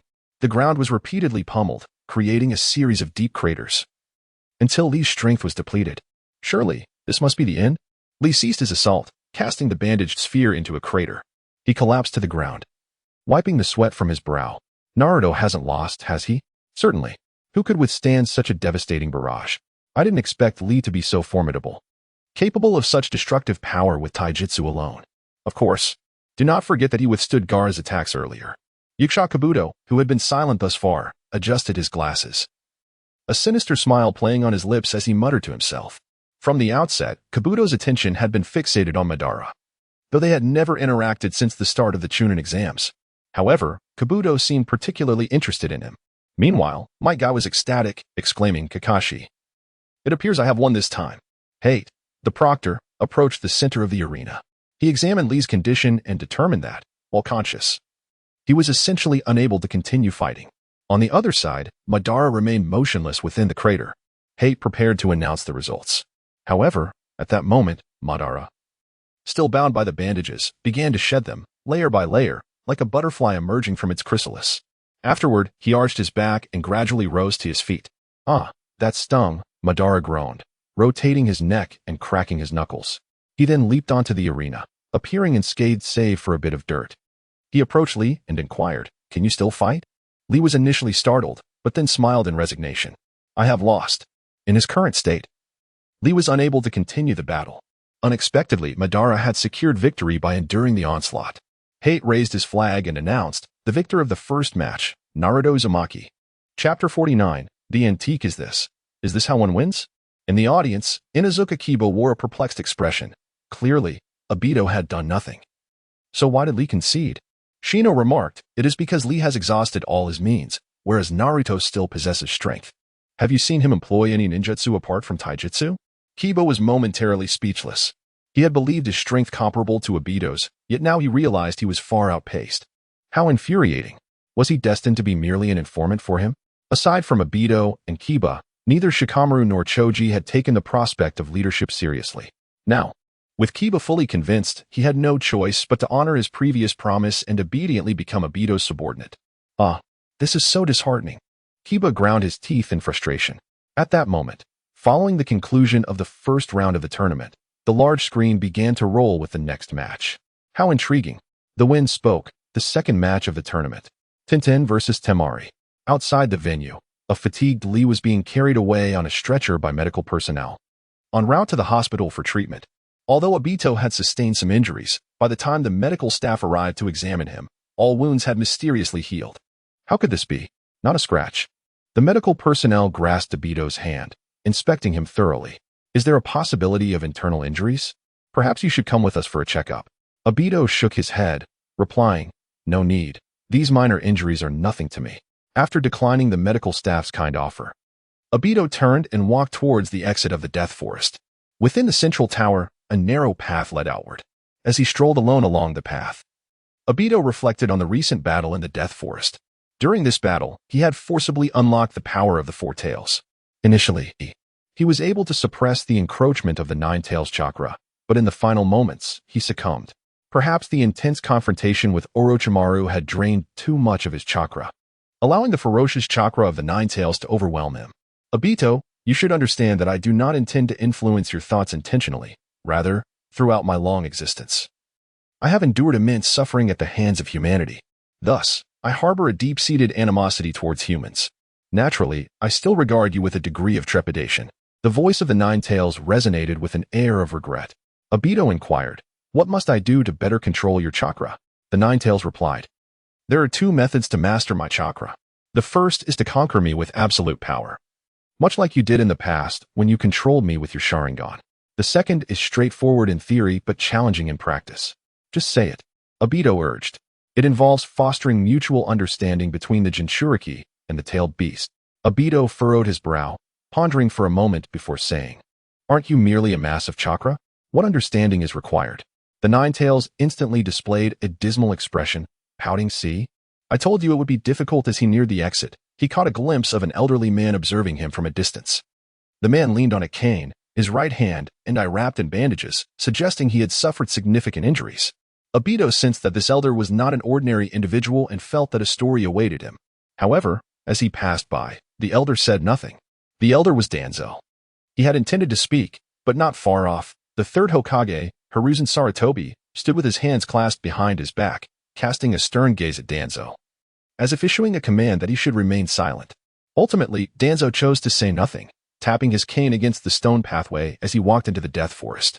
Since his failed bid for Hokage against Hiruzen, Danzo had retreated from public life, remaining largely uninvolved in village affairs. Yet at this moment, within the central tower of the Death Forest, the third round of the Chunin exams was taking place. Hiruzen furrowed his brow, contemplating, what is he doing inside? Despite his suspicions regarding Danzo's unusual behavior, Hiruzen did not pursue the matter further. Among the contestants, Hiruzen could roughly guess who might capture Danzo's attention. Sasuke Uchiha, perhaps? Hiruzen recalled the boy who was the sole survivor of the massacre. Each time he thought of it, Hiruzen felt a deep pang of remorse. He could have intervened. But for the sake of Konoha, he chose to acquiesce, allowing Danzo to manage the situation. The original plan was to leave no survivors from the Uchiha clan during the massacre. Yet the lone survivor, Sasuke, became a thorn in Danzo's side, one that he constantly contemplated how to remove. He believed the Uchiha clan was inherently malevolent. Their existence was a ticking time bomb. It would be better to resolve the issue sooner rather than later, for peace of mind. Hiruzen sighed, thinking, let Danzo observe as he wishes. After all, with so many people present at the tournament, Danzo would hardly dare to take Sasuke's life in broad daylight. Hiruzen greeted Obito. Naruto. Upon hearing Hiruzen's voice, Obito turned and walked over. Old man, what is it? Hiruzen chuckled. I watched your match. It was indeed quite surprising. However, I must remind you to control the power of the Nine Tails, or else. Obito, perplexed, asked, or else what? Isn't the power of the Nine Tails meant to be used? Hiruzen paused. Well, the village's higher-ups are already watching you. If you cause harm to the village due to the Nine Tails, I won't be able to protect you. Obito regarded Hiruzen, sizing him up, and remarked, Aren't you the Hokage? Is there anyone more arrogant than you? Hiruzen coughed, taken aback by Obito's words. The Hokage's role is to protect the village, not to engage in a contest of arrogance. Moreover, do not divert the topic. In any case, it is wise to heed my advice. Obito was disinclined to listen to Hiruzen, viewing him as a mere junior. Yet he noticed that Hiruzen seemed even more obstinate than himself. However, Obito understood that such stubborn elders were like little dogs. If you stroked them the wrong way, they would snap at you. Thus, it was best to stroke them gently. If he was content, so too would Obito be, avoiding endless arguments with no resolution. All right. Old man, I understand. Hiruzen beamed, finally smiling broadly, patting Obito's increasingly robust shoulder. He produced an envelope from his person, saying, "Here. I've been a bit busy lately and forgot to give you your living expenses." Obito glanced at the envelope, thinking the old man was quite considerate, always providing for him on time. Even when he occasionally missed the deadline due to busyness, he would remember to make up for it. However, this time, Obito pushed Hiruzen's hand away, leaving Hiruzen in a state of shock. "Thank you, but you need not give me money anymore. I am now a ninja and can earn my own." Obito turned away, proud of his own coolness. Yet, after only a few steps, his confidence faded in less than 3 seconds. He felt the emptiness of his pocket from the last time he treated Hinata, grasping his thigh and lamenting, "What a fool. Why pretend to be so impressive?" Chapter 50. The collision of souls. Tobirama Senju did not, as Danzo had anticipated, enter the death forest and swiftly step into a dense thicket. The towering trees obscured the sunlight, casting a dim, melancholic blue hue throughout the space. As he reached a clearing in the woods and surveyed his surroundings, he detected no anomalies. Yet, he was acutely aware that someone awaited him here. "Come forth. I know you are here," he called out. From the shadows emerged a figure clad in long garments, with flowing hair, a frosty complexion, and serpent-like eyes. "Ah, Orochimaru," Danzo inquired. "How have your arrangements progressed?" Orochimaru smirked wickedly. "Rest assured, all is proceeding as planned. However, it astounds me that you, the staunch defender of Konoha, would conspire with someone like me." Danzo's expression remained grave, highlighting the stark contrast between their dispositions. It was indeed peculiar that a figure of apparent righteousness would align with a notorious villain. "I undertake this for the future of Konoha," Danzo replied earnestly. "Hiruzen has held the position of Hokage long enough. It is time for a change." Orochimaru's pupils gleamed with intrigue as he licked his lips, glistening crimson. "It seems you have coveted the Hokage's position for quite some time." Danzo remained silent, his mind drifting back to a tumultuous era. As a student of the second Hokage, Tobirama Senju, he had once stood alongside his mentor and comrades, Kushina, Mito, and the ever-reliable Hiruzen, when they were encircled by the elite Cloud Shinobi unit. In an effort to prevent their annihilation, a suggestion arose. One among them should act as bait to engage the enemy, thus creating an escape route for the others. Yet, the question of who would take on this perilous role plunged them into despair, as each acknowledged the grim fate that awaited anyone who volunteered. Danzo hesitated, but Hiruzen, with unwavering resolve, stepped forward and declared, "I shall go." The group looked on in astonishment, for none wished for their demise. They all silently hoped for someone else to step forward. But Hiruzen did just that. However, Tobirama intervened, asserting, "I will be the bait. You are the future successors of the Will of Fire and must protect our village." The phrase "successors of the Will of Fire" echoed in Danzo's mind as a gentle breeze rustled the leaves and swayed his cloak. He murmured to himself, gripping his staff tighter, the veins in his hands visibly throbbing. That fateful decision led Tobirama to entrust the position of Hokage to Hiruzen due to his audacity. Danzo harbored resentment towards Tobirama for his unwavering favoritism towards Hiruzen, and he loathed Hiruzen for always being the first to volunteer, seemingly dependable in every crisis. Most of all, he despised himself for his previous cowardice. Thus, when Orochimaru insinuated that he had long coveted the Hokage's title, it was more about seeking to contribute to Konoha's prosperity as a means to atone for his past weaknesses, attempting to alleviate his guilt. After all, Danzo truly loved Konoha. Noticing Danzo's prolonged silence, Orochimaru inquired with a smirk, "What troubles you, Danzo?" Danzo blinked back tears, momentarily closing his eyes before regaining composure. "It is nothing. I have come to ascertain your preparations." Orochimaru replied, "The sound shinobi I have assembled are all awaiting your signal outside the village. Coordination with Sunagakure is nearly complete. We await your clearance." Danzo nodded. "The internal situation is secure, but with such limited forces, I fear it may be insufficient." Orochimaru had anticipated Danzo's reservations, Failure would prevent him from attaining the Hokage's position and would bring harm to Konoha, a risk that was not worth the reward. Therefore, Danzo allowed no room for error. Summoning Jutsu, Orochimaru bit his finger and smeared the blood across his palm.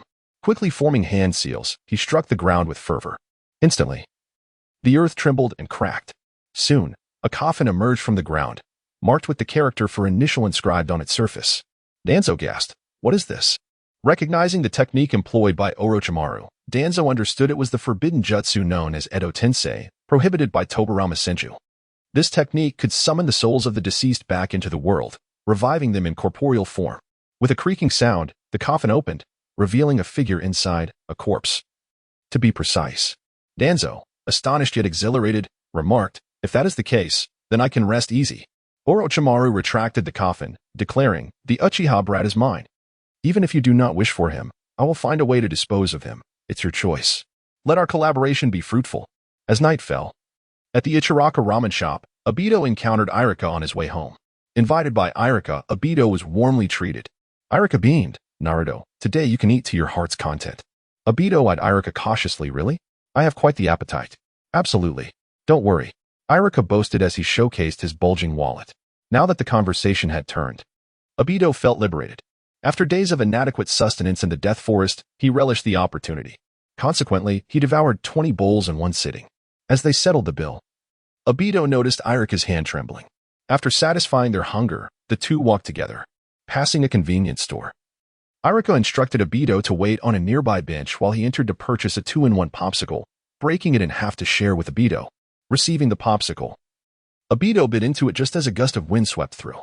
Noticing Obito hesitating to take a bite, Irika asked, "What's wrong, Naruto? Are you troubled?" Obito shook his head. "No." Yet, he found it peculiar that he had sensed something moments ago, a familiar feeling, as if it were destined to be. Though he could not articulate it, an inner voice suggested that he would soon encounter whatever it was. Irika continued, "The list for the 3rd Chunin exam has been released. But there will be a month-long interval before the final matches. How do you plan to spend this time?" Obito continued to enjoy his popsicle, setting aside that strange sensation for the moment.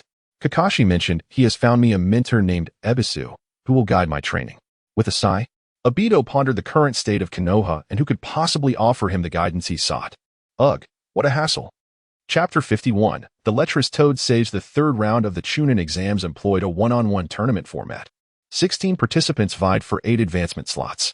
The successful candidates were Madara, Sasuke, Shino, Niji, Kabuto Yakushi, Gaara, Shikamaru, and Temari. The 4th Chunin exam, the grand finale, would be graced by dignitaries from various nations, including feudal lords and Kage, all observing from the stands of the Konoha arena. This event transcended mere ninja combat. It was a prime opportunity to showcase one's prowess to the world. Success in the selection process not only guaranteed promotion to Chunin, but also the potential to catch the eye of a lord or minister, leading to an invitation as a personal guard. However, Madara remained indifferent. He harbored no desire to serve as a mere bodyguard. He aspired to greater heights. "Hey, Naruto. We're training. What are you daydreaming about?" At the hot spring sanctuary, Madara, under Ebisu's tutelage, concentrated his chakra in his feet, transforming the water's surface into a solid plane for walking and running.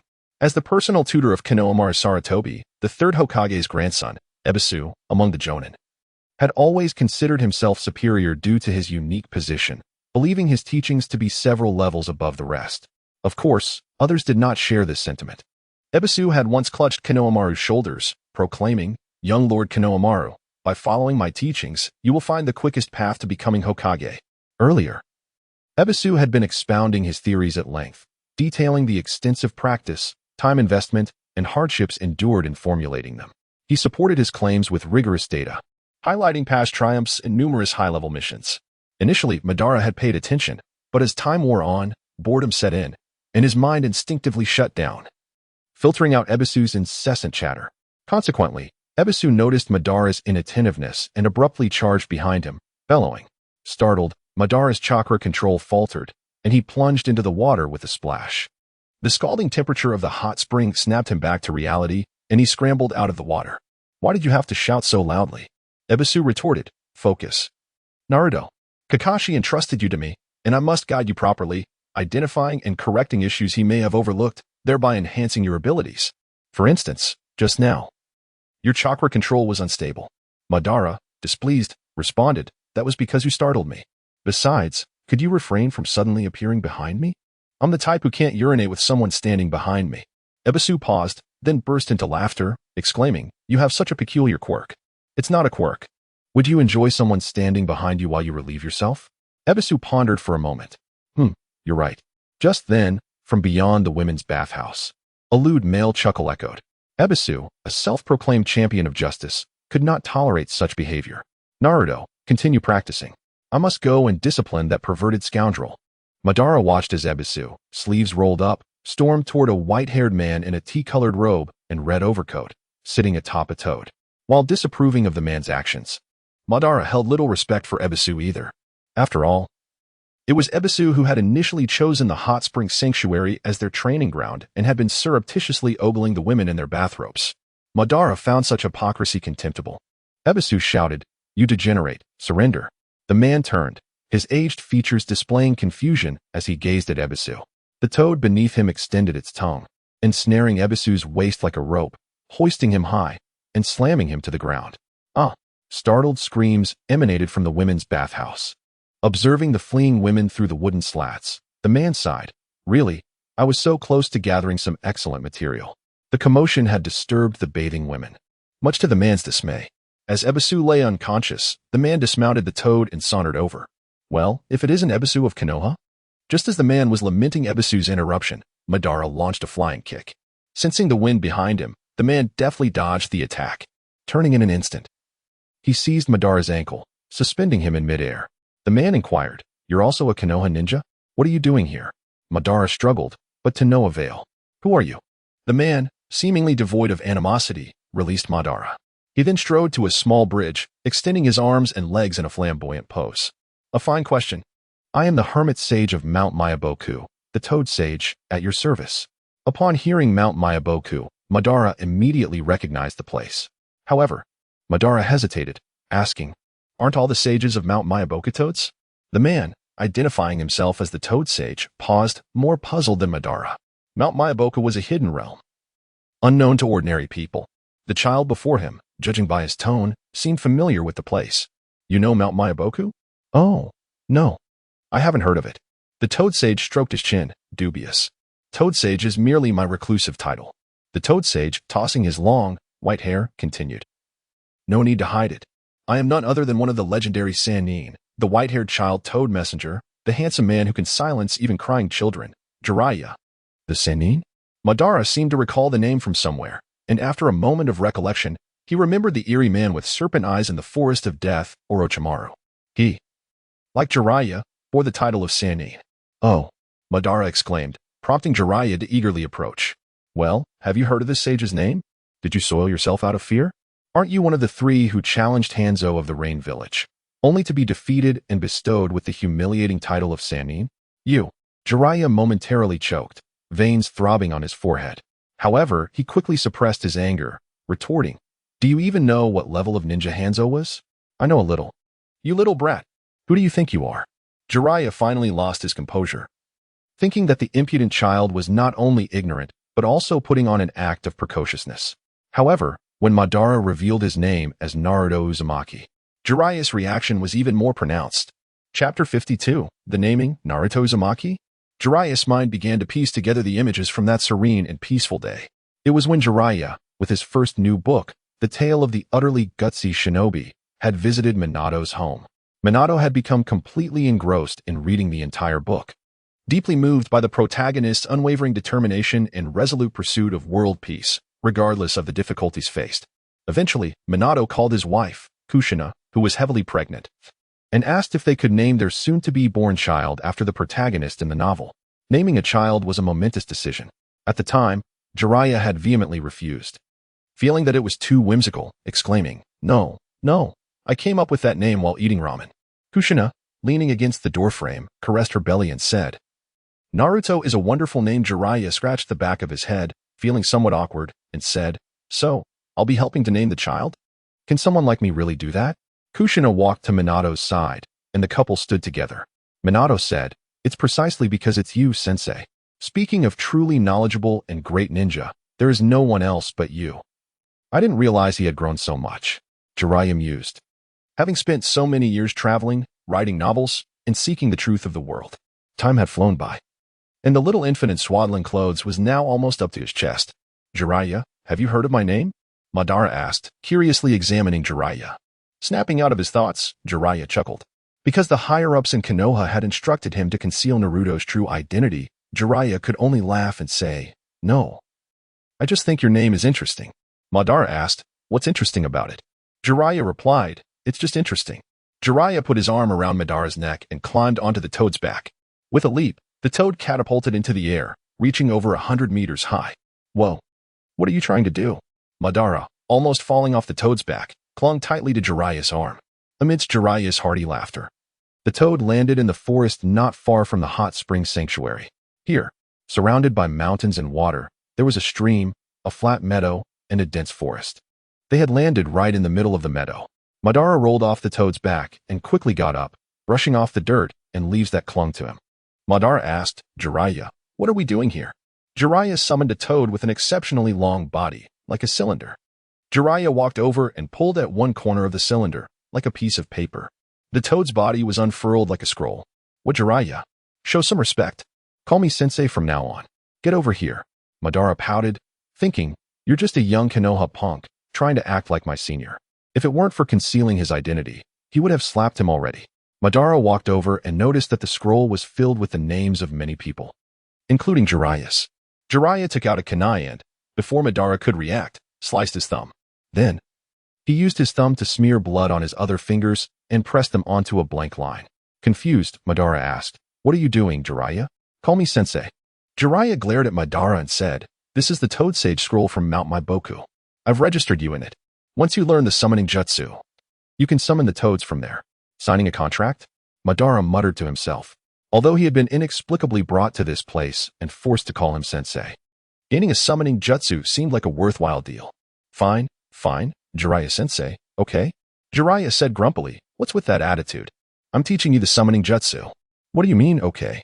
Jiraiya felt like he was bending over backwards, and the other party didn't even appreciate it. He tasted a hint of self-abasement. However, considering that this kid was named by him, he could endure a little bit of annoyance. Jiraiya taught Madara the hand signs for summoning toads without reservation. Madara also grasped it quickly. On his first attempt, he summoned Gamahiro. Gamahiro had a greenish-blue skin, black eyebrows and eyes, and 2 long swords on his back, giving him the appearance of a skilled swordsman. Gamahiro lowered his head and looked at Jiraiya, asking, "What did you summon me here for, Jiraiya?" Jiraiya chuckled, seemingly pleased for Madara. "Not bad, Naruto. You summoned Gamahiro on your first try. You two will be partners from now on." "Huh? With him?" Madara and Gamahiro exclaimed in surprise simultaneously, sizing each other up. In Gamahiro's eyes, Madara was too small to be his partner. Madara also looked at him with disdain, mainly because Gamahiro was looking down on him. Furthermore, despite Gamahiro's massive size, in the world of ninjas, size wasn't everything. Although Madara hadn't witnessed Gamahiro's true strength, he still looked down on him. Madara said, "I wouldn't have even glanced at a summoning beast like you before." Gamahiro scoffed. "Oh, I didn't even bother with you." "But you're already talking back." Gamahiro retorted, "I'm not like you. I usually don't even look at your type. I just step on you like an ant." "Toad, you've angered me." "Kid, I'm already angry, okay?" Seeing that the two were on the verge of a reconcilable conflict, Jiraiya quickly stepped in to mediate. All right. We've all met each other. It's fate. Don't let's ruin the harmony." Shut up. This time, Madara and Gamahiro were surprisingly in sync, shouting at Jiraiya in unison. Seeing that he couldn't get a word in, Jiraiya put his hands behind his back and slowly retreated, awkwardly chuckling. "All right, you guys continue. After Jiraiya slipped away, Madara glared at Gamahiro imposingly and said, "Submit to me." "What?" Gamahiro had never heard such arrogant words and was about to retort. However, before Gamahiro could speak, Madara unleashed a burst of nine-tailed chakra, asking, "Will you submit or not?" Gamahiro was startled by the nine-tailed chakra, as if the entire space had been transformed, enveloped by a ferocious beast. TCH. But soon, Gamahiro regained his composure and dispelled the summoning jutsu on his own, vanishing into a cloud of white smoke. Only then did Jiraiya slowly emerge. "It seems like you and Gamahiro got along well. Are you blind?" "Ha ha ha ha." Jiraiya laughed heartily. Deep down, He admired Madara's comprehension, since he had grasped the summoning jutsu so quickly. Next, let's create a Rasengan. Chapter 53. Let us call it the Spiraling Sphere Shuriken. What a marble! Madara expressed his confusion. Jiraiya opened his palm, and a steady stream of blue chakra coalesced in his hand. In a brief moment, a small ball, roughly the size of a glass bead, transformed into a sphere approximately 10 centimeters in diameter. Madara remarked, "Is this a ninjutsu encased in chakra? It hardly seems formidable." He believed he could create something similar and found it rather unremarkable, uncertain of what Jiraiya was attempting to illustrate. Observing the doubt in Madara's eyes, Jiraiya pinched the sphere and hurled it towards a nearby large tree. Upon contact with the tree's trunk, the sphere penetrated like a drill. Initially, it seemed as though the sphere would continue its path until it bored completely through the trunk. However, midway through, the sphere suddenly detonated, producing a resounding explosion and scattering wood shavings far and wide. With a thunderous crash, the towering tree collapsed. Interesting. Madara perceived something unusual about the sphere. Despite not fully grasping the underlying principles, it undeniably piqued his interest. Jiraiya approached him and asked, "Want to give it a try?" Madara nodded and attempted to replicate the process. Indeed, he managed to create a sphere as well, albeit a much smaller one with a rough surface, lacking in power. When it struck a stone by the riverbank, it left only a faint mark. "Indeed, your sphere possesses some substance," Madara conceded. Jiraiya laughed heartily, "Of course. This is the A-rank ninjutsu developed by the 4th Hokage, Spiraling Sphere. If it were so easy to learn just by looking at it, that would be absurd." Spiraling Sphere? Madara enunciated the name of the technique slowly, his mind beginning to churn with thoughts. Spiraling, spiraling. He paced back and forth, repeating the word spiral. The ordinary chakra sphere was merely a chaotic conglomeration. When it struck an object, its disarray rendered it difficult to concentrate its power, resulting in minimal impact. However, if he could slightly control the flow of chakra, especially in a spiraling manner, would it not yield greater potency? Following his intuition, Madara gathered chakra once more, forming a sphere that was noticeably more rounded and vigorously spinning in one direction. As he gazed at the sphere in his hand, Jiraiya cast him an approving glance, silently acknowledging, "To grasp the fundamental principles of the spiraling sphere so swiftly, you are not the incompetent one the village described. Rather, you are a prodigy." Madara attempted once more, launching the sphere from his hand. This time, the collision with the stone produced a resounding thud, and cracks appeared on the stone's surface. Yet, the power remained insufficient. Confounded, Madara pondered why, despite following this method, he could not replicate Jiraiya's formidable sphere. Where had he gone astray?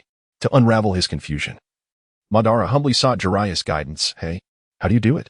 Teach me quickly." Jiraiya bristled at the request. "Is that how you ask for help?"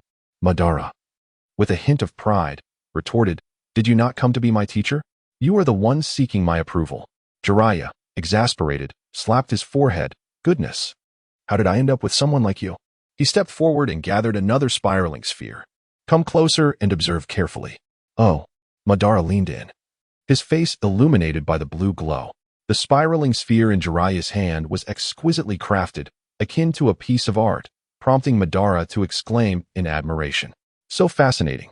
He realized that the spiraling sphere indeed rotated, confirming that his initial understanding was correct. However, the reason he could not produce a sphere of comparable power lay in the nature of its rotation. Jiraiya's spiraling sphere not only spun in one direction but also possessed an orderly arrangement where the chakra rotated in various directions within a membrane-like exterior, all while remaining contained. Such a structure, when impacting a target, would shred flesh as if caught in a meat grinder.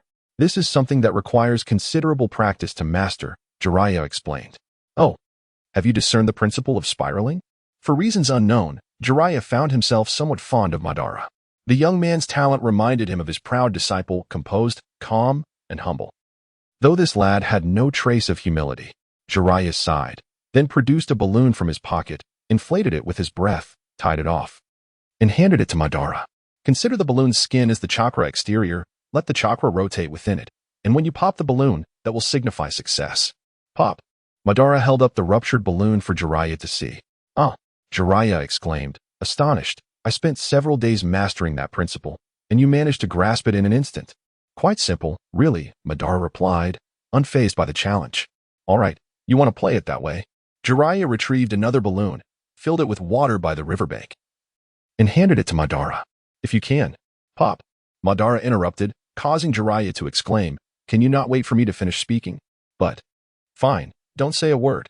Jiraiya instructed Madara to remain in place while he sprinted toward the town. Shortly thereafter, a breathless Jiraiya returned, tossing a palm-sized rubber ball to Madara. "Here, you. Try this. I don't believe you can break it directly," he panted. It seemed the original intent of the lesson had been overshadowed by an underlying desire to see Madara stumble. Oh, the folly of male competitiveness. Madara squeezed the ball. This one poses a bit of a challenge.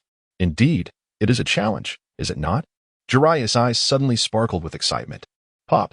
The rubber ball burst. Madara picked up the remnants of the popped ball, toying with it. It had taken considerable effort, and his hands felt sore. Just a bit sore? Jiraiya hoped Madara would elaborate further, if only to affirm that his own arduous training in the spiraling sphere had not been in vain. Yes, it is somewhat sore. Curse it. Jiraiya delivered a heavy punch to a nearby tree, which promptly splintered and toppled. Did the tree offend you? No, I need a moment of peace.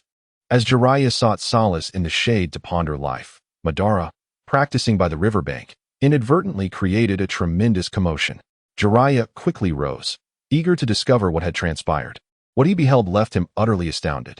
Before him lay a gaping crater, dozens of meters deep, altering the once tranquil terrain. Naruto, did you do this? Jiraiya asked in a daze. Madara replied. Having gathered a spiraling sphere, I just tested it. The power of the spiraling sphere is quite impressive. However, it did not yield the effect I envisioned, so I experimented by infusing it with a bit of wind chakra and inadvertently developed an entirely new technique. As he spoke, the spiraling sphere in Madara's hand began to sprout sharp blades, emitting a piercing cutting sound as it rotated.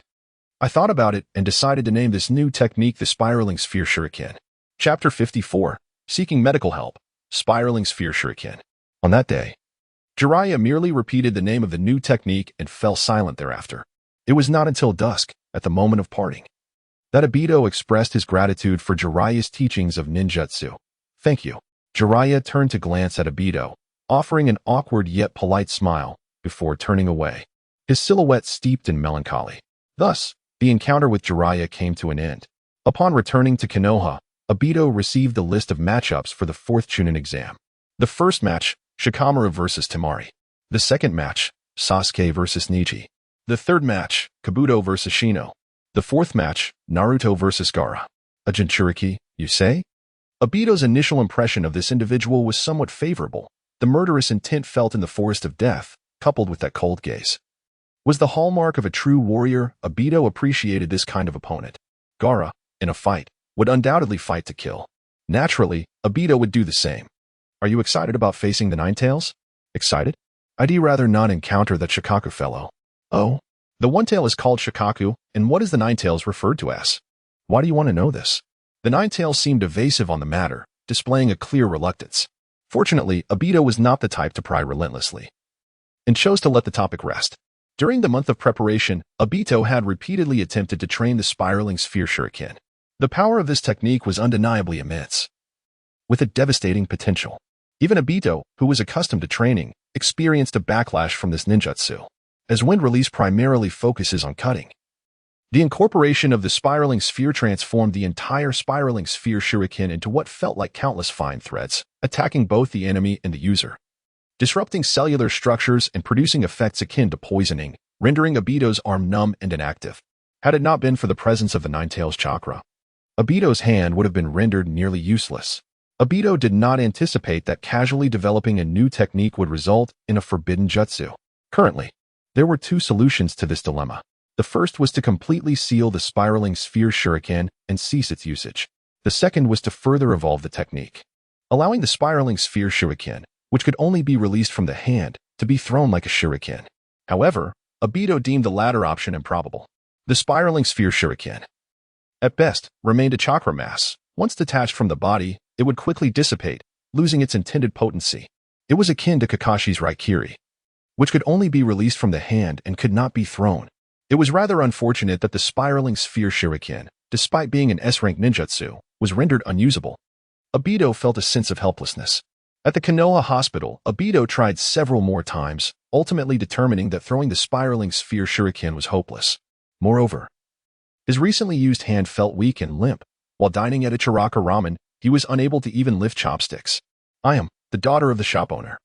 Kindly picked up the chopsticks for him, only to discover that Obito's arm was riddled with tiny puncture wounds, resembling the result of being pricked by 1,000 silver needles. Initially, Obito dismissed it as unimportant, but Ayam insisted they visit the Konoha hospital for a checkup. Obito replied, "Let us skip it. My money is only enough for ramen." To his surprise, Ayam urged him, "It's important to see a doctor." After saying this, she turned to her father, "Dad, you can manage the shop for a while. I'll accompany Naruto to the hospital. Take it easy on the way." Sitting in the consultation room, Ayam urged the medical staff, "Quickly, take a look at Naruto's hand and see what's wrong with it." Suddenly, a person was thrust into the room, leaving the medical personnel bewildered. Upon seeing the injuries on Obito's hand, the staff gasped in astonishment. "What happened here?" "I just used a new technique," Obito replied.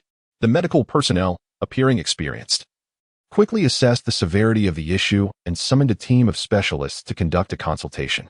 Following treatment and prescriptions, Obito couldn't help but admire the professionalism of these individuals. However, after the entire ordeal, he did not feel any improvement in his hand. Ayam had nearly depleted her funds in the process.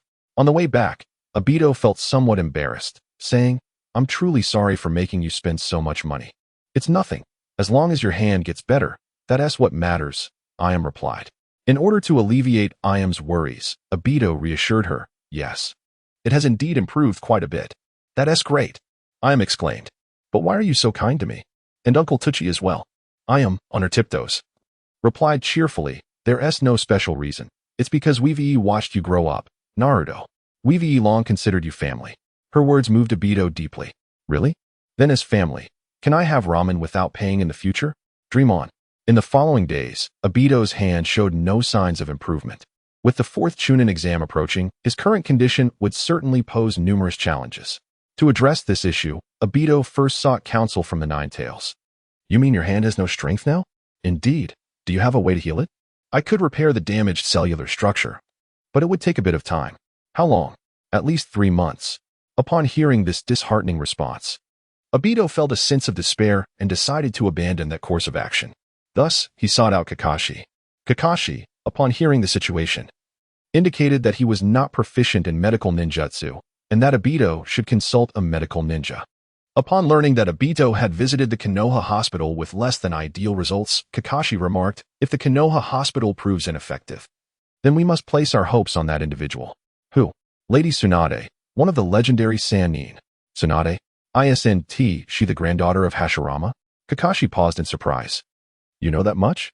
Obito noticed Kakashi's gaze upon him was peculiar, akin to a sharp scalpel dissecting his very being. "I've studied the history of Konoha." "Is that so?" Kakashi squinted. "I heard from Irika that you, who were at the bottom of the class, suddenly began to study hard. Yet even so, your grades in cultural subjects remained unimpressive." Obito sensed that continuing the conversation with Kakashi was perilous and quickly diverted the topic. I have an appointment. I must take my leave." Finally shaking off Kakashi, Obito temporarily abandoned the pursuit of medical assistance. It seemed that his identity as a reincarnator was beginning to attract suspicion. He would need to act with caution from now on. Otherwise, revealing his true nature would be troublesome. Obito understood that Kakashi had been observing him closely, though he could not pinpoint when this had begun, perhaps even before his reincarnation, or even earlier. Therefore, it was reasonable that Kakashi would be the first to notice the discrepancies between him and the real Naruto. Putting aside these thoughts for now, the 4th Chunin exam was merely 2 days away, and he needed to consider how to utilize this seemingly useless hand in the upcoming matches. Chapter 55. The competition begins. The condition of Obito's hand has not improved, dragging into the 4th round of the Nin exams. 4th round of the Nin exams. The combat match. Location, Konoha's circular arena. Proctor, Kakashi Hitaki. All participating candidates gathered in the center of the arena amidst a roar of cheers and excitement. Kakashi, holding a kunai, approached with his hands in his pockets. "Hey kids.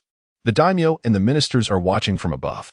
Of course, the Hokage and Kazekage, who are jointly hosting the Nin exam, are also present. You must perform well. Today is the moment that will determine your future." Surrounding the arena were individuals from various nations and fields, from heads of state to commoners. The reasons for their presence were twofold: interest and profit. The interest is easy to understand. In this world, not everyone has the opportunity to become a ninja. a privilege that is inherent regardless of social status. Therefore, the inability to achieve something does not diminish the desire to pursue, observe, or comprehend it.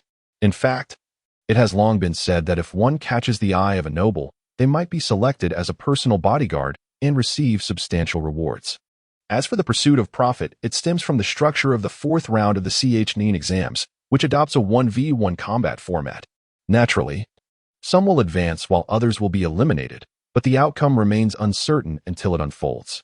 Consequently, some individuals discreetly open betting pools, analyzing the strength of each candidate prior to the matches and setting odds to engage spectators in gambling. This group exhibited even greater enthusiasm than those drawn by mere interest. Naturally, some from the interest-driven crowd also chose to partake, hoping to achieve overnight wealth as they fervently cheered for their favored candidates. Among them, the loudest voices were in support of Sasuke Uchiha. Perhaps it was due to his status as the last surviving member of the Uchiha clan. Or perhaps Sasuke's exceptional performance and the activation of his Sharingan made him the standout candidate of this session. Naruto, this time, I will definitely defeat you, Sasuke proclaimed with a fierce determination. Unbeknownst to him, his competitive spirit had always been strong. Leaning closer to Obito, he whispered, I have mastered a new jutsu that is sufficient to vanquish you in one blow. Obito replied, then you should first defeat that Byakugan brat. Your match will garner the most attention, a duel between Konoha's two prodigies, a clash of renowned ocular techniques. It should prove to be quite entertaining. I am even looking forward to it. Sasuke snorted dismissively. I do not regard their so-called Konoha's first clan with any significance. Oh, how interesting. For I share the same sentiment, Obito responded. Sasuke continued. The only true first clan of Konoha is the Uchiha. Regardless of the current circumstances facing the Uchiha, I shall become the one to revive our clan. Obito felt a sense of pride. You possess more grit than your fellow clansmen. Please do not insult my kin. The truth is undeniable. Obito was relieved that a figure like Sasuke emerged from the Uchiha clan, unlike his own time when he witnessed the village intentionally ostracizing the Uchiha. Those foolish clansmen, weary of war, chose to compromise for a fleeting peace. As Obito had anticipated, those short-sighted Uchiha ultimately faced the fate of extinction due to their gradual infiltration into Konoha. Kakashi held the battle roster, announcing, in the fourth round of the CH9 exams, the first match is Shikamaru versus Temari.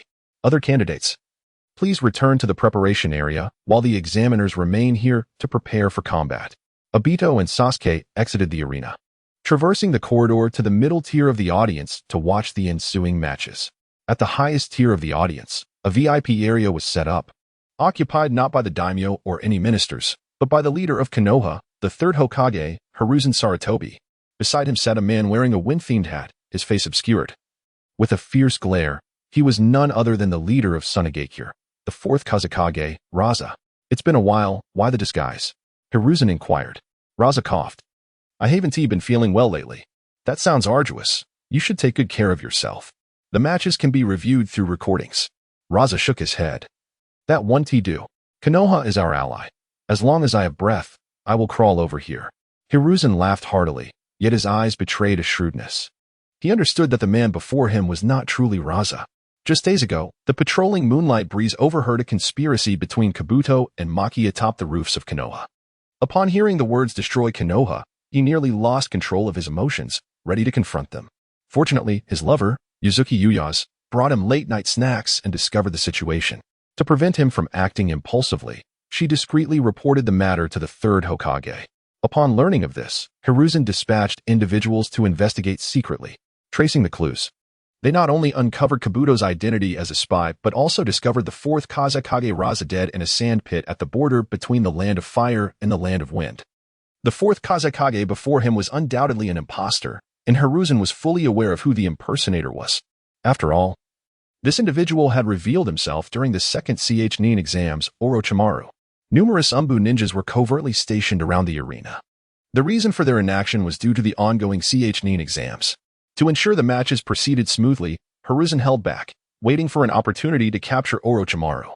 Thus, while keeping a close watch on Orochimaru, Hiruzen was also attentive to Kabuto's match against Shino in the third round. He could not comprehend how, under the will of fire, Konoha could harbor such a traitor. This was a matter Hiruzen found utterly perplexing. Shouldn't everyone cherish Konoha? The first combat match had progressed past the halfway mark. Shikamaru was primarily being dominated by Temari. His signature technique, the shadow imitation jutsu, allowed him to extend his shadow, connecting it to his opponents to control their movements. Unfortunately, the extent of the shadow's reach was limited, and Temari, being a long-range wind user, posed a significant challenge. Shikamaru despised troublesome situations. When Temari discovered that Shikamaru's shadow could only reach a maximum of 15.2 meters, she provocatively positioned herself at 15.3 meters. Yet, she was still ensnared by Shikamaru. It turned out that Shikamaru had fashioned a small parachute from his clothing, and, while Temari was distracted by her attack, he deployed it into the sky. Utilizing the parachute's shadow, he extended the reach of his shadow, leaving Temari with no escape. What? Temari struggled but found herself powerless, her mind already entertaining thoughts of defeat. Unexpectedly, Shikamaru raised his hand and declared, "This is too troublesome. I forfeit." Chapter 56. Chaos. What is going on? Is this a fixed match? Are we not worthy of respect? Refund R&M. Shikamaru's actions elicited a wave of discontent from the audience. Yet, what did this matter to Shikamaru? To him, this competition was already rather tedious. Moreover, his father had informed him that he had important matters to discuss later, thus he had to pause the match. Duties must take precedence. After dismissing the participants of the first confrontation, Shinkai held the list and proceeded to the next match. The second match, Sasuke vs. Neji. Contestants, please enter the arena. Upon hearing the battle lineup, Sasuke exchanged glances with Neji nearby, and together they stepped into the Colosseum. Madara observed Sasuke, silently urging him, "Do not bring disgrace upon the Uchiha clan." He permitted himself to criticize the Uchiha, to acknowledge its flaws. However, when it came to the clan's honor, Madara would not tolerate disparagement from outsiders. For he is Madara, the name of Uchiha Madara. The battle between Sasuke and Neji was nothing short of spectacular. Not only Madara, but even Orochimaru, seated in the elevated platform, exhibited keen interest in this match. As the contest commenced, Neji utilized his exceptional gentle fist technique to effectively suppress Sasuke. The gentle fist's precise strikes could incapacitate an opponent's movements and chakra flow. Faced with this formidable skill, Sasuke clearly felt the pressure. His movements grew sluggish, and his attacks lost their former sharpness. However, Neji was not satisfied. He swiftly unleashed the 8 trigram 64 palms, a powerful offensive technique that delivered rapid and successive strikes, leaving Sasuke struggling to cope. Under the relentless assault of the 8 trigram 64 palms, Sasuke found himself in dire straits. Yet, he refused to surrender. Just as Neji prepared to conclude the match with a final palm strike, Sasuke forcibly activated his Sharingan. Despite the turmoil within his chakra and the disarray of his movements, his right hand intended to rise.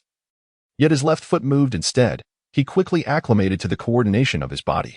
With a swift sidestep, he evaded Neji's attack. He then thrust his hand forward, using Neji's momentum against him, pushing him away.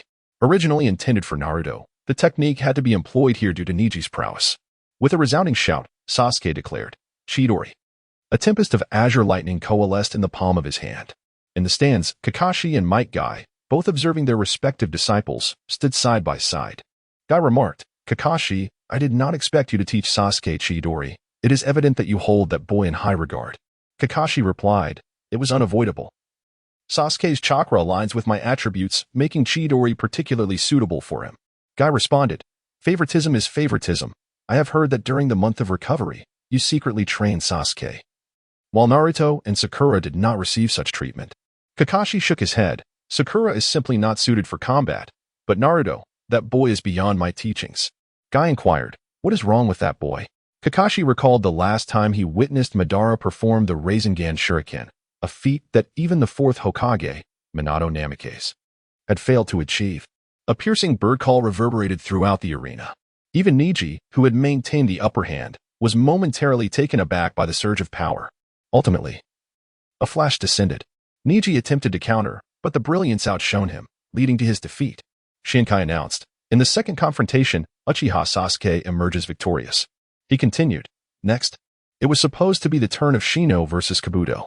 However, Kabuto interrupted Shinkai, stating, "Excuse me, examiner. I am feeling unwell and would prefer to forfeit the match." Shinkai replied, "The dignitaries are watching. Do you wish to miss this opportunity?" Kabuto feigned abdominal pain, insisting, "I truly cannot endure any longer." In that case, Shinkai, aware of Kabuto's espionage, narrowed his eyes and responded, "Very well, the third confrontation is awarded to Shino." Shino said nothing, silently turning to leave. Shortly thereafter, several figures appeared before him, members of the Yamanaka clan, including Shino's father, Yamanaka Shikaku, along with Yamanaka Shikamaru and Yamanaka Muta. Shikaka stated, "The enemy has begun to mobilize." Shikamaru advised, "Shino, the Chunin exam may be interrupted. Prepare for battle." Shino nodded. "Let us proceed." In the audience, Guy, having just wagered with Kakashi on which of their disciples would prevail, found himself on the losing end, forced to perform 5,000 push-ups as a forfeit. He bent down to commence, only to be halted by Kakashi. Kakashi urged, "Conserve your strength. Action is imminent." Guy insisted, "This is but a warm-up. I shall not tire easily." Kakashi cautioned, "Our adversary is one of the legendary Sannin, Orochimaru. Stay alert." "Indeed. I have observed that those disguised as Umbu around the audience are starting to stir. Let us take the initiative." Kakashi and Guy focused on an Umbu-clad ninja below and launched their attack. Bang! The figure dissipated into smoke. Curse be it, a mere shadow clone. Realizing he had been deceived, Guy turned only to discover the individual removing their disguise, revealing the symbol of the sound ninja on their forehead. Jinjutsu, flower petal illusion. A flurry of blossoms ensued, causing the audience to fall into a trance, collapsing one by one. "Hey, snap out of it, Guy!" Kakashi struck Guy's head. To their astonishment, the sound ninja spell had ensnared even Guy in an instant. Boom! Explosions echoed from outside. Numerous houses belonging to villagers were obliterated. The village Chunin coordinated evacuations, guiding residents to shelters. A colossal serpent appeared from the depths of the arena, rampaging through, disrupting what should have been a battle between Madara and Gaara. By the time Madara comprehended the situation, he was surrounded by sound and sand ninjas, who indiscriminately attacked. Naturally, they would not spare Madara. However, they had miscalculated their opponent. To Madara, they were but insignificant insects, unworthy of his attention. Even with injuries, he could effortlessly dispatch them with fluid motions. This was a place of conflict. Madara's current thought was to extricate himself and ensure his safety. Yet, as he searched for an escape route, Gaara obstructed his path. Our match has yet to conclude. Where do you think you are going? Chapter 57, Conspiracy Niji. In this tumultuous time for Konoha, the Hyuga clan ought to contribute. However, to safeguard the Byakugan from falling into the hands of outsiders, your father once led the branch family.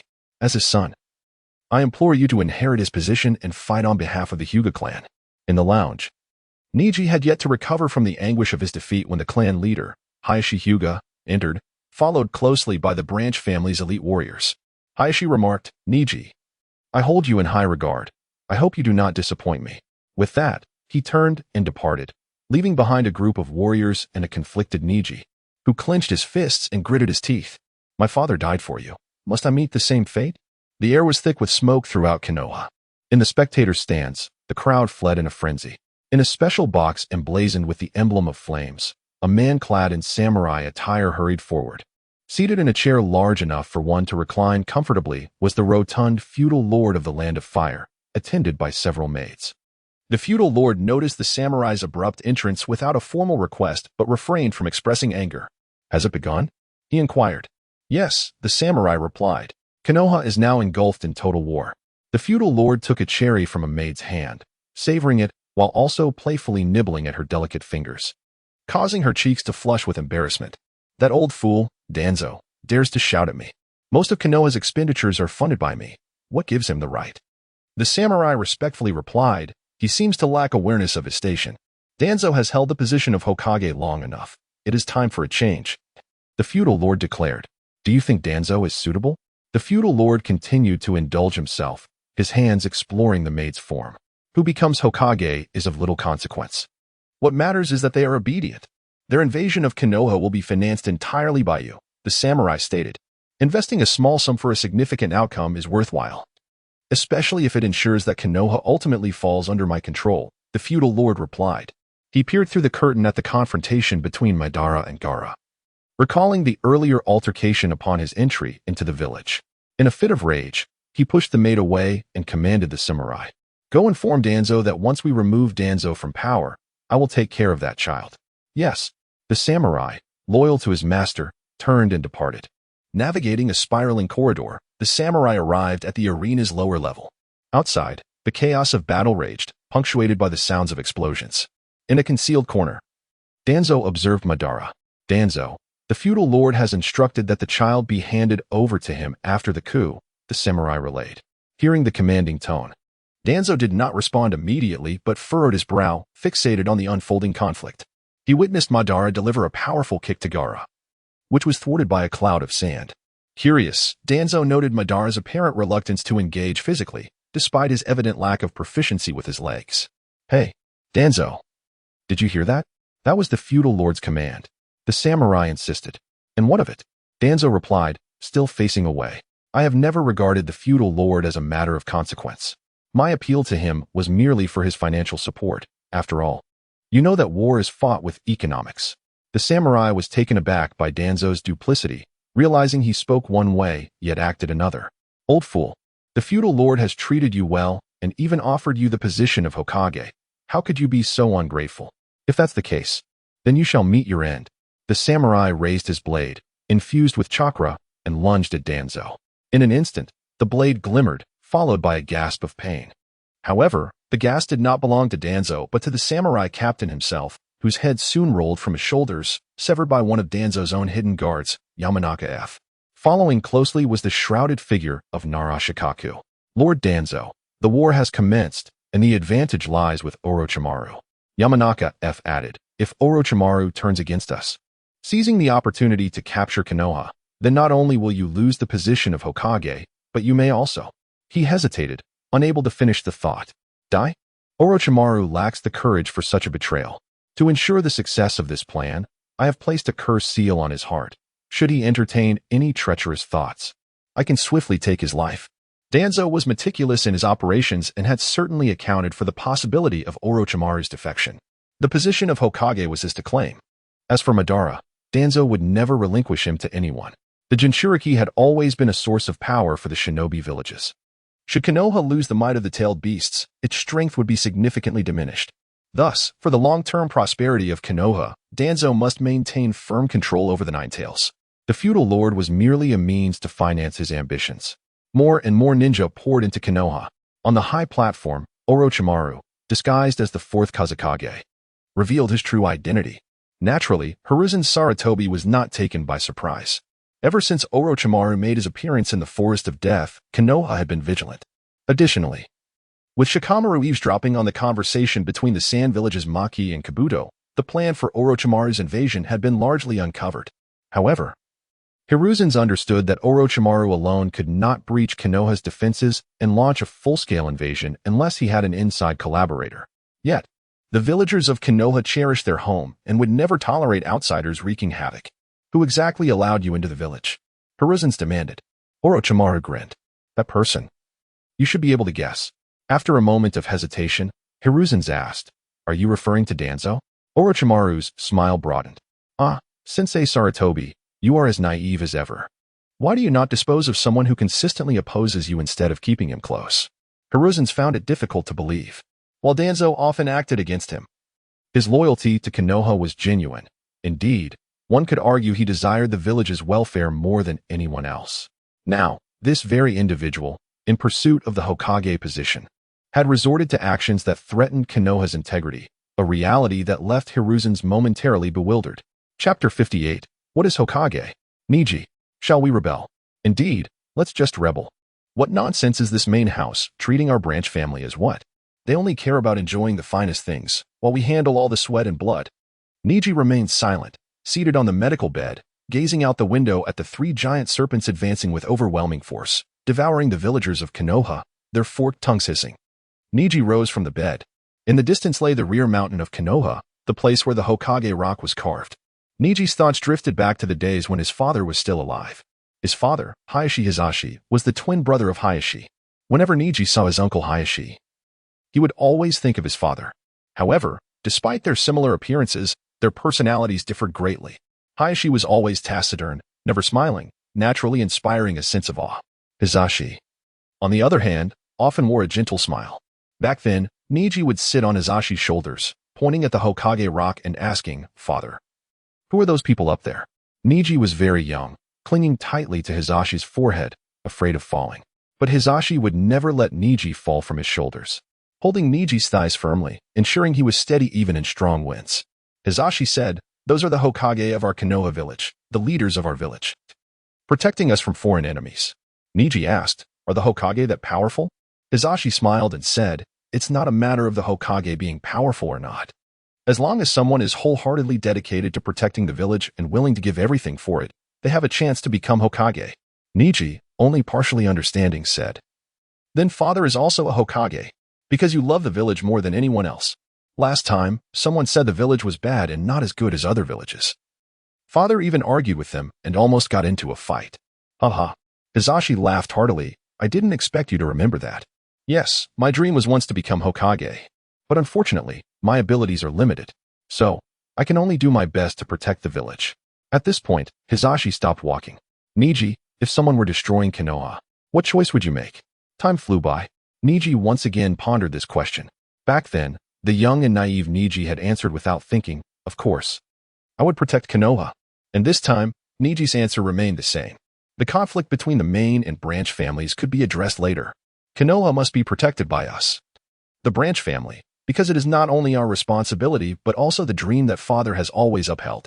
The Konoha Hyuga clan, branch family, mobilize. The Hokage is not the strongest person, but certainly the one who loves the village the most. Hiruzen was such a person. After Orochimaru revealed his true colors, the two fought from the high platform to the rooftop. Hiruzen never expected this battle between master and disciple to arrive in this manner. And Orochimaru had been meticulously planning for this battle for many years. Orochimaru said, Sarutobi-sensei, you're old, and you've held the Hokage position long enough. Hiruzen scoffed. Are you still resentful that I recommended Minato instead of you when selecting the fourth Hokage? Hearing this, Orochimaru's expression turned unpleasant. Indeed, as his most trusted teacher.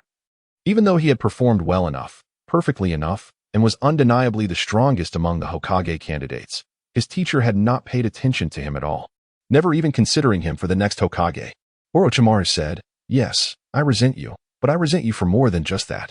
You are too mediocre. Which is why Konoha is gradually declining. Faced with the harassment of foreign enemies, you have retreated time and time again. Do you still remember the death of Heihachi Hizashi, the leader of the Hyuga clan's branch family? Hizashi. Hiruzen was at a loss for words. Orochimaru continued, to put it nicely, he died for Konoha. But to put it bluntly, he was killed by you, sensei. Hiruzen was completely speechless. Back then, the Cloud Ninja infiltrated Konoha and kidnapped Hinata, hoping to obtain the power of the Byakugan. The then clan leader, Heihachi, fought fiercely with the Cloud Ninja to retrieve his daughter, eventually succeeding.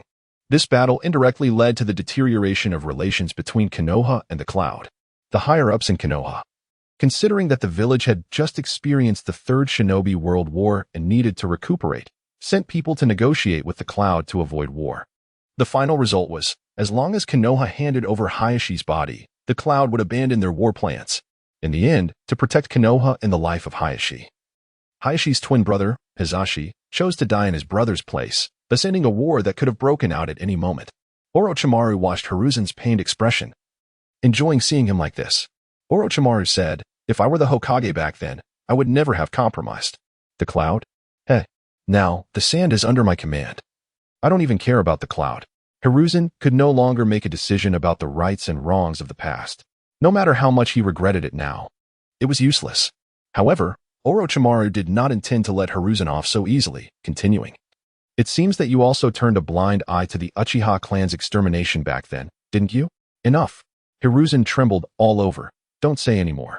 As one of the founding clans of Konoha, existing alongside the Senju clan in the ninja world, Hiruzen knew he had an undeniable responsibility for its demise during his tenure. Orochimaru seemed to have achieved his goal, cackling, now, I, the reformer who will make Konoha even greater, have appeared. Are you planning to stifle me in the cradle again? While Hiruzen's guilt was justified, he was very decisive about Orochimaru's remarks. Hiruzen refuted, reform? Are you referring to turning the peaceful and tranquil Konoha into a land of devastation? Stop making such hypocritical excuses. For Konoha, I must stop you. Orochimaru laughed even more maniacally. Reform requires bloodshed and sacrifice. Konoha is too peaceful and tranquil. So much so that you have forgotten the cruelty of war. And I am here to remind you what a ninja should face. I truly love Konoha. Unlike you who keep chanting about that damn wall of fire. Hiruzen said, so, you want to be a pragmatist? Orochimaru said, isn't it good to be a pragmatist? At least you're not one. Hiruzen was unwilling to say another word to Orochimaru. Fire style, fire dragon bullet. A torrent of flames erupted from Hiruzen's throat. The dazzling flames scorched the roof. Seeing that the battle was about to break out, the Sound Four, who had been lying in ambush nearby, activated the barrier formation, 4 violet flames formation, from the 4 directions, east, west, south, and north, providing enough space for the battle between Hiruzen and Orochimaru. The Anbu ninjas who had followed the Hokage onto the roof were unwilling to see the Hokage trapped in such a desperate situation, rushing towards the barrier to break it at all costs. As a result, the first ninja to touch the barrier was engulfed in purple flames before even half of his body entered the barrier, and he was bounced away. Damn it! The Hokage is still inside. The conflagrant tendrils of flame, reminiscent of a dragon's fiery breath, surged forth with a velocity that surpassed Orochimaru's anticipations. When the cinders settled, Hiruzen was confronted with a carbonized figure. Hiruzen exhaled softly. It's over. Sensei, I implore you to awaken. Suddenly, from beneath the charred remains, a woman's head emerged. Its features delicate yet distorted, its elongated neck extending as crimson fangs gnashed, lunging at Hiruzen. Clang! A metallic rod, as thick as a bowl, materialized before Hiruzen. Accompanied by a plume of smoke, the head recoiled, its teeth shattering upon impact. The head retreated into the remnants of the body as a pair of pallid hands emerged from the charred husk, as if peeling away a silken cocoon. The body was coated in a viscous, fetid fluid that clung to its skin, hair, and garments. Hiruzen comprehended that his fire dragon bullet had indeed struck Orochimaru. However, through molting, Orochimaru had been granted a reprieve from the fatal blow. Yet, Hiruzen detected an unsettling quality in Orochimaru's post-molting state. Are you astonished, Hiruzen-sensei? Could it be that you have truly succeeded? Ha ha. Even the formidable Hiruzen, the strongest Hokage, cannot triumph over the ravages of time.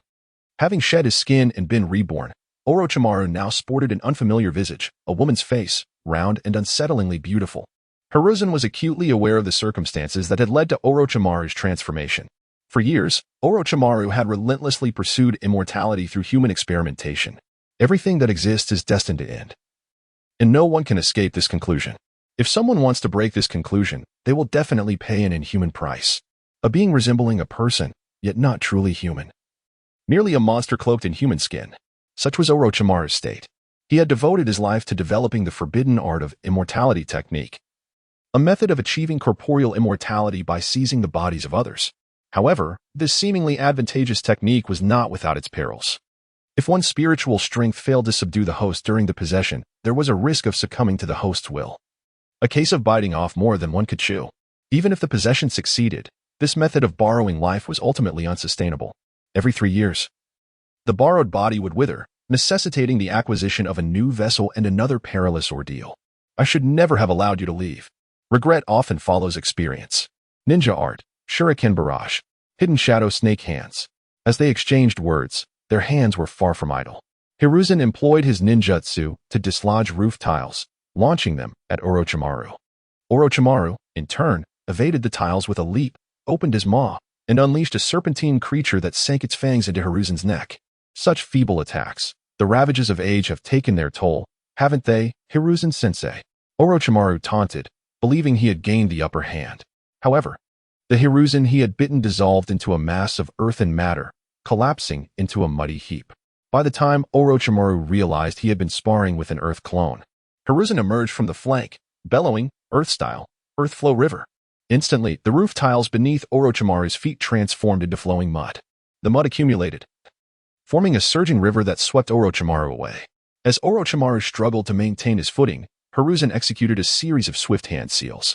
Earth-style, Earth Dragon Bullet. What? Orochimaru realized that his former master was now fighting in earnest, intent on ending his life. An earthen dragon rose from the muddy river, spewing a barrage of mud projectiles. To augment the Earth Dragon Bullet's potency, Hiruzen followed up with Fire-style, Fire Dragon Bullet. The fiery dragon enveloped the earth bullets, descending upon Orochimaru like a meteor. Ayawa! Orochimaru shrieked in agony. As the muddy river subsided and the flames extinguished, Hiruzen surveyed the ravaged rooftop, his expression unwavering. Cease your theatrics, Orochimaru. I see my disguise didn't fool you. From beneath the rubble, Orochimaru emerged. It turned out that, like Hiruzen's use of an earth clone, Orochimaru had concealed himself beneath the debris, allowing his clone to absorb Hiruzen's attacks while his true form remained unscathed.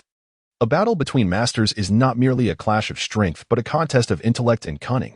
This brief exchange had already astonished the Sound Four and the Umbu stationed outside the Four Violet Flames formation. After all, Orochimaru had once been a candidate for the fourth Hokage, his strength rivaling that of a Kage. This Kage-level confrontation was destined to be a spectacle. Hiruzen-sensei, these rudimentary combat tactics are beneath us. Shall we dispense with the formalities? Indeed, Hiruzen had no time to waste on prolonged skirmishes with Orochimaru. Konoha was in dire straits, and as Hokage, he had to rescue his people. For the sake of unhindered combat, Hiruzen shed his Hokage robes and hat, revealing his armored battle attire. Orochimaru, too, recognized that the ensuing battle would be a life-or-death struggle and discarded the fourth Kazekage robes he had been using as a disguise. The two stood face to face, their eyes burning with animosity. The surrounding space began to stir as their chakra leaked outward. Cracking sounds echoed as the debris within the Four Violet Flames formation levitated and crumbled, and even the roof ridge began to loosen. The scene was a blur, and no one could discern what was transpiring. Incredible. Such formidable chakra. Indeed, even from outside, I can feel the relentless pressure. The Umbu shinobi outside the barrier exclaimed. This level of combat was beyond their comprehension. The battle was about to erupt. Hiruzen drew a shuriken and hurled it at Orochimaru. Despite its seemingly ordinary appearance, Orochimaru dared not underestimate it, knowing his former master's capabilities. As expected, shortly after the shuriken was launched, Hiruzen roared, Shuriken Shadow Clone Technique. This ninjutsu, developed by the second Hokage, Tobirama Senju, created tangible shadow clones, commonly used for replicating individuals but rarely applied to ninja tools. Hiruzen was now employing the ninja tool shadow clone technique. The launched shuriken multiplied into numerous phantoms in mid-air, doubling from 1 to 2, then from 2 to 4, and so on. Soon, hundreds upon hundreds of shuriken filled the air, swarming like a hive of bees. Evading them through conventional means was virtually impossible. Orochimaru had no choice but to resort to his trump card. Summoning technique, impure world reincarnation. Orochimaru slammed his hand on the ground, and a trans-dimensional gate opened in the rooftop. As a ninjutsu professor, Hiruzen was familiar with thousands of techniques, including the impure world reincarnation developed by the second Hokage, Tobirama Senju. From the trans-dimensional gate, two coffins bearing the inscriptions first and second emerged, deflecting many of the shuriken. Subsequently, another gate opened, and a coffin inscribed with fourth protruded halfway. We must prevent the emergence of any more corpses. Hiruzen directed all the shuriken at the last coffin. The sound of thuds echoed as shuriken struck the coffin. It remained uncertain whether it was the efficacy of the attack by the Day Slayer or some other factor at play. The coffin marked with the number 4, upon emerging partially, swiftly retreated back into the other dimension. Even Orochimaru could not help but exclaim, "It seems the third one is rather ineffective." With a resounding click, the coffins representing the first and second opened. Observing this, the Day Slayer's face displayed a look of astonishment. Meanwhile, in the lower level, where he was locked in combat with Gaara, Madara, enveloped in the chakra of the Nine Tails, instinctively ceased his offensive actions upon sensing the aura emanating from the rooftop. Raising his gaze upward. Chapter 60. Jinchuriki Battle Lord Danzo. The members of the Root organization have assembled. Excellent. Danzo, attentive to the report from a Root member behind him, remained focused on the battle between Madara and Gaara. Danzo stated, "Remain in standby. Once Konoha has completely fallen, we will emerge to defeat Orochimaru. Then, as the hero who rescued Konoha from the brink, I will naturally ascend to the position of Hokage with the support of the villagers." In the distance, Gaara had partially transformed into a tailed beast, with half his face, his right arm, and his tail altered. It seemed that continued transformation would lead to the complete consumption of Gaara's consciousness by Shikaku. At that point, Konoha would not only face a full-scale invasion from the Sound and Sand Ninja, but also potentially relive the Nine-Tailed Fox catastrophe from 12 years prior. Madara, has your hand not recovered yet? In this battle, Kurama felt utterly stifled. He was almost entirely suppressed by Gaara, leading him to want to tear off the seal and fight in Madara's place. However, the last time he unleashed the four-tailed form, Madara's body had succumbed to the immense tailed beast chakra, causing skin lesions and a temporary loss of consciousness. Kurama couldn't comprehend why his chakra was so ferocious, beyond his control. Moreover, it wasn't just Kurama's chakra, Shikaku's was the same. Gaara had become a monstrous being of carnage, driven by madness, roaring as he charged toward Madara. There's no other choice. Madara communicated to Kurama. Unleash the four-tailed form. I'll do my best to suppress that power. Are you certain you can handle it? I have to try. After all, Madara hesitated. Sensing something amiss, Kurama inquired, what is it? Do you know something? Madara remained silent. Perhaps the truth would be too harsh for Kurama. Let me put it this way. The reason you and Shikaka caused your Jinchuriki to lose consciousness isn't your fault. It's normal for you not to understand. As for the reason, you'll find out in due time. All I can tell you is that you and Shikaka share the same origin. The same origin? Kurama repeated. What? Are you saying that I am related to that Tanuki? I refuse to accept that. Now is not the time to accept or reject anything. They're already attacking. Gaara cackled maniacally, resembling a madman, saliva dripping from his mouth, with one of his eyes transforming into a square, Tanuki-like shape. His tailed beast arm, over 2 meters long, was covered in spikes, the pale skin marked with grotesque black patterns. Bang! With a sweeping blow, Madara barely managed to dodge. Looking down, he saw that the structures within a 4 or 5 meter radius had been utterly demolished, collapsing into a cloud of dust. The swirling dust obscured Gaara's form. Suddenly, a sonic boom shattered the cloud. Gaara hurtled toward Madara like a cannonball. Madara, having activated the four-tailed form, quickly grabbed a nearby beam with one of his tails, spinning 360 degrees in the air to evade Gaara's assault. Turning back, he saw a gaping void where the beam had been. Rasengan! Madara's hand was still incapacitated. But in tailed beast mode, he could freely manipulate the shape of his tails. By forming a hand-like shape with his tail, he rapidly conjured a chakra sphere radiating a yellow glow. Even Madara could sense the sheer ferocity of the Rasengan infused with tailed beast chakra. With a powerful thrust of his legs, Madara charged toward Gaara with the Rasengan. Bang! The Rasengan struck Gaara squarely in the chest, but didn't end there. The wildly spinning sphere acted like a sharp drill, continuously tearing away the sand from Gaara's chest, eventually revealing the skin beneath his vaunted sand armor. Bang! The Rasengan exploded once more. Gaara was sent flying backward, blood gushing from his chest. The blood did not halt Gaara's frenzy. Instead, it drove him further into madness. Madara couldn't help but remark, did the organizers not do their homework? Even without an invasion, pitting 2 Jinchuriki against each other would be enough to destroy Konoha. Thump! Madara's heart skipped a beat. He felt a sense of foreboding, as if his heart was about to burst through his skin and escape his body. Madara understood that the tailed beast chakra was taking effect.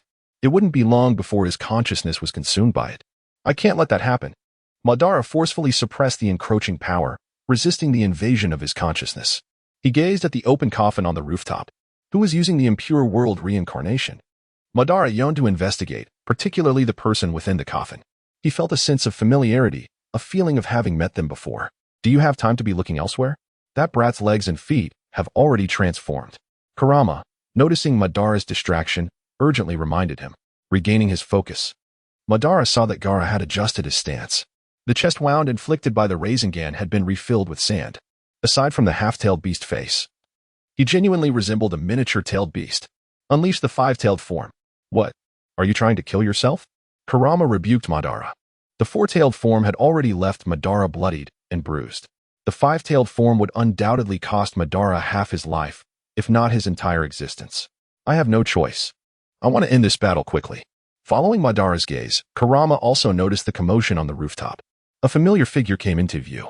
Even Kurama, who was regarded as an ominous and terrifying being, lost his former arrogance. Don't tell me that after provoking Shikaku, you want to provoke that guy as well? What? Are you afraid? Humph. Kurama couldn't stand being goaded. Despite his apprehension, he feigned composure, saying, afraid? On the contrary, I'm quite excited. Is that so? Madara said with a genuine smile. We both lost to him back then. Today, we must win. I can't wait to rush up there and make him submit to me. Hey, Kurama had only been humoring him. Hearing that Madara was serious, he immediately panicked. You're not joking, are you? Not with your current state. Madara responded, of course. You're insane. Don't drag me down with you. I barely managed to loosen the seal. I don't want it reinforced again. That would be unbearable. Don't worry. I'll help you undo it. I just don't understand. Are all Uchiha inherently this arrogant? Arrogant? Madara laughed wildly. Compared to the guy up there, this is nothing, right, Hashirama? In the 61st chapter, Complete Tailed Beast Transformation, approximately half a year has passed since the reincarnation. Obito has been impersonating Naruto, meticulously mimicking the persona others have described. There were moments when Obito became so immersed in the role that he genuinely believed himself to be Naruto. However, in this instant, Hashirama appeared. Memories buried deep within surged to the surface, overwhelming Obito's control. Hashirama. Obito roared, though the sound remained trapped within his mind, unspoken aloud. The Eye of the Moon plan was still in progress, and Obito was unwilling to reveal himself prematurely. Unable to suppress the turmoil within, Obito unleashed the sixth tail. The chakra cloak enveloping his body began to dissipate, his skin turned a deep crimson, and his eyes became vacant, like white voids. An aggressively dominant consciousness surged forth. Get out. Obito bellowed, but the intrusive consciousness refused to yield. Exploiting the continuous release of tailed beast chakra, it sought to seize complete control of Obito's body. So, this is the overbearing nature of tailed beast chakra. Obito affirmed his suspicions. Years ago, the Gold and Silver brothers, who had slain the second Hokage, survived being swallowed by the nine-tailed fox by consuming its flesh. Upon escaping, they gained the nine-tailed fox's chakra, but it drove them mad. Although they had only ingested the fox's flesh and had not become Jinchuriki, their consciousness was still corrupted. This indicated that tailed beast chakra itself possessed a consciousness. And the battle was over who would dominate. In a concealed corner, Danzo squinted, his voice laced with anger. Naruto's tailed beast transformation is this severe, and Hiruzen has been concealing it from me. Danzo turned to Yamanaka-fu and commanded, issue the order, regardless of the success of this invasion of Konoha. Organize our forces and exert pressure to keep Naruto confined within the village. We must prevent a recurrence of the tragedy that occurred 12 years ago. Understood. Yamanaka-fu donned his mask and vanished into the shadows. Gaara's tailed beast transformation was nearly complete, with Shikaku's consciousness almost fully in control. However, it was not yet a perfect transformation. The size of the beast was roughly 3 times that of Gaara, with a face that was half human, half-tailed beast. Obito, can you still endure? I'm fine. I would never lose to the tailed beast chakra like that kid over there. That's not entirely accurate. It seems he willingly surrendered himself to the tailed beast. Foolish. Obito strained to maintain control, unwilling to yield despite the immense difficulty. Obito loathed the sensation of losing control over his body, finding it utterly abhorrent. What was the point of becoming a mindless brute with only power, like Gaara? True strength was the strength one could command. Ah, Obito roared. Gaara echoed the cry. Both bent their legs, concentrating all their power. Boom. The ground shattered. The two transformed Jinchuriki charged at each other head-on. Bang. They collided, the force of the impact creating an expanding ring of visible air. Wherever the ring touched, a terrifying tremor ensued. The ninjas engaged in battle were disrupted by the shaking, pausing in confusion, believing the enemy had detonated a massive amount of explosive tags. What's happening? Who did this? There's no sign of an explosion anywhere. Was that an earthquake? Crack, crack, crack. Buildings with pre-existing damage and wooden structures collapsed under the tremors. As the people watched in shock, the cause of the disturbance soon became apparent. 2 figures, locked in combat, grew larger and larger, surpassing the size of houses and towers, eventually resembling 2 colossal mountains. Head to head, hands locked against each other. What are those? Foxes? Raccoons? What foxes and raccoons? Those are tailed beasts. I've seen them. I've really seen them. That's the 9-tailed demon fox. I've seen it too. That's the 1-tailed Shikaku.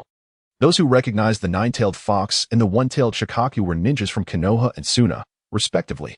They had witnessed firsthand how the tailed beast could obliterate buildings with a single swipe and carve scars into the earth with a single-tailed beast ball. This was a power they could not withstand. They had only one thought: run. How did it come to this? Kakashi frowned. Battling enemies alongside Might Guy while observing the 2-tailed beasts clashing, Kakashi had been trying to conceal Obito's tailed beast transformation. Now, it was no longer a matter of concealment, but whether Obito would retain his freedom. The hardliners like Danzo might not only imprison Obito, but, if the situation worsened, deem the current Jinchuriki incapable of controlling the tailed beast and choose a new one to replace Obito. Such a result would ultimately lead to Obito's death due to the weakness caused by the tailed beast's extraction. Sensei, Kakashi thought of the 4th Hokage, Minato Namikaze. The man who had guided him, helped him overcome the shadow of his father's death, and cared for him deeply. Now, Kakashi felt deeply responsible. His teacher's child had become his student, and he was unable to protect him. Kakashi, what are you daydreaming about? An enemy seized Kakashi's distraction, swinging a long sword at his head. Might Guy, already struggling, noticed, and, disregarding the blade that sliced across his back, rushed forward and kicked the enemy's wrist. sending the sword flying. Kakashi, snapping back to attention, saw the blood streaming down Might Guy's back and felt even more remorse. Sorry, Guy. Might Guy seemed oblivious to the pain, or perhaps, as a man of unwavering resolve, he refused to be hindered by minor injuries. Either defeat the enemy or be defeated. I don't have time for your apologies. Get serious and protect Konoha. If the village falls, I'll be the first to come after you. Kakashi smiled faintly, knowing that Guy's harsh words were his way of showing kindness. Yeah, others need support. Let's unleash our trump cards. All right. Lightning Blade. 8 gates released formation. 5th gate, gate of closing. Open. The strongest duo in Konoha transformed into a streak of lightning, moving so fast that the enemy could not even catch a glimpse of their afterimages. In an instant, a dozen enemy ninjas were annihilated. The two stood back to back, panting. Before they could catch their breath, another explosion resounded from within the 4 violet flames formation on the rooftops. Would release, Advent of a World of Flowering Trees. Chapter 62, the final punch. What transpired in this chapter remains elusive. In an instant, it was all but a blur. Is this the prowess of a shadow-level ninja? Outside the 4 purple flames formation, the Umbu ninjas had yet to react when, within the barrier, a multitude of trees surged forth with astonishing rapidity. The trees intertwined, their branches lush and verdant, obscuring the scene within the barrier. Occasionally, the sound of explosions echoed, the source of which remained a mystery. Summoning technique. Monkey King. Inside the barrier, if one were to disregard the model tiles beneath, one would never suspect they were atop a roof. It appeared rather as an impenetrable forest. The 3rd Hokage, Hiruzen Sarutobi, called forth the mightiest of the Sarutobi clan's summoned beasts, the Monkey King, Enma. Moments prior, the figure who emerged from the initial coffin of the impure world reincarnation was none other than the founder of Konoha, the 1st Hokage. Revered as the god of shinobi, Hashirama Senju, a name synonymous with Uchiha Madara. Mastery of wood release techniques allowed Hashirama to conjure this forest in an instant through his own chakra. Subsequently, the 2nd coffin opened, revealing another deceased figure, the 2nd Hokage. Tobirama Senju, Hashirama's twin brother. Hashirama gazed at Hiruzen, who was concealed within the diamond-like wall formed by Enma, and remarked with a smile, "Is that you, Hiruzen? My, how you have aged." The diamond wall, a square cage constructed of numerous nunchaku, had sheltered Hiruzen from being engulfed by the god of the forest. Hiruzen replied, "I never expected to see you both again in this manner. It fills me with sorrow." Tobirama turned to observe Orochimaru outside the massive tree, commenting, "Impure world reincarnation. Is it? Quite the remarkable young man." Hashirama, noticing Orochimaru's presence, stated, "It appears we have no choice but to fight now, Hiruzen. Our quaint reminiscing has reached its conclusion." Orochimaru, unrestrained, parted the branches and entered, declaring, "Shall we commence? Must every era be marked by battle?" Hashirama sighed, seemingly disheartened that the future he envisioned, a world of mutual understanding and love, remained distant. "To dare mock the deceased, Orochimaru, you shall meet a dire fate."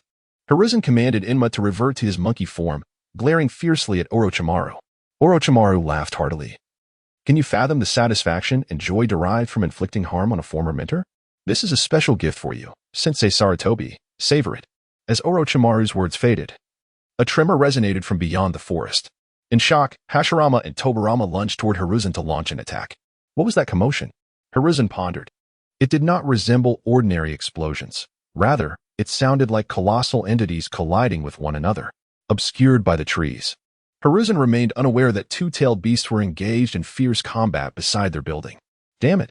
I never expected to encounter you here, you arrogant fool, Kyubi." The raccoon-like Shikaku landed a powerful punch on Kurama's face, the force akin to a multitude of cannonballs detonating simultaneously. The resulting clarity resonated, shattering glass for miles around. With a fragment of consciousness remaining, Madara concealed himself within Kurama's form. "So, your name is Kyubi. How adorably quaint," he mused. Kurama huffed in annoyance. "Shikaku, you insufferable nuisance.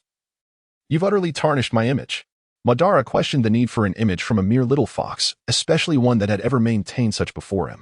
"Hey, Madara, say something," Kurama urged, growing increasingly impatient. "Your sudden silence makes me look foolish." I.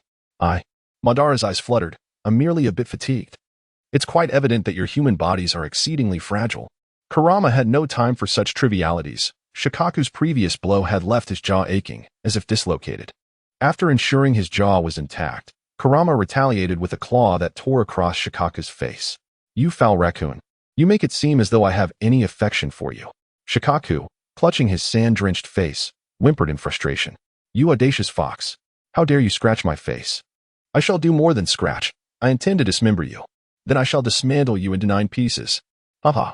It seems you concede that quantity is indeed advantageous. What absurdity is that? Why must you add an extra number to defeat me? Shikaku collided head-on with Kurama. At this juncture, do you still believe our strengths are measured by the number of tails? Kurama retorted, is it not? The weakest has but 1 tail. Perish. In a fit of rage, Shikaku inhaled deeply, then expelled a mixed chakra air bullet. Sensing impending danger, Kurama leaped aside, evading the air bullet's assault. The mist attack did not vanish in an instant. A mountain in the distance disappeared from sight. Do you wish to kill me? Kurama reproached. Shikaku laughed heartily. We are both chakra entities. Dying merely allows for rebirth. Should I slay you? At least I shall find joy in it. Joy, indeed. Kurama retorted, unyielding, compressing yin-yang chakra into a heavy, oppressive black sphere aimed at Shikaku. The expression on Shikaku's face began to stiffen. Kurama, you can't be serious. You initiated this. Don't act rashly. This tailed beast bomb could obliterate Konoha. What of it? Those fools seek only to enslave me. I harbor nothing but disdain for them. Kurama was resolute, impervious to any attempts at intervention. Stop.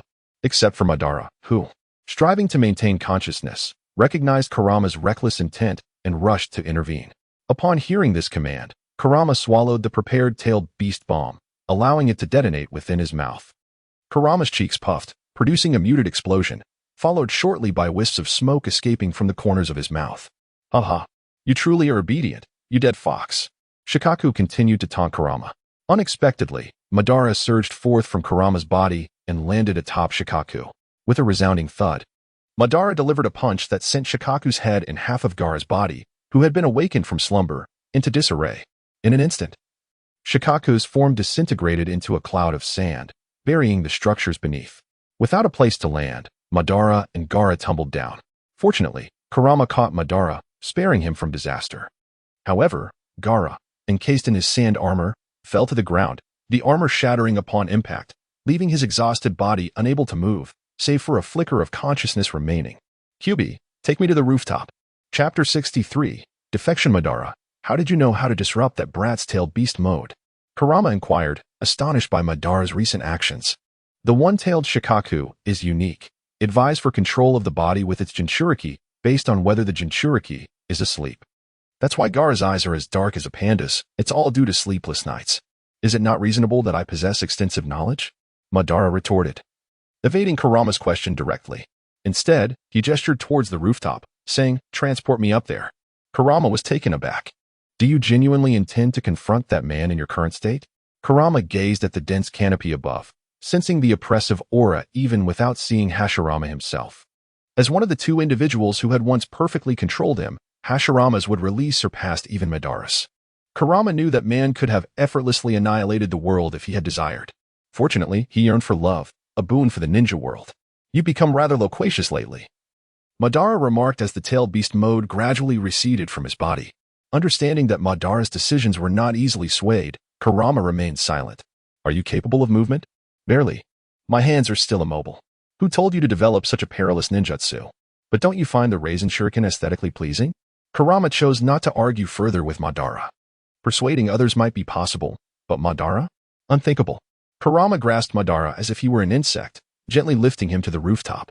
Opening his hand, Madara tumbled out. Once Madara regained his footing, Kurama transformed into a stream of orange light, enveloping Madara's body and pouring into his navel like a drain. With the full-tailed beast chakra restored, Madara's previously weary body found some relief. Intruder. An AMBU operative was the first to notice Madara's presence. After all, Kurama's colossal form and the act of setting Madara down would have been witnessed by many, not just AMBU. Uzumaki Naruto, Madara exclaimed, finally uttering the correct name. The AMBU operative questioned, what are you doing here, you demon fox brat? Madara pointed his thumb at the barrier, declaring, the Hokage is inside. He requested my assistance. This was the most plausible explanation Madara could devise. Revealing his desire to see the first Hokage was out of the question. The AMBU operative retorted, that's too dangerous. Besides, there are Kage-level ninjas inside. What could you possibly accomplish? Kage-level? Madara questioned, his tone laced with skepticism. He noticed that the trees within the 4 Violet Flames formation were not as extensive, far from Hashirama's prime. Madara surmised that the reanimated Hashirama had not unleashed his full potential. Of course, the one who performed the reanimation jutsu would not dare. Controlling ordinary ninjas with such a technique was one thing, but controlling someone of Hashirama's caliber? Releasing even half of his power would be beyond the controller's capabilities. Furthermore, the individual intended for Hashirama to destroy Konoha, risking Hashirama turning on him. Hashirama was willing to stab even Madara for the sake of the village. Insignificant. What? The ANBU operative thought he had misheard. A mere graduate from the Ninja Academy audaciously claimed that the battle between the third Hokage and Orochimaru, one of the legendary Sannin, was insignificant. Several ANBU operatives chuckled. Stop joking around, Naruto. We know your capabilities. You were a dropout in the academy. Yes, leave immediately. Stop fooling around and find our Chunin. They're in charge of the rescue efforts. Let them take you to safety. Yes, don't cause trouble here. If you could be of assistance, we would have already gone in. It's not your turn. Madara observed the foolish ANBU operatives, offering no assistance and merely talking amongst themselves. It was as if he were witnessing talking monkeys, and he had no desire to converse with them. What's wrong? Why aren't you leaving? Do you wish to die here? These are extraordinary times. Stop acting recklessly and leave immediately. The ANBU operatives urged Madara to depart, seeing his reluctance. If he doesn't want to leave, don't force him. An ANBU operative wearing an eagle mask interjected, stepping between the three operatives. What do you mean? We are doing this for Naruto's benefit. The eagle-masked operative cackled. Oh, how coincidental. I am also acting for Naruto's benefit. It seems we share the same motives. Who are you? The three ANBU operatives sensed something amiss, but they couldn't quite pinpoint it. As they all wore masks, they were not familiar with each other's identities. By the time they realized the eagle-masked operative was not one of them, two ANBU operatives had already fallen to his blade. The remaining ANBU operative, with exceptional reflexes, partially transformed his body into wood, enduring the eagle-masked operative's attack. However, his chest was still splintered by the impact. Would release? The same ninjutsu as the first Hokage? How is this possible? This time, the eagle-masked operative was astonished, as was Madara. How did a group of chattering ANBU operatives suddenly start fighting amongst themselves? Moreover, why did that ANBU operative possess Hashirama's unique wood release? Of course, Madara possessed wood release during his lifetime, but only through transplanting Hashirama's flesh. Could that individual have done the same? Madara frowned as he scrutinized the wood-transformed ANBU operative. Ignoring the question, the ANBU operative instead inquired of the eagle-masked operative. Your disguise is remarkable. We never suspected you. But are you a sound ninja, a sand ninja, or perhaps? The wood-transformed ANBU paused, then continued. Are you a member of Root? Do you wish to know? The eagle-masked operative twirled the blade in his hand, replying, I have left all my secrets on the road to the underworld. You can search for them there. With that, the eagle-masked operative lunged forward, blade in hand. The wood-transformed ANBU swiftly retaliated with a kunai. Clang. The sound of metal clashing filled the air, sending sparks flying. It seems you refuse to tell me, even in death. That's quite like their style. You seem to know too much. Chapter 64.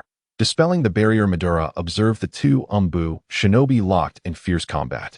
This fortuitously spared him the need for protracted discourse. He turned towards the four violet flames formation, scrutinizing its four cardinal points. At each of these junctures, a sound ninja was integrated into the barrier. Logically, dismantling the barrier entailed defeating its casters. However, the crux of the matter was that any assault on them necessitated breaching the barrier. By conventional understanding, a barrier's purpose was to isolate a specific area from external interference. Thus, forcibly penetrating it was generally deemed unfeasible, let alone physical contact. The charred corpse nearby suggested a prior attempt at forced entry, resulting in fatal repercussions from the barrier's backlash. Nonetheless, this posed no insurmountable challenge for Madara. Every ninjutsu possessed vulnerabilities, even seemingly impenetrable barriers. Madara briefly analyzed the four violet flames formation, a construct requiring simultaneous execution by four individuals, channeling chakra from the cardinal directions to form a rectangular prism. Theoretically, barrier integrity increased closer to the casters and diminished with distance. Madara observed that the barrier's apex, furthest from the four ninja, exhibited a small protruding twig, a remnant of Hashirama's advent of a world of flowering trees. Its exposed nature implied this was the formation's weakest point. Madara's hands trembled violently as he retrieved a kunai, thread, and explosive tag from his pouch. He intended to affix the tag to the kunai, but his uncooperative hands thwarted every attempt. Suddenly, A pair of delicate hands intervened, taking the kunai, thread, and tag. With nimble dexterity, they swiftly secured the components. Sasuke, Sasuke, with a touch of pride, retorted, I've been observing you since the match. I don't know why you came here after fighting Gaara, but I refuse to be outdone. So I followed you. This is no place for you, Madara admonished. Despite his words, Sasuke was genuinely concerned for Madara. Having witnessed his Nine-Tails transformation and subsequent injuries in the Forest of Death, Sasuke feared Madara's recklessness would lead to his demise. They were, after all, comrades. Spare me the lectures, Sasuke retorted, brandishing the explosive tagged kunai. Where should I throw it? There, at the exposed twig. Following Madara's instructions, Sasuke hurled the kunai with practiced force, lodging it precisely in the designated spot. Bang! A violent explosion erupted. The Sound Four exclaimed in unison, no. The four violet flames formation, impacted by the explosive tag, reacted like a placid lake disturbed by a pebble, rippling outwards. Crack! Crack! Crack! The sound of shattering glass echoed as the barrier disintegrated. Witnessing this, Madara was grateful for Sasuke's presence. It was the first time in years he had felt the strength of companionship. He, who had always been a solitary figure, had finally found someone to trust, a descendant of their Uchiha clan, unlike those short-sighted fools. As the barrier shattered, a shout echoed from the forest. Water release, raging wave. Damn! Hearing the cry, Madara sought cover, pulling Sasuke towards a wooden post left by the wood release umbu. The next instant, a tidal wave surged from the forest. The Sound Four, closest to the source, were swept away. Madara and Sasuke clung desperately to the post, enduring the torrent. Earth release, earth flow wall. Wood release prison. The hawk mask and wood release umbu simultaneously erected a wall of earth and a wooden cage to stem the tide. The water receded. The earth wall crumbled and the wooden cage retracted. Hawk mask and wood release umbu paused their battle. Whose ninjutsu was that? The wood release umbu inquired. Do you know so little of the Hokage?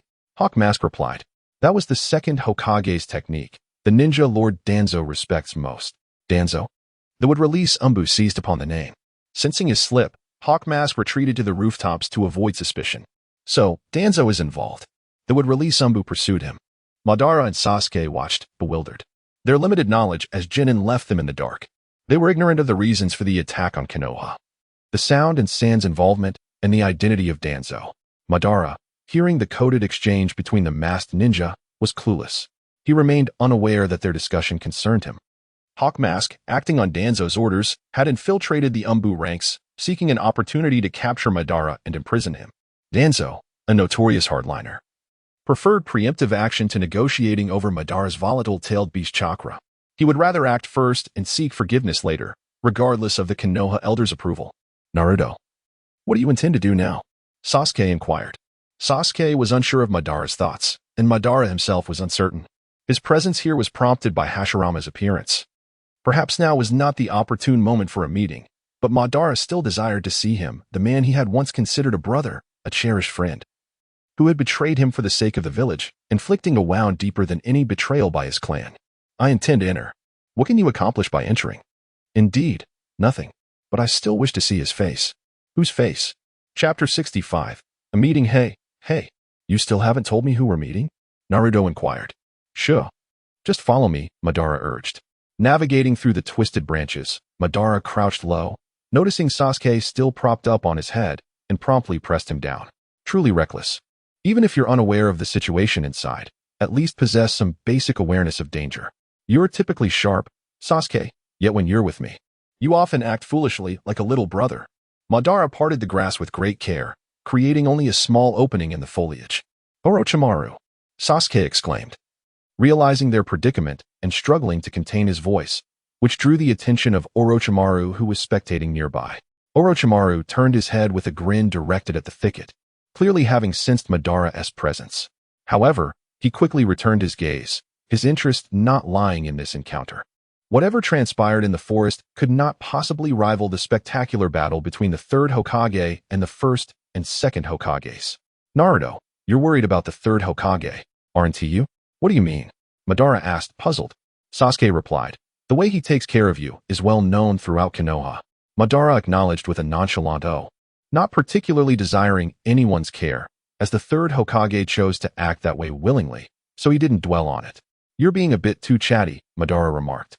At Madara's disdain, Sasuke scoffed. The Uchiha clan was indeed known for their pride. On the battlefield, Nichiren transformed Sarutobi into a form resembling a golden rod, while he himself leaped around, clutching a staff of modest size. It was no wonder the second Hokage, Tobirama Senju, jokingly referred to Nichiren as a monkey. Water release, water-severing wave. Tobirama clapped his hands together, unleashing a jet of water akin to a high-pressure hose, wildly slicing through the forest. Sasuke observed, "Is that water ninjutsu? It's even more exaggerated than what we saw from Zabuza last time." Madara shot Sasuke a look of disdain. "You're easily surprised. What significance does this level of ninjutsu hold?" Sasuke retorted, "Don't be so arrogant. You should reflect on your own abilities before critiquing others." Madara found himself momentarily speechless, wishing to counter but recognizing the weakness of his arguments. Although he had never regarded Tobirama highly before his reincarnation, times had changed, and he felt it unwise to speak further. Sasuke continued, "So, who is that water ninjutsu user?" "Tobirama Senju," Madara answered, somewhat impatiently. "Tobirama Senju?" Sasuke paused to think, feeling he had heard the name before. Oh, suddenly, realization dawned on Sasuke. The second Hokage. Cut it out. Madara grimaced at these words. Had circumstances not unfolded as they did, the statue of the second Hokage carved into the cliff of Konoha would have been his. Alas, there were no ifs. Aside from Orochimaru and the third Hokage, I recognize everyone here. Who, then, is the man in red armor beside the second Hokage? Madara had been searching for Hashirama's figure since entering the woods. Upon hearing Sasuke's inquiry, he displayed even more anxiety than Sasuke. Sasuke pointed there, sitting on that branch, swinging his legs. It's Hashirama. Following Sasuke's indication, Madara finally spotted Hashirama. For a moment, he was taken aback. Even in his reincarnated form, Hashirama appeared so composed, so carefree, even a bit cheeky. Yet, Madara understood that this demeanor made Hashirama the most formidable. It was as if everything lay within his control. If anything could provoke an emotional response from Hashirama, it would undoubtedly be of grave consequence. Madara had witnessed this once before, during the battle at the Valley of the End when he returned to Konoha with the Nine Tails. Even when Madara sought vengeance for the death of his brother Izuna, Hashirama had not flinched. It seemed Hashirama was entirely confident in this reincarnation. Even if controlled to destroy Konoha, he would possess a means to reverse the situation. "Hey, Nichiren, you're falling behind." Under Tobirama's relentless assault with the water-severing wave, Nichiren struggled to evade, clearly finding it increasingly difficult. "I can't help it. I'm already past my prime," Nichiren replied. Hashirama chuckled. "Ah, I remember when you were a vibrant youth." Yet Nichiren lacked the energy to banter with Hashirama. With Tobirama's ninjutsu closing in, he could not simply continue to flee. Golden Rod. Nichiren leaped forcefully, distancing himself from the water column. Then, clutching the golden rod, he utilized its ability to enlarge and thicken, thrusting it fiercely towards Tobirama. Thud. The golden rod pierced through Tobirama's form, but the sound it made was not that of flesh being torn, but rather akin to paper being punctured. "Is it over?" Nichiren gasped, finally catching his breath. However, moments later, the swirling dust fragments surged towards Tobirama, mending his body. How could this happen? Nichiren was not well versed in the Edo Tensei. Since Tobirama's death, he had ordered the sealing of all forbidden techniques he had developed to prevent those capable of destabilizing the ninja world from leaking out. Had it not been for Orochimaru's theft of knowledge, Nichiren might have never witnessed the true effects of Edo Tensei. Hashirama laughed from atop the trees. "Nichiren, how can you be more conservative than us? Haven't you studied Tobirama's ninjutsu properly?" Nichiren replied, "I wouldn't dare recklessly employ the legacy of my predecessor." Hashirama laughed heartily. Tobirama, indeed, focused solely on developing ninjutsu, disregarding whether some techniques should exist in this world. He continued, "We were meant to be resting souls. Yet we are disturbed and forced back to the world, and the most painful part is being controlled to commit evil deeds. I imagine that weighs heavily on your heart," Nichiren remarked. "Of course," Hashirama answered. "Konoha was my creation. It is like my child. How could I bear to harm it? Fear not. The younger generation within the village has inherited your will and is protecting Konoha in their own way," Nichiren reassured. "That is good." As Tobirama restored his body, a glimmer faded from his eyes. It appeared Orochimaru had devoted all his efforts to better control Tobirama. Consequently, Hashirama retained his consciousness while Tobirama resembled a mere automaton, driven solely to fight. Whoosh, Tobirama vanished in an instant. "Be careful," Nichiren. That is Tobarama's signature technique, Flying Thunder God technique. Hashirama warned. Chapter 66. The failure of manipulation. The elderly Dayan could still perceive the situation clearly. He wielded the golden hoop staff, bracing himself against Tobarama, who could emerge from any direction. The Flying Thunder God technique, elusive and transformative, was one of the rare spatial time ninjutsu, classified as S-rank. By releasing chakra, one could leave a mark on an object, allowing the body to traverse between these marks, rendering it nearly incomprehensible. Hashirama chuckled. Dayan, do not be overly anxious. Keep an eye on your surroundings. My lord, the first Hokage, I am aware of that without your prompting, Dayan replied, scanning for the Flying Thunder God marks. Suddenly, a flash appeared, and a fist struck Dayan on the right side of his face, causing his flesh to indent. The sound of an explosion echoed as he was propelled backward, crashing through several branches before landing on the ground, scattering a heap of tiles. Hashirama remarked, Did you not claim to know? The aged Dayan leaned against his golden staff, wobbling as he stood. Blood trickled from his lips, dripping onto his chin and splattering onto the ground. His once vibrant eyes now reflected a sense of weary frailty. Indeed, Dayan was far too old. Had he been in his youth, he might have stood shoulder to shoulder with the first and second Hokages. In contrast to their current limitations under Edo Tensei, he would have surpassed them significantly. I comprehend many truths, yet I find myself incapable of acting upon them, Dayan confessed. Hashirama inquired, Is it akin to your current duty of protecting the village? Dayan coughed violently, blood mingling with his breath as he gasped, Who else could I be? If not the Hokage? For the sake of Konoha, I would rather perish than relinquish my post. Hashirama smiled again, this time with heartfelt admiration. Truly, you are the rightful inheritor of the will of fire that Tobarama cherishes. You possess a remarkable ability to discern character. Damn it. Madara clenched his fists, more agitated than even Sasuke. Sasuke quickly restrained Madara, asking, What is wrong with you? Madara composed himself but did not respond. Yet, his heart simmered with indignation. What did that imply? Did he mistakenly believe he had chosen the wrong Hokage? The esteemed first Hokage, Madara repeated this thought in his mind countless times. Only in the presence of this individual did he revert to the petulance of a child. At that moment, Orochimaru interrupted the conversation between Hashirama and Dayan. It is a pity that the third Hokage did not inherit your strengths. He is quite inept at selecting individuals. Even now, Orochimaru remained troubled by Dayan's refusal to endorse him during the election for the fourth Hokage. While even his former teacher, Danzo, ardently supported him, Dayan stubbornly insisted on promoting Minato to the position. The adults were speaking, and children ought not to interject. Hashirama silenced Orochimaru, stating, Your voice does not hold weight here. Ha ha ha. Orochimaru sneered. First Hokage, while you may say that, I hope you understand your position. At this moment, you are merely my Edo Tensei tool. And I call the shots here. With that, Orochimaru controlled Tobarama once more, employing the Flying Thunder God to deliver another punch to Dayan. This time, Dayan rolled on the ground several times before crashing against a tree trunk, finally coming to a halt. Just as Orochimaru believed he had secured victory, Hashirama rose to his feet. Orochimaru frowned. Who permitted you to stand? Your time has not yet come. From the foliage, Madara could not help but scoff. Foolish. As soon as Madara's words left his lips, Hashirama vanished from the branches and, in an instant, appeared behind Orochimaru. Ah, he still enjoys making his entrances from behind. Madara cursed under his breath. Hashirama cheerfully patted Orochimaru on the shoulder. Young one, you have lived for several decades. Why do you still harbor the naive ambition of controlling everything? Panic surged through Orochimaru as he broke into a cold sweat. His immediate thought was to regain control of the situation. Edo Tensei, release. Orochimaru dispelled the Edo Tensei. In the midst of the Flying Thunder God technique, Tobarama, poised to strike Dayan's heart, halted mere centimeters away. As the saying goes, dust returns to dust, and souls summoned by Edo Tensei must ultimately return to their rightful places. Fragments of Tobarama's body began to disintegrate, shedding layer by layer. In those final moments, the controlled Tobarama regained his senses and gazed warmly at the aging Dayan. Monkey, it appears you have become quite a commendable Hokage, though your gaze has somewhat diminished. Dayan clutched his chest, relieved that his heart still beat steadily. You echoed the words of the first, my teacher. Tobarama turned his head, gesturing towards the thicket where Madara lay. Following the indication, Dayan spotted Madara and Sasuke crouched on the ground. They are the future of Konoha.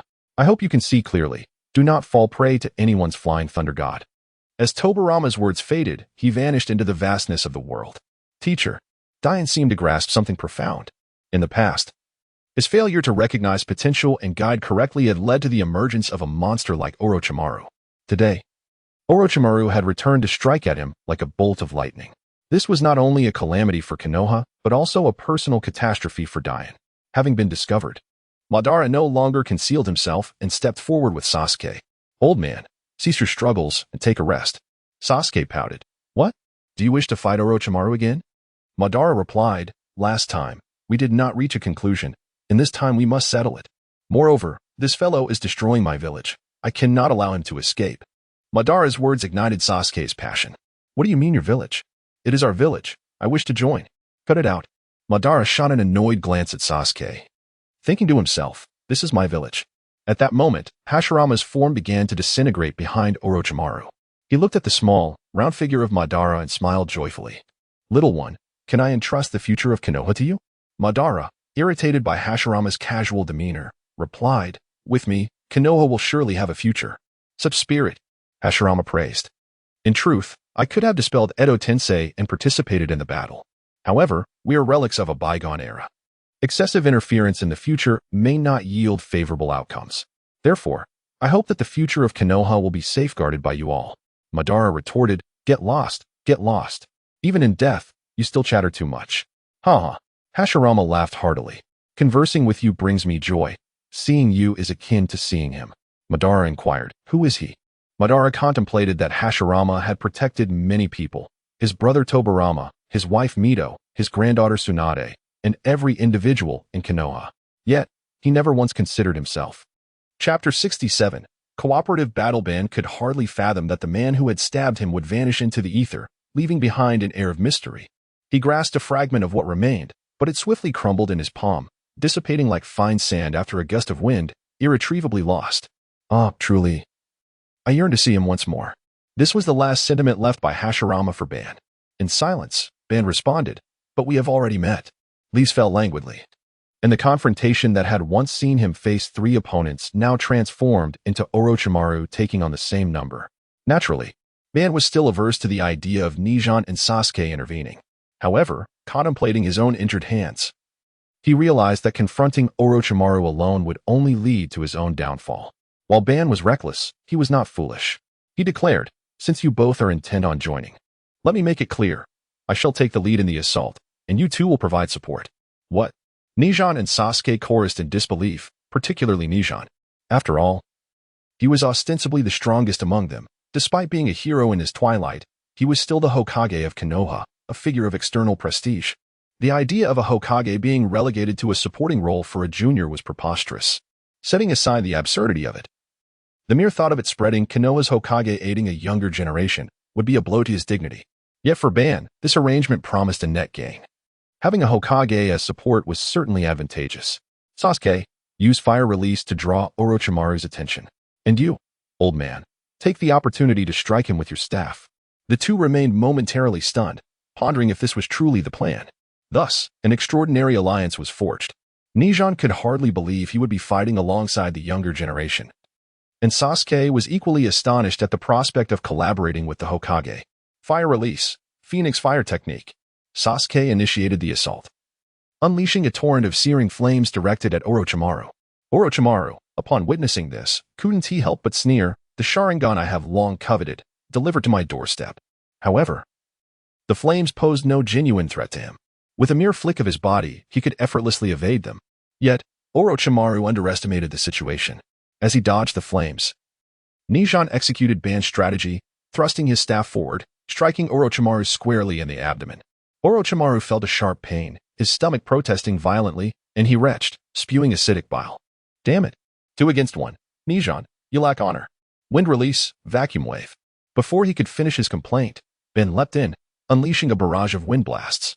In that instant, Sasuke's flames, Nijan's staff, and Ban's wind strikes converged from every angle, leaving Orochimaru no avenue of escape. Bang, crash, clang. The sounds reverberated in succession. The first was the clash of flames, the second, the sound of wind enhancing the flame's fury. The final sound was the staff's decisive strike. Under this multifaceted assault, Orochimaru let out anguished cries, engulfed by the inferno. "Did we succeed?" Sasuke inquired excitedly. Though Ban and Nijan remained silent, their eyes mirrored a flicker of anticipation. You have thoroughly enraged me. Orochimaru's voice thundered from within the flames, filled with fury. Summoning technique.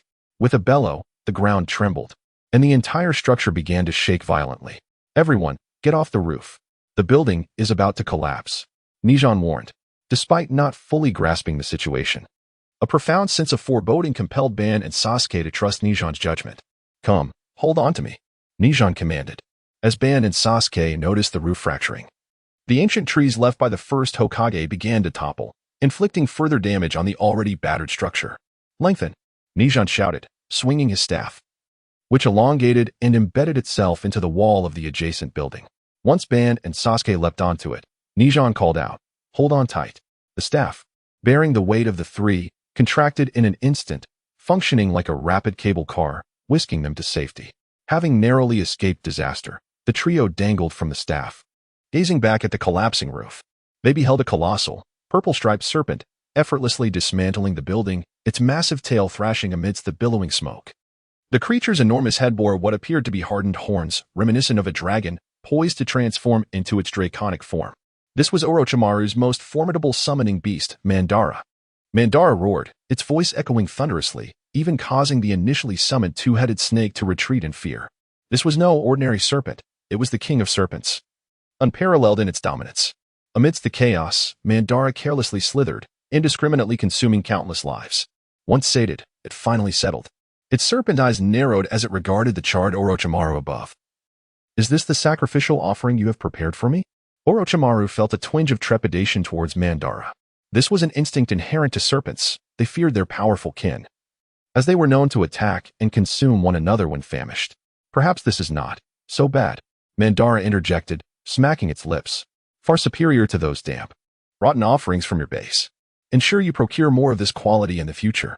Orochimaru offered a resigned smile. If I let you roam freely, you'd undoubtedly find yourself on the wanted list of the 5 great nations. That is your concern. But today, you may indulge freely. Orochimaru gestured towards the multitude below. Indifferent to whether they were Konoha shinobi, sand ninjas, or sound ninjas, he was willing to sacrifice anything to fulfill his plan for Konoha's destruction. The three descended to the ground, gazing up at the gargantuan Madara. Nijan seethed with indignation. How despicable. I never imagined Orochimaru could sink so low. While Nijan longed to intervene, his body bore the scars of his previous battle with Tobirama, fractured bones rendering him nearly incapacitated, struggling to maintain his footing. He trembled uncontrollably until Ban steadied him, preventing a fall. Rest, old man. Leave the rest to me. Ban volunteered, positioning himself protectively in front of Nijan and Sasuke. Having battled Gaara, Ban was acutely aware of his dwindling chakra reserves. Summoning Kurama could potentially lead to an uncontrollable surge of tailed beast chakra. Faced with this dilemma, Ban knew he needed a different approach to confront the mountainous Madara. He slowly raised his trembling right hand and bit his finger. Summoning technique. Witnessing the ensuing plume of smoke, Nijan's eyes widened in amazement, a smile of relief crossing his face. From Ban's silhouette and the emerging summoning beast, he glimpsed another student he had once struggled with yet cherished deeply, Jiraiya. Has he already met Naruto? Nijan mused. The smoke billowed larger, shrouding the sky. A lean, green-skinned frog appeared, bearing twin swords, arms crossed, exuding pride and prowess. Chapter 68, The Battle of Spiritual Summoning when Toad SG saw Madara. His face was etched with exasperation. Why is it you again summoning me? You're not about to spout some nonsense about submit to me, are you? He remarked. Madara replied. Are you strong? Which aspect do you refer to? Toad SG asked. Aspect. Madara echoed, confused. In terms of strength, my elder brother, Toad Bunta, is unparalleled. In defense, Toadkin surpasses all. Yet, when it comes to speed, I am the swiftest of my Bokuzen, not to mention my swordsmanship. Toad SG declared. Madara raised an eyebrow. Is your sword swift? Swift as lightning. Prepare to witness. Toad SG proclaimed as he drew his twin blades, their gleams slicing through the air. He cleaved the rampaging two-headed serpent in two, blood gushing forth. Typically, a summoned creature would return to its original space upon taking damage. But this unfortunate serpent met its demise, collapsing into Konoha and crushing numerous buildings and trees, a river of blood flowing beneath. How about that, kid? Toad SG challenged. Average. What I need you to deal with is that one over there. Madara pointed towards the purple serpent, Manda. Toad SG's pupils constricted at the sight. Isn't that the legendary summoning beast, Manda, known alongside my brother Bunta? Are you afraid? Madara inquired. Toad SG hesitated, instinctively stepping back. I believe I still fall short compared to my brother, especially against Manda. What of Manda? Madara pressed. Toad SG explained, Manda hails from the Dragon Cave. Akin to my Bokuzen, a secluded realm for mastering sage techniques. Furthermore, the serpents of the Dragon Cave not only cultivate sage arts, but also other powers. Madara, intrigued by the Dragon Cave, asked, other powers? Toad SG nodded. Transformation into a dragon. Transformation into a dragon? Madara repeated, pondering deeply. Toad SG continued. Did you see the signs of dragon transformation on its forehead? Wait, you just mentioned sage arts, right? Madara interjected. Toad SG nodded, perplexed as to why Madara shifted the topic back. Then, can I learn it? Madara queried. Huh. Toad SG was taken aback by Madara's abrupt request. He thought to himself, you expect me to submit to you on our first meeting and teach you sage arts on the second? Are you dreaming? Toad SG could not fathom Madara's thought process. Madara was contemplating how to refine his new jutsu, the Rasengan Shuriken. Since chakra originates from oneself, the Rasengan Shuriken would dissipate once released from his palm. However, sage arts draw upon natural energy. If he could infuse this universally present energy into the Rasengan Shuriken, perhaps he could throw it, achieving a ranged attack while avoiding self-harm. Lost in thought, Madara nodded, admiring his own brilliance. Toad SG, noticing Madara's distraction, called out, Hey, kid, since you're here, I'm ready to fight. Why are you daydreaming? Prompted by Toad SG, Madara snapped back to reality. Let us first defeat Orochimaru. Then we can discuss the sage arts. Who said anything about discussing? Toad SG had never encountered someone so presumptuous. He brandished his twin blades and charged at Manda. In terms of size, Manda towered over Toad SG, being nearly twice his height. As Toad SG struck, his blades barely reached Manda's body, missing its head entirely. Clang. The sound of metal clashing echoed as Toad SG's blade struck Manda's tough hide. Toad from my Bokuzen, are you merely tickling me? Manda taunted. Toad SG, disinterested in banter, unleashed a flurry of strikes, a tempest erupting as he slashed from Manda's midsection towards its head.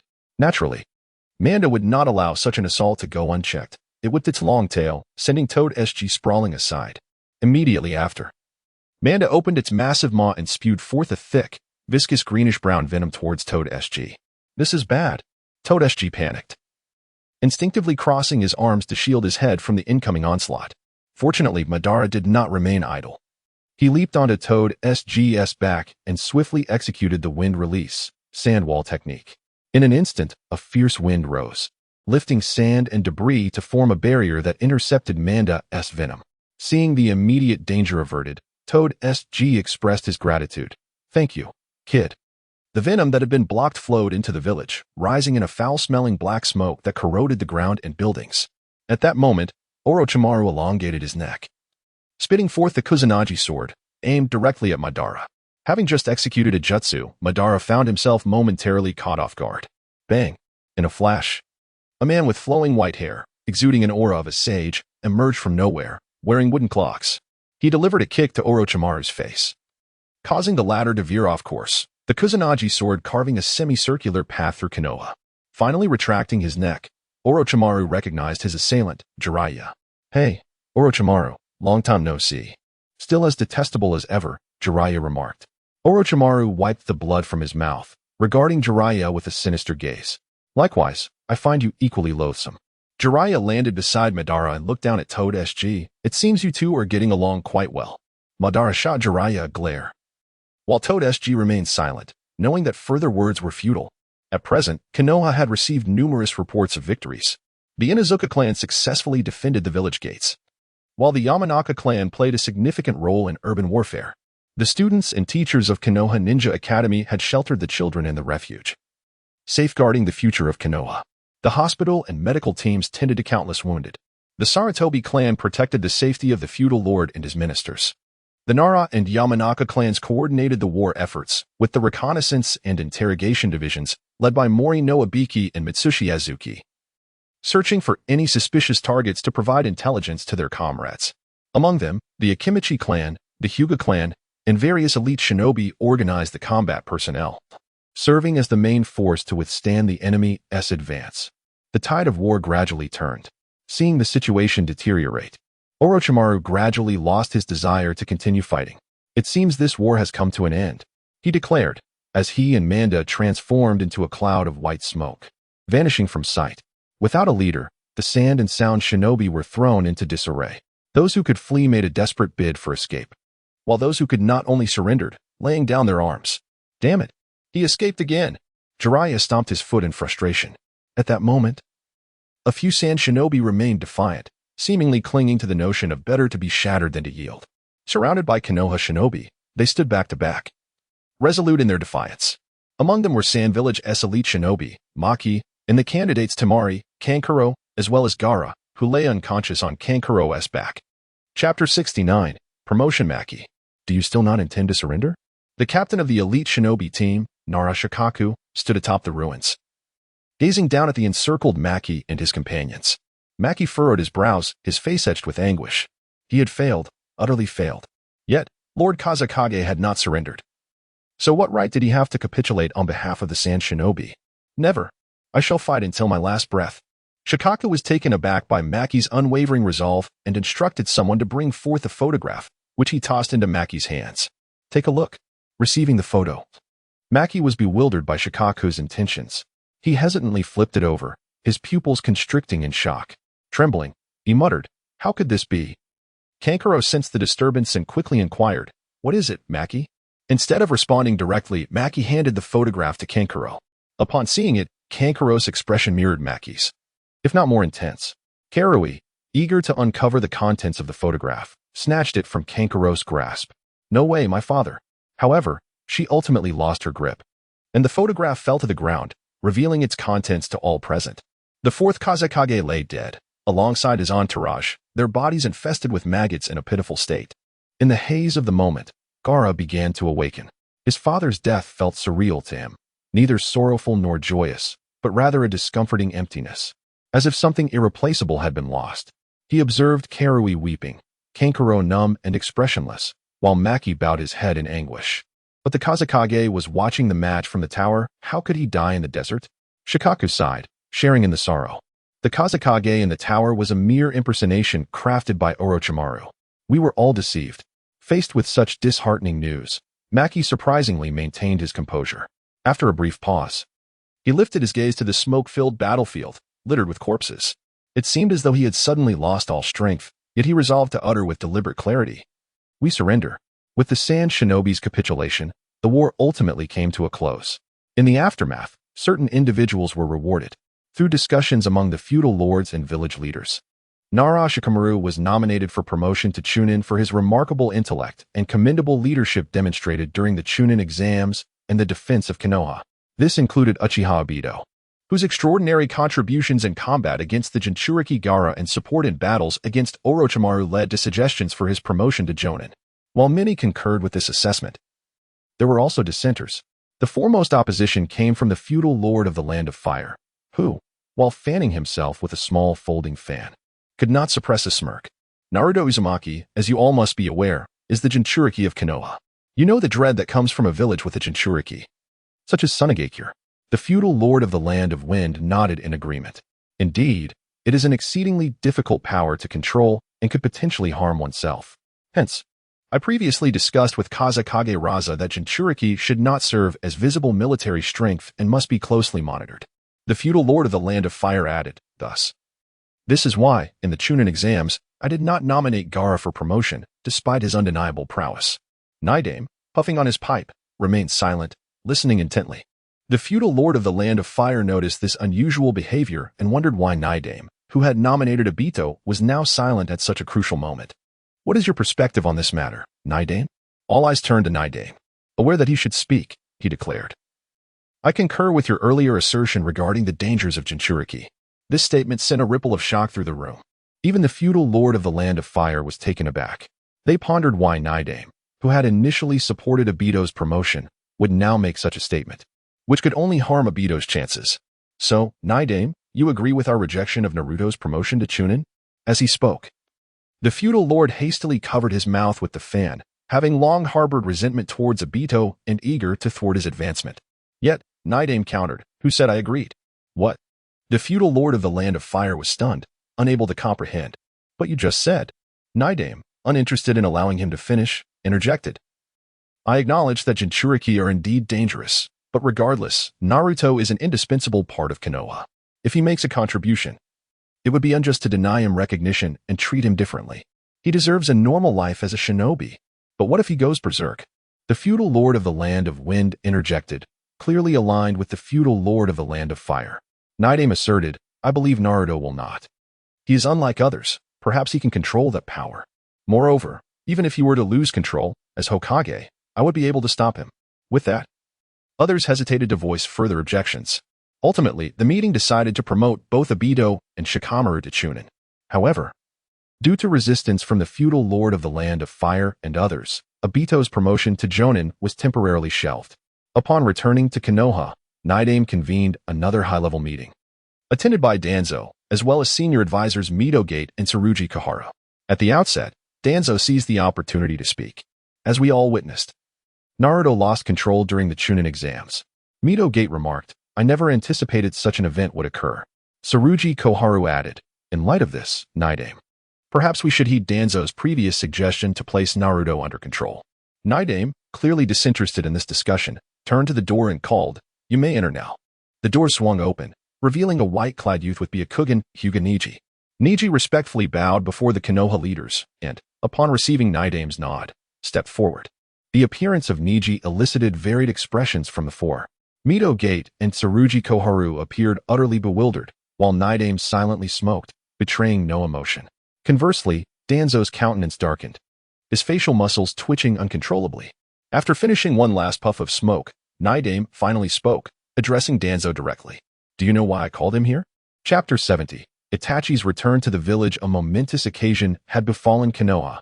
Princess Tsunade, granddaughter of the first Hokage, had returned to the village. Accompanying her were Shizune, clad in a black kimono, and the adorable piglet, Tonton. Having heard of the invasion of Konoha, they had hastened back. After exchanging pleasantries with the third Hokage, Hiruzen Sarutobi, she visited numerous friends and acquaintances. Then, at Jiraiya's behest, she went to Konoha Hospital to examine Madara's hand, which had been injured by the Rasengan Shuriken. However, none of the above was related to the significant event at hand. What truly mattered was that, after everyone had departed, Sasuke, with one hand casually in his pocket and the other carrying several oranges, nonchalantly tossed them onto the cabinet beside the sickbed.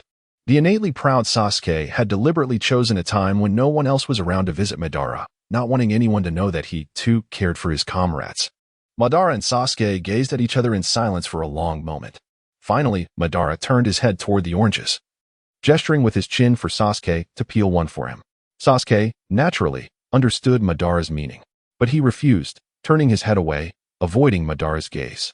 Then, Madara slowly raised his bandaged hand, letting it droop listlessly. Sasuke scoffed, furrowing his brow as he began to peel an orange. Once peeled, Sasuke offered it to Madara. To his surprise, Madara opened his mouth, wanting Sasuke to feed him. Faced with such a request, Sasuke was on the verge of hurling the orange at Madara. But then Madara raised both hands again, a look of helplessness on his face. Sasuke sighed, ultimately relenting. He peeled the orange segment by segment, feeding them to Madara. Delicious. You have a good eye for oranges, Sasuke. Sasuke's brow furrowed even more, as he retorted, Can't you keep quiet while you eat? Hurry up and finish, so I can wash my hands. This orange juice is disgusting. Madara quipped from inside. While you're at it, could you throw away the trash? The nurse forgot this morning. You've only injured your hand, not become completely useless. Sasuke exclaimed, flinging his hands in disgust as he pushed open the hospital room door, not watching where he was going. He bumped into someone. Sorry. But before the word could fully escape his lips, Sasuke's expression shifted from confusion to shock, and finally to rage. Itachi Uchiha. Without a second thought, Sasuke threw a punch. However, Itachi, clad in the Akatsuki's red cloud coat, easily caught his fist. Itachi remained silent, while the tall man with blue-gray skin beside him chuckled. Itachi, who is this? Itachi tossed Sasuke into the hallway, still without uttering a word, and strode into the hospital room. I have no interest in you. I'm here for him. Itachi stood before Madara. This infuriated Sasuke even more. In Sasuke's memory, Itachi had always been dismissive and unconcerned, never once giving him a proper look. even though Sasuke considered him his mortal enemy. That image of the gentle older brother must have been a facade. Itachi, I will kill you. Sasuke extended one hand, placing the other on top. Blue chakra surged forth, accompanied by the sound of chirping birds and crackling electricity, echoing throughout the hospital. What's going on? What's that chirping sound? Why is it so noisy? Can't patients get any rest? It seems to be coming from the hallway. Several patients, caregivers, and even doctors from Konoha Hospital emerged. They saw Sasuke in the hallway, clutching a Chidori, charging into a hospital room. A moment later, he was sent flying out of the room, crashing into the wall, leaving a spider web of cracks. Damn it! Blood trickled from the corner of Sasuke's mouth. Overcome with rage, he punched the already crumbling wall. With a deafening roar, the wall collapsed. The patients who had been resting inside jumped out of bed in fright and fled in terror, astonishing onlookers in what could only be described as a medical miracle. Sasuke attempted to retaliate, but a dark figure darted out, pressing both knees into Sasuke's joints, gripping his hands with one hand, and choking him with the other, making it difficult for him to breathe. In his extreme anger, Sasuke activated his Sharingan, and a second Tomo appeared on the single Tomo he already possessed. The man beside Itachi seemed to understand, saying, "Oh, so this is the Uchiha sole survivor, Itachi's younger brother?" Itachi still ignored the man, seeing Sasuke's two Tomo. A fleeting smile appeared on Itachi's lips. Itachi said, "Foolish younger brother, if you wish to kill me, then hate me, detest me, and live on in ugliness. Run, and cling to life. Damn it, damn it, damn it, I will kill you now." Sasuke struggled fiercely, breaking free from Itachi's grip. He then landed a punch, striking Itachi's abdomen. However, the punch seemed to have no effect on Itachi's face, which remained calm and impassive. On the other hand, Sasuke felt a strange sensation, as if his fist had passed right through him. Upon closer inspection, his entire arm had sunk into Itachi's body, accompanied by spatial distortions. In an instant, the world changed, and the hallway transformed into a vast, suffocating red space. Behind Sasuke, a bizarre eye suddenly opened, its pupil taking the form of a three-pronged shuriken. The Itachi before Sasuke began to distort. With a grating sound, the distorted edges turned into crows, flying away in all directions. Sasuke realized that he had fallen victim to Itachi's Jinjutsu. In that moment, Sasuke was filled with anguish and despair. Since the night of the massacre, Sasuke had been strict with himself, training relentlessly to one day catch up to Itachi and kill him. But as it turned out, Sasuke's growth was insignificant compared to the power of Itachi. In the hallway, Sasuke lay drooling on the ground. Itachi didn't even glance at him, turning to the man beside him and saying, "Let's go, Kisame." The man called Kisame chuckled, "Itachi, you're really harsh on your brother." Kisame's remark caused Itachi to pause, turning back to look at Sasuke on the ground, still without a word. Itachi and Kisame walked toward Madara's bed. Kisame said, "Oh, so this is Konoha's nine-tailed Jinchuriki? He looks a bit simple." "Kisame, we're just here to gather information. Don't cause trouble," Itachi cautioned. Kisame replied, "Don't worry, with our combined strength, we could run rampant in Konoha." Kisame continued, "If the ritual weren't incomplete, I'd want to capture this nine-tailed brat right now." Itachi remained silent. Madara, on the other hand, had been excited since the two had arrived at the hospital. Seeing Madara's barely concealed smile, Kisame was annoyed. "What are you laughing at, kid? You don't seem to take us seriously." Kisame was indeed disliked. Madara ignored him, looking out the window as the sunlight was obscured by dark clouds, casting the earth in gloom. A drizzle began to fall. Madara murmured, "So, it's finally beginning?" Chapter 71. Encirclement. "Hey, what are you talking to yourself about over there?" Although Kisame had grown accustomed to the feeling of being ignored, it was always predicated on his respect for Itachi, not applicable to others. "So it's the Akatsuki organization." Madara instantly recognized the identities of Itachi and the others. Kisame was naturally taken aback. Even Itachi, usually devoid of expression, exhibited a flicker of unusual brilliance in his eyes. Kisame exclaimed, "How does this kid know about the Akatsuki?" Itachi never spoke without assurance, nor would he act without certainty. Everything had a source. He remained silent, waiting for Madara to speak. The more Madara divulged, the more information would surface, allowing them to uncover useful clues amidst the limited knowledge. Given Itachi's meticulous nature, how could the seasoned Madara fail to discern this? Yet Madara was intent on revealing it to him. "Did you annihilate the Uchiha clan?" Madara inquired. Kisame hurriedly shook his head, pointing at Itachi. "Not me, it was him." Madara merely smirked. "I know. You can stop talking now." "How infuriating." Kisame was tempted to unsheath the massive weapon strapped to his back and strike Madara, but was ultimately restrained by Itachi. "You possess a wealth of knowledge, don't you?" Madara remarked. "You certainly keep your secrets close to your chest." Itachi remained silent. Madara mused. "You seem to have much to say."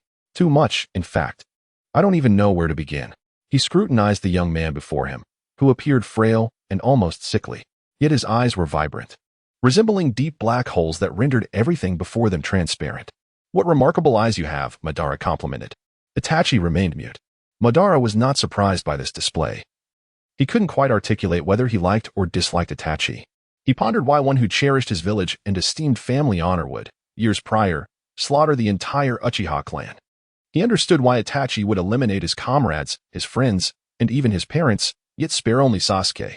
Itachi was still a person, not a butcher, let alone a demon. He deeply loved Konoha and the Uchiha. He was simply swept along by the torrents of history, devoid of choice. Once, the Uchiha had forsaken Madara. Their desire for peace was not inherently wrong. However, they mistakenly believed that Madara was the impediment to Konoha's tranquility, unaware that the second Hokage, Tobirama Senju, had long regarded the Uchiha as a symbol of malevolence. Madara's departure was merely a concession to war. The deep-seated animosity between the Senju and Uchiha clans remained unresolved. War was inevitable. The Uchiha could only blame their own naivety. At first, the Uchiha clan was Konoha's foremost clan, not the Hyuga. However, they were gradually marginalized by Konoha's higher-ups. After the death of the second Hokage, Danzo, who inherited his will, covertly sabotaged them, forcing this once preeminent clan to the fringes of the village. Few from the Uchiha were afforded positions within Konoha's central institutions, and this treatment left them feeling profoundly humiliated. Ironically, this group, which once yearned for peace, ultimately chose rebellion. Their understanding of peace was fundamentally flawed. If one were to speak of a pure desire for peace, Itachi, who slaughtered the entire Uchiha, was more sincere than they.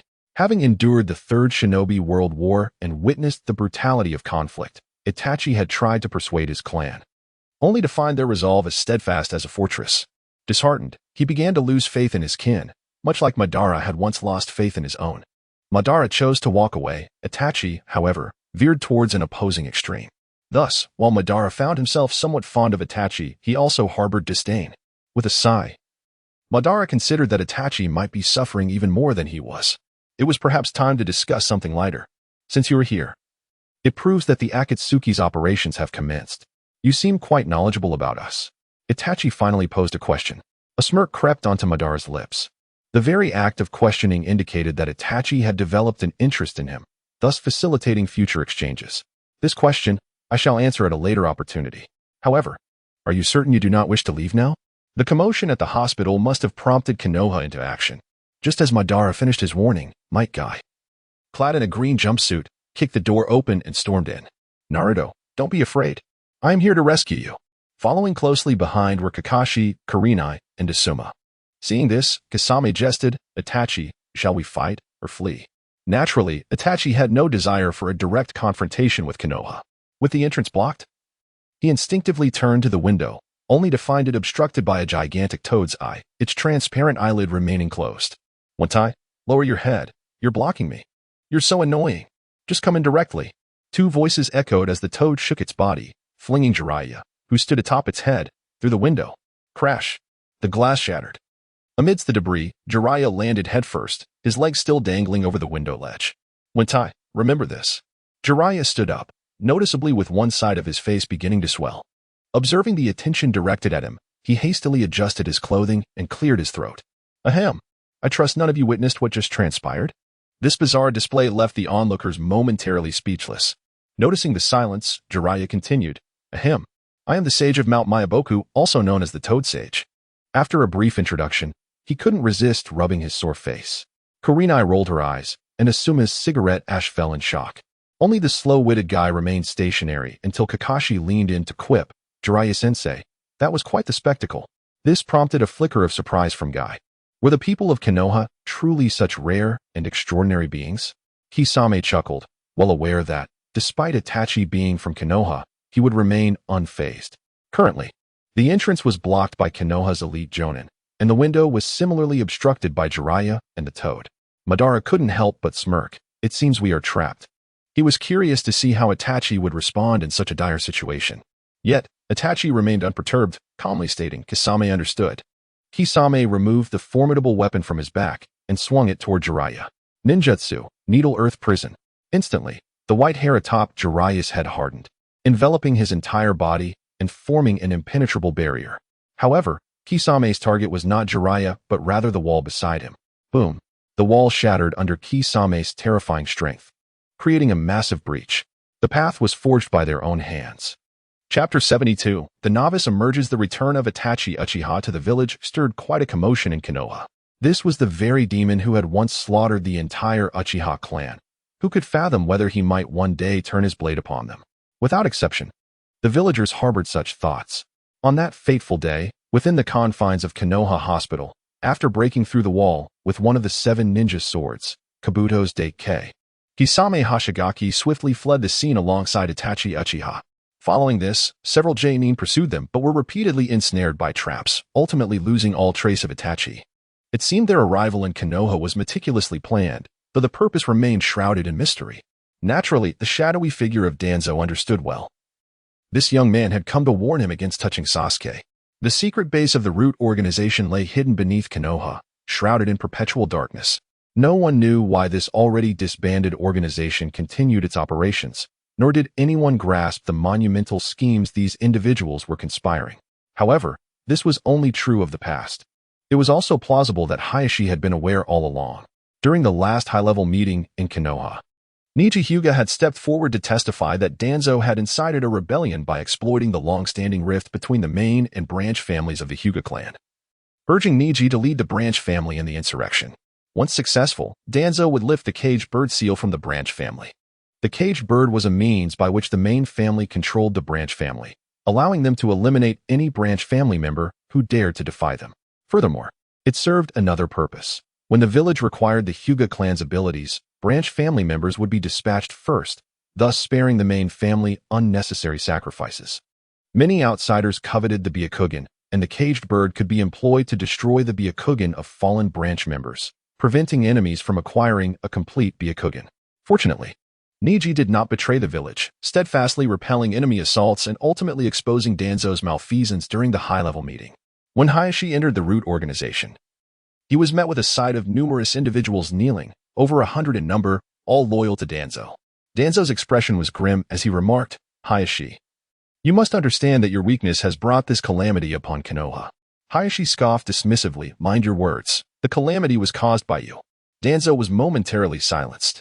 Hayashi continued, "You and I have been at odds for a lifetime. I am weary of this struggle. Therefore what?" Danzo sensed Hayashi's intentions, realizing he was contemplating stepping down. Hayashi stated, "You should comprehend my intentions."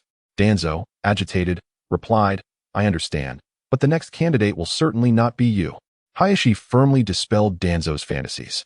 As for whom Hayashi referred to, it was none other than Tsunade, who had returned to the village recently. Hayashi added, "I had intended to resign during the 4th Hokage's tenure, but unforeseen events with the Nine Tails led me to continue for many more years. Now, I simply wish to take a well-deserved rest and spend my savings traveling the world." At this, Hayashi glanced at Danzo, proposing, "Why not accompany me?" "Who would want to accompany you?" Danzo immediately dismissed the idea. With a cold chuckle, Hayashi gestured, "You may leave now." "What do you mean?" Danzo was perplexed. At Hayashi's command, all members of the Root organization rose and departed in unison. "Hayashi, they are all my subordinates. While it seems you are using them to monitor me, the truth is, you are the one being watched." However, the sudden reversal caught Danzo off guard. Hayashi smirked. "I know you have marked them with the cursed tongue seal of silence. Their inability to speak does not mean they have forgotten.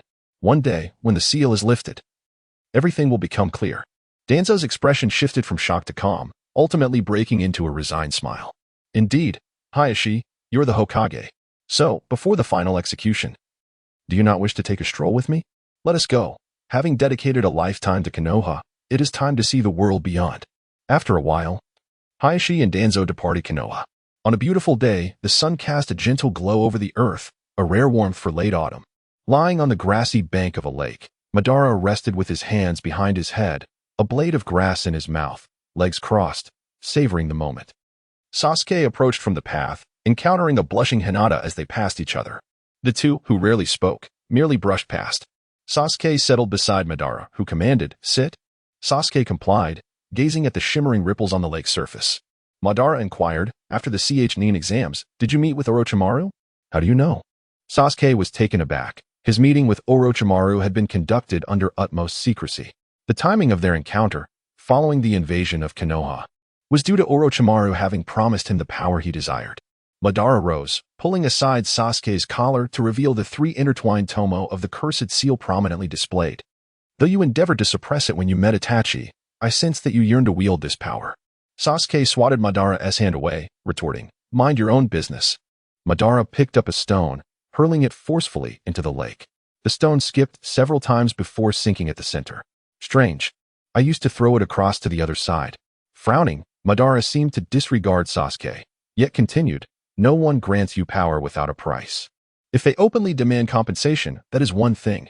What is truly frightening is when they offer it without a word."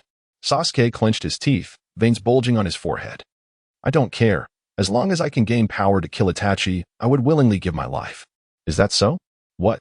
You would willingly die?" Madara suddenly turned, fixing Sasuke with a piercing gaze that made him uneasy. "I can grant you power, more than Orochimaru could offer, if you are prepared to die for me." Sasuke was bewildered, pondering why a companion, someone he knew intimately, had become inscrutable to him today. "On what grounds are you so certain that you surpass Orochimaru?" Madara smirked coldly. "Your inquiry indicates that you do not entirely distrust me." Madara stood upright, brushing off his clothes, sending dirt and grass flying onto Sasuke's hair. "What are you doing?" Sasuke protested. "Good question," Madara exclaimed, yanking Sasuke's clothing, lifting him up. "I want to become Hokage. But first, we must remove that cursed seal from your neck." End of Volume 1. The Novice Emerges, Chapter 1. 3 years later, a sweltering summer day. The streets were deserted. A youth with a flame fan crest emblazoned on his back, face obscured by a sedge hat, swiftly entered a ninja tool shop. The shop was small, its entirety visible at a glance. A large display case stood in the center, with various ninja tools secured to the surrounding walls with steel nails. At the far end of the shop, a small, cramped counter was occupied by a blond youth, fast asleep with his head on the desk, beads of sweat dotting his brow. "Naruto, is this what you meant by opening a shop being better than being a ninja?" The hatted youth rapped his knuckles on the desk, rousing the slumbering Ben. Ben lifted his head, his eyes bleary, and after a moment, recognized the visitor. Beneath the hat was a handsome face, unaffected by the sweat-dampened hair clinging to it. It was none other than Uchiha Sasuke, now taller and with more chiseled features. Ben, too, had changed. His round face was now more oval. Standing, he was now as tall as Sasuke, whom he had once been shorter than, rubbing his eyes and yawning. Ben greeted, "What is it, Sasuke? Another groundbreaking discovery?" Accustomed to being called Sasuke, he merely furrowed his brow slightly, showing no real objection. Sasuke produced a stone from his garments and tossed it onto the desk with a thud. Ben picked it up, examining it with a puzzled expression. "What's the meaning of this stone?" "It's not a stone," Sasuke replied. "It fell off someone." "Off someone?" Sasuke nodded. "Allow me to demonstrate." He lifted his shirt, revealing sculpted abdominal muscles and a broad, firm chest. "What are you doing?" Ben recoiled instinctively. Sasuke glared impatiently. "Can you be serious for once?" Ignoring Ben, Sasuke caressed the cursed seal on his neck. The tomo on the seal pulsed as if imbued with life, quickly spreading across his body. Then, something seemed to be pushing outward from his shoulder blades. With a tearing sound, a pair of fleshy wings erupted from Sasuke's skin, resembling webbed human hands. "Why are you activating the cursed seal?" "I've told you, that power is unreliable," Ben said with a frown, displeased. "I told you I would give you power myself." "What's the meaning of this? Don't you trust me? Why are you so sensitive?" Sasuke retorted. He secreted a yellow liquid through his skin's sweat glands, which gradually solidified into a chunk. Sasuke broke off a piece and handed it to Ban. Ban scrutinized the fragment, a realization dawning on him. His gaze shifted to the stone on the side. "Are these the same thing?" Sasuke nodded. Ban continued. "Finding this means Orochimaru must have been active nearby?" Sasuke smirked. "You truly are sharp. You've hit the nail on the head." "Humph." Ban plopped down, tossing the fragment aside. "I was the first of the Konoha 12 to become a Chunin. I'll be the leader for sure. Besides, Orochimaru has so many layers. You might have found just one of them. He might not even be there anymore. Would I seek you out if I weren't sure?" Sasuke produced a soft, white object. Ben took it, noting its smooth, leathery texture. "Human skin?" Ben mused. Has it been 3 years since Orochimaru's last living corpse reincarnation? Indeed, Sasuke confirmed. So, this must be where Orochimaru is reincarnating. He'll be vulnerable for a while and won't move. For the past 3 years, Sasuke had been searching for Orochimaru to remove the cursed seal on his neck. Since Jiraiya was also doing the same, Ben had asked him to take Sasuke along. Meanwhile, Ben stayed in the village, running the ninja tool shop, taking on assignments when necessary and lazing around when not. Ben had promised Sasuke that he would help him remove the cursed seal once Orochimaru was found. Now the time had come. Ben rushed to the entrance, where Konohamaru and 2 classmates were doing a litter-picking assignment. Without hesitation, Ben grabbed Konohamaru by the scruff of his neck and deposited him behind the counter. Naruto, what are you doing? Konohamaru protested, but Ben held him firmly in place. Take care of the shop for a few days, or that guy will deduct my pay during the evaluation, Ben instructed. Why do you always make me do this? Grandpa entrusted me to you to take care of me, not to be your drudge. Humph. That old man is off gallivanting around the world, having the time of his life, and he expects me to babysit his grandson? In his dreams, Ben turned to Moegi and Udon, who were standing by the door. You two, keep Konohamaru company, or he'll get bored. Not again, Naruto. Guarding the shop is so boring, Moegi and Udon whined, looking despondent. Seeing their dejected faces, Ben, now taller than before, put his arms around their shoulders. How about I treat you to sukiyaki when I get back? Really? The trio's eyes lit up at the mention of food, and they began to salivate. Really? Hooray. Naruto is the best. Ben and Sasuke left the ninja tool shop. Kids are so easily fooled, Ben remarked. What? Were you lying about the sukiyaki? Sasuke inquired. Ben opened his toad wallet, revealing its emptiness. I can barely afford to feed myself, let alone treat them. Ben cast a suggestive glance at Sasuke. I hear you've been taking on a lot of missions lately. How about helping me out of a bind? You still haven't paid me back for the last time. Sasuke pointed out. Oh, right. Next time. Definitely next time. A trading company from Amigakure has placed a large order with me. Once the money comes in, I'll pay you back with interest. Sasuke couldn't stand Ben's boastful, yet earnest demeanor. But what could he do? Despite his displeasure, he took out a wad of bills from his wallet and handed them to Ben. This is the last time, understood? Definitely no next time. I'll be rich for sure. Bickering along the way, the two finally arrived at the Hokage building. Ben was the last to learn about the discovery of Orochimaru's hideout. Jiraiya was sitting on the windowsill, basking in the sun. Yo, you've arrived. Chapter 2. Unsolved Mysteries. Jiraiya relinquished this pursuit. Orochimaru is beyond redemption. Tsunade, the 5th Hokage, exclaimed, rising abruptly, her hands causing the desk to tremble precariously. Jiraiya remained composed, his countenance grave. Tsunade continued, he has not only defected from Konoha but has also assassinated our mentor. Moreover, on numerous occasions when you attempted to bring him back, he harbored homicidal intent towards you. I cannot bear to lose yet another cherished individual. Enough, Jiraiya interjected, halting Tsunade's lament. Let us not presuppose events that have not transpired. Besides, your gambling invariably leads to misfortune. If you must make such pronouncements, wager on my demise instead. Would that be acceptable? You. Tsunade was bewildered by Jiraiya's ability to maintain a semblance of levity amidst such dire circumstances. At that juncture, Madara interjected. Shall we proceed with this mission or not? Silence. Hold on a moment. Tsunade and Jiraiya spoke almost in unison, leaving Madara momentarily speechless. He cast his gaze toward the ceiling, shrugging his shoulders in resignation. You may proceed first, he conceded. Sasuke, typically stoic, surreptitiously concealed his amusement behind his hand. Tsunade and Jiraiya deliberated the potential ramifications, yet remained unable to reach a consensus. Frustrated, Tsunade seized Jiraiya's arm, attempting to drag him to a tavern, intending to continue their discussion over drinks. Standing nearby, Shizen, cradling Taunton, wore an expression of awkwardness, preparing to follow suit. However, Tsunade promptly slammed the door shut. From behind the barrier, Tsunade's voice echoed, do not follow.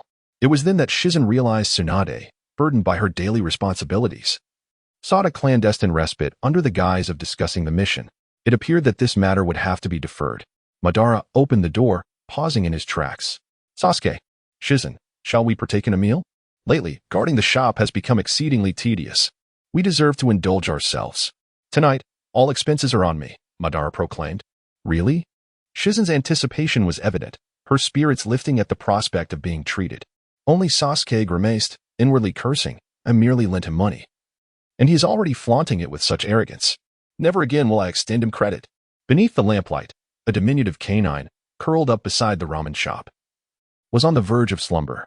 As Madara and his companions passed by, their presence disturbed the slumbering creature, eliciting a series of barks. Ah, is that not Naruto? I have not seen you in quite some time. Ichiraku, the ramen shop owner, who was in the midst of closing for the night, happened to notice Madara passing by. He paused his preparations and extended a greeting. Ah, Ichiraku, Madara responded promptly. Are you still serving ramen? Indeed. Whenever you grace us with your presence, there is always ramen to be had. Madara, with unwarranted familiarity, ushered Sasuke and Shizen into the establishment. I am, having meticulously arranged the washed bowls, removed her rubber gloves, her eyes narrowing into slits as she beamed with delight. What kind of ramen would you like? I shall prepare it for you. Ramen prepared by Ayam? Let us sample it and assess her potential to succeed Ichiraku in due course. Madara rubbed his hands together, eager to savor the culinary delight. However, Shizen, patting her stomach, demurred, I am rather full from the barbecue earlier. I find myself unable to consume any more. Nonsense. Ichiraku's ramen is truly worth savoring. The flavor is exceptional. Sasuke, similarly satiated, nudged Madara's waist, whispering softly, the funds I lent you may be exhausted after this meal. It has barely been a day since I extended the loan. Why dwell on such matters? Spend your money while you have it. The joy of today cannot be purchased tomorrow. Madara cheerfully settled the bill. After the meal, once Shizen had departed, Madara tugged at Sasuke's sleeve once more. Sasuke, lend me some more. Absolutely not. Upon returning home, Madara reclined on his bed, counting his bills, humming a contented melody. The memory of Sasuke reluctantly handing over his money filled Madara with amusement. This is far more entertaining than the days of incessant combat, he mused.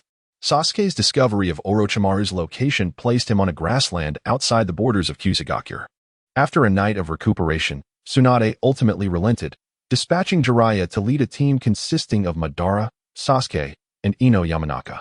As they prepared to depart, Ino, with her flowing blonde hair and long, sweeping bangs, was visibly elated. Since childhood, Ino's infatuation with Sasuke had been widely known.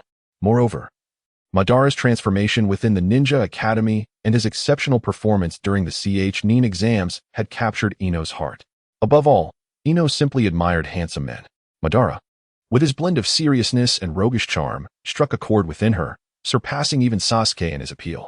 This is truly blissful, Ino exclaimed, unable to contain her excitement. Her outburst drew a perplexed gaze from Jiraiya. Ino, realizing that she had attracted Jiraiya's attention, surveyed his wrinkled visage, her spirits plummeting. She inwardly lamented. That old man is out of the question. In the face of aesthetic preferences, ugliness was an unforgivable sin. While this viewpoint may not be universally accepted, it reflected Ino's personal beliefs. It was only natural for a young woman to be drawn to beauty and aesthetic pleasure. The assignment of this mission reflected Tsunade's underlying intentions. Jiraiya's relentless pursuit of Orochimaru had become an unresolved obsession. Sasuke, afflicted by Orochimaru's cursed seal, was at risk of succumbing to its influence, necessitating a resolution.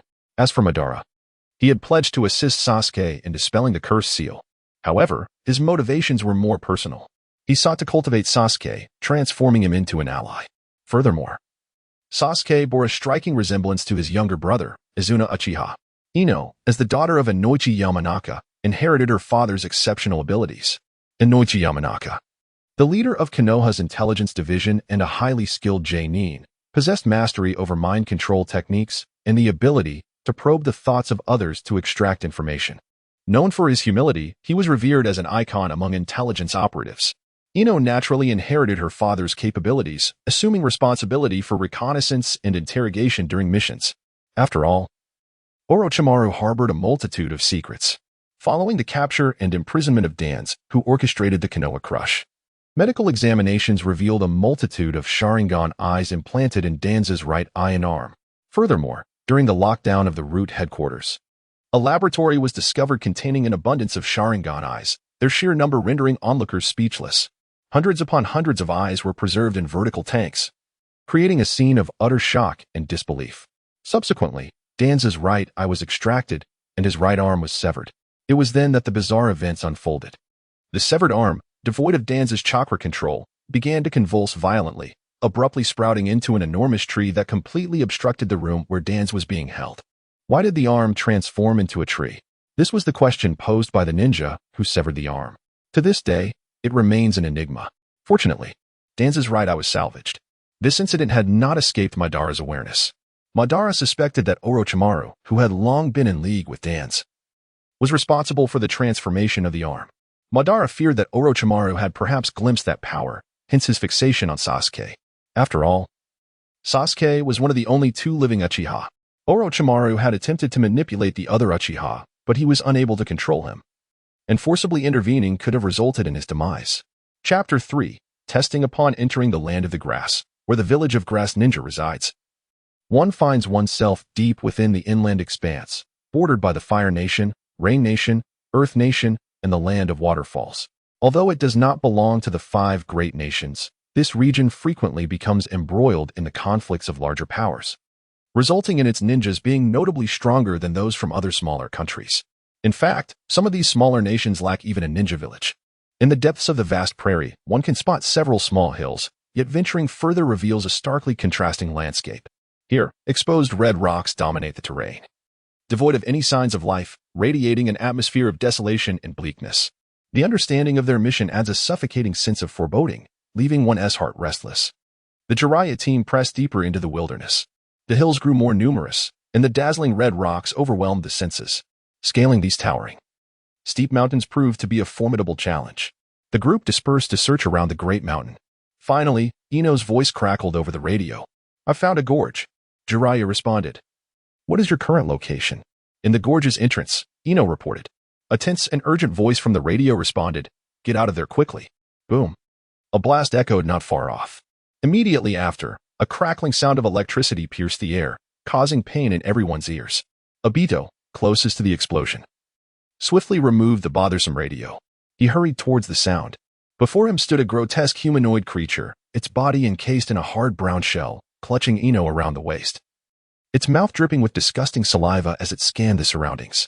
Ino struggled desperately, but no matter how hard she tried, she could not pry herself free from its grip. "Let me go, you wretched beast." The creature's appearance was not unfamiliar to Obito. It bore a striking resemblance to Sasuke's cursed transformation. Obito murmured, "It seems Sasuke has indeed found Orochimaru's lair, but I wonder if Orochimaru himself is inside. Shall I kill the men or the women? Ha ha ha. Perhaps I should just kill them all." The monster laughed maniacally, instilling fear. Yet, in an instant, the creature's head was severed from its body, utilizing the body flicker technique. Obito's right arm, enveloped in chakra, produced a sharp slicing sound as he executed the maneuver from above downwards. After landing smoothly, he calmly declared, "Windcutter."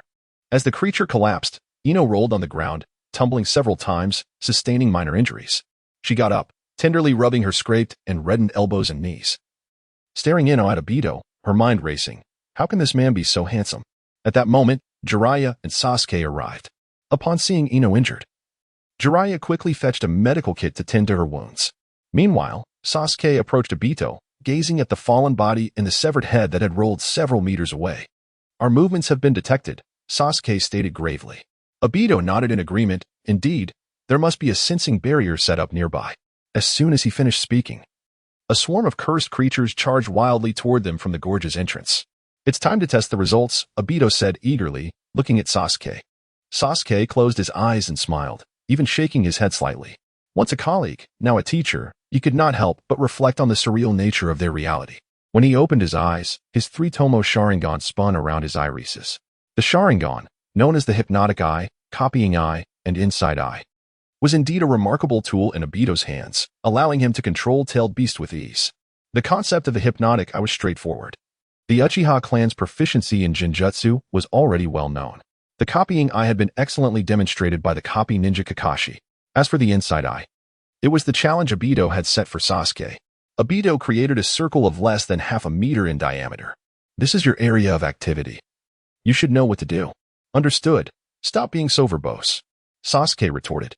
A creature launched a powerful punch, its reinforced arm barreling toward Sasuke's head, intent on delivering a fatal blow. Yet, under the scrutiny of Sasuke's Sharingan, the entire sequence of movements was anticipated and analyzed ahead of time. With a slight twist of his body and head, the punch grazed past Sasuke's face, the force of the air creating a gust that ruffled his hair. Having deftly evaded the creature's attack, Sasuke drew the long sword strapped to his waist, a weapon he had purchased from Obito's ninja tool shop at a friendly 5 discount, costing him 59,800 Ryo instead of the marked price of 63,000 Ryo. That shop was a chain, and upon later inquiries at other locations, Sasuke discovered the sword's standard price was merely 39,999 Ryo, nearly causing him to faint from anger. Confronting Obito about it yielded only a flimsy excuse. This sword is different from those in other stores. It's made from special steel and meteorite iron. Ultimately, the matter faded away without resolution. Sasuke swung the sword, severing the creature's arm in an instant. Coincidentally, the blade also suffered a nick. Curse that swindler, Naruto. Obito noticed the look of dismay on Sasuke's face and, with a smile, said, "No worries, next time you come to the shop for maintenance, I'll give you a special 12 discount." Sasuke inwardly cursed again. As the attacks from the creatures became increasingly frequent, Sasuke remained unfazed, handling each assault with calm composure. Even Jiraiya, now elevated to the role of mentor, could not help but exclaim, "Impressive. Sasuke has shown considerable growth." Ino was utterly smitten. "Oh no, they're both so handsome. What should I do?" After dispatching all the creatures, Sasuke found himself nearly at the edge of the circle, almost stepping out of bounds. Obito was pleased and intended to congratulate Sasuke for passing the test, but suddenly, a massive snake shot out from nowhere, moving with such speed that Sasuke's Sharingan couldn't catch it, sending him flying through the air.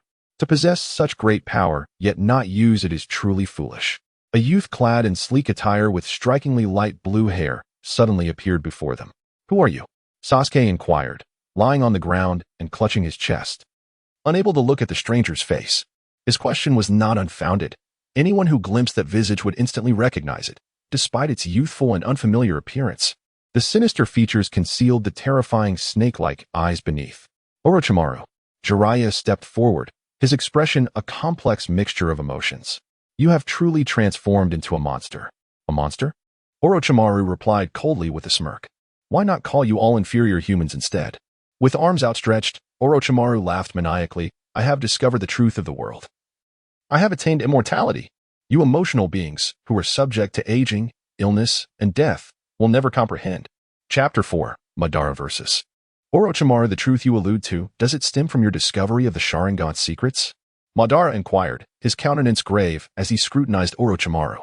Jiraiya, perplexed, turned to Madara. "Naruto, what do you mean by that?" Madara steadied Sasuke, placing a hand on his shoulder, and addressed Orochimaru. "So obsessed with the power of the Sharingan, nay, the very lineage of the Uchiha clan, you delude yourself in aspiring to wield legendary power. You, by comparison, are but a mortal." "What?" Orochimaru's pupils constricted, a reaction betraying the accuracy of Madara's words. Madara continued, "I, an elite jonin, inconspicuously manage a ninja tool shop. Yet, the Danzo affair was entrusted to me. Thus, I possess the capacity to unravel many of your secrets." Orochimaru narrowed his eyes. What exactly did Danzo reveal? At this juncture, all eyes converged upon Madara. Madara offered a chilling smile. "Care to guess what I unearthed within Danzo's right arm?" Seeing the collective anticipation, save for Orochimaru's unease, Madara reveled in the effect. It was precisely the reaction he sought, for the revelation would be all the more explosive when delivered amidst such expectation. Madara pressed on. "Hashirama's cells must be quite intriguing. Wouldn't you agree?" Madara's words resonated profoundly, leaving Orochimaru momentarily speechless. "Research? How can one characterize research as intriguing?" Do not digress. Despite inhabiting Naruto's form, Madara exuded an imposing aura, stifling any response. "There are matters I cannot explicitly disclose here. However, I must convey that, having trespassed upon forbidden power, I am compelled to eliminate you today." "Naruto," Jiraiya interjected, alarmed. "Our mission is merely to capture Orochimaru alive. Do not act rashly." Jiraiya continued, "Moreover, Orochimaru's strength is beyond your capacity to contend with." Madara disregarded Jiraiya's caution. He possessed an accurate assessment of his own capabilities. During the initial invasion of Konoha, upon encountering the Umbu ninja with would-release techniques, Madara had surmised that someone was experimenting with Hashirama's cells.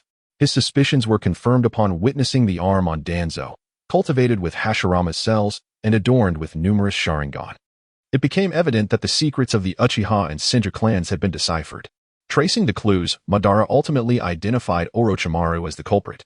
Aiding Sasuke in dispelling his cursed mark was merely a ruse to lure Orochimaru out. Now, Madara was resolute in claiming Orochimaru's life. The fewer who knew the secrets of the Uchiha and Senju clans, the better. Madara fixed his gaze upon the astonished Orochimaru. Blame your own excessive brilliance. With those words, Madara surged forward, his speed imperceptible to all present. He seized Orochimaru by the throat, his grip tightening. The intense asphyxiation caused Orochimaru's eyes to roll back. Moments later, his head lolled to the side, lifeless. Jiraiya, intending to intervene, was taken aback by the suddenness of the events. I initially failed to grasp your exchange with Orochimaru. But why was it imperative to kill him? Madara understood Jiraiya's attachment to his former comrade, making Orochimaru's death difficult to accept. However, Madara had no time to assuage Jiraiya's emotions. The Orochimaru he had throttled dissolved into the earth, leaving behind only a discarded husk. Discarding the discarded skin, Madara slammed his hand upon the ground. The earth fractured and split open. From within the fissure, Orochimaru's severed head emerged, a sinister smile playing upon his lips. Orochimaru opened his mouth, and a long sword shot forth, its hilt clutched by a serpent. The blade aimed directly at Madara's chest. Reacting instantly, Madara manifested 3 tails, evading the sword's initial thrust. However, the blade executed a swift maneuver, striking Madara in the back. Orochimaru seized the opportunity, seeking to end Madara's life. But it was not to be. Madara unleashed a 4th tail, his body becoming grotesque and reaching another dimension. The sword, embedded within his flesh, could penetrate no further. With a twist of his body, Madara shattered the blade. Orochimaru retrieved the broken sword and erupted from the ground. Hidden shadow snake hands. Orochimaru raised his right arm, and dozens of snakes emerged from his sleeve, their fangs bared, sinking into Madara's shoulder. However, with the activation of his 4-tailed state, Madara's flesh had become as hard as stone. The snake's venomous fangs could not pierce his skin. They could only cling to him. As Orochimaru retracted the snakes, Madara was pulled toward him. Perish. Orochimaru extended his left hand, each fingertip ablaze with a different elemental flame. The snakes parted Madara's clothing, exposing his abdomen. The fingers swiftly descended. 5-element seal. Madara's tailed beast form receded.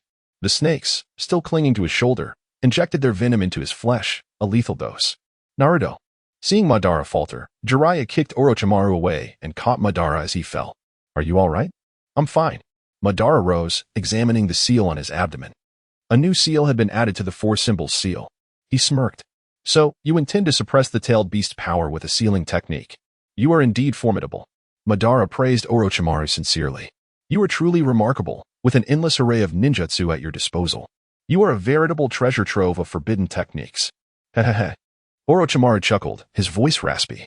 Do you, a mere upstart, presume to evaluate me?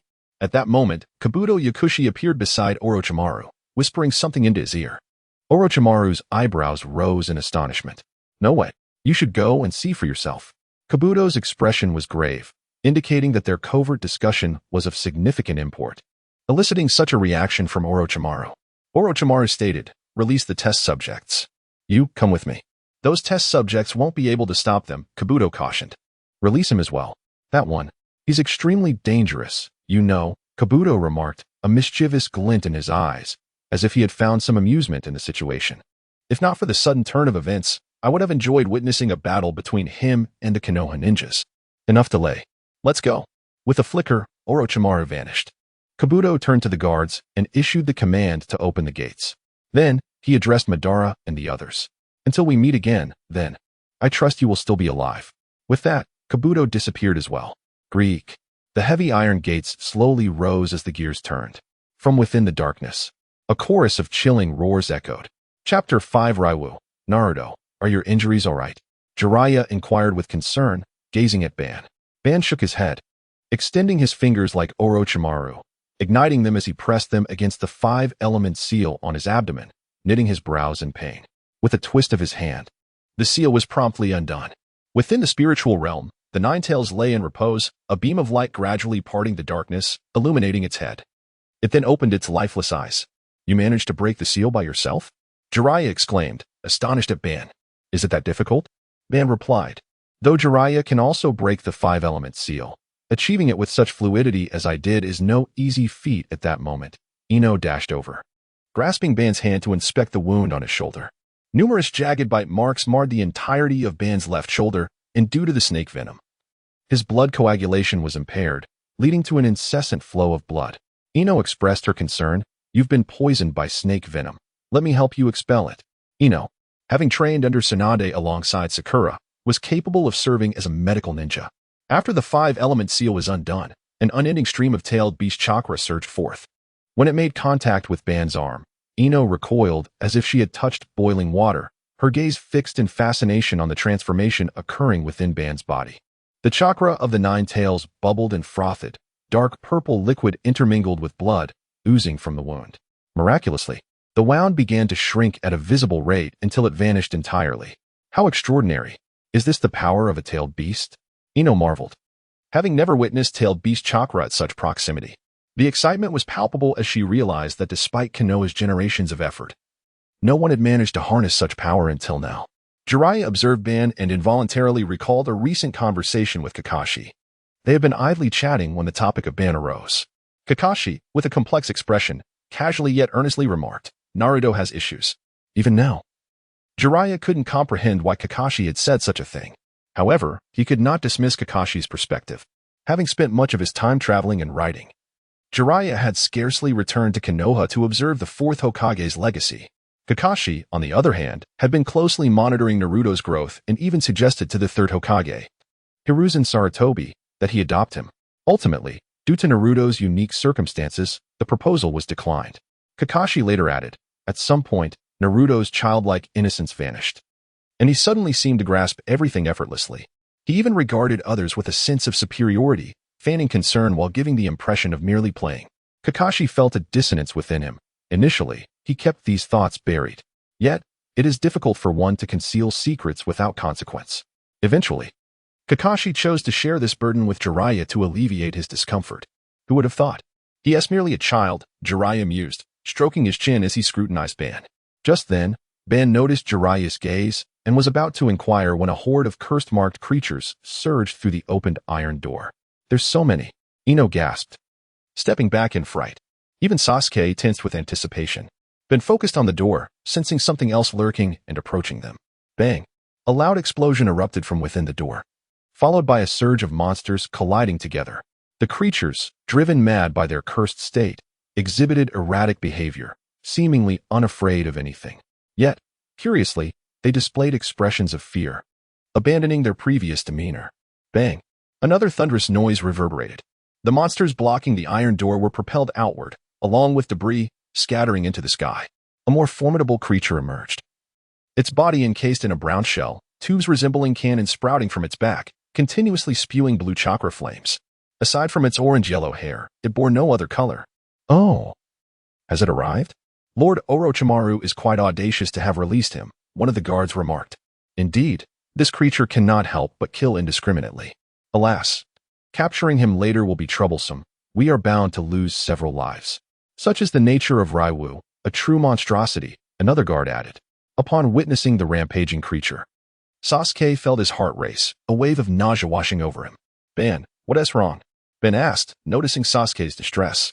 Sasuke clutched his abdomen, shaking his head. "It's nothing. I don't know why, but I feel a connection with that person."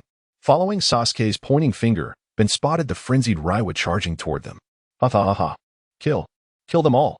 Raiwa's fist descended, obliterating the heads of the monsters attempting to restrain him, their brains splattering everywhere. Another punch created a gaping hole in one creature's abdomen, and its innards flew out. Wherever Raiwa tread, no intact body remained. Such a bloodthirsty wretch, Ben thought.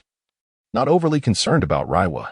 Since arriving here, Ben had noted that the inhabitants, like Sasuke, had undergone cursed-marked transformations, but Raiwa was different.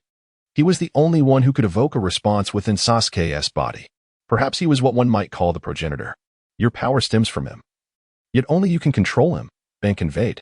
Sasuke gazed at Ban, instinctively understanding what must be done. "Sharingan!" Sasuke shouted, his eyes three tomos spinning once more. At that moment, Raiwa, having broken through numerous barriers, closed in on Sasuke. He launched a powerful punch aimed squarely at Sasuke's face, subsequently pinning him to the ground. The force of the blow cracked the earth, rocks fracturing with a resounding crunch. Boom! An explosion echoed as both Sasuke and Raiwa were enveloped in a cloud of dust. "Sasuke!"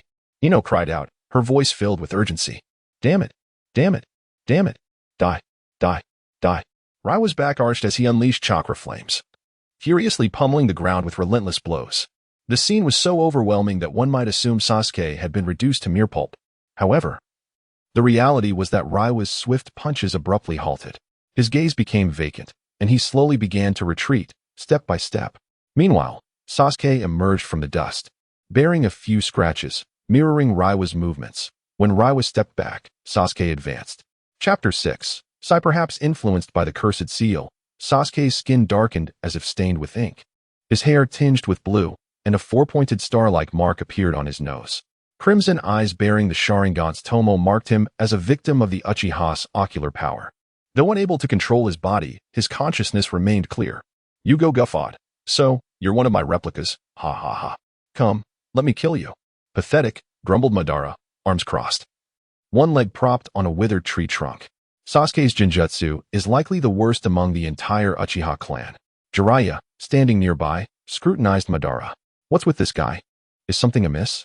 Growing increasingly vexed, he shook his head, abandoning his earlier conversation with Kakashi. He was never adept at intellectual pursuits. Better to leave the investigation to Kakashi and spare himself the trouble. Replicas? Sasuke mused, furrowing his brow. Could it be that all these monsters are the result of this man, including myself? Tell me, how do I undo this cursed seal? Sasuke confronted Yugo, seizing his neck and slamming him against a stone pillar in the desolate, pillar-strewn landscape. Yugo's eyes had reverted to their original color, as had Sasuke's. Freed from the Jinjutsu's grasp, Yugo failed to unleash the power of his cursed seal, instead leaning weakly against the pillar, resuming his human form. Yugo scoffed, a hint of resignation in his voice. It's futile. I can't control this power myself. You can't control it? Sasuke was taken aback. As the source of the cursed seal, how could he claim to be unable to control it? Yugo replied, because he's dead. He? Irrelevant. Yugo looked up at Sasuke. You're Sasuke, right? Orochimaru mentioned you often. He paused. I want to leave this place. Let me come with you. Huh. Sasuke released him, ensuring he no longer posed a threat. At that moment, a monster lunged toward them. Sasuke swiftly dispatched it, cleaving it in two. Those branded with the cursed seal can't suppress their bloodlust. I know. If not for being in cursed seal mode, he wouldn't have died just now. You're a kind soul. Sasuke paused, then chuckled. Even in my normal state, there are those I desire to kill. Let me come with you. I can help you. Yugo's eyes pleaded. Sasuke saw the entreaty. What can you do? I don't know what I can do, but I want to come with you. Yugo lowered his head. Since he's gone, I've been increasingly unable to control my homicidal urges. The thought fills my life with darkness. You don't want to kill? Yes. Perhaps only by being confined here can I avoid harming others. What about Orochimaru? Yugo hesitated. I came here with him, but Orochimaru is of no concern to me. Sasuke perceived Yugo's sincerity. I can't make that decision alone. You'll have to ask them. Sasuke casually decapitated a monster's arm, his cursed seal gradually receding. Yugo looked expectantly at Madara, who ignored him, turning his head away. He then glanced at Ino, who, flustered, offered an awkward smile. Finally, Jiraiya spoke. We must carefully consider Orochimaru's associates, given the precedent set by Yakushi Kabuto. The lack of outright rejection offered a glimmer of hope. Yugo smiled with relief, casting a final glance at the prison-like base, never wanting to return. Sasuke seized another monster's neck, slamming it to the ground. The monsters were multiplying, and Sasuke's cursed seal had completely vanished. Drawing his blade, Sasuke spun the hilt, using the back of the blade to strike the monster's carotid arteries, causing temporary unconsciousness due to insufficient blood flow to the brain. You truly aren't bloodthirsty, Yugo observed, pleased that Sasuke had not deceived him. Aren't you the same? Sasuke retorted. Indeed, Yugo was the same. He had no desire to harm the innocent, for he was, at heart, a gentle soul. Yugo struggled to comprehend how Sasuke, who spared the lives of monsters attempting to kill him, could harbor such intense animosity towards someone that he would deem them worthy of death. However, such considerations were now irrelevant.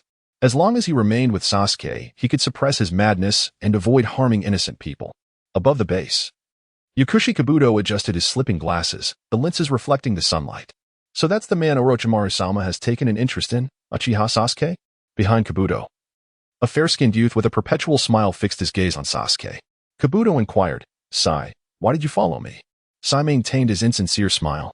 Orochimaru no longer requires my services, so I came to observe. Do you know Sasuke? No, hence my curiosity as to why Orochimaru is so invested in him. Kabuto retreated a few steps, aligning himself with Sai. That seems irrelevant to your current mission, doesn't it? Indeed, Sai chuckled. Kabuto frowned. For some reason, the youth unsettled him. A word of advice. Keep your fake smile to yourself when you're around us. Sai paused, then smiled once more. Doesn't it say in books that smiles bridge the gap between people? Hearing Sai's explanation, Kabuto shrugged and turned away. Sai, left alone, watched Sasuke in battle. What secrets do you hold? Inside the laboratory, Orochimaru retrieved a package. Upon opening it, he revealed a small, dark wooden box secured with a lock. Inside the box lay a transparent glass vial filled with a solution, within which floated a lone eyeball, a Sharingan. That Danzo is truly one to prepare for all possibilities. Orochimaru murmured, holding up the vial, captivated by the eye's artistic allure. Orochimaru approached the far end of the laboratory, where a massive bookshelf stood, covered in a thick layer of dust, seemingly untouched for ages. Orochimaru extracted a book from the shelf. Soon after, a series of clicks echoed through the room as the bookshelf split open, revealing a hidden doorway. Finally, I can test my hypothesis. Chapter 7. The experiment subject within the dark door stood towering glass columns filled with a viscous solution, each one imposing before Orochimaru. As the lights flickered on, the interior of the glass containers became visible. Within them resided not only human embryos, infants, and children, but also adolescents, all curled up like shrimp. Their eyes closed as if in slumber.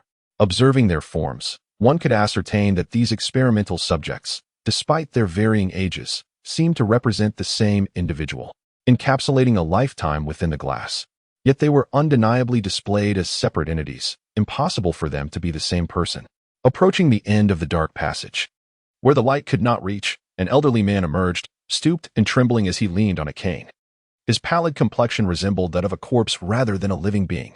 His white hair was slicked back meticulously, reminiscent of an elegant pompadour. The old man's eyesight appeared poor.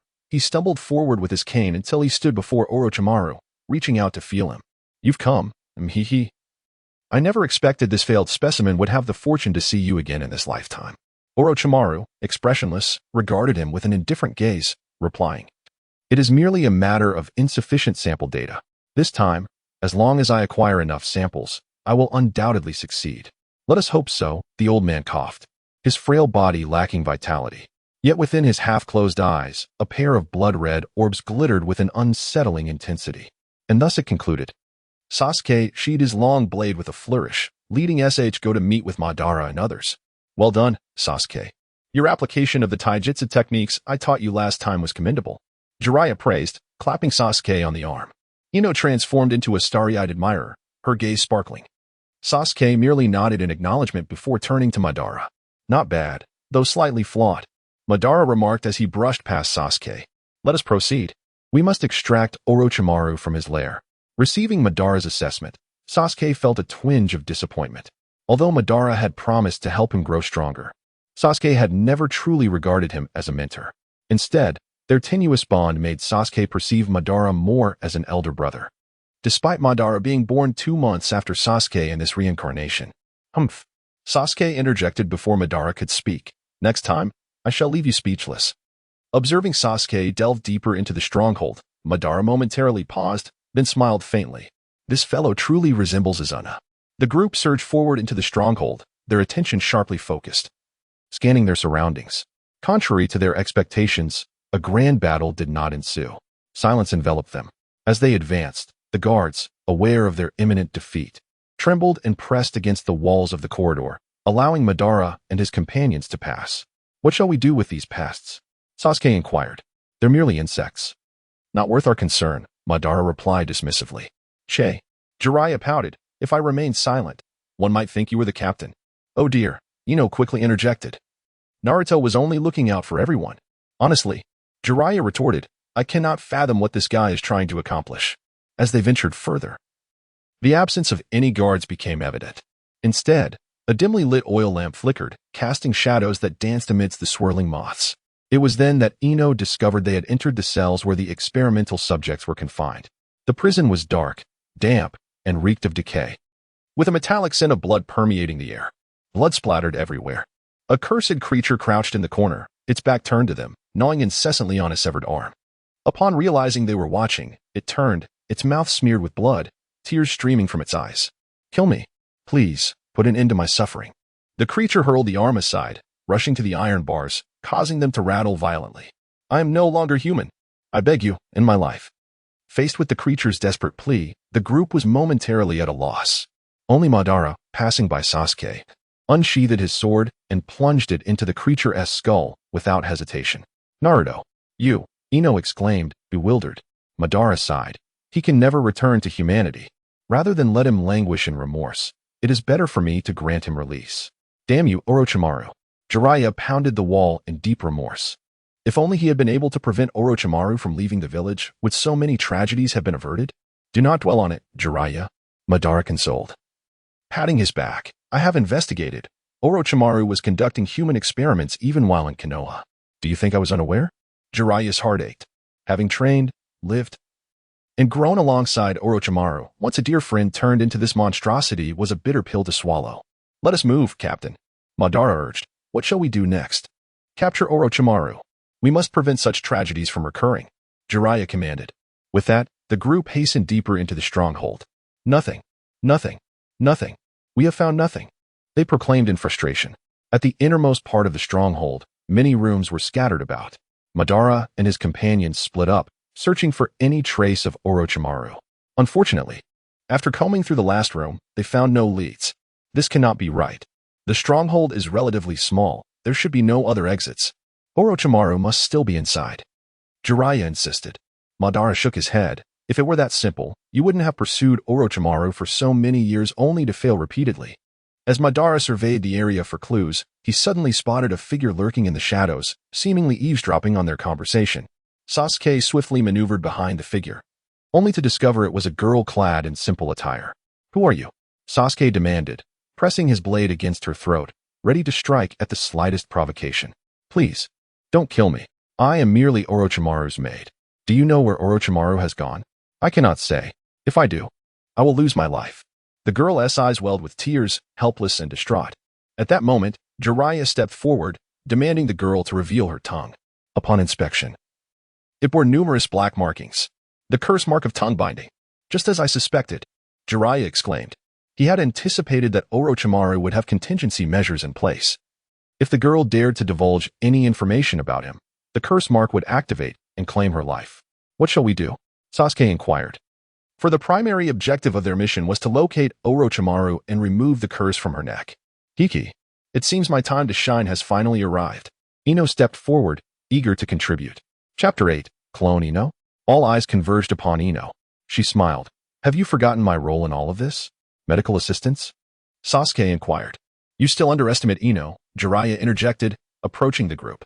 Ino is a descendant of the Yamanaka clan, a highly reliable sensory ninja with exceptional skill and mental manipulation. Impressive, Yugo drawled, eliciting stares as if he were daft. Is it not? Yugo tilted his head, bewildered.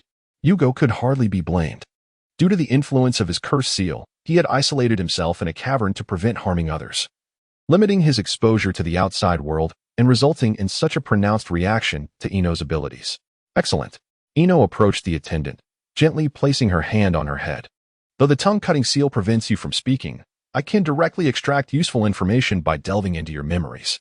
Ino closed her eyes, sensing the influx of chakra. The attendant experienced a wave of numbness, her eyelids growing heavy. Soon, she drifted into slumber. Time elapsed. Suddenly, a flicker of unease coursed through Madara. He glanced back the way they had come, uncertain if it was merely a trick of the mind. A familiar sensation, a sense of profound comfort, washed over him. Is that Zetsu? Madara murmured to himself. Zetsu was an extension of Madara's will, dedicated to serving his ambitions. In Madara's absence, Zetsu would continue to execute the Eye of the Moon plan until Madara's return. What brings him here? Before Madara could dwell further, Ino had deciphered the attendant's memories. Sasuke. Behind that door, count 5 floor tiles from the left. There's a hidden switch there. Upon receiving the directive, Sasuke promptly proceeded to the 5th tile, crouching down to locate the switch. The floor comprised numerous hexagonal patterns. Sasuke pressed each pattern forcefully until one in a corner recessed. Immediately, the clicking and whirring of a mechanism filled the air. The group held their breath, wary of potential traps. After all, they were within Orochimaru's lair. The floor before Sasuke slowly parted, revealing a staircase descending into the unknown. So, this is where Orochimaru is hiding, Sasuke exclaimed, eager to press on, fearing for his safety. Jiraiya quickly followed. The group traversed a narrow, winding passage, arriving at an equally cramped chamber. A tungsten lamp hung from the ceiling, illuminating a stainless steel table laden with various experimental instruments, stained with dried reagents and blood. Beside it stood a bed, similarly marred with stains, covered in a stark white sheet. A bookshelf stood near the head of the bed, filled with esoteric literature. Surveying the confined space, Sasuke declared, "He's not here." "Ino, are you certain about the attendant's memories? Is this the place?" Jiraiya inquired, turning to Ino. Ino nodded, affirming, "Orochimaru typically conducts his experiments in this room, and according to her recent memories, he was indeed here." "How peculiar," Jiraiya mused, stroking his chin. "Could there be another hidden passage?" "That much is unclear. The attendant's memories only extended this far," Ino replied, shaking her head in resignation. "He couldn't have vanished into thin air," Madara asserted. "Given Orochimaru's nature, he would undoubtedly have constructed numerous secret chambers to evade capture." Madara began meticulously examining every inch of the room, seeking potential triggers. Finally, he paused before the bookshelf, making a discovery. Jiraiya approached, asking, "What is it, Naruto?" Madara frowned, remarking, "It seems Orochimaru isn't much of a reader." "What do you mean?" Jiraiya questioned, puzzled. Madara pointed to an ordinary book on the shelf, explaining it. "Notice how all these books are covered in dust, indicating they're rarely touched? Except for this one." Following Madara's gaze, Jiraiya observed that, indeed, all the books were coated in dust, save for one that appeared clean, as if frequently handled. Jiraiya retrieved the book. Moments later, the bookshelf split open, revealing a concealed doorway. As the secret passage materialized, Ino swallowed hard, her voice trembling. "Is Orochimaru in there?" Madara responded, "Whether he is or not, we must enter to find out." Sensing an oppressive aura emanating from the passage, Madara took the lead, venturing inside. Emboldened by Madara's lead, the others cautiously followed. Upon entering, they were met with a dimly lit, yet expansive chamber, several times larger than the previous room.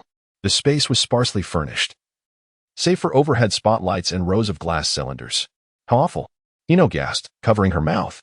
Within the glass cylinders, she observed human figures, ranging from embryos to the elderly, suspended in an unknown liquid.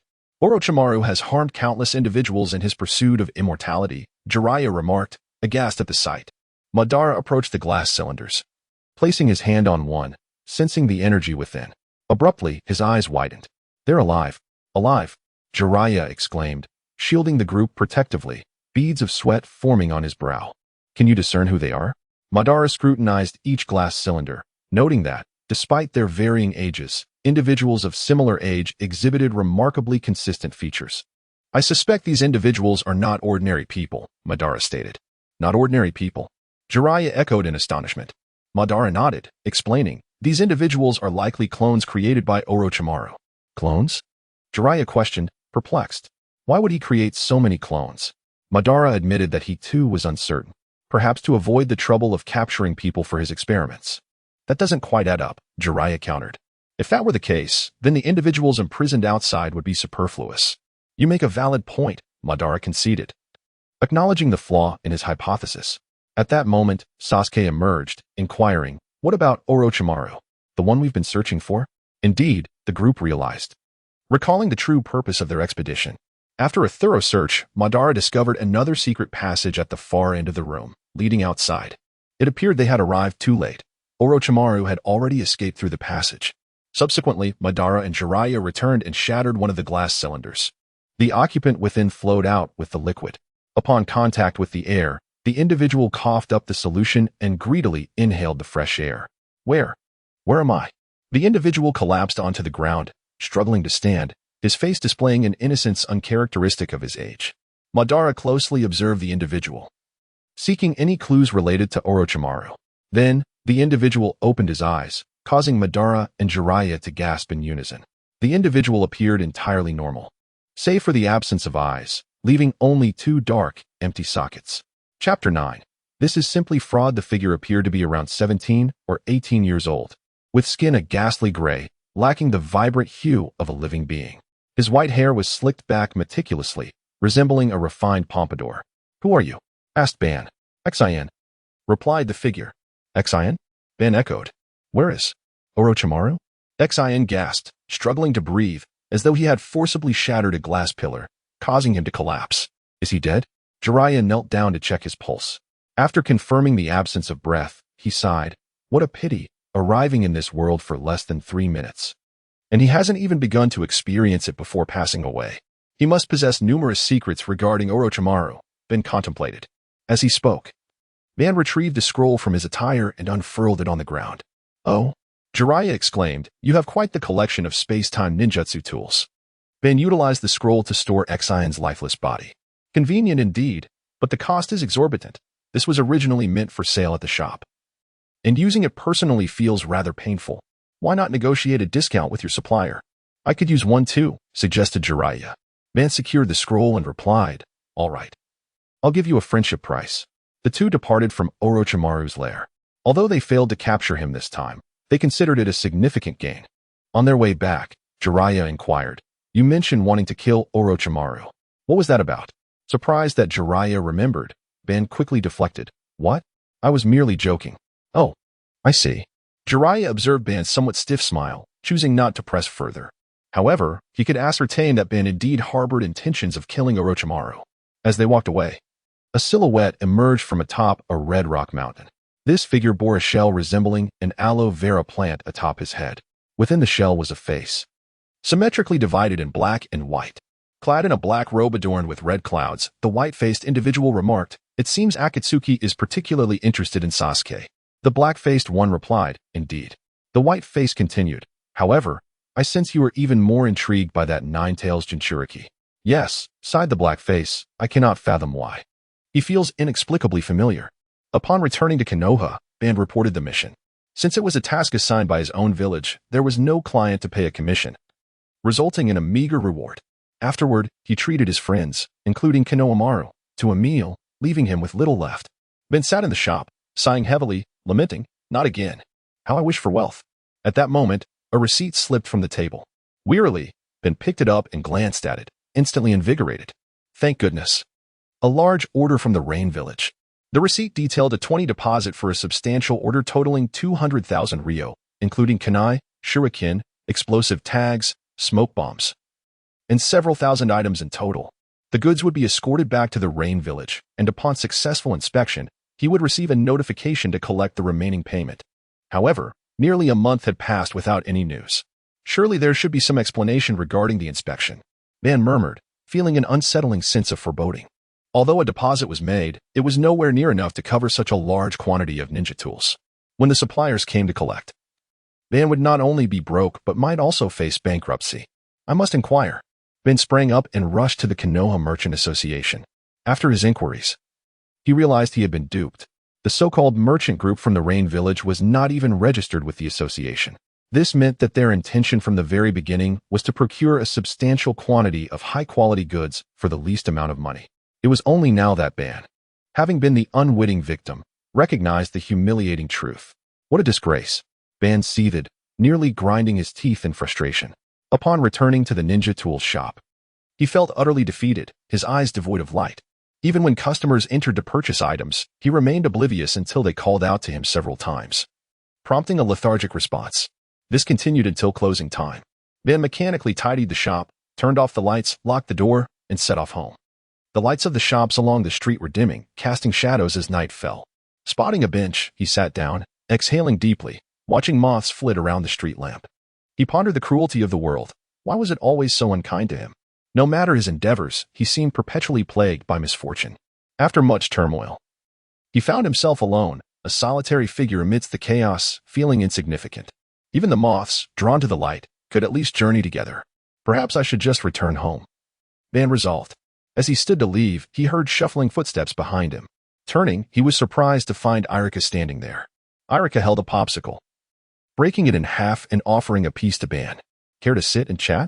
Irika suggested, initially reluctant to speak, as his mood had sunk to its lowest. Ben merely wished to return home and do nothing. Yet inexplicably, he found himself sitting down. As Irika enjoyed his popsicle, he remarked, life is truly beautiful these days. Ben looked at Irika, curiosity piqued. Irika's face radiated with happiness, indicating he was not being disingenuous. It appeared that only Ben was suffering, while others seemed to navigate life with ease. Following Orochimaru's invasion, Konoha had gradually returned to normalcy through the collective efforts of its citizens, flourishing even more under Tsunade's leadership. Living in such a village was undoubtedly a blessing. Iruka continued his monologue, but Ban was perplexed as to why Iruka was sharing these thoughts with him. But honestly, I'm utterly exhausted every day. The demands of teaching are ever increasing, and the new students are becoming increasingly hard to manage. At times, I feel like giving up entirely. Is this what you call happiness? Ben finally interjected, finding the situation utterly dismal, contrary to Iruka's earlier sentiments. Upon hearing Ben speak, Iruka's face lit up with a grateful smile. However, when I see my students graduate and become capable ninjas like Naruto, I suddenly find great meaning in my work. No matter how tiring or challenging it is, it feels inconsequential in the grand scheme. Meaning? Ben mused, contemplating the significance of his own endeavors, whether it be the moon I plan or aspiring to become Hokage. What was the ultimate significance? Suddenly, Iruka placed a thick stack of money into Ban's hands. Before Ban could process what was happening, Iruka continued, I happened to see you looking downcast as you left the Merchant Association today. After inquiring with them, I gathered the general details. Here, take this. As a teacher, my salary is modest, but this should alleviate your immediate predicament. Chapter 10, A Plan. Amigakure. How's business faring lately? Sasuke inquired as he entered the ninja tool shop, scrutinizing a short sword in his hand. Madara, who was behind the counter, tensed up upon hearing this. He wondered if Sasuke had caught wind of the swindle he had suffered at the hands of the Amigakure merchant caravan. He had borrowed a considerable sum from Sasuke and likely wanted to reclaim his share before the ninja tool suppliers collected their dues. It was truly a case of when it rains, it pours. It's manageable, Madara stammered. Manageable? Sasuke raised an eyebrow. You're frequently closed, and when you're open, there are hardly any customers. Where's the business? Madara simply gestured, clearly annoyed that Sasuke was feigning ignorance. Did you come here merely to ask me this? Madara questioned. Sasuke approached and slammed the long sword onto Madara's desk. I need you to service this. I'm off to capture Orochimaru, and the blade has a few nicks. Understood. Madara replied, picking up the sword. But you'll be covering the service fee. What nonsense are you spouting? Sasuke retorted, surprised. Do I strike you as someone who defaults on debts? Defaults? Madara's heart skipped a beat. He was currently strapped for cash, and it seemed he would have to delay paying the ninja tool suppliers. However, Sasuke's words seemed to carry a deeper meaning. Madara glared at Sasuke, trying to conceal his frustration. He was not intentionally trying to default. He just faced a bit of trouble. Sasuke handed over the service fee. I know you're struggling. I wouldn't take advantage of you. Sasuke's words suggested he wasn't there to collect debts. Madara, uncertain, decided to inquire. The money I borrowed from you. What money? Sasuke paused, then smiled. You mean the previous sum? Don't fret over it. I never intended for you to repay it. Or have you recently become affluent and wish to compensate me? Humph. Madara was relieved. I'm penniless. I'm on the verge of despair. Still broke? I thought you mentioned a lucrative deal with Amigakure. Don't even mention it. Those crooks swindled me. Tell me all the details. Madara recounted the entire affair to Sasuke. After listening, Sasuke inquired, do you remember their appearances? Appearances? Madara was puzzled. Sasuke clarified, yes. Madara pondered for a moment. Certainly. The one who liaised with me had a distinctive square mustache. That's sufficient. Sasuke exclaimed. We'll go directly to Amigakure and find them. The money will be recovered. Are you jesting? Madara scoffed. Amigakure may be small, but it's densely populated. It's unlikely we'll find them. Besides, we can't even be certain they're from Amigakure. Did they wear headbands? Yes. Then we'll assume they're from Amigakure. Transporting such a large consignment into Amigakure would undoubtedly attract attention. We can question the locals and uncover clues. Madara considered this and realized Sasuke's suggestion had merit. Given his current predicament, he had no other viable option. What? You intend to venture into Amigakure? Inside the Hokage's office, Tsunade slammed her desk upon hearing Madara and Sasuke's request. Do you comprehend the peril of your plan? Madara was perplexed. Isn't it merely a secluded nation that prohibits foreign entry? How dangerous can it be? Seeing Madara's audacity, Tsunade grew more incensed. You are aware that Amigakure is a secluded nation. Forcibly infiltrating it will undoubtedly provoke their ire and could potentially ignite a war between our nations. What is there to fear from a small nation? Tsunade was exasperated but continued. Amigakure is flanked by Sunagakure and Dewagakure. In the event of war, they will undoubtedly seize the opportunity, ultimately placing the Land of Fire in a precarious situation. Why must it be so convoluted? Madara remained unconvinced. In the past, when he and Hashirama were together, he had never been intimidated by the combined forces of all nations. How had Konoha deteriorated to this state? You were truly ignorant of the ramifications of war. Tsunade intended to lecture Madara. However, Madara interrupted her. We plan to infiltrate covertly and avoid any conflict with Amigakure. Madara understood Tsunade's concerns. Having lived through the Warring States period, he was acutely aware of the brutality of war. His ambition was to extinguish the flames of conflict. However, until a method to extinguish the flames of war was discovered, Madara would not be deterred by any potential conflict. Let humanity proceed as it will. Before that transpired, he had to placate Tsunade, or he might be apprehended before he even left the village. Not to mention crossing the Land of Fire's border and reaching Amigakure. Therefore, Madara had to resolve the current situation. I am a Jonin of Konoha, and Sasuke's promotion to Jonin has been proposed. Surely, the Hokage has confidence in Konoha's Jonin? It seemed Madara was resolute. Tsunade sighed. It's not that I lack confidence in you. It's just. Tsunade revealed. I will divulge the truth. Tsunade produced a document with Jiraiya's signature. Jiraiya? Madara questioned. Indeed. Tsunade confirmed. You may not be aware that as the Hokage of Konoha, I possess a wealth of information, including highly classified secrets. Umbu? Sasuke guessed. Tsunade shook her head. Umbu provides me with considerable information, but for the most confidential secrets, I rely on him. Tsunade pointed to the signature on the document. Madara read aloud, Jiraiya? Affirmative. Tsunade declared. Jiraiya has been investigating the Akatsuki and has discovered many of their secrets. One of his conjectures is that the Akatsuki's base is likely situated within Amigakure. Chapter 11. Yamashiro Kaichi, is the Akatsuki organization located there? This anticipated revelation brought immense joy to Madara. If indeed the base of the Akatsuki was situated in the Hidden Rain village, it would imply that Obito was also present. Having been reincarnated, Madara had discreetly investigated Obito in the past. However, this individual was elusive, leaving no trace in the ninja world. Even before Madara's demise, he had permitted Obito to act under his own name without anyone ever mentioning his moniker.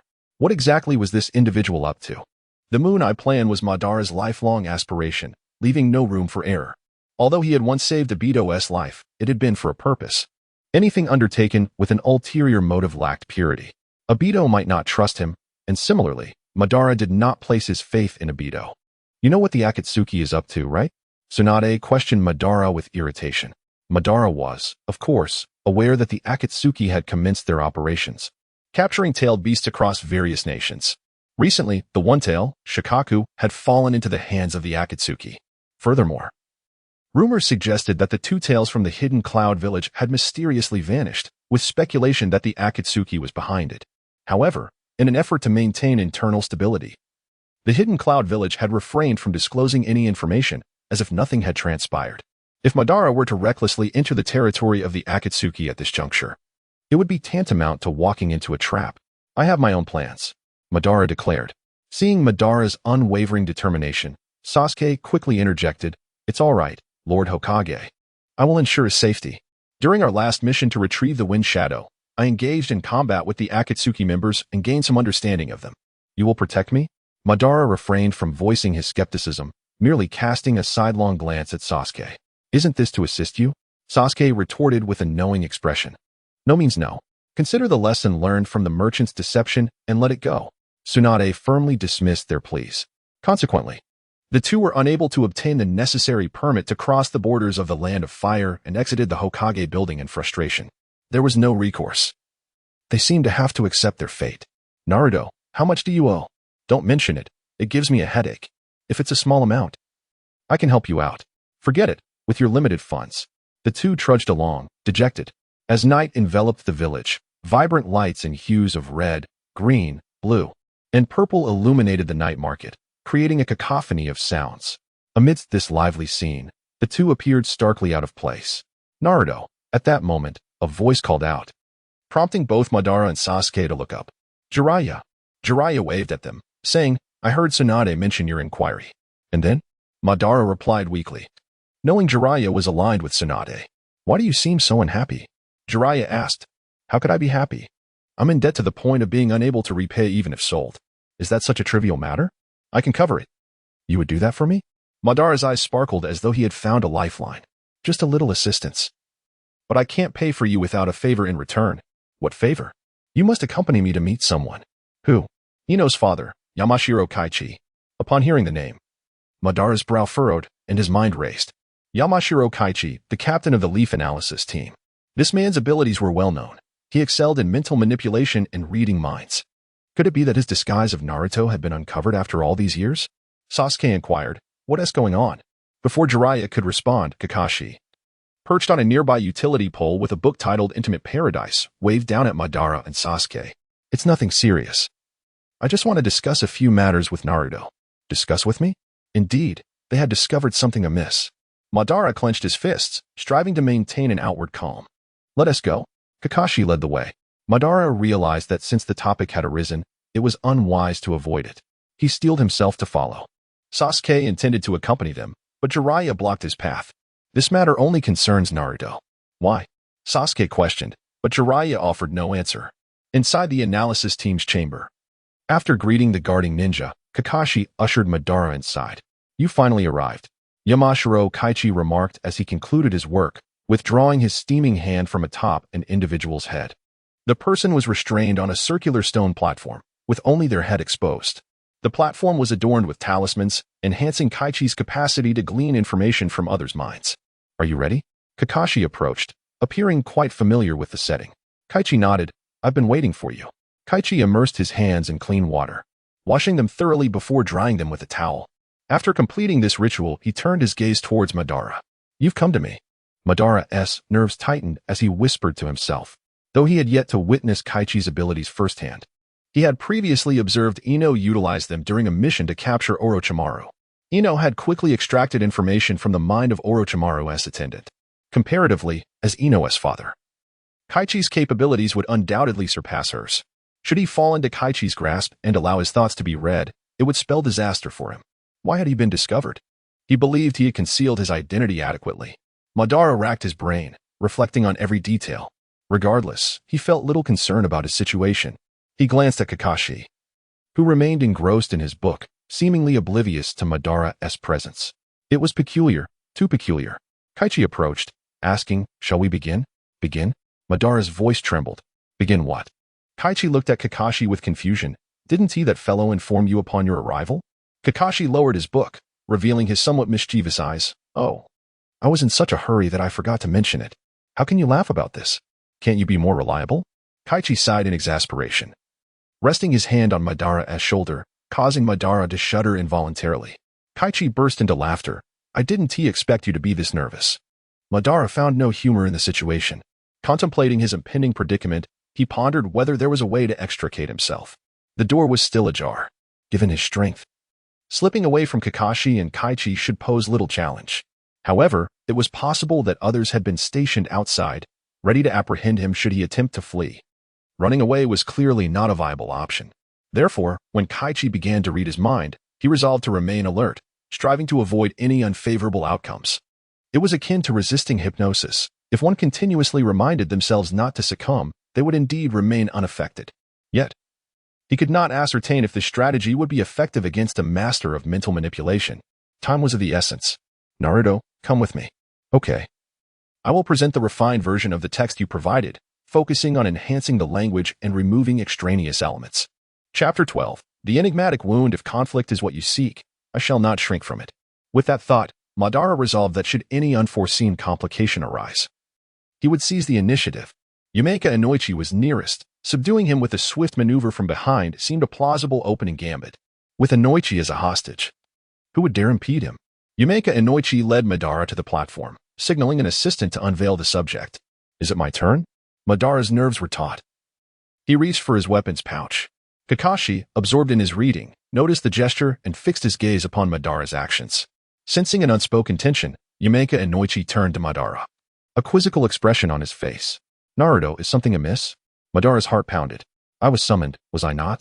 Indeed, Yumeka Inoichi exclaimed, attempting to diffuse the awkwardness with a chuckle. My memory fails me, I am perpetually preoccupied. He gestured towards the platform where the subject lay. Kakashi requested your presence. He is currently engaged in a mission of paramount importance and requires your expertise. Expertise? This may not be an inquisition after all. Madara tentatively withdrew his hand. Kakashi resumed his reading. What manner of assistance do you require? Madara inquired. The individual before you, Yamenka Inoichi began, expired shortly after arrival. Through esoteric techniques, I gleaned fragments of information, including the visage of the assailant, a young man, perhaps in his 20s, with silver-gray hair swept back. His body adorned with black and white tattoos, a member of Akatsuki, judging by his attire. Akatsuki? The name resurfaced, echoing his initial encounter with Itachi. Of course. Obito was among them. How I longed for a reunion with Obito. At that moment, Kakashi closed his book and approached. I had hoped Inoichi could resolve this matter. But he suggested your involvement. Could you not have been forthright? Madara suppressed a retort and offered a strained smile. It is of no consequence. Kakashi elaborated. 2 individuals infiltrated the Land of Fire. They are confirmed members of Akatsuki. They murdered border guards and are advancing inland, their purpose yet unknown. Madara scrutinized Kakashi's eyes. Unbeknownst, Akatsuki's pursuit of the tailed beast was common knowledge among Konoha's elite. This mission was likely directed at him. And the purpose of my summons? This is not my purview. Initially, it was not, Kakashi conceded. However, I petitioned for your inclusion. Yet, this is not the primary reason for your presence. Then what is? Kakashi unveiled the body, revealing the marks of an autopsy. As you can see, there are no apparent mortal wounds. Our autopsy team found no signs of poisoning. Madara had witnessed death countless times. Since his ascension to Jonin, he had become desensitized to mortality. A corpse was merely a vessel devoid of a soul. Madara donned gloves and examined the body. There is extensive internal bleeding, particularly in the cardiac region, and significant contusions on the right thigh. Yamenka Inoichi whispered to Kakashi. Naruto possesses considerable knowledge. I have long maintained that his genius surpasses even his father's. The orange flash. Kakashi paused, lost in thought. There are no signs of blunt force trauma. The hemorrhaging appears to be intrinsic, suggesting poisoning, yet the autopsy contradicts this. Madara turned to Kakashi and Yamenka Inoichi, seeking insight. The two, startled by Madara's query, stammered. It seems your knowledge is limited, Madara observed. Indeed, they echoed. Wait. Yamenka Inoichi corrected. The autopsy revealed a superficial laceration on the right shoulder. Moreover, I detected a memory of blood emanating from that wound. Interesting. Madara noted the minuscule wound. It was insignificant, barely a centimeter in diameter, seemingly incapable of causing death. Theoretically, the wound is trivial, Yamenka Inoichi continued, but with all other possibilities exhausted, it remains the prime suspect. You are about to embark on a mission to apprehend Akatsuki members. Any insight into their methods would be invaluable. Perhaps you, with your knowledge of weaponry, can ascertain if a weapon exists that could inflict such a wound. Kakashi added. Perhaps some form of venom? That returns us to the issue of poisoning. Then how did he die? Madara retorted. Could it be that he succumbed to genjutsu or ninjutsu? Chapter 13. The demise of Chiriku. It couldn't have been genjutsu. There were no discernible chakra fluctuations when I probed his mind, Inoichi Yamanaka asserted unequivocally. Following Shikaku's insight, Kakashi mused, stroking his chin. Then it must have been ninjutsu. He then playfully embraced Shikaku's shoulders, his eyes crinkling with amusement. See, I was right to recommend Naruto. He is the epitome of unpredictability. Oomph, you have some nerve. I was the one who initially considered Naruto.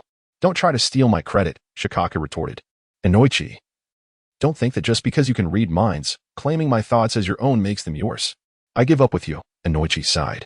Enough, Shikaku interjected, his patience wearing thin from their incessant bickering. Fortunately, the focus of the analysis wasn't him, allowing him to breathe a sigh of relief. Based on our discussion, we can surmise that ninjutsu is a plausible explanation. Kakashi, do you have any insights? Kakashi smiled with pride at the sight of Shikaku's growing maturity and reliability. If it was ninjutsu, there was a technique that induced chakra poisoning. By channeling chakra through a weapon, it could mimic the effects of poison, causing rapid blood coagulation and death by thrombosis. Over time, the chakra would dissipate, leaving a small wound with no signs of poisoning. Does such a ninjutsu exist? Inoichi gasped. Taken aback. Using chakra to simulate poison? All one would need to do is find a way to inject chakra into the enemy during combat. Theoretically, it wouldn't even require an open wound. Shikaku was unsure of the validity of Kakashi's statement, as he had never encountered such a technique. Are there any other possibilities? We must consider every angle before embarking on this mission. Internal bleeding, coupled with a small wound, Inoichi pondered, tapping his forehead. If we follow Kakashi's reasoning, the wound is unnecessary. Conversely, if the bleeding and wound are essential, what purpose does the wound serve? Indeed, if we presuppose the wound's necessity, what is its raison d'etre? Shikaka mused, gazing at the ceiling. After dismissing a series of improbable notions, he arrived at the same conclusion as Kakashi and Inoichi. Blood. There is a ninjutsu that uses a person's blood as a medium to inflict harm. I believe it was practiced by a cult, Kakashi recalled. Ah, that one. Inoichi chimed in, seemingly familiar with the matter. Weren't they eradicated by a Wagakure a few years ago? The casualties were said to be immense. The specifics of their methods remain undisclosed, as a Wagakure classified the battle as top secret. If what you say is true, then the Akatsuki may harbor survivors from that cult. That seems plausible, Kakashi responded, his expression grave. The prospect of facing such adversaries was daunting. In that case, we must take every precaution to avoid injury, Shikaka declared. That's correct, but it's still just a hypothesis. Both possibilities have merit. We must make an accurate assessment the moment we encounter them to ensure our safety. What? Chiriku is dead? In the corridors of Konoha Hospital, Asuma Sarutobi, bearing flowers for Kurenai Yui, was stunned by the news delivered by a messenger hawk. The cigarette slipped from his lips as he stood frozen in disbelief. Kurenai, visibly pregnant, leaned against the doorframe, her face etched with concern. What is it? Ah, it's nothing, Asuma replied, forcing a smile. He quickly approached her and handed her the flowers. How have you been? I'm fine, Kurenai replied. She sensed Asuma's unease from the moment she saw him, but refrained from pressing him, understanding his need for space. You've been visiting me every day while also handling village affairs. You should rest. Konohamaru, Shikamaru, Ino, and Choji visit me regularly. But I am. Asuma began. His voice choked with emotion as he gazed at Kurenai's swollen belly. These were responsibilities he should be fulfilling, yet Chiriku. He was Asuma's friend. A brother who had survived the ordeal of the 12 Guardian Ninja. Now he, too, was gone. Asuma yearned to see him and avenge his death. Go, Kurenai said softly, displaying her empathy. At that moment, Asuma clenched his fist in anguish. He was torn between his duty to Kurenai and his desire to avenge Chiriku. Asuma cursed himself for not being a better father or husband. If even a shinobi as formidable as Chiriku had fallen, Asuma knew that his mission would be perilous. Go. Kurenai repeated. All right. Asuma barged into the Hokage's office, startling Tsunade and the other shinobi present. Asuma, I was just about to summon you. I presume you've learned of the situation at the fire temple, Tsunade said. Yes, Asuma replied, noticing the abundance of chunin and jonin in the room. A clear indication of the gravity of the situation. However, it was not merely the fire temple that warranted such concern, but the enemy behind it. The head priest informed me immediately after Chiriku's death. Good. Several days ago, 2 individuals suspected of being Akatsuki members infiltrated the Land of Fire. A day ago, they killed numerous people at the fire temple and absconded with Chiriku's corpse. What? Asuma exclaimed in disbelief. Why would the enemy steal the body after killing Chiriku? Fortunately, Shikamaru and the others deduced that Chiriku had a bounty of 30 million ryo on the black market. Tsunade continued. Are you saying Chiriku was taken to a bounty station for the money? Asuma's voice rose, drawing the attention of everyone present. Tsunade understood Asuma's reaction and chose not to intervene. There are 5 bounty stations near the fire temple. The 20 chunin and jonin in this room will be divided into teams of 4 and dispatched to each station. You must apprehend the Akatsuki members, Tsunade concluded, slamming her fist on the desk, shattering a corner of it. Chapter 14, the first exchange of gold at that moment. Asuma was filled with excitement on the way to the first exchange of gold. Obito mockingly commented on Asuma's fervent display in the Hokage's office. Kakashi sighed. He could empathize with the pain of losing a close friend. Kakashi remarked that both Dilu and Asuma once served as personal bodyguards to the feudal lords, known as the 12 Guardians of the Hidden Leaf. Each of those 12 were formidable ninjas, yet after enduring a series of brutal battles, only the 2 of them survived. Is true friendship revealed in times of hardship? Obito slowly lifted his gaze, recalling that infuriatingly cheerful individual. Kakashi continued, expressing uncertainty about the nature of their enemy, fearing that anyone who encountered them would face a fierce battle. Indeed, fear often stems from the unknown, a truth Obito understood well. Their small team, led by Kakashi, consisted of Obito, CHG, and Inuzuka Hana. The woman riding the large dog belonged to the Inuzuka clan, he mused. A glance backward revealed a woman with a high ponytail and red triangular markings beneath her eyes, appearing to be in her 20s. Her gaze resolute with a hint of ferocity. Kakashi smiled nonchalantly, and noted that Hana must not be aware of the F4 organization at the Ninja Academy, which included Inuzuka Kiba and his sister. "You're Naruto, aren't you?" Hana greeted. "Kiba often mentions you, claiming he trains hard to defeat you. He can give up on that dream. He's far too weak," Obito retorted proudly, eliciting a hearty laugh from Hana, her laughter robust and reminiscent of a man-ass. Such a woman inevitably inspires fondness of a friendly nature, of course. Before long, the four of them had formed a camaraderie. After spending half a day on their journey, Kakashi's team finally arrived at the first exchange of gold. They did not enter but instead concealed themselves in the nearby thicket, silently observing the comings and goings within. The first exchange of gold held a significant reputation in the Land of Fire. In addition to receiving the remains of renowned ninjas and conducting intelligence research, it also traded in rare ninja tools, jutsu, and various peculiar items. Here, one could procure anything they desired, provided they had the means, hence the constant influx of visitors. However, despite the throngs of people, none donned the distinctive black cloaks with red clouds associated with the Akatsuki. "Are you certain the Akatsuki members always wear such attire?" Hana questioned skeptically. Indeed, no one could be certain that the Akatsuki operatives would consistently flaunt their conspicuous garb in public, based on Obito's experience. During his last encounter with Itachi and Kasame, those two were indeed clad in such outfits. Kakashi added, "They likely would. The last time we clashed with Deidara and Sasori in the Wind Country, they were dressed accordingly." Deidara and Sasori.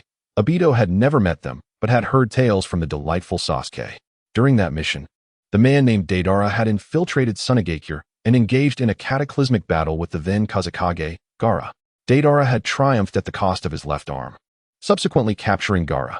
The sudden capture of the Kazekage threw Sunagakure into chaos, prompting them to request assistance from their ally, Konoha. Kakashi led the counteroffensive alongside Sasuke and Sakura, with Might Guy's team also participating. It was said that Sakura had even teamed up with the esteemed Chiyo to vanquish Sasori. Yet, the spirited Sasuke had gained nothing from the encounter. Upon returning to Konoha, he stormed into Obito's ninja tool shop, venting his frustration about Deidara's elusive nature. Despite his lightning jutsu being particularly effective against him, Obito was willing to believe that Sasuke had indeed held the upper hand against Deidara, based on prior experiences. Members of the Akatsuki typically donned such attire, at least among the elite, as it was rumored that lesser members lacked the privilege of such garments. The red clouds on black cloaks symbolized their status, and it was not without reason that they adorned themselves in such a manner. "There's hardly anyone left," CHG murmured, crunching on potato chips, deliberately allowing them to soften before swallowing to minimize noise. As he noted, the once bustling exchange had dwindled to a sparse few, with only a handful exiting. Time passed without any new arrivals. "Are they not here?" Kakashi frowned. Earlier, the crowd had prevented them from acting. But now that the exchange was nearly empty, the four quietly infiltrated, taking advantage of the proprietor who was preoccupied, counting a hefty stack of bills, his gold tooth glimmering as he savored the moment. "Don't move." Kakashi suddenly appeared behind the owner, pressing a kunai against his neck. The proprietor jolted in surprise but quickly regained his composure, accustomed to the perils of the exchange. He spoke with a tone laced with menace. "Do you dare to threaten me? Do you have any idea who backs me? Who is it? Pray tell." Kakashi replied, pressing the kunai slightly deeper, blood beginning to bead at the tip. The proprietor's confidence faltered, his eyes darting sideways, reflecting Kakashi's image in the silvery metal column beside him. "The copy ninja Kakashi. I see you are familiar with me," Kakashi remarked, knowing full well the notorious reputation he held in the shinobi world. The forces behind the exchange were involved in unsavory trades such as mercenary work, gambling, robbery, and theft. As a Konoha ninja, Kakashi had undertaken numerous missions opposing such enterprises, invariably leaving them on the losing side. Thus, the image of Kakashi as a villain had become widely circulated among their ranks. What do you want from us this time? Who sent you?" The proprietor stammered. "Calm down," Kakashi said, attempting to ease the tension by patting the man's shoulder. Yet, for some reason, the more he patted, the stiffer the man's shoulders became, proving to be an ineffective strategy. Kakashi continued, "You know many people. I'm here to inquire about something." "What is it?" "Have you ever hosted anyone clad in a red cloud black cloak?" Upon hearing this, the proprietor finally relaxed, realizing they were not here to cause trouble. He exhaled deeply. "I must refuse. We strictly maintain confidentiality regarding our client's personal information." Chapter 15. The third exchange. Kakashi's eyes narrowed into crescents, a chilling glint within them. You possess a certain professional integrity, I must concede. The proprietor trembled, his voice wavering. What do you want? Nothing, really. Kakashi released him abruptly, leaving the man bewildered. The door was then kicked open with a resounding crash. Madara stormed in, planting a foot on the proprietor's chest. Speak, he roared, or I'll crush your sternum. Why me? The proprietor lamented, tears welling in his eyes. What a day. Everyone I encounter is more ruthless than the last. He believed the threat implicitly. Choji and Hana Inuzuka followed Madara inside. Kakashi, eyeing the corpulent Choji, inquired with a hint of malice, care for a supersized encore? A supersized what? A sense of foreboding washed over the proprietor. Choji then launched himself into the air, landing squarely on the man's torso, nearly crushing the life out of him. I'll talk. Finally, Madara sneered, stepping aside. I fail to comprehend Kakashi's methodology, escalating violence, and fear to erode a person's psychological defenses. Frankly, Kakashi should abandon the path of a jonin and enlist in Ibiki Marino's interrogation corps. They would be a match made in heaven. Where's all that bravado now? Madara sneered, hoisting the proprietor by the collar. The proprietor coughed, blood trickling from his lips. I wouldn't dare be stubborn. My constitution is too fragile for your games. I only pledge to maintain confidentiality, not to remain silent indefinitely. You didn't even allow me a moment to breathe. Confidentiality is not synonymous with silence, Madara retorted, questioning his own comprehension. The others shared his sentiment. The individual you seek, adorned in the Akatsuki's crimson-clouded robes, is indeed known to me, the proprietor confessed. He is a valued patron of this establishment, a long-term associate. Does he sport a slick-back hairstyle? Kakashi inquired, recalling the man from the border guard's mental landscape. The proprietor appeared taken aback. A slick-back hairstyle? I've never witnessed his true visage. He always wears a mask, revealing only his eyes. I recall he bears the headband of a rogue ninja from Takigakure. I remember him vividly. He is exceptionally shrewd, consistently driving up prices during our transactions, diminishing our profits. I harbor no affection for him, yet he invariably presents us with lucrative opportunities. Profit is profit, regardless of its magnitude. The proprietor sighed, embodying the quintessential merchant.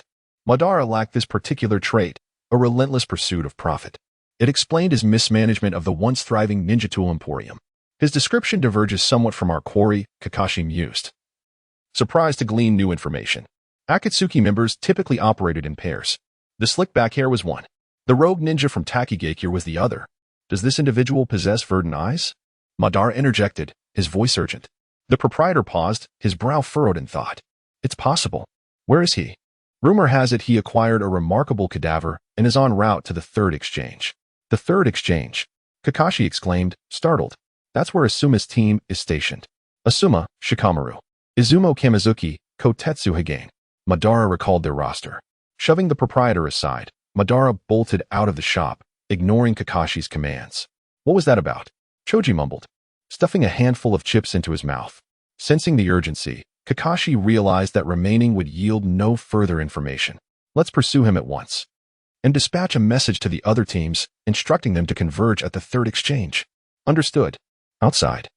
Hana Inuzuka secured a message to a carrier pigeon's leg and released it into the sky. Where did Naruto vanish to? Choji grumbled. Fear not, Hana interjected. I have memorized his scent. Follow me. The Inuzuka clan excels at tracking, Kakashi praised. Hana, however, had no time for self-congratulation. To confront the Akatsuki member alone was to court death. She would not allow Madara to succeed. This was someone dear to his brother. And as a sister and a comrade of the Leaf, Hana would not permit it. This way. Hana pointed toward the 3 o'clock position, mounting her canine companion.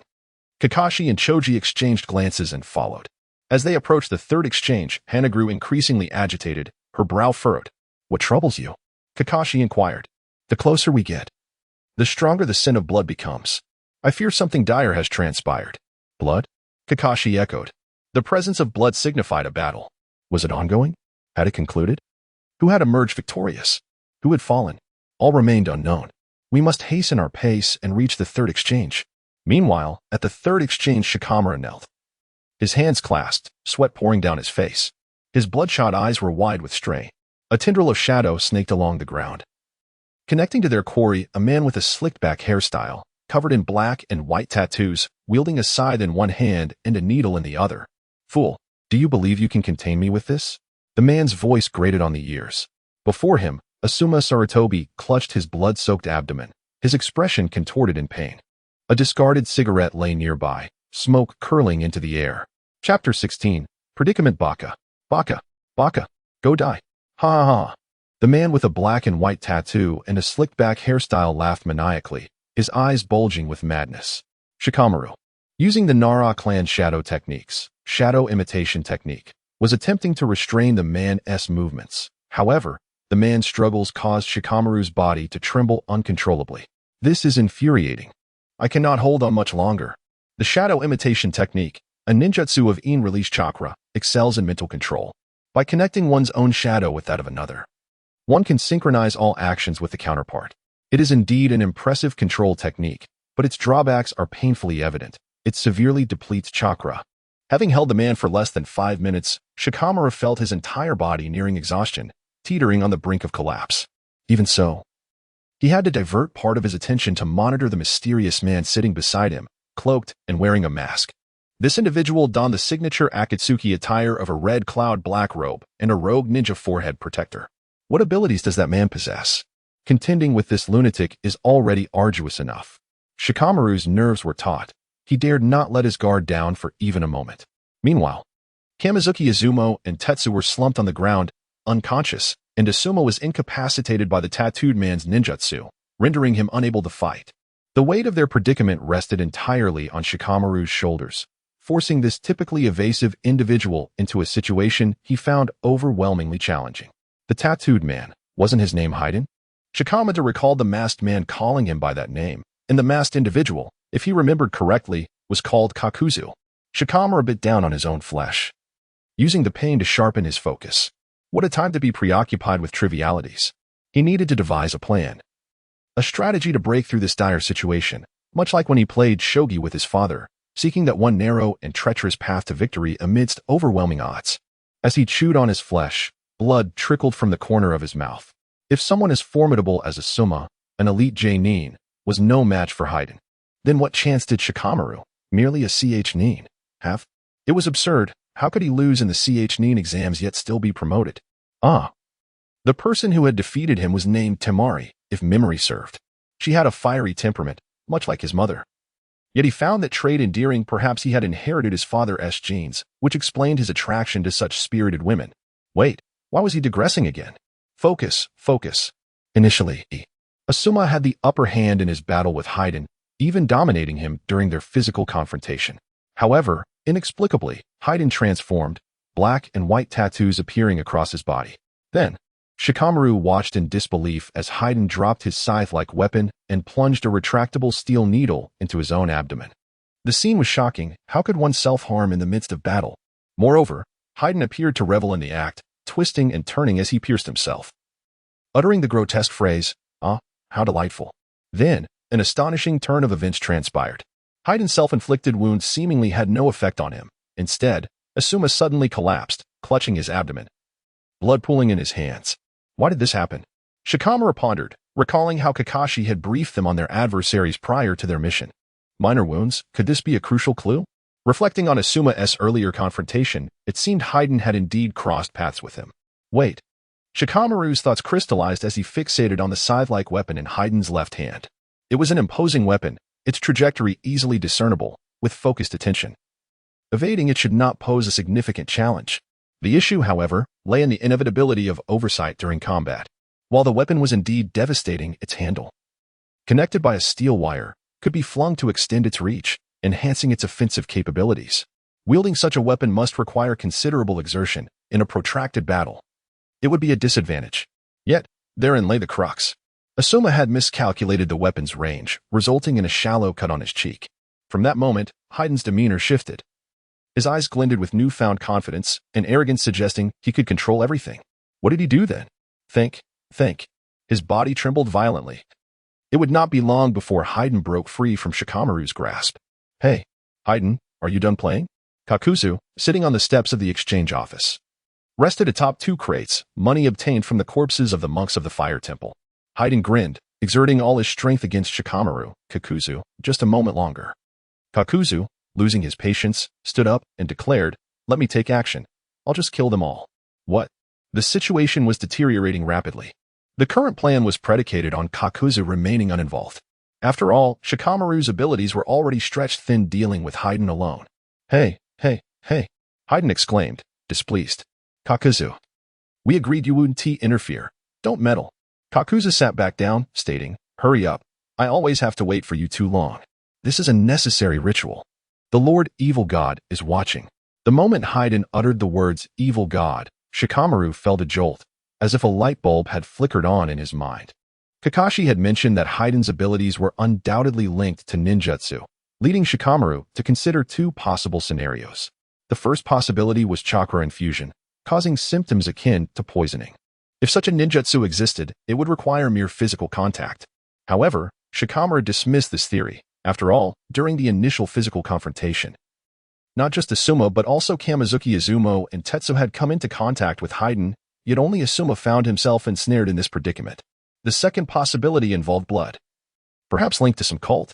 They could use collected blood to form a binding contract, enabling them to inflict harm upon themselves while transferring that injury to others. Initially, Shikamaru had been inclined toward this direction. Haiden's reference to the evil god only cemented this notion. If that were the case, everything fell into place. The remaining challenge lay in understanding the conditions for this technique's execution. Once he grasped that, Shikamaru felt entirely confident in his ability to turn the tide of battle.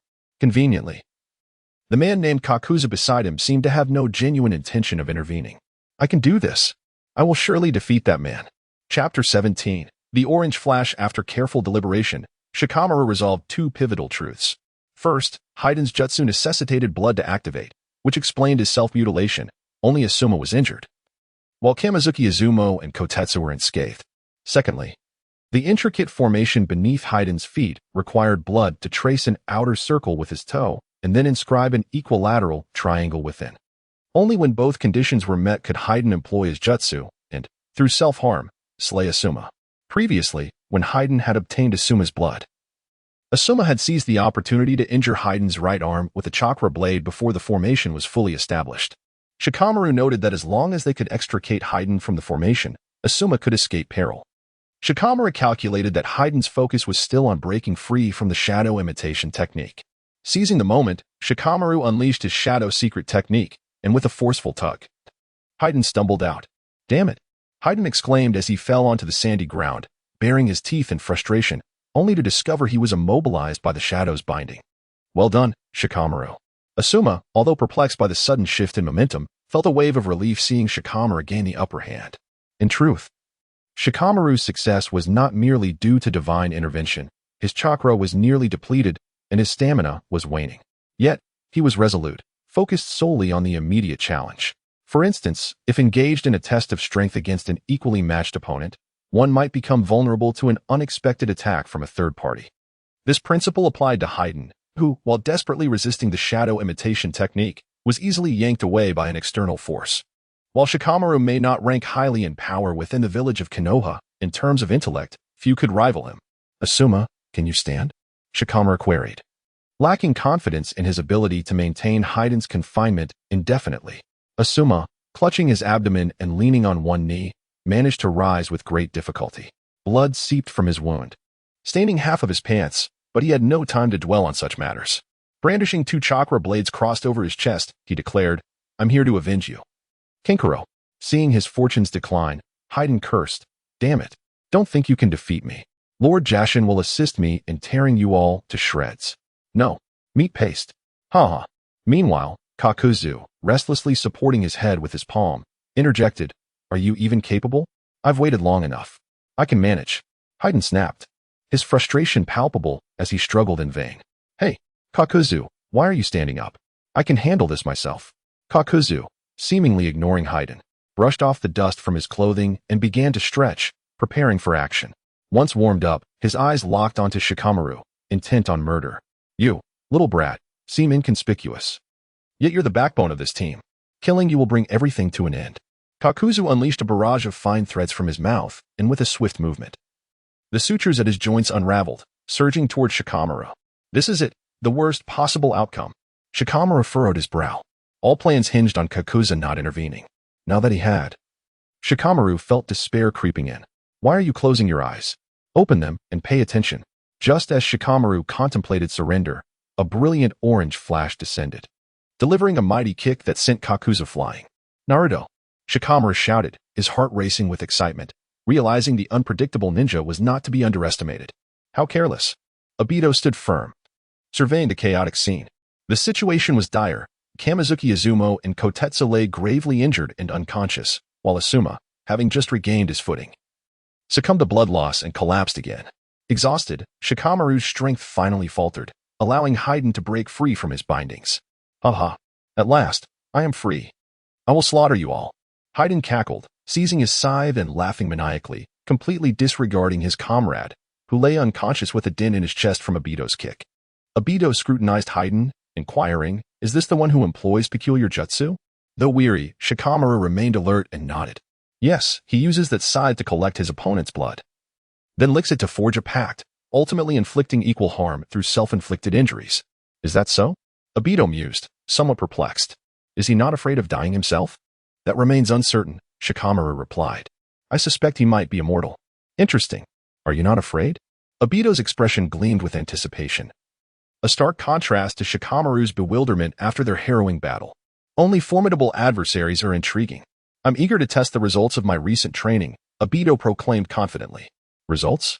Shikamaru began, but Obito interrupted him. Haiden, now adjusted and wielding his scythe, charged forward. Unhurried. Obito produced a scroll, the very space-time ninjutsu tool used to retrieve corpses from Orochimaru's lair. With a swift motion, he unfurled the scroll, revealing intricate and profound incantations that summoned forth a blazing red sword into his hands.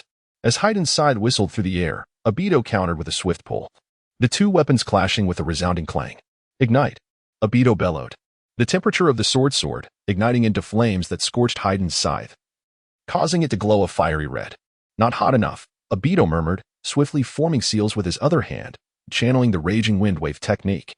As he exhaled a torrent of fierce wind, the flames on the sword intensified, and in an instant, Haiden's once impenetrable scythe was cleaved in half, leaving him in a state of shock. Chapter 18. The Undying Monster. The combination of ninjutsu and ninja tools was something Madara had longed to explore. However, he had previously been impoverished, and even now, his financial situation was hardly more favorable. Fortunately, he owned a ninja tool shop, granting him access to a diverse array of tools for his use. The only caveat was that the main store must not discover any misuse of products that could result in discrepancies in inventory, leading to exorbitant fines. Nevertheless, Madara chose to take risks, thinking one step at a time. Before his reincarnation, Madara wielded a flame fan and excelled in fire release ninjutsu. With the wind release generated by the fan, he could amplify the power of his fire techniques, unleashing flames capable of annihilating the world. Presently, despite lacking fire chakra, fate had whimsically bestowed upon him wind chakra. Thus, Madara, not one to be obstinate, decided to adapt and seek a suitable fire release tool to complement his wind release, thereby regaining his former prowess. At this thought, he couldn't help but commend himself for his ingenuity. However, he was preempted by Shikamaru's enthusiastic praise. Impressive. The combination of wind and fire release is simply genius, Naruto. You truly are a prodigy. Shikamaru's compliments made Madara feel somewhat bashful, as he had received scant recognition since his reincarnation. Such unexpected acclaim left him feeling rather sheepish. It's nothing. He waved away the compliment. You should not be so modest. Your progress in training is truly eye-opening. Progress? Madara paused, replying, that is not what I wish to show you. Not that? Shikamaru was taken aback. Are you implying that you possess something even more formidable? Infinitely more formidable. Madara answered with utmost confidence. Infinitely? Shikamaru swallowed hard, his throat making a gulping sound. Perhaps even more than that, Madara added with an air of mystery. Hey, have you two forgotten my existence? Ignoring others is dreadfully rude. Haiden, having retracted his scythe, which was nearly rendered useless, cast it aside and withdrew a retractable steel needle. Seizing the moment while Madara was distracted, Haiden positioned himself over the formation. Since I couldn't acquire your blood, I'll kill one of you first to make up for it. Haiden raised the steel needle high, aiming for his own heart. Asuma. Seeing Haiden's intent to take Asuma's life, Shikamaru shouted in alarm. In the next instant, Madara pressed a hand on Shikamaru's shoulder, assuring him, it's all right. Leave this to me. Before Shikamaru could relay any pertinent information about Haiden, Madara transformed into a flash of light, charging forward. In that moment of fierce competition, Haiden, undeterred. Struck first with a swift thrust. Despite Madara's incredible speed, he could not possibly reach him in time. His orange flash differed greatly from the yellow flash of the fourth Hokage. Madara's speed, though remarkable, had its limits, unlike the fourth Hokage, whose flash utilized space-time ninjutsu to apply seals in various locations, switching points of attack seamlessly, a skill beyond the ordinary. Yet, as if the heavens were not entirely devoid of mercy, Kakashi, who was hot on Madara's heels, surged forward, utilizing the enlarged Choji to grasp him. Kakashi hurled a kunai at Haiden, thwarting his self-destructive intent. Seeing the odds turn against him, Haiden quickly dodged aside. To prevent Haiden from returning to the formation, Inuzuka Hana, riding her ninja dog, slid in and erased the markings on the ground. I hadn't anticipated encountering the Akatsuki so swiftly, Kakashi remarked, prompting Haiden's ire. Isn't it because Deidara and Sasori are incompetent? If it were us, you would never have made it this far. Kakashi tossed a kunai, slicing Haiden's otherwise handsome profile. Unfortunately, the Deidara you so deride has lost both hands and fled, while Sasori paid the ultimate price for his failure. What does that signify? Haiden scoffed. It merely means you face two fools. Before anyone could respond, a sudden voice pierced through the chaos, and before they could react, razor-sharp hair penetrated Madara's back, piercing through his chest. What?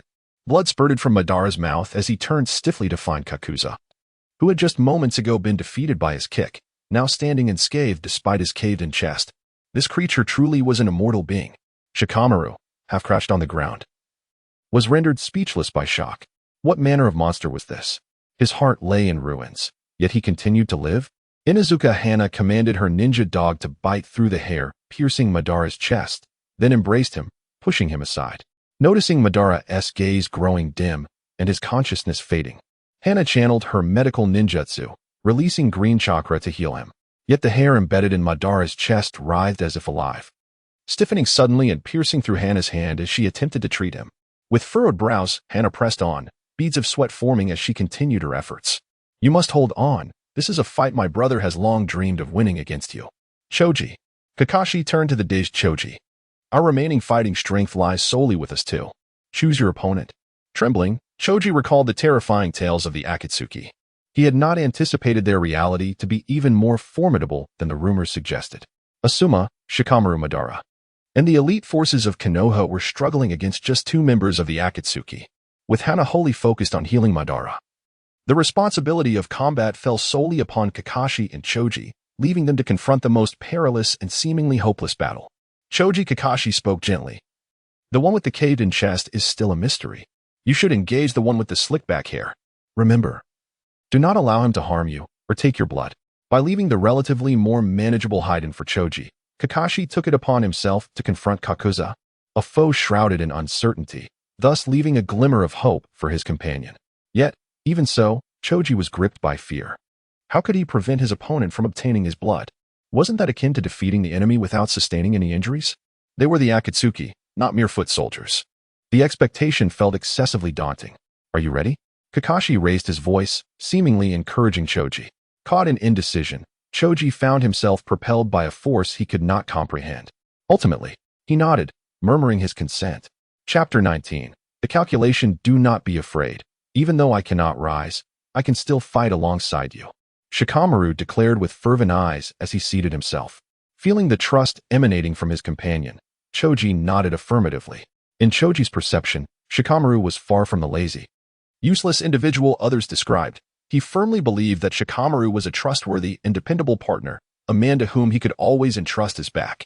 Shikamaru, your intellect is sharp. Just tell me what to do, and I shall comply. All right. While defeating Haiden may pose some challenges, with your capabilities, Choji, it should not be an issue. As the two conversed, Haiden brandished his steel needle, lunging fiercely at Shikamaru. This man, who had repeatedly thwarted him, was the reason the bearded man on the ground had not met his demise, and even his proud jutsu had been seen through by this individual. Haiden harbored a deep-seated disdain for such opponents. Engaging with an analytical adversary was truly unsatisfying. Naturally, Shikamaru also held a dislike for the man who had nearly slain his mentor. Choji, watch out for the needle. No problem. Choji grinned, invoking the partial expansion jutsu, causing his hands to swell dramatically. Before Haiden could pounce, Choji clapped his hands together, launching an attack akin to swatting a mosquito. as Haiden felt the sky darken. He saw two colossal hands approaching, yet he remained unfazed. What an opportunity! Haiden positioned the steel needle horizontally, poised to pierce Choji's palm and extract the fat man's blood. Partial expansion jutsu. Just as Haiden thought victory was within his grasp, Choji abruptly halted midway through his strike. Before Haiden could react, Choji's entire body, under the influence of the expansion jutsu, enlarged to nearly the height of the nearby building, crashing down. In an instant, dust and debris erupted, creating a violent sandstorm that forced others to shield their faces, unable to see clearly. Was it successful? Amidst the swirling sands, Shikamaru merely used his elbow to shield his eyes from the encroaching dust.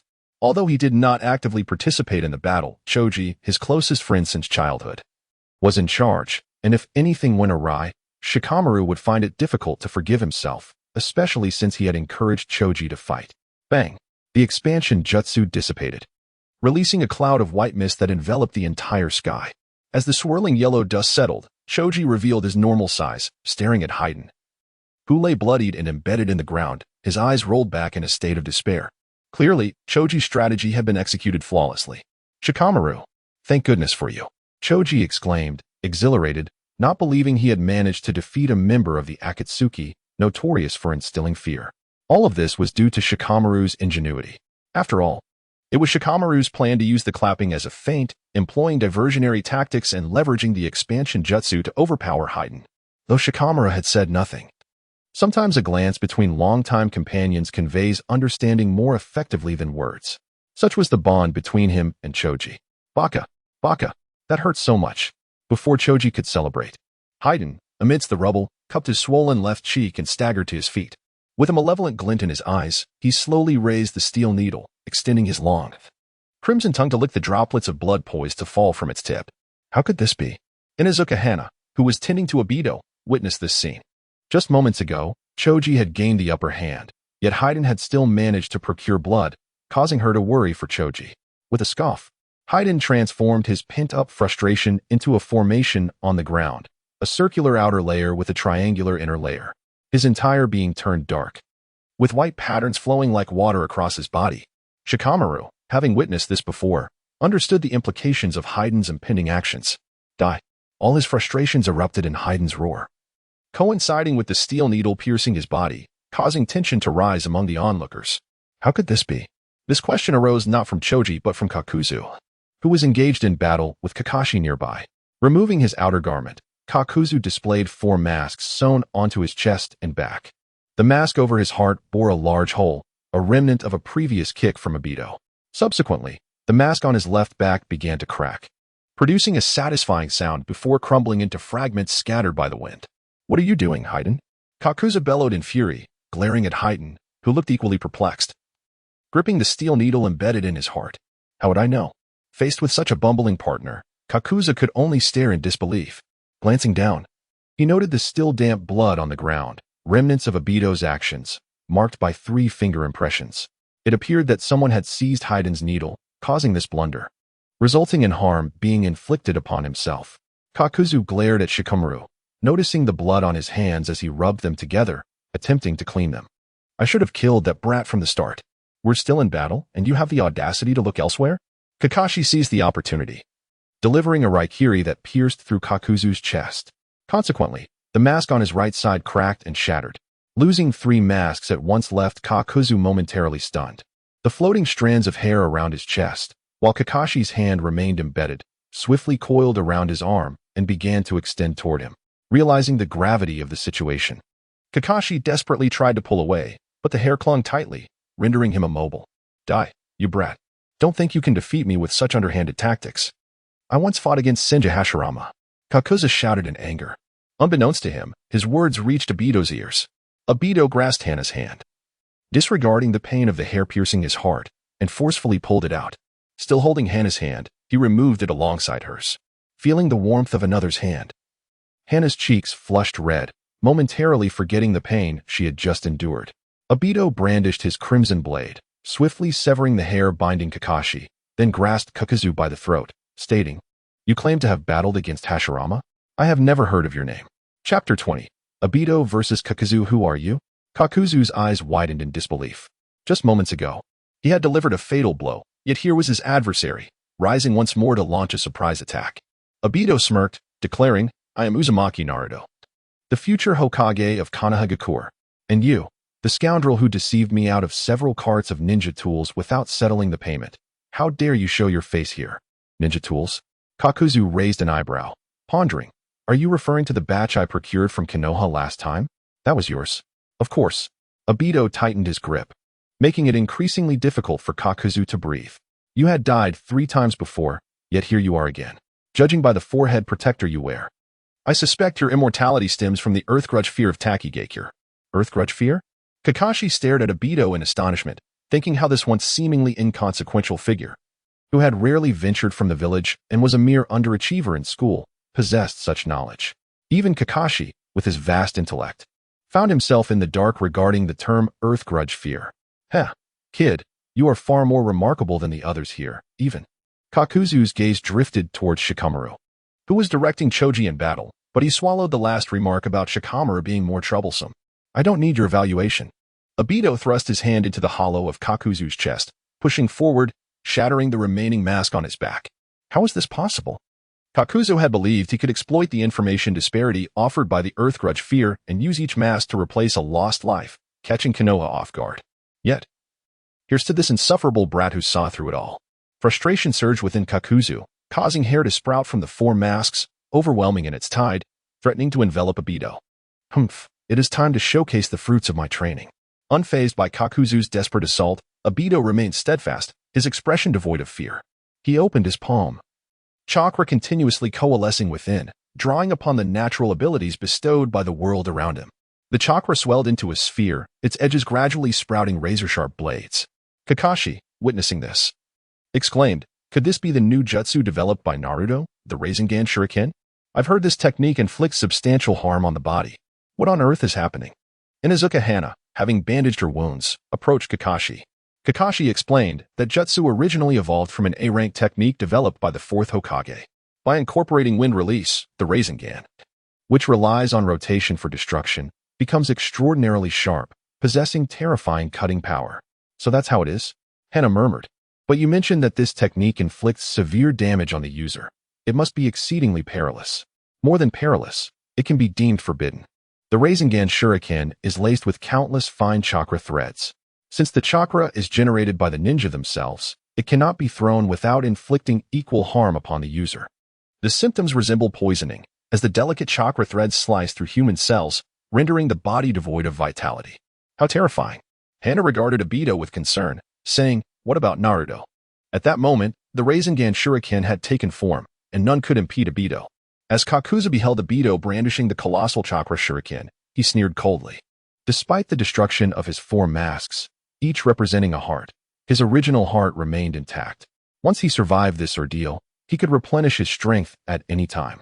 After all, this seemingly intimidating chakra technique could merely be wielded foolishly, much like Kakashi's Raikiri. Unfortunately, the speed at which this brat unleashed the technique did not match Kakashi's, making evasion a trivial matter. Unless, of course, he could throw it directly. That was impossible. Once chakra severed its connection to the body, it was akin to a gas stove running out of fuel. No matter how intense the flame, it would extinguish immediately. He couldn't do it. He couldn't do it.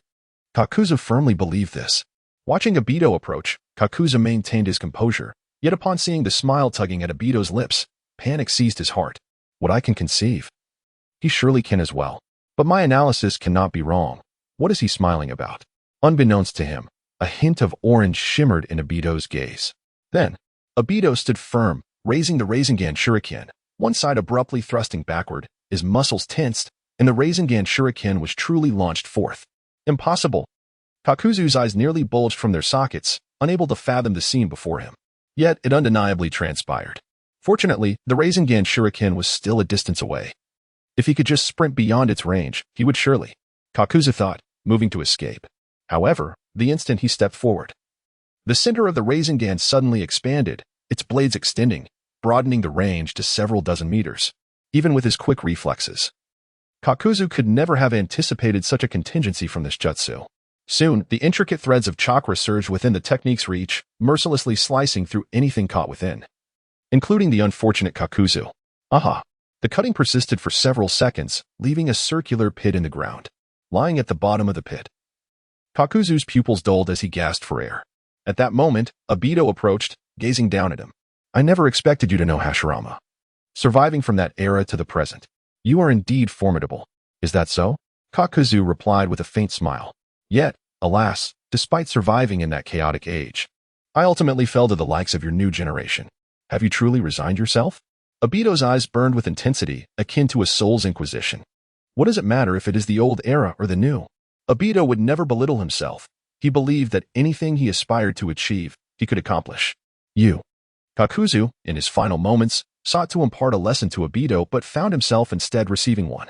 You truly resemble that man. With that, Kakuzu breathed his last. Hey. Obito kicked Kakuzu's head, exclaiming, Hey, don't die so quickly. Who am I supposed to ask for the payment on those ninja tools you swindled from me? Chapter 21. Misfortune Impressive, Naruto. Is this truly the result of your training? Under the support of Dingji, Shikamaru approached Madara. Observing the pile of mangled flesh behind Dingji, it appeared that Shikamaru and his companions had just concluded their own battle. Madara chuckled in agreement, of course. Recently, Fukasaku summoned me to Mount Miyaboku, where I mastered the sage technique. Since this technique draws upon the natural energy present in the world, my Rasengan Shuriken can still be unleashed even without the original chakra. Does that mean you are now a sage? Dingji gazed at him with admiration. Just like Lord Jiraiya, right? Yes. Madara's patience was wearing thin. Could you refrain from bombarding me with questions all at once? After dealing with Akatsuki's Kakuzu and Haiden, the next step was to notify the logistical personnel of Konoha to clean up the site. As they departed, laughter and chatter filled the air. Only Kakashi lingered behind, scrutinizing Madara's back, where Kakuzu's hair had previously pierced and damaged his heart. Even though Madara possessed the Nine Tails and an extraordinary self-healing ability, the speed of his recovery seemed rather exaggerated. Kakashi pondered this, his chin resting in his hand. At that moment, Madara, now nearly the same height as Kakashi, approached and placed a hand on his shoulder. Kakashi-sensei, what are you thinking about? Nothing. Nothing at all. Kakashi felt a twinge of discomfort as Madara referred to him as sensei, a title he had never used before. In the Hokage's office in Konoha, Madara slammed his hands on the desk, indignation etched across his face as he exclaimed to Tsunade, Hokage-sama, that scoundrel Kakuzu swindled me out of a fortune. He exchanged the bodies of the deceased for money from the bank, which rightfully belongs to me. How can it be confiscated? That's the way it is, Tsunade replied calmly, sipping her tea as she sorted through documents. Now, if that's the case, allow me to go to the Rain Village and demand it personally. Absolutely not. The implications have been explained to you before. I hope you can act rationally. Rational? The main store is about to conduct an inspection. And if they discover discrepancies in my inventory, I'll be left destitute. I'll have no choice but to come to you for handouts. Do as you wish. Then it's settled. Shizen, bear witness for me. As the two grew increasingly animated, Shizen, clutching a piglet, dared not interject, gesturing awkwardly with a forced smile. Enough. Don't push your luck. Tsunade's frustration mounted. Her workload was already overwhelming, and having an adversary beside her only added to her irritation, prompting her to raise her voice significantly. Fear? What fear? Can Tsunade's anger be more terrifying than my current predicament? Just give me the money or let me go to the Rain Village. You choose. Get out. Unable to endure any longer, Tsunade slammed her fist down, shattering the desk in two. Upon lifting her gaze, Madara noticed the flames of fury igniting in her eyes. Ready to explode. His initial intention to press her for a concession was abruptly abandoned. Very well. This situation appears quite daunting. When misfortune strikes, it seems everything follows suit. Returning to his rental dwelling, Madara found the entrance piled high with various packages and a plump woman in an apron, disheveled and sweaty, tossed aside a blanket and wiped her forehead with her robust arm. She was Madara's landlady. What brings you here? Madara inquired. What brings me here? How long do you intend to neglect your rent? I've already found suitable tenants for your room. You'd better vacate immediately. Faced with the landlady's aggressive demeanor, Madara was momentarily at a loss for words. Indeed, he had no grounds to argue. He had not paid rent since the beginning of last year, and the landlady had shown remarkable patience until now. After packing his belongings, Madara contemplated where to go next. After all, basic needs such as food and shelter must be met. Without a place to stay, he had to devise a solution. Unfortunately, he was penniless, having used the proceeds from the last Akatsuki mission to pay off a loan. Yes, Madara had a loan. The weapon shop was established through borrowed funds. Now that his financial lifeline had severed, he felt utterly lost.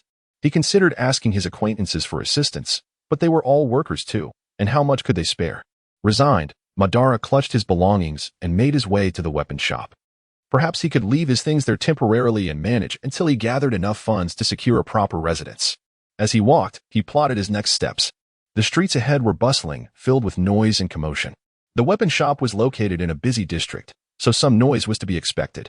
However, today Eston seemed particularly grating, almost as if someone was being berated. That rascal Naruto has misappropriated company resources.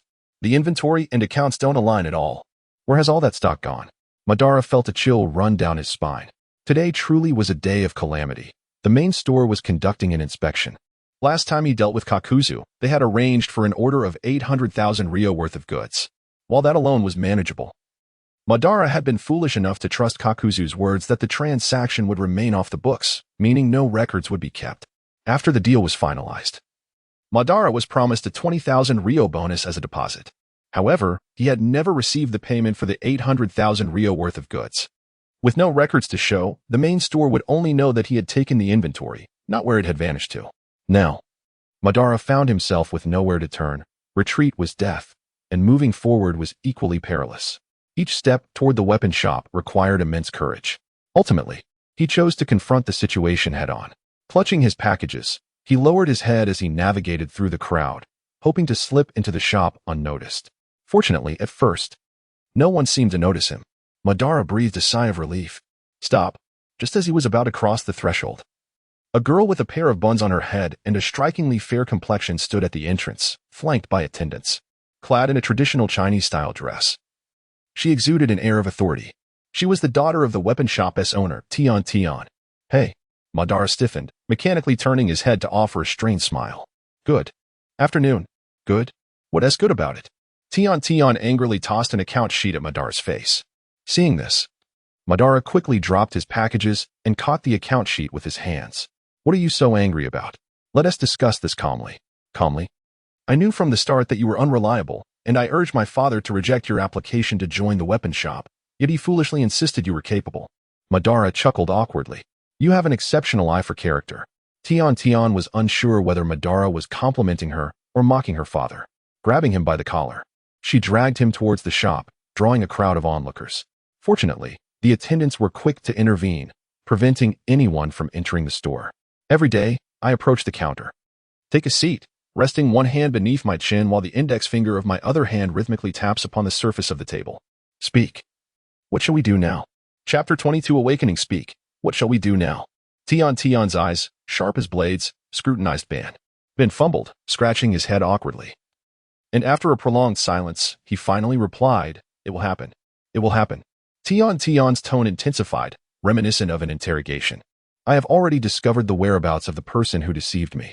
Just give me some time, and I will surely retrieve it. You must be referring to Yuin village.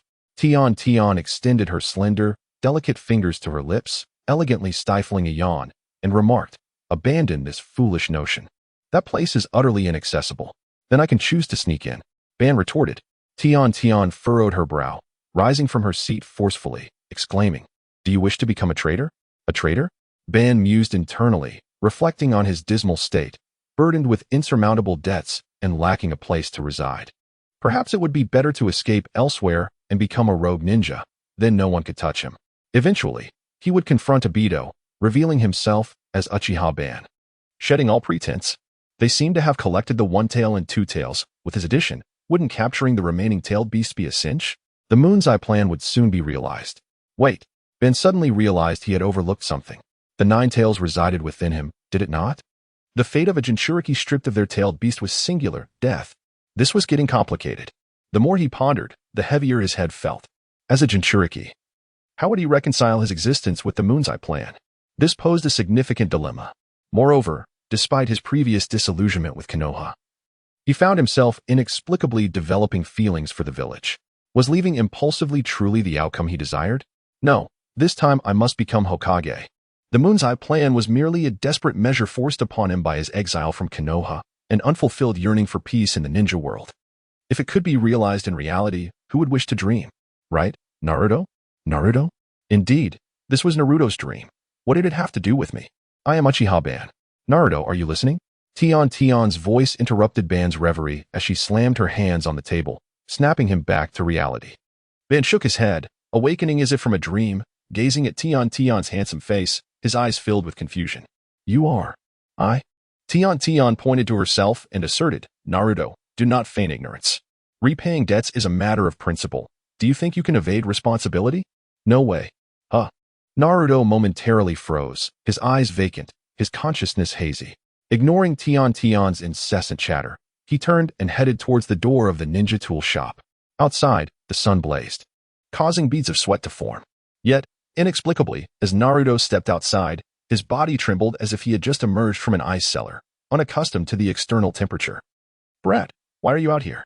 A voice, resonant with dread, echoed in his mind, causing Naruto's heart to race. In the four-symbol ceiling space, the childlike Naruto stood before the Nine Tails.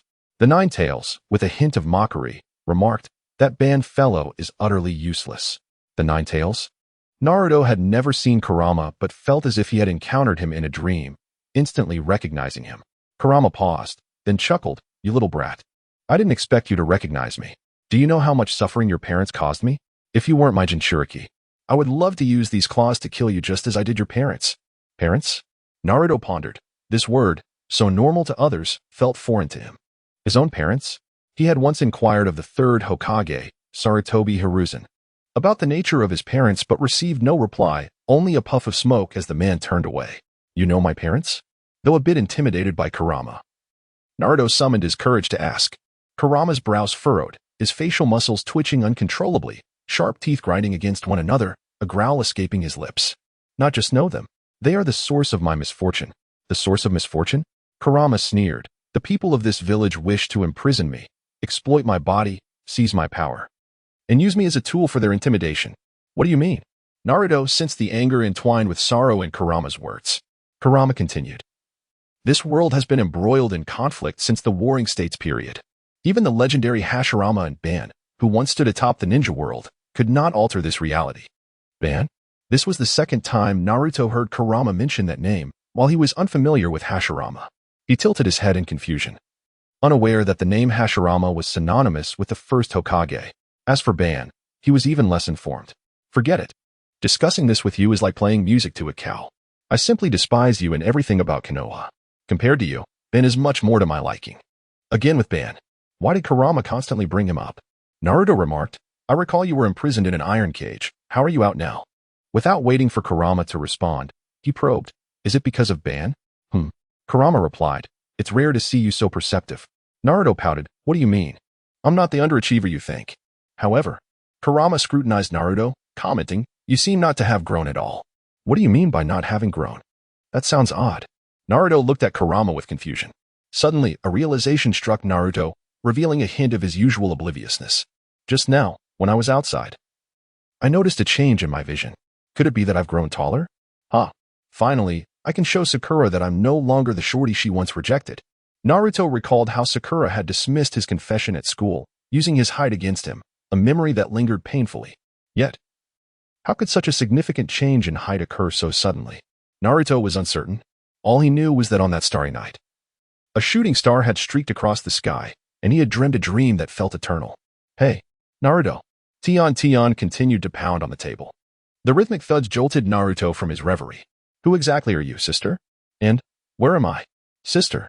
Chapter 23. In a state of bewilderment. Tintin's body tensed, and she clenched her small fists. Despite her self-restraint, she could only bare her teeth and glare fiercely at Naruto, unable to strike him. It was not difficult to understand why Naruto referred to Tintin as Big Sister. After all, when Uchiha Madara possessed Naruto, he was merely 11 years old. Furthermore, Tintin had graduated a year before him, and they had never met.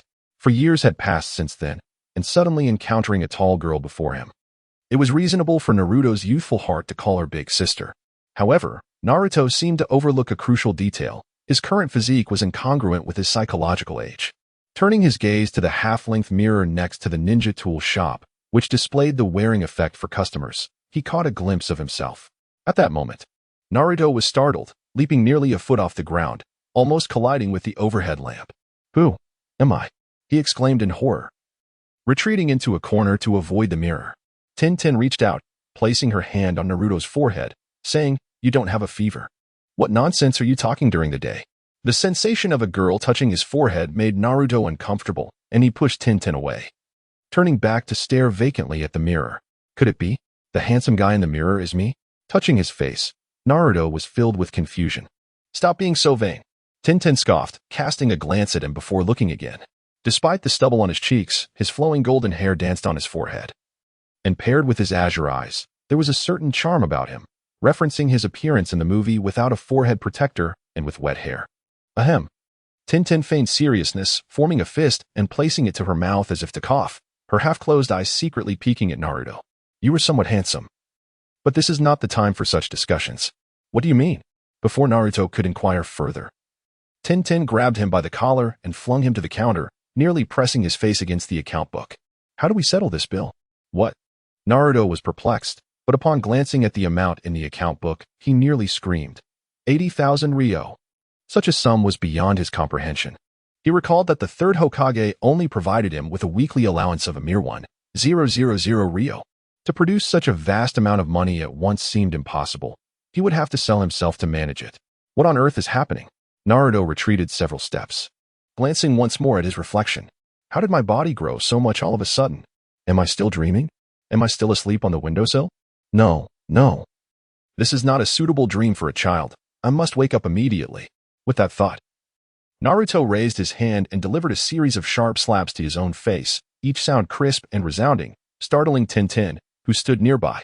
"Naruto." Tenten grabbed his hand, worried something might happen. "I know it's impossible to ask you for such a large sum all at once. It's my fault for pressing you too hard. We can negotiate about the money." Strange. With his face swollen like an overripe bread, Naruto was utterly bewildered. Is this dream so realistic? Even after hitting myself so hard, I still can't wake up. I need to try something else. Turning his head, he spotted a long knife hanging on the wall, and a bold idea sparked in his mind. If I die in this dream, will I wake up?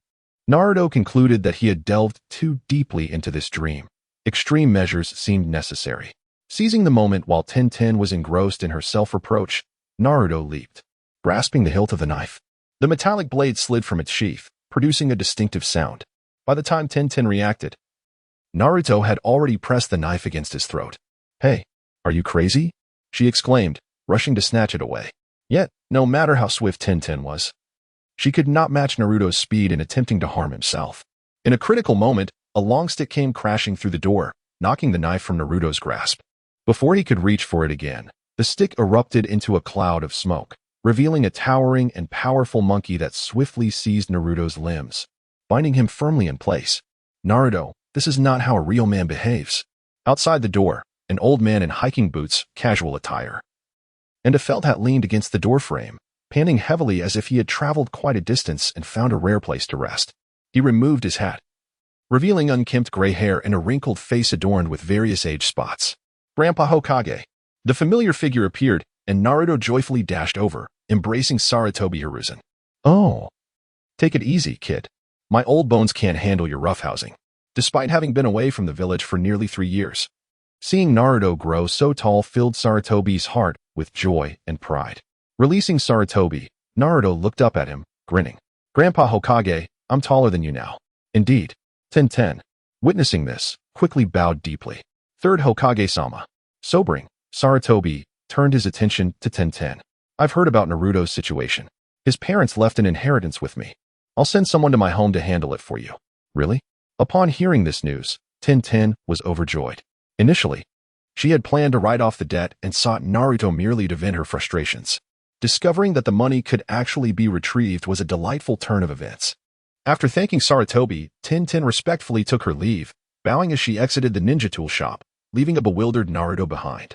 "Grandpa Hokage, why are you giving her money?" "Why?" Sarutobi paused, thinking, this kid is getting worse. He actually wants to evade his debts. Paying back what one owes is only right. But I don't owe her anything. Why should my parents' inheritance be used? And who are my parents anyway? Were they wealthy? Hey. You're asking me too many questions at once. How am I supposed to answer all of that? Sarutobi shifted the topic, saying, let us not discuss that now. Tonight, let us have sukiyaki. Have you seen Konohamaru? Remember to invite him too. If possible, bring Asuma along. And it would be best to include Hinata. The pregnant woman needs to supplement her nutrition. Huh? Huh? Huh? As he watched Sarutobi walk away, Naruto stood frozen in place. What on earth was he talking about? I don't understand a word of it. After all, who are Konohamaru, Asuma, and Hinata? Chapter 24. The peculiar villagers. As night fell and the lights began to twinkle, Naruto paced anxiously on the street, his fists clenched and his posture tense. The third Hokage, Hiruzen Sarutobi, had instructed him to gather 3 individuals for a dinner of sukiyaki. But the dilemma lay in the fact that Naruto did not know them at all, causing him great distress. Just then, a familiar figure materialized before him. Naruto. What are you doing standing here? I heard your ninja tool shop was saved. Is that true? My ninja tool shop? And why has your tone changed so much? Naruto replied with a look of disdain, stepping back to maintain distance from the newcomer. The person in question was none other than his former rival from ninja school, Sasuke Uchiha. Of course, Sasuke had never regarded Naruto as a true competitor. At that time, Naruto had not even been on his radar. Damn it! How did he grow taller than me, and look so handsome too? Naruto seethed, glancing at his reflection in the glass of a nearby shop window. Just this afternoon. He had thought himself quite attractive, but now he felt utterly ordinary. What do you mean by tone? Haven't I always spoken like this? Sasuke responded, perplexed by Naruto's remarks. By the way, I've recently learned Sage Jutsu and was contemplating how to combine it with Chidori. Do you have any useful insights? Sage Jutsu? This guy has actually learned Sage Jutsu. That means the gap between us is only widening. Naruto thought, internally devastated, and desperately tried to convince himself that this was merely a dream from which he would soon awaken. No. Sasuke looked at him, puzzled. He remembered Naruto as someone who used to be eager to help. So why was he suddenly so secretive? Come on. Your Rasengan Shuriken combined with Sage Jutsu is developed so well. Don't you have any experiences to share? Really? I have none. Really? Yes. Okay. Sasuke felt somewhat discouraged. Since Naruto was unwilling to share, he decided to let it go. As he turned away, looking somewhat dejected, Naruto called out, Wait, Sasuke. Do you know Konohamaru, Ashima, and Gama? Huh? Sasuke paused, deep in thought. I don't know them. Are there such people in our village? Who knows? Perhaps the Hokage has made a mistake. What did you say? Nothing. Maybe it was a mix-up. A mix-up? Naruto grinned, eyeing Sasuke up and down. Honestly, your sudden change in attitude is quite disconcerting. With that, Naruto chuckled, infused with a hint of mockery, and dashed into the sukiyaki restaurant, leaving Sasuke in a daze, pondering what had gotten into Naruto. Inside the sukiyaki restaurant, the air was thick with the aroma of various ingredients simmering in pots, easily distinguishable by the scents of meat, dried bamboo shoots, and mushrooms, each whiff tantalizingly stimulating the senses. Seated at a corner table by the window was Hiruzen Sarutobi, the third Hokage, his pot bubbling away. The glass window fogged up from the steam. Spotting Naruto amidst the bustling crowd, he stretched his neck to catch a glimpse. Naruto, over here. Grandpa Hokage. Naruto exclaimed, excitedly making his way through the throng. At the mention of the Hokage, the patrons turned their gazes towards the unassuming elder, realizing he was the former Hokage. Suddenly, the atmosphere became electric with excitement. Third Hokage, the third Hokage is back in the village. Everyone, come quickly. I heard you traveled the world. Please tell us where you've been. Can I get your autograph? I want one too. Hiruzen, overwhelmed by the attention, had a piece of meat slip from his grasp. All right, one at a time. By the lakeside, the moon hung high in the sky, lying on the grassy bank. Naruto rested his head on his hands, feeling immensely content. It's wonderful to be respected as Hokage. Hiruzen, legs crossed, gazed at the shimmering surface of the lake where the moonlight danced amidst the ripples. Naruto, perhaps you are mistaken about something. It is not merely becoming Hokage that earns respect, but earning respect that allows one to become Hokage. What? This statement struck Naruto profoundly. He had always believed that the disdain the villagers held for him stemmed from his weakness, and that attaining a high position would silence their criticisms. Earning respect is what enables one to become Hokage. He echoed Hiruzen's words. Patting Naruto's belly, Hiruzen said, Indeed, one day, when you become the hero who saves Konoha, you will receive everything you deserve. Grandpa Hokage, were you once a hero too? A hero? I'm not quite sure. Hiruzen mused, his thoughts drifting back to the Second Shinobi World War and the moment he was entrusted with Konoha's future by his mentor, Hashirama Senju. Then you're just deceiving children. You're not a hero yourself. Ha ha ha ha. Hiruzen chuckled, choosing not to elaborate further. The two of them sat in the beautiful night, breathing in the sweet air and enjoying the gentle breeze. Naruto, Hiruzen suddenly spoke, breaking the comfortable silence. Startled awake, Naruto blinked. What is it? Hiruzen inquired. How is your investigation into Danzo progressing? Danzo? Who is that? Hiruzen frowned slightly, perplexed by Naruto's response. What had happened to the bright boy he once knew? It seemed he had forgotten about calling Konohamaru and the others for dinner. Could it be? Hiruzen suspected Naruto was playing dumb. Clearing his throat to regain composure, he stated, I want you to understand that my return to the village is not merely about your debts, but due to other matters. Other matters? But I don't owe anyone money. Hiruzen was increasingly convinced that Naruto was pretending not to know. The debt issue had only arisen recently, and even the most forgetful individual would not fail to remember such a thing. All right, Naruto, this matter is quite serious. I hope you can tell me the truth. What exactly has transpired?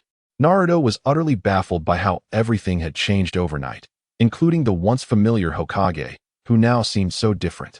Hiruzen narrowed his eyes suspiciously. Have you, by chance, tampered with the first Hokage's cells? Chapter 25. Tens, I cannot comprehend what you all are saying.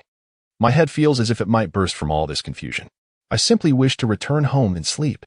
Naruto was uncertain whether it was he who had lost his mind or if it was them. Each utterance they spoke was devoid of meaning for him. What of the first Hokage? Who might that be? He was entirely unfamiliar with the notion, and why would he wish to meddle with his cellular structure? Furthermore, what exactly is a cell? Had he ever studied such a thing in school? The more he pondered, the more his head throbbed. Ultimately, Naruto stood up, brushed off the blades of grass clinging to his attire, abandoned Sarutobi Hiruzen, and departed alone. As Naruto walked further away, a shadow materialized behind Sarutobi Hiruzen. The latter inquired, Tens, have you confirmed it? The man clad in an umbu mask, known as Tens, nodded slightly and replied, Indeed, he possesses the cells of the first Hokage. It appears that Kakashi's intelligence was accurate after all, contrary to my initial doubts. What shall we do next? Sarutobi Hiruzen sighed. His mind flooded with memories of the fourth Hokage, Minato Namikaze. He had once advised me to ensure Naruto was treated as a hero by the villagers. During the sealing of the Nine Tails, he had deliberately left a portion of his chakra within Naruto, hoping that Naruto would be able to harness that power. Tens lowered his head and gently whispered in Sarutobi Hiruzen's ear, Are you suggesting we allow Naruto to learn to control the power of the tailed beast? The cells of the first Hokage should indeed facilitate such a process, correct? Sarutobi Hiruzen tilted his head, casting a knowing glance at Tens. Understanding immediately, Tens quickly affirmed, You can leave this matter to me. Has Konoha changed so drastically? The road has widened significantly. I recall there being a tree nearby. Oh. The number of stray cats near the trash bin has certainly increased. Is that not the landlady? She appears to have gained quite a bit of weight following the threads of his memory. Naruto found his way home, standing at the foot of the building. He spotted the portly landlady, clutching a large set of keys, gingerly making her way down the stairs, one careful step after another. Ah, Naruto, the landlady exclaimed, astonished. What brings you here? Me? I'm just going home. But the landlady turned to point towards the rooftop apartment, saying, I haven't been very pleasant today, so please don't take it to heart. You don't have anywhere else to go, do you? The new tenant is moving in 2 days. If you don't mind, you can stay for one more night. It's my fault for pressing too hard today. I didn't consider your situation and haven't found you a new place yet. A new tenant? Naruto was taken aback. But I've been paying my rent on time. The landlady approached, placing her hand on Naruto's forehead and then her own, murmuring, Strange, you don't have a fever. Why are you speaking nonsense? After speaking, she tossed the keys into Naruto's hands, instructing, Here are the keys. Make sure to return them to me tomorrow at Central Garden Street. With that, she wobbled away. Confused, Naruto hurried upstairs and skillfully inserted the key into the lock. With a click, the door swung open. Illuminating the room, his first words were, Has someone burgled my home? Observing the empty space, Naruto anxiously scrutinized every corner of the room. My comic books? My instant noodles? My milk?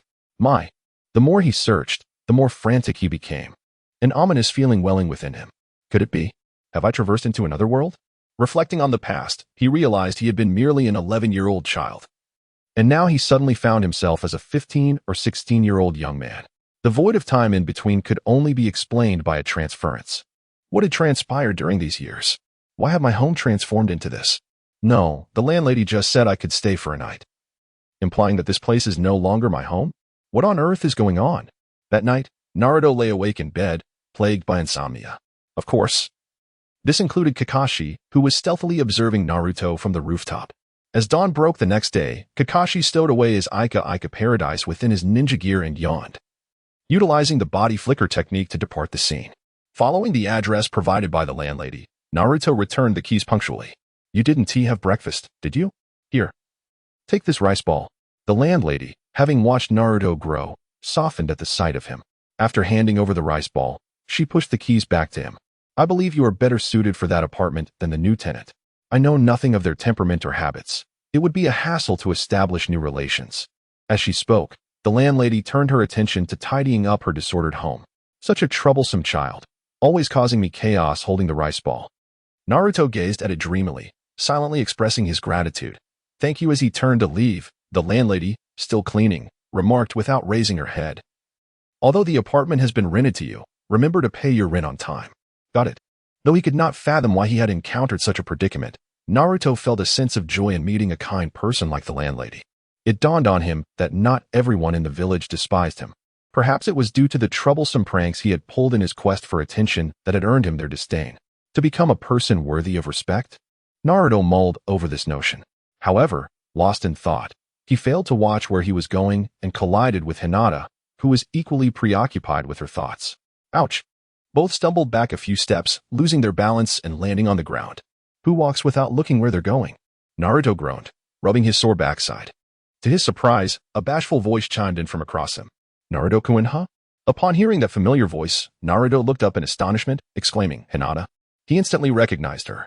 Although Hinata had blossomed into a graceful young woman, her signature Byakugan and the way she shyly averted her gaze when looking at him were unmistakable. Hinata, you've grown taller. Why yes, so have you, Naruto. Naruto excitedly grasped Hinata's hands, exclaiming enthusiastically, Hinata, it's so wonderful to see you. I have so many questions to ask. Do you have time? I. Hinata's face flushed crimson, nearly fainting. Her body feeling as if it had lost all its bones. Fortunately, Naruto was there to support her. Otherwise, she surely would have toppled to the ground. Is it possible? Is it really possible?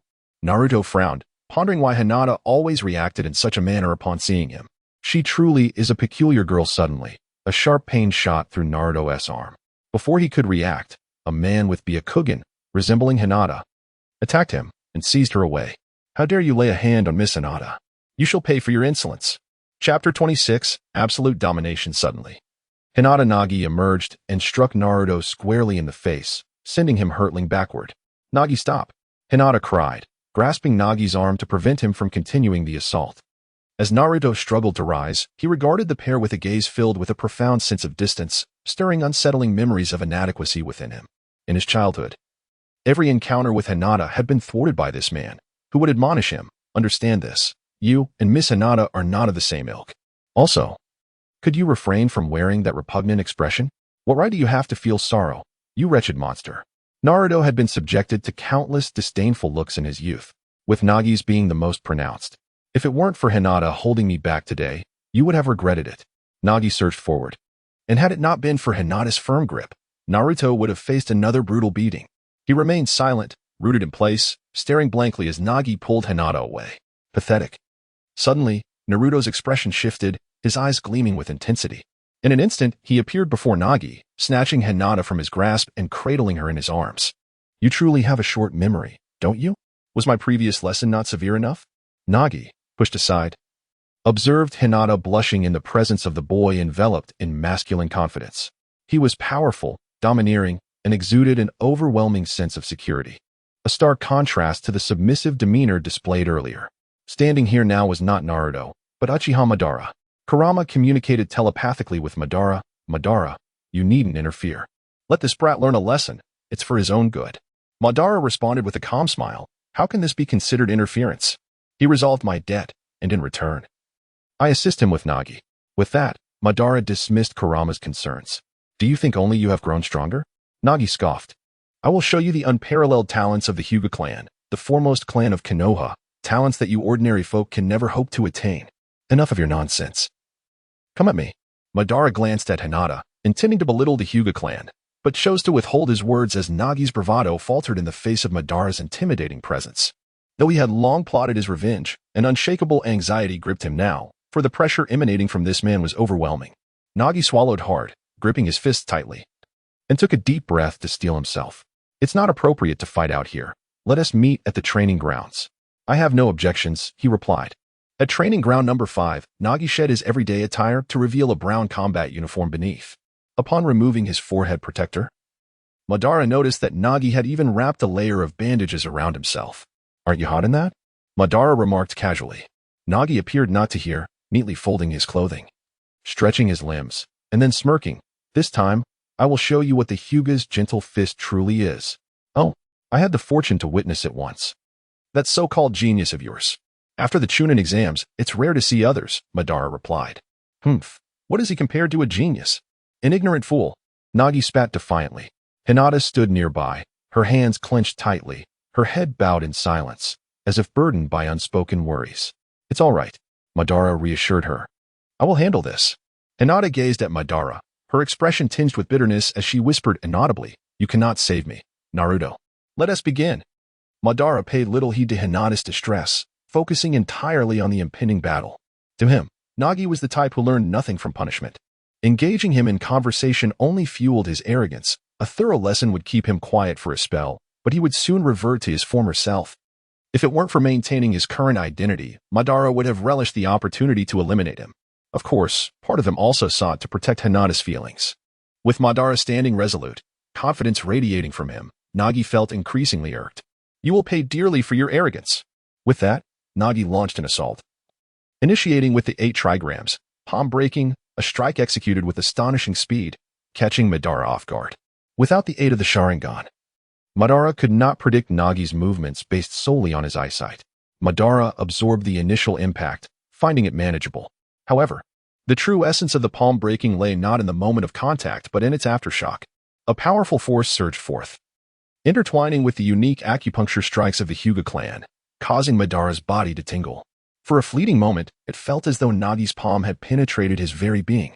In a similar vein, Nagi experienced a shocking realization as he withdrew his hand, a drop of blood sliding from his palm, only to discover that aside from a few tears in Madara's clothing, his skin remained unscathed.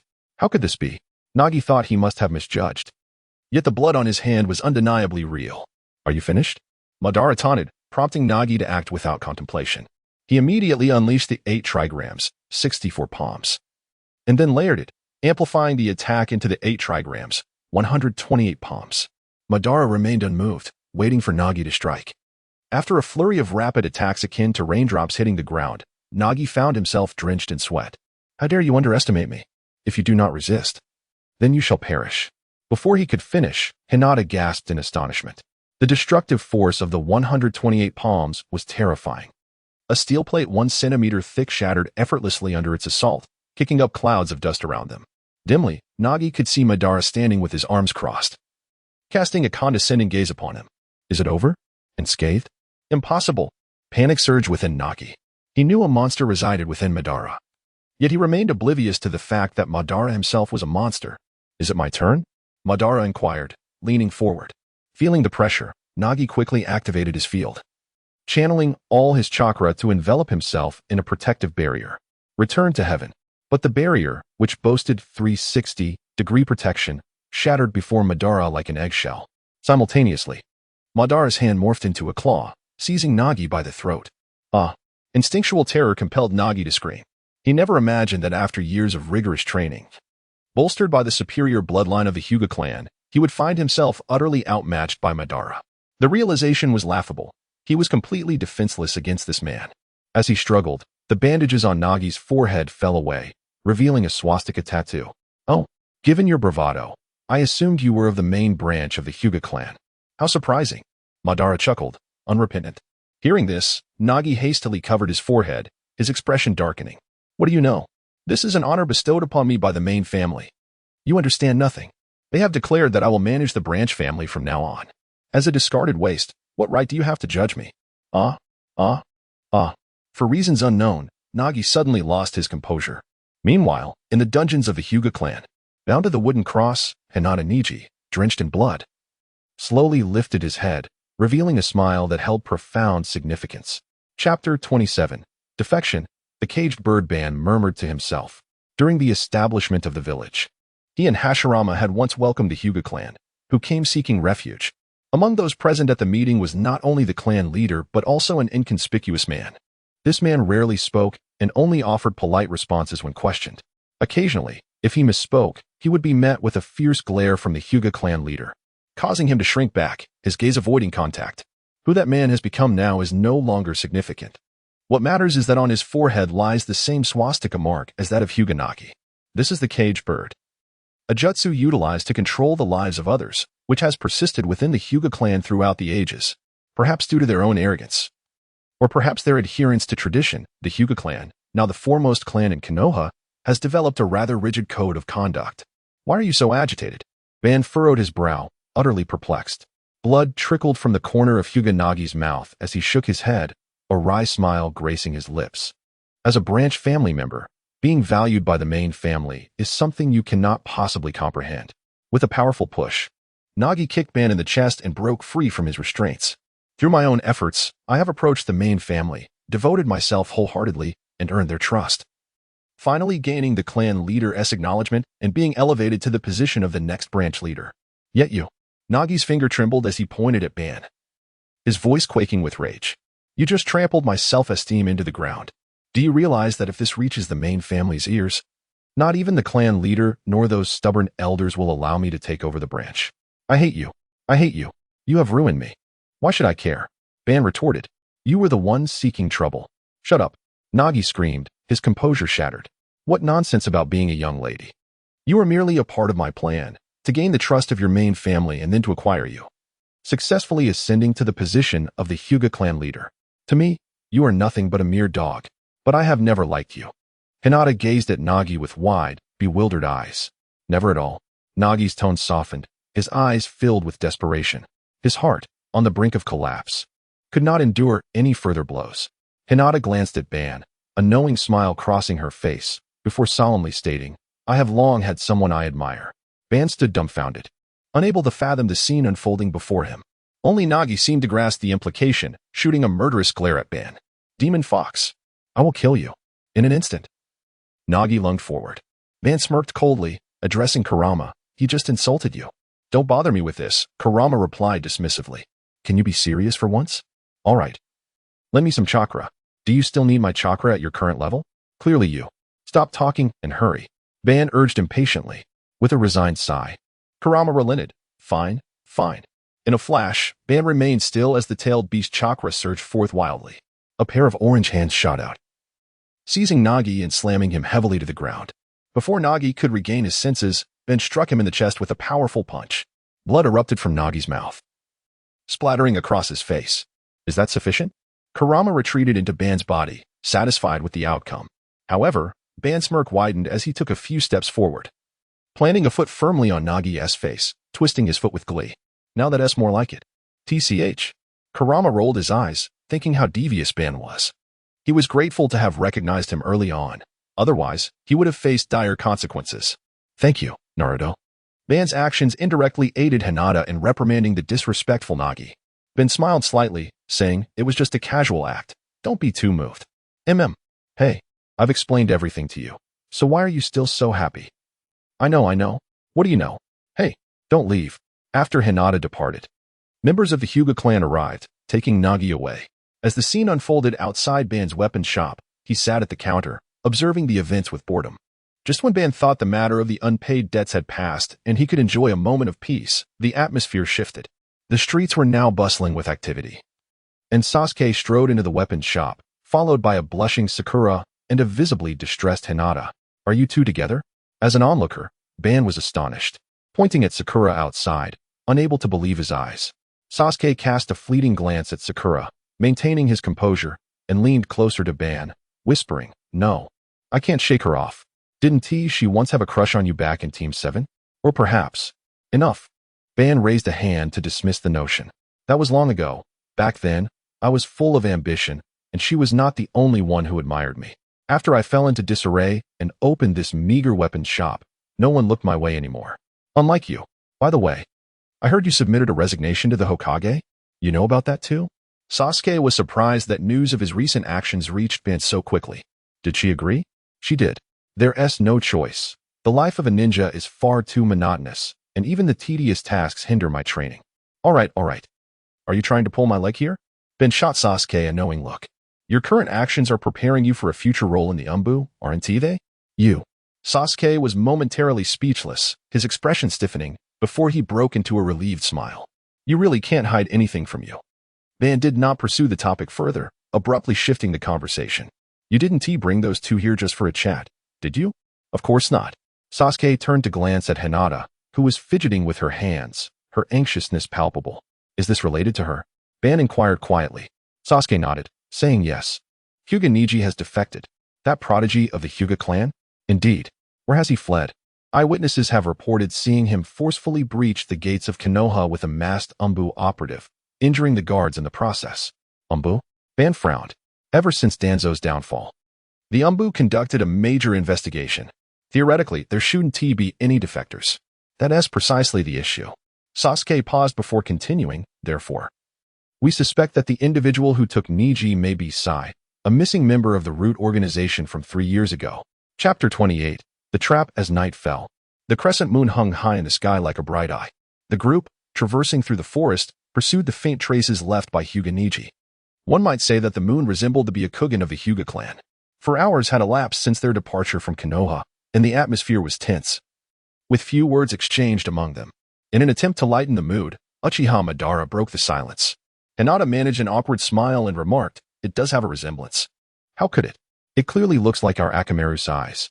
Inuzuka, Kiba, ever the attention seeker, could not resist the opportunity to interject.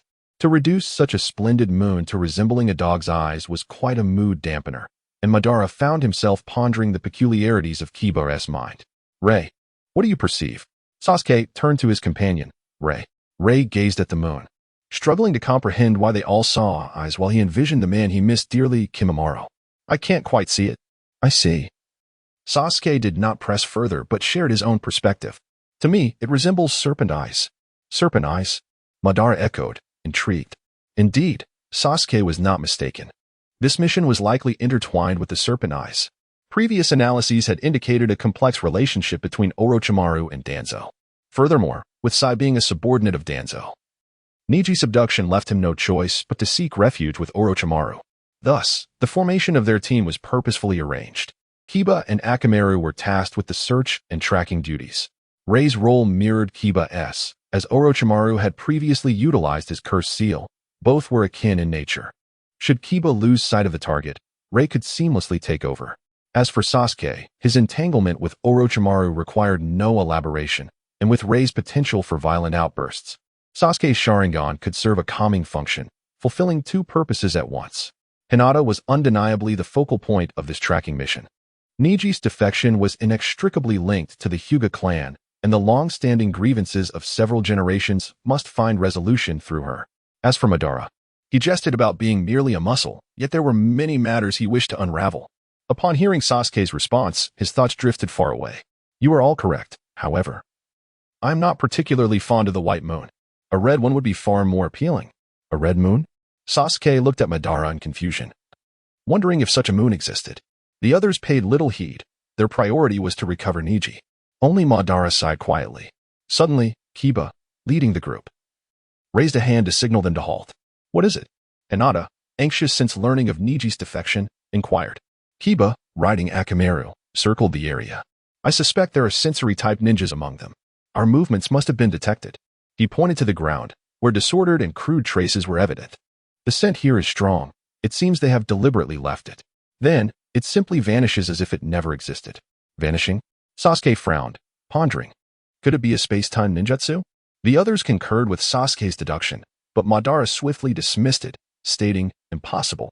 While space-time ninjutsu can instantaneously relocate a target, one must first mark the location. The person who took Neji might possess this ability, but Neji himself could not have preemptively marked the area. What are you talking about? Kiba blinked, puzzled, glancing between Sasuke and Madara. Hinata nodded, her intellect shining through as she quickly comprehended Madara's words. Naruto is right. They must still be nearby. Madara then inquired of Rei, have you noticed anything? Rei remained silent, looking at Sasuke, who subtly nodded. After receiving Sasuke's approval, Rei said, There are indeed fluctuations of cursed seals in this vicinity. Madara, slightly irritated, quipped, "Are you his pet?" That being said, we might already be within the enemy's line of sight.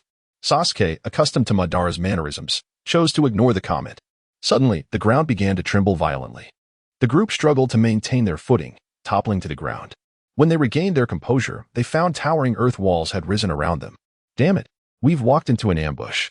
Sasuke struck the wall in frustration, regretting not noticing it sooner. Kiba, ever impulsive, wasted no time complaining and, alongside Akamaru, charged at the wall with a Fong-over-Fong attack. Wait, Madara attempted to intervene, but it was too late. Kiba's powerful strike, capable of cleaving stone and felling trees, nearly bounced off the wall, leaving him with a painful bump on his head. Madara shook his head in exasperation. Think. This cannot merely be a simple earthen wall. It is a barrier. Hinata activated her Byakugan, revealing the truth. The wall pulsed with rapidly flowing chakra, preserving its integrity against any destructive attempts. The slight damage caused by Kiba and Akamaru was instantly restored. Hinata then glanced down at the ground, exclaiming in astonishment, "What? My chakra is being drained." Drained? Kiba, alarmed, quickly asked, "What do you mean, Hinata?" Hinata explained, "Since the moment we were trapped, the wall has been siphoning our chakra from beneath us." "You mean to say?" Sasuke interjected, "This wall is not only difficult to breach but is also continuously consuming our chakra?" "Yes. Chakra is the very essence of a ninja. Depleting it entirely would equate to losing their combat capabilities, a dire situation indeed." As the group found themselves at a loss, Madara suddenly laughed. "Siphoning chakra? Then I shall let it feast." The others were perplexed by Madara's words. He stood still, showing no signs of action. This was intolerable for the usually impatient Kiba, who urged, "Hey, Naruto, what are you planning to do?" "Shoo." Sasuke interrupted Kiba, having grasped Madara's intent. He whispered, "Do not disturb him." As time passed, much like their waning chakra, they approached exhaustion. Unbeknownst to them, an orange hue appeared on Madara's eyelids, only to fade shortly thereafter. "Everyone be cautious." Madara's eyes snapped open, alerting his companions. They were bewildered, sensing a shift in the earth wall above them. Cracks began to form, followed by the sound of crumbling earth. In an instant, the barrier shattered. Ray stepped forward, revealing a humanoid stone statue with raised hands, murmuring, "Isn't this Jirobo from the Sound 4? Chapter 29. Kimimaro, in the Sound Ninja Quintet, is this fellow the one maintaining the stability of the barrier?" Madara lightly tapped the frog-headed statue of Jirobo. One can only say that Jirobo met a just fate. Had it been someone else, they would have truly struggled against his barrier. However, Madara possesses the art of sage techniques, specifically those from Myaboku Mountain. This is an exceedingly difficult natural energy to control, requiring perfect fusion with one's internal chakra to be effective. Otherwise, a moment's carelessness could render one in a state akin to Jirobo. "Do you recognize him?" Sasuke approached Yugo. Madara had intended to inquire as well, but recalling Yugo's earlier demeanor, he thought better of it. Yugo nodded and said, "Although his head has transformed into that of a frog, the scent of the cursed seal is unmistakable." Sasuke stared at the statue, momentarily lost in thought. "Does he also bear Orochimaru's cursed seal?" Yugo replied, "Many have been implanted with the cursed seal. However, Sasuke, you are different. Orochimaru places great value on you." "What do you mean?" Yugo pointed at the cursed seal on the back of Sasuke's neck, saying, "That is the cursed seal of heaven. You should understand what it signifies." There are others who shared a similar fate, including Kimamaro's cursed seal of earth. "Kimimaro?" Sasuke questioned. "This is the second time I've heard you mention that name today. Who is he?" Yugo gazed into the depths of the forest, letting out a heavy sigh, and said, "Kimimaro, the one who could control my rampage. Unfortunately, he fell gravely ill and passed away years ago." "You mentioned him the first time we met?" "Yes," Yugo nodded, continuing, "It perplexes me why I sense his presence here." "Did you not say he was deceased?" Sasuke struggled to comprehend Yugo's meaning. At that moment, Madara interjected, "Edo Tensei." "Edo Tensei?" Sasuke paused, then asked, "Is it akin to how Orochimaru resurrected the first and second Hokage during his invasion of Konoha? Does such a simple question truly require an answer?" Madara gestured for Sasuke to look toward the upper branches of the trees, where 4 distinct figures stood. Among them, aside from the leader, all bore the forehead protectors of the Sound Ninja. Yet, the most unique was the figure in the center, pale-skinned, body marred with cracks, and eyes as dark as ink. This resembled nearly exactly the Edo Tensei that Orochimaru had performed previously. "Long time no see, Kimimaro," Yugo exclaimed, his expression brimming with excitement, his gaze fixed upon the figure. Kimamaro's face betrayed no emotion. He seemed indifferent to joy or sorrow, displaying an apathetic demeanor towards everything. Kimamaro glanced at the statue, asking, "Is that Jirobo?" The blue-haired man with two heads chuckled, saying, "Yes, even in that clumsy form, I would recognize him as stone." Accompanying him, a man with 6 arms laughed even harder, declaring that he could have dealt with Jirobo all on his own, which was utterly amusing. The two of them, reveling in the spectacle, drew the ire of a woman wielding a flute, who scowled and retorted, "You two truly disgust me." "Enough," Kimamaro coldly stated. "Who will remain?" "What?" the three exclaimed almost in unison, bewildered by Kimamaro's decision. Clearly, Jirobo had suffered a significant defeat while fighting alone. It would only make sense to work together now to secure victory. Yet, Kimamaro's gaze fell squarely on Sasuke and, with a sidelong glance at Madara, remarked, "That Uchiha boy is extremely dangerous. If we all remain, we may very well face total annihilation." What? The two-headed man thought he misheard. After all, he considered himself one of Orochimaru's elite subordinates. How could he possibly fear a Konoha ninja? Thus, the two-headed man retorted, "Kimamaro, have you forgotten how to lead after being absent for so long?" In the face of the mockery, Kimamaro remained expressionless and replied, "Zaku, had I not fallen back then, would you have ever had the chance to lead? What, are you displeased now that I have returned?" Upon hearing this, Zaku instinctively took a couple of steps back. He understood the terror of Kimamaro, especially when his face was devoid of emotion. Once, the Sound Ninja Quartet had not yet existed. They were once known as the Sound Ninja Quintet. It was only after Kimamaro fell ill and withdrew that they became the quartet. Before the formation of their group, Orochimaru had gathered these 5, Kagaya Kimamaro, Zaku the two-headed, Kadamura the 6-armed, the rotund Jirobo, and the lone female, Tayuya. Orochimaru instructed them to engage in a free-for-all, with the last one standing becoming the leader of the Sound Ninja Quintet. At that time, Zaku had schemed to secure the leadership position, planning to conserve his strength while they battled, seizing the opportunity when they were weakened. Yet, this little plan was shattered by Kimamaro. Standing among the 4, Kimamaro's gaze drifted, his focus never truly settling on them. Zaku realized this was a clear sign of disdain and extreme arrogance that made him loathe Kimamaro. However, in the end, Zaku fully capitulated, for Kimamaro had simply stated to the group, "You may all attack together. I wish to conclude this quickly." "You bastard." Upon hearing this, everyone present felt their composure slip, thinking that if he sought death, they would gladly oblige. The 4 charged at Kimamaro like madmen. The outcome was predictable. Kimamaro emerged unscathed, while the others were left severely injured, some nearly losing their lives. Kimamaro was formidable, frighteningly so, akin to a monster. This left Zaku, who later took on the role of acting captain, too intimidated to defy his commands. "So, who among you will remain? I want to be the grand finale." Tayuya haughtily turned away, the first to refuse. Perhaps it was due to her being a girl that she could afford to be so willful. Kimamaro did not seem to mind. Kadamura glanced at Zaku, noticing he was also looking at him, his gaze evasive. Understanding that he had no other choice, he resolved, "Let me stay." Kimamaro nodded, patting Kadamura on the shoulder, saying, "I leave it to you, Kadamura." That simple statement greatly encouraged the newly appointed Kadamura. He knew it was rare to hear such words from Kimamaro. "Rest assured, I will do my utmost to delay until you all return to the Sound Village." With that, Kimamaro turned and departed without looking back. Zaku and Tayuya wished to say something, but held their tongues and followed suit. Meanwhile, standing beneath the trees, Madara approached Hinata, asking, "By the way, the one who took Niji away, I believe his name is Sai. Why have I not seen the two of them?" Hinata activated her Byakugan, peering deeper into the forest. She soon spotted Sai, carrying a wooden barrel on his back, riding a lion that looked as if it were painted with ink, fleeing at remarkable speed. Inside the barrel lay Niji, in a state of slumber. Chapter 30. The Duel of Illusions Come On. Young Ninjas of Konoha. Gotomaru understood the implications of his choice to stay behind. The battle ahead was fraught with peril, and he merely hoped not to suffer an embarrassing defeat. "Let me take this on." Hinata, perceiving the enemy's delaying tactics, volunteered to confront Gotomaru. "No way." Madara swiftly dismissed Hinata's proposal. Firstly, Tsunade had expressly instructed him to prioritize Hinata's safety over the mission, as she was the future heir of the Hyuga clan. Secondly, having spent considerable time with Hinata, he could not bear to see her take such risks.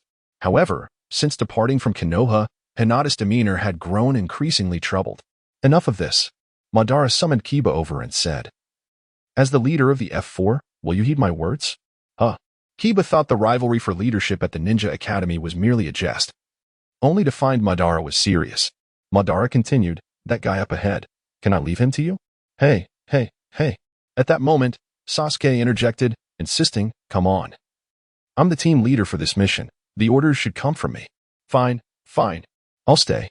Kiba, uninterested in their bickering, readily agreed and positioned himself at the front. "Hurry up. I'll finish off this guy and join you right away. Kiba, I'm counting on you.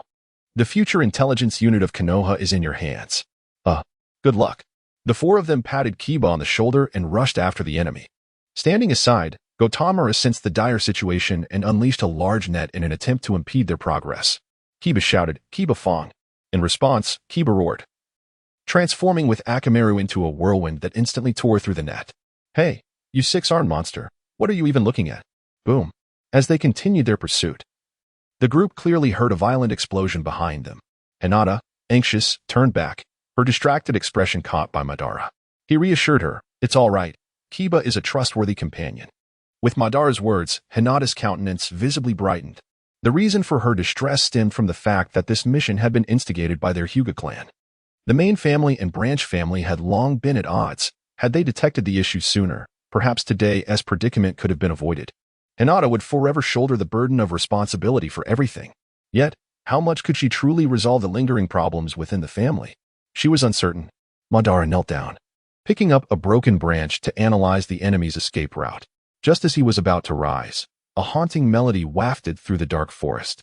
The eerie tune wavered, ensnaring the mind like an ocean engulfing one into an endless abyss.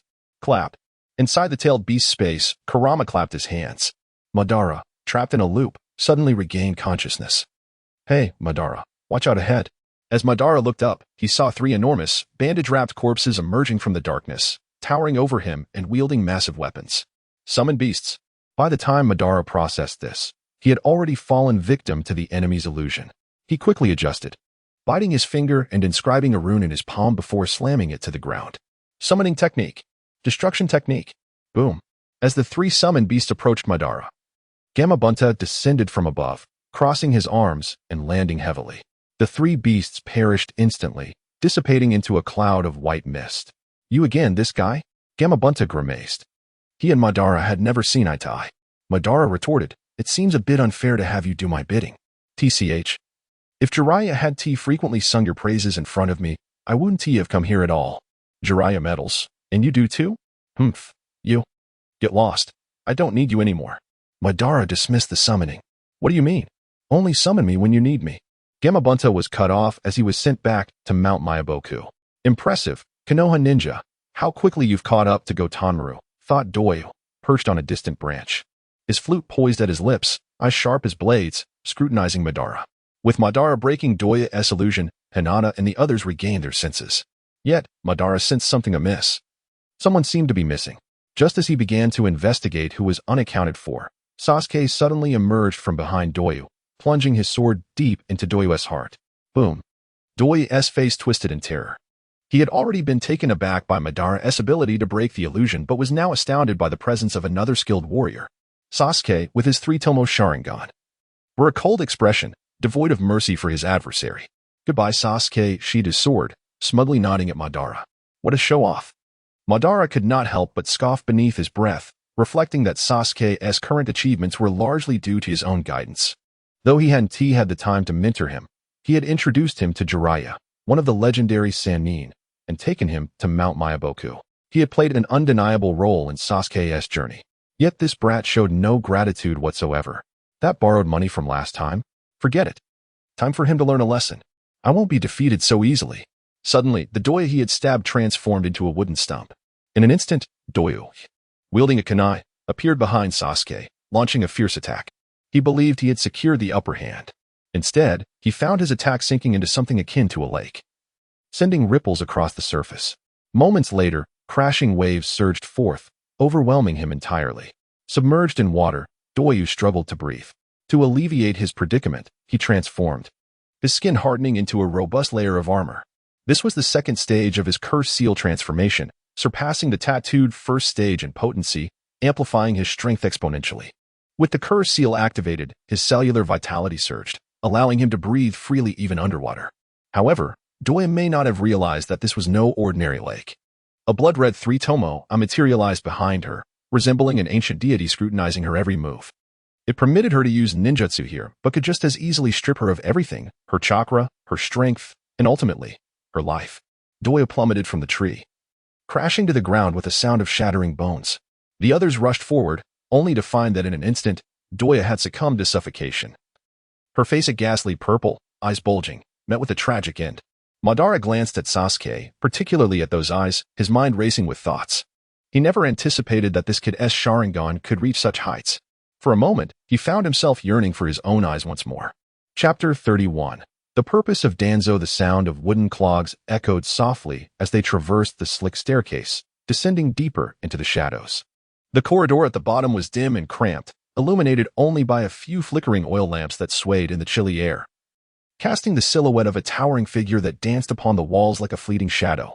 The visitor was none other than the venerable third Hokage, Sarutobi Hiruzen, who pushed aside the iron door's barrier to reveal a small square hole, barely large enough for a fist to pass through. Inside was Danzo, the man who had once been both adversary and ally to Hiruzen. Upon hearing the commotion, Danzo lifted his head, peering through the aperture to catch a glimpse of a murky, aged eye. Hiruzen, have you had your fill of games outside? Danzo recognized him instantly. Hiruzen's heart skipped a beat at the acknowledgement, and a smile crept onto his face. Not yet. The world is vast, and I await your company to explore it alongside me. Me? Danzo paused momentarily, then let out a bitter laugh. My sins weigh heavily upon me. I doubt I shall ever step outside again. The typically resolute man surrendered to fate in that moment, leaving Hiruzen incredulous at the words escaping Danzo's lips. Of course. I find it hard to believe you would be so candid. Do you truly expect me to trust your honesty? Hiruzen challenged, and Danzo retorted, in your memory. Have I ever been known for my honesty? You still have ties to Orochimaru, do you not? Hiruzen cut to the chase, dismissing the trivialities. This time, Niji's defection had been orchestrated by Sai of the original Root organization. To claim that Sai's actions bore no relation to Danzo would require a considerable lapse in Hiruzen's judgment. Furthermore, even if Hiruzen were to falter, Shikamaru, who stood behind him, was no fool. Lord Hiruzen, Shikamaru bowed slightly, expressing his respect for the former Hokage. Has he been discovered? Sai is meticulous in his undertakings. How could there be a slip this time? Danzo did not attempt to disguise his familiarity with Hiruzen. If he were not absolutely certain, he would not have come to interrogate himself. Deceit is not your usual style. Unfortunately, within our Umbu ranks, there was someone who had crossed paths with Sai and discreetly implanted a tracking seed within him, so recognizing him was not particularly challenging. Implanted a seed? Danzo raised an eyebrow, rummaging through his memories. It was during the Chunin exams, amidst Orochimaru's invasion of Konoha. Danzo had dispatched Sai, masked with an eagle motif, to better gauge the situation. However, Sai returned shortly after, injured and bearing news that left Danzo utterly astounded. With a remorseful expression, Sai had confessed, I apologize, Lord Danzo. I was intercepted by a would-release ninja during reconnaissance and could not gather any intelligence. What? The once composed Danzo sprang to his feet, his body trembling.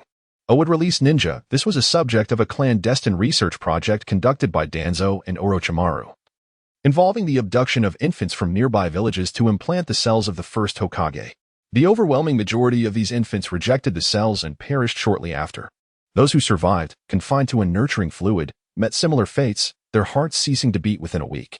Yet among them was one infant, dubbed Tenzo, whose vitality was remarkably potent, surviving until the end. Just as Danzo and Orochimaru reveled in the possibility of replicating a ninja akin to the first Hokage, capable of commanding tailed beasts with would release, Tenzo's breath began to falter, his heartbeat racing towards the inevitable end, a forewarning of death. Orochimaru, as a researcher, understood this well, and Danzo, through numerous observations, had gleaned the likely outcome. Reluctantly, in Tenzo's final moments, they resolved to terminate the experiment, acknowledging that the cells of the first Hokage were perilously uncontrollable. Ultimately, they interred Tenzo, obliterating all related records to erase the experiment from existence. Who could have foreseen that the infant they buried together had not truly died? He was rescued by Sarutobi Hiruzen and nurtured into a trusted confidant of the Hokage. Entering the Umbu. Hiruzen, you always seem to be one step ahead. It is exhilarating to be your adversary, Danzo remarked, revealing no hint of panic regarding size exposure. This provoked a frown from Shikamaru, who stood behind Hiruzen.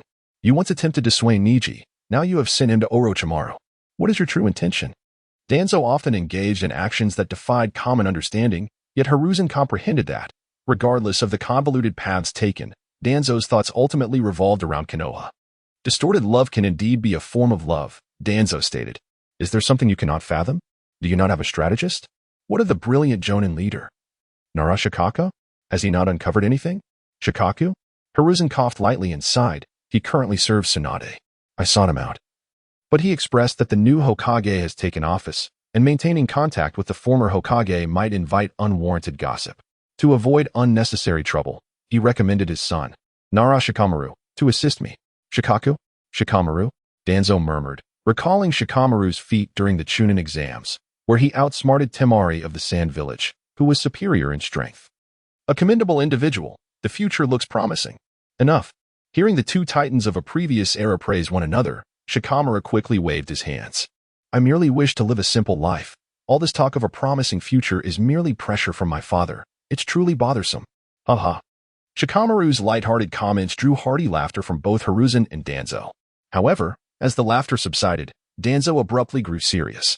You have surmised correctly. I indeed maintain contact with Orochimaru. Yet I do not aid him.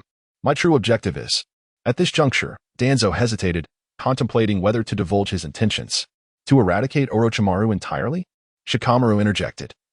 Piecing together the puzzle, Danzo's love for Konoha was evident, and Shikamaru understood that allowing such a threat to linger would deprive Danzo of restful slumber.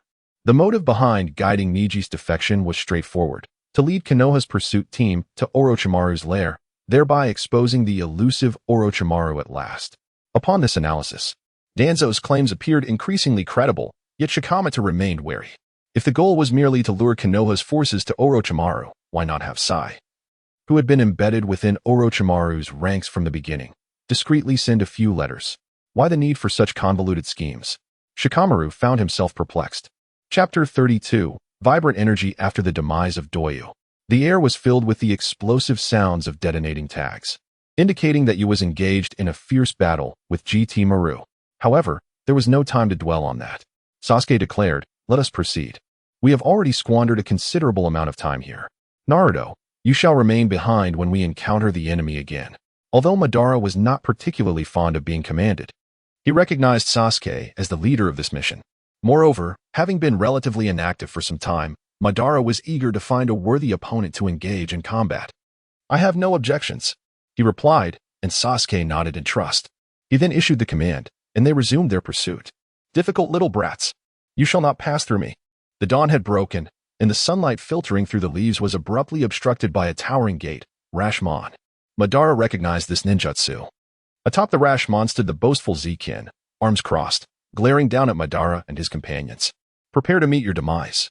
With such a massive gate obstructing their path, they would have to take a considerable detour to get through. However, there was no alternative.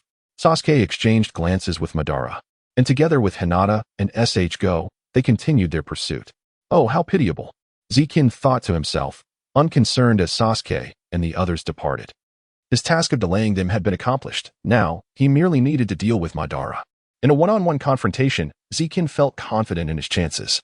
You are merely a pitiful creature abandoned by your comrades, he taunted. Abandoned? Madara retorted nonchalantly. Are you speaking of yourself? TCH. Zekin scoffed. Stop pretending to be tough. I've heard about you from Lord Orochimaru. That so-called demon fox boy, your strength is subpar, and you are merely arrogant. Compared to Sasuke, you are nothing. Oh? Madara was taken aback by such disdain. If that were the case, he thought, perhaps it was time to teach him a lesson, a small one, at that. How fast? Zekin exclaimed, only to see a fleeting shadow before Madara appeared behind him. By the time Zekin realized, a long blade had already pierced his body. Madara stated, no matter how desolate my situation, I am not someone you can judge at will. Are you prepared to meet death? Coughing up blood, Zekin's head jerked up. And to Madara's surprise, a pair of arms sprouted from the back of his neck, pushing Madara's hand away and freeing him from the blade. Zekin's body split apart like sticky rice dumplings, creating a second identical figure, his twin brother, Waikin.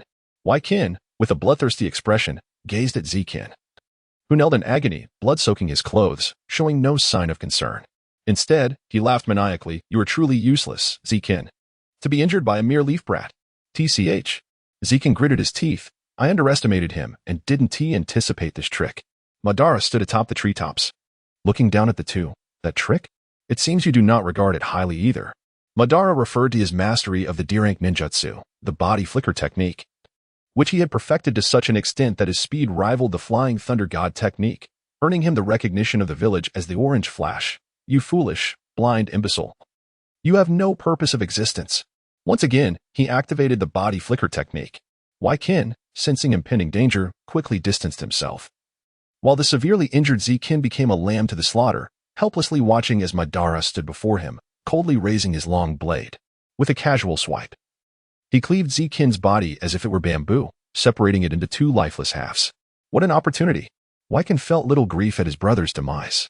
Ever since he had become Orochimaru's lackey, he had lived a life on the edge of a blade, rendering emotions utterly useless.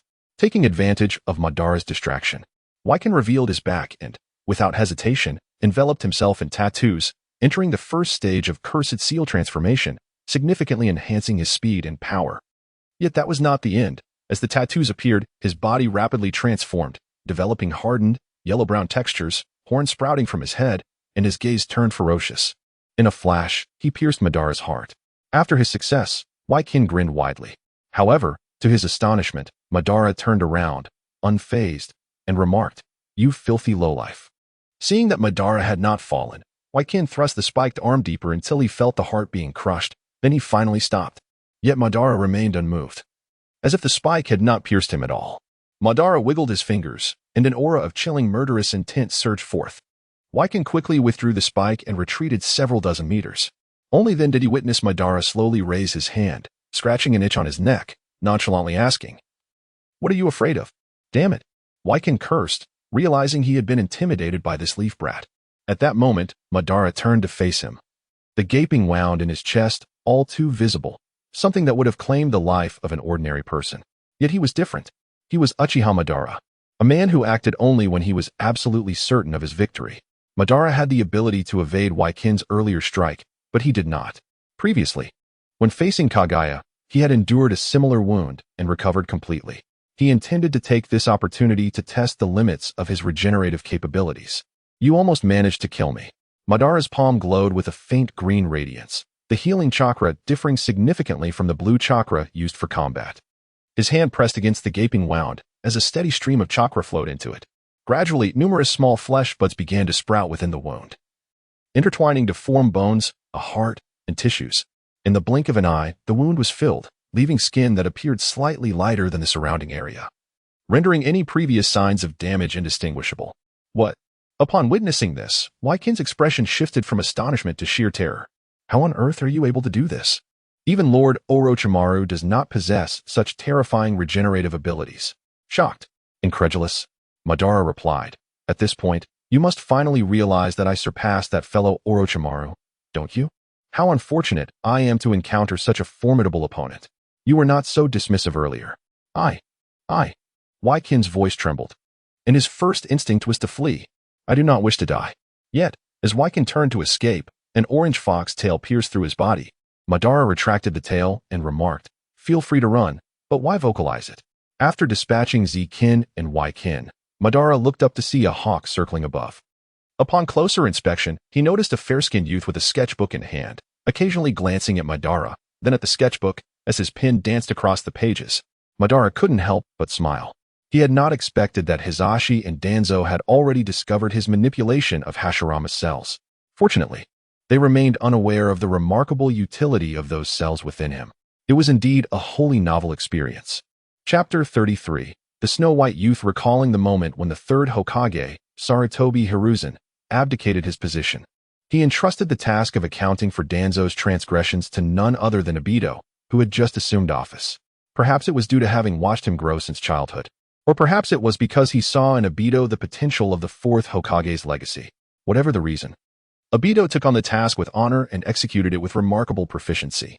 During the investigation, Obito uncovered a web of connections linking Danzo to the infamous Uchiha massacre. Astonishingly, this web extended even beyond the borders of their own land. For instance, The Land of Water's Blood Mist village was covertly supported by Danzo and the Rain village. In its quest for genuine peace, fell victim to a joint extermination orchestrated by Danzo and Hanzo of the Salamander. Undoubtedly, this chain of events inadvertently aided Obito, allowing a young boy to mature and comprehend the world's suffering, ultimately summoning the Ten Tails vessel, the Outer Path Golem, capable of realizing the Eye of the Moon plan. Among these revelations, the most unexpected was the discovery of Hashirama's cells. Obito could not help but grasp the immense value of this acquisition. In the past, he had battled Hashirama for days and nights in the Valley of the End, yearning for a taste of his blood. Ultimately, Hashirama emerged victorious, taking Obito's life. Though he had lost, Obito had not been entirely defeated. He had sacrificed one of his eyes to invoke Izanagi, bending reality itself to survive. Now, having obtained Hashirama's cells with relative ease, Obito was elated. Years ago, he had deciphered information regarding Ashura and Indra from the tablets preserved by the Uchiha, leading him to speculate that he and Hashirama might be their reincarnations. By deliberately transplanting Hashirama's cells, he fused their powers, unexpectedly evolving his eternal Mangekyou Sharingan into the legendary Rinnegan, identical to that of the Sage of Six Paths, regrettably, having awakened the Rinnegan in his twilight years. Obito was compelled to entrust Black Zetsu with his will, urging it to continue advancing the Eye of the Moon plan. Although the reincarnation of Indra's body was lost, making it impossible to replicate the miracle of the Rinnegan, Obito's subsequent investigations led him to a peculiar existence. Tenzo, once discarded by Orochimaru as a failure but later rescued by Sarutobi Hiruzen, had managed to survive and learned Hashirama's wood-release techniques. Thus, the transplant of Hashirama's cells proved beneficial after all, and Obito proceeded with the operation. To his astonishment, the changes within himself due to Hashirama's cells far exceeded his expectations.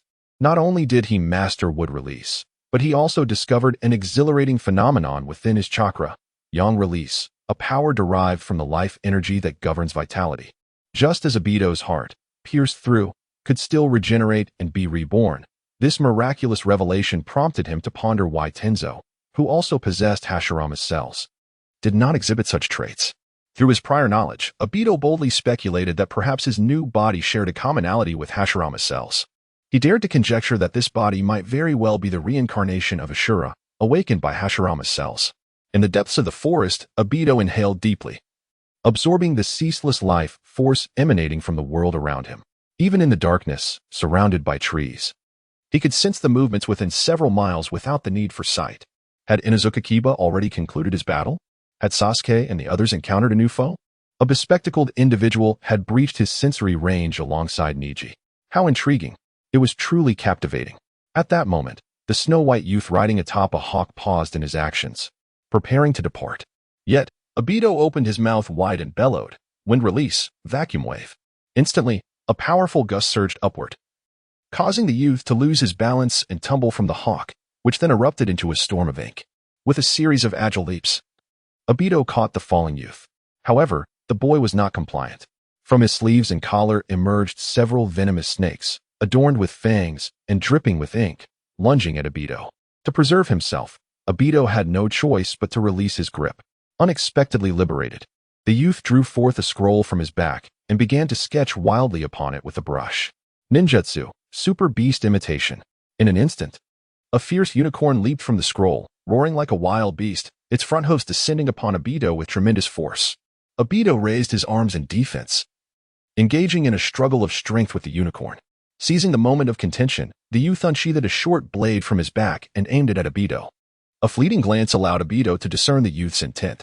In an instant, his muscles surged, and power coursed through him as he grasped the unicorn's legs and slammed it into the youth.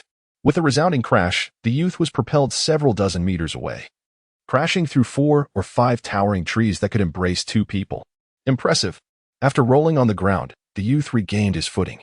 Blood trickling from the corner of his mouth, which he casually wiped away, his gaze unwaveringly fixed on Obito. Obito spoke, "You are the last pawn of Danzo. Are you not? I believe your name is Sai." The boy's face betrayed no emotion. It was not due to a natural indifference, but rather the result of prolonged conditioning within the root organization, which had taught him to forget how to express himself appropriately. The only semblance of emotion he could muster was a slight smile, achieved through squinted eyes and a curled mouth. This was Sai's learned technique for social interaction. believing that a smile was the best means to foster relationships. He persisted in this practice, even now. With a feigned smile, Sai remarked, "It seems you are already privy to many of Lord Danzo's secrets." In a flash, Obito appeared before Sai, only for Sai to use his own technique to distance himself. Sai maintained his false smile, saying, "Is this the famed orange flash of Konoha? Surely, you can't be just a child, can you?" Obito felt as if struck by lightning. "How much have you truly investigated me?" Obito was convinced that although this individual appeared harmless, his strength rivaled that of the elite jonin of Konoha, perhaps even surpassing them. After all, in their earlier exchange, Obito's pride in his own technique had proven nearly equal to Sai's. Moreover, Obito had never revealed his vulnerabilities in public. How, then, did Sai know his secret?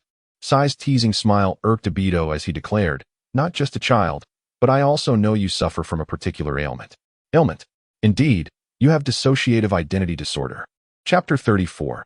Betrayal. Is it dissociative identity disorder? Ban firmly believed that his mental state was perfectly normal. There was no such thing as split personality. Sai remarked, "I am a year older than you. When I was nearing 14, just as you were about to graduate from the academy, Lord Danzo entrusted me with a mission." "A mission?" Ban inquired. "Indeed. It was to monitor you." "That year?" Ban tilted his head, beginning to recall. It was shortly after Ban's reincarnation. During that period, he had indeed sensed someone covertly observing him. Later, through his truancy group, the F4, he successfully captured Kakashi. Ban had not paid much attention to this matter afterward. The strange feeling of being watched occasionally resurfaced, yet it was easily dismissed due to Kakashi's presence. In retrospect, it seemed everyone had been misled by Kakashi.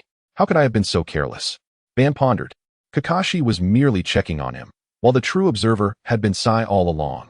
They had all been mistaken. "Since that is the case, tell me about my condition," Ban urged. "Indeed, those afflicted with such an illness often remain oblivious to it." "Huh?" Ban paused, then turned to Kurama. "Has Naruto ventured out again besides the last time?" Kurama hesitated. "Has he? Is it true or not?" "There, perhaps," he stammered. Seeing Kurama's evident unease, Ban began to grasp the situation. "Kurama, I placed my trust in you, only to find you withholding information." Kurama lowered his head, hesitating to speak. "Are you afraid of me?" Ben asked. Kurama met Ben's gaze momentarily before looking down again. In his wild days, Kurama had lived freely in the mountains. Had Ben never arrived, that existence would likely have continued. But there are no what-ifs. Kurama had witnessed Ben's decisive actions and exceptional abilities. Even though Ben, now reincarnated, had lost the radiant brilliance he once possessed in the shinobi world, Kurama understood that such a version of him would inevitably return. For he is Ben. He would surely achieve it. To ensure his own survival, Kurama had to feign compliance, seeking an opportunity to escape. During the intervals when Ben was not in the tailed beast's space, Kurama cautiously probed Ben's soul. The discovery was disheartening. Ben possessed one of the most resilient souls Kurama had ever encountered, second only to Indra. The thought of suppressing Ben's soul to seize this body was utterly futile. However, Kurama recognized that Indra's lifelong rival could only be Ashura. Coincidentally, within the tailed beast's space, Kurama stumbled upon Naruto's sleeping soul. From this fragment, he detected the essence of the six paths, confirming that Naruto was indeed the reincarnation of Ashura. With a steely gaze, Ben questioned, "Do you intend to use Naruto to suppress me?" Kurama remained silent for a long time before finally sighing in resignation. "Compared to you, Naruto is certainly more manageable. I have a concern. If Naruto has been out, why is he unaware of everything happening in Konoha?" Kurama explained, "Because I only awaken him while you are asleep," which strengthens his soul while completely isolating him from external information. Otherwise, with the contrasting actions you both exhibit, it's likely that those around you would have noticed your abnormality. You've considered this quite thoroughly. However, I no longer wish to see you." With a swift motion, Ben struck the ground, summoning a cage that erupted from the earth. The once freed Kurama was once again engulfed in darkness and chaos. As awareness returned to reality, Sai remarked, "You don't look well. What have you observed?" Kurama's betrayal left a bitter taste in Ben's heart. What had he done wrong for those around him to repeatedly choose treachery? Initially, after his reincarnation, Ben had grown interested in human relationships and attempted to trust others. Yet, time and again, reality reminded him, do not place hope in others. The only one you can truly rely on is yourself. No matter how benevolent others may seem at first, people inevitably change. This mundane world was due for a true transformation. Ben resolved to address the current situation and then journey to the land of rain to find Obito. No, Obito was not trustworthy either. Only his own will, Kagaya, was the one existence least likely to betray him. After so many years, Kagaya must have prepared many things, awaiting Ban to realize the grand vision. I always see you staring out the window, wondering why the shooting star has vanished, Sai responded to Ban's inquiry. Shooting star? Ban was perplexed. It seemed Sai had merely noticed his peculiar behavior without grasping the deeper implications. All right, tell me your purpose for being here. Logically, you should be heading to Orochimaru's base with Niji. Sai smiled slightly. That would typically be the case, but later, Kabuto took my place. Oh, so the bespectacled individual accompanying Niji was him. Ban continued, that is no longer significant. Let us return to you. Sai did not hold back, stating, Niji is not truly a defector. He loves this village, yet it can no longer accommodate him. The conflict between the main and branch families of the Hyuga clan? Indeed. Sai affirmed. The Hyuga clan has begun to ostracize Niji, with some even declaring plans to secretly eliminate him for the stability of their clan. If it is a secret, why offer him a chance to escape? Ben always found key information hidden within words. Of course, it was because Lord Danzo's spies notified Niji in advance. Oh, this revelation surprised Ban. Aside from you, aren't all of Danzo's spies already under control? There are still others outside. Sai retracted his feigned smile, his expression becoming quite restrained. Let us just say you know nothing about Lord Danzo. How fascinating. Ben genuinely admired Danzo's cunning. By the way, you must be under the curse of tongue eradication seal. Aren't you afraid of being obliterated by speaking Danzo's secrets so openly? Upon hearing this, Sai shrugged casually, revealing that same false smile. It's all right. These are the words Lord Danzo instructed me to relay to you. Words for me? Sai nodded. Lord Danzo has a task for you. Chapter 35. Yearning Sai rode off on his falcon. Beneath the shade of the trees, Ben pondered for a moment, a smile escaping his lips before he departed from the scene. As he pressed onward, Ben stumbled upon a forest of bones, where sounds of combat intermittently pierced the air. The calls of birds, explosions, and clashes intermingled, creating a cacophony. Through his senses, Ben navigated the layers of the bone forest, discerning the presence of Sasuke, J-Go, and an individual named Kimimaro. From the moment he first laid eyes on Kimimaro, Ben understood that he was a formidable adversary. Moreover, being a product of the impure world reincarnation jutsu, unless one possessed sealing techniques, the opponent could regenerate indefinitely, regardless of the damage inflicted. It seemed that Sasuke was in quite the predicament. However, Ben had no time to assist him. Given Sasuke's current strength and J-Go's support, he would likely hold his ground for the time being. Beyond the bone forest lay an expansive grassland. Due to previous delays, Ben quickened his pace, barely narrowing the distance between himself and Niji. As he ventured further, a thunderous sound of rushing water reached his ears. Ben deduced that a canyon lay ahead, accompanied by a waterfall. At that moment, Kabuto set down a wooden bucket and approached the riverbank, cupping his hands to drink from the flowing water. The arduous journey left him weary. After quenching his thirst, he leaned against a massive stone statue, gasping for breath. The Valley of the End. How magnificent it is. Kabuto mused. Before him stood two statues, poised defiantly on either side of the canyon, radiating grandeur.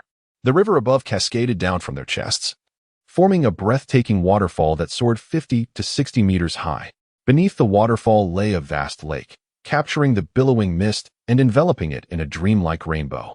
The two statues depicted the gods of the ninja world, Senja Hashirama and Uchiha Madara. This valley was aptly named the Valley of the End due to its historical significance. It was here that the two founders, who had once united to conclude the Warring States era and establish the village system, found their relationship unraveling due to differing ideologies, culminating in a climactic battle that reverberated throughout the ninja world. Observing the statues erected in their honor, Ben felt a wave of nostalgia. This battle brought no benefit to either side. Hashirama, weakened from the conflict, passed away shortly after returning to the village. Though Ben barely survived through the use of his Anaji, his body was far from its prime, and he ultimately succumbed to regret as he faded into obscurity. The once mighty Konoha began to decline after that battle, emboldening other villages to challenge them, igniting the first great ninja war. Both the second Hokage and the second Raikage lost their lives in this conflict. In the aftermath, skirmishes and wars became frequent. Had Hashirama and Ben remained, such tragedies would undoubtedly have been averted. That fool, Hashirama. Ben clenched his fist. Had they united, Konoha could have thrived. Who would have thought Hashirama would err so grievously as to distribute the tailed beasts to other villages in the name of balancing power?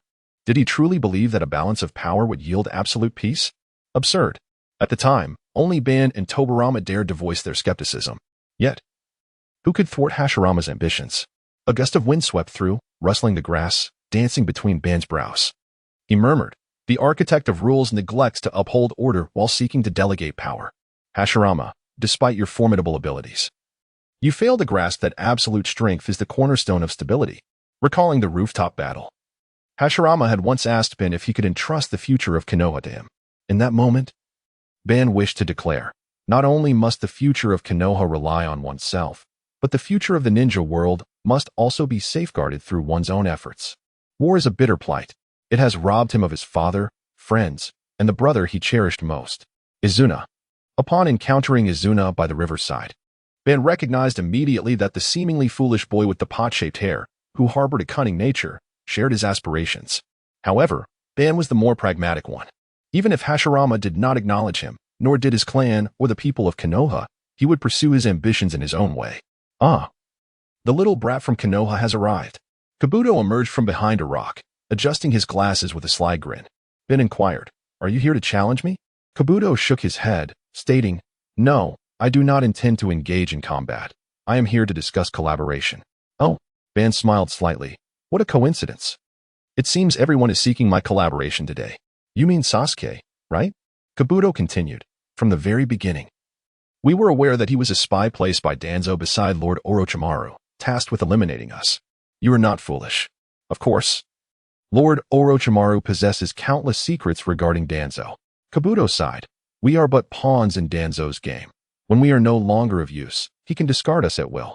Naturally, if you choose to be a pawn as well, you must be prepared to be discarded." Ban could not help but chuckle. "So you mean, before we are cast aside, we should band together for warmth?" "Precisely." Ban shook his head. "But how can that be? Danzo wields immense power and has eyes everywhere in the ninja world. We cannot hope to oppose him. How can that be impossible? Have you forgotten that you are the Jinchuriki of the Nine Tails? Danzo wishes to control you, and the Akatsuki seeks to capture you. Only Lord Orochimaru will protect you, harboring no special intentions towards you. You know that Lord Orochimaru is only concerned with Sasuke. Or to put it bluntly, he is fixated on that pair of Sharingan." "Indeed, that is the case." Ban furrowed his brow. He had previously suspected that while researching the Sharingan and Hashirama's cells, Orochimaru likely became aware of the existence of the Sage of Six Paths power. This urgency to obtain Sasuke's body stemmed largely from the fact that only a living vessel with Uchiha blood could potentially facilitate the evolution of the Sharingan. Unlike Danzo's arm, which merely serves as a tool through transplantation, it bears no other purpose. This was also why, when tracking Orochimaru's base, they discovered a clone named Uchiha Shin. Although the elderly figure they collected had his eyes gouged out, Ban was astonished to find that some of the other clones cultivated in the collected fluid had been implanted with Sharingan. All signs indicated Orochimaru's insatiable desire for a living vessel possessing Sharingan. Yet, even with this knowledge, Ban feigned curiosity. "Why is Orochimaru so obsessed with the Sharingan?" Kabuto replied, "I am still unclear on the specifics. Oh, thankfully, few are aware of the secrets of the Sharingan. Perhaps Orochimaru is still in the conceptual phase, as he lacks a living sample for experimentation and cannot validate his theories." Ban's anxious heart finally found some solace. However, in the next moment, a kunai shot forth from above the statue of Hashirama, striking Kabuto directly in the forehead. Chapter 36. Deidara and Tobi, who is it? Upon witnessing Kabuto Yakushi collapse at the sound, Madara immediately sought refuge behind cover. Having traversed the bone forest without catching a glimpse of Hinata, could it possibly be her? Or perhaps their conversation had been overheard by an insider of Danzo, leading to a swift execution? Surely, it couldn't be Orochimaru's people, for Kabuto appeared quite loyal. Who then? Could it be? Madara cautiously leaned out to observe the situation outside. To his astonishment, a peculiar figure, adorned with an orange spiral mask and clad in a red cloud-black robe, descended from the statue of Hashirama. What? How strange, having aimed at the Nine-Tails brat. Why did this person get hit instead? The strange individual squatted with legs wide apart, inspecting Kabuto's face with the curiosity of a child encountering something novel. This person? Wasn't he one of Sasori's subordinates? How did he end up on Orochimaru's side? Hidden behind a rock, Madara felt a wave of familiarity wash over him, stirring peculiar emotions within. Is that Obito? Or perhaps Tobi? At that moment, Kabuto beneath the strange figure suddenly transformed into a billow of white mist. choking the figure and causing tears to stream from the openings of the mask. Ah, it's a substitution technique. I've been deceived. The strange figure flailed in panic, utterly at a loss. In the blink of an eye, Kabuto reappeared, wielding a scalpel, aiming for the figure's neck. Madara was fully focused, eager to see how the figure would respond. If the blade pierced through, it would undoubtedly confirm it was Obito. Conversely, if it did not, it would be Toby. The blade plunged into the figure's flesh. A strange sensation alerted Kabuto to something amiss. As a medical ninja, he was intimately familiar with the feeling of flesh, and he knew this time he was not cutting through a body. Indeed, the anticipated event of the blade passing through did not occur. If anything, the sensation felt more akin to clay. Ha ha ha, Deidara-senpai, that guy fell for it. Quickly, ka. In the clouds, a gigantic owl circled above. Kabuto realized that the figure had transformed into clay, ensnaring his hand. Meanwhile, the figure perched atop the owl revealed half of his head. Beside him stood a youth with golden hair, a slanted fringe obscuring his left eye, also dressed in a red cloud-black robe, his gaze filled with disdain. Toby, you're annoying. Do you believe I want to blow you up too? Deidara-senpai, would you truly harm your adorable junior? Get lost. Stop acting cute, it's disgusting. After berating Toby, Deidara shifted his focus downward. Seizing the moment while Kabuto was still ensnared, Deidara raised one hand and shouted, Ka.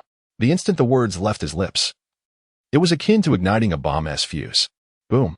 The clay enveloping Kabuto heated rapidly, bursting forth in a dazzling display. Accompanying the explosion was a violent tremor that reverberated through the ground, producing a cacophony of sound. Kabuto rolled out of the thick smoke, charred and evidently unconscious. Is it Toby? Madara remained uncertain. Throughout the encounter, Toby had not made a move.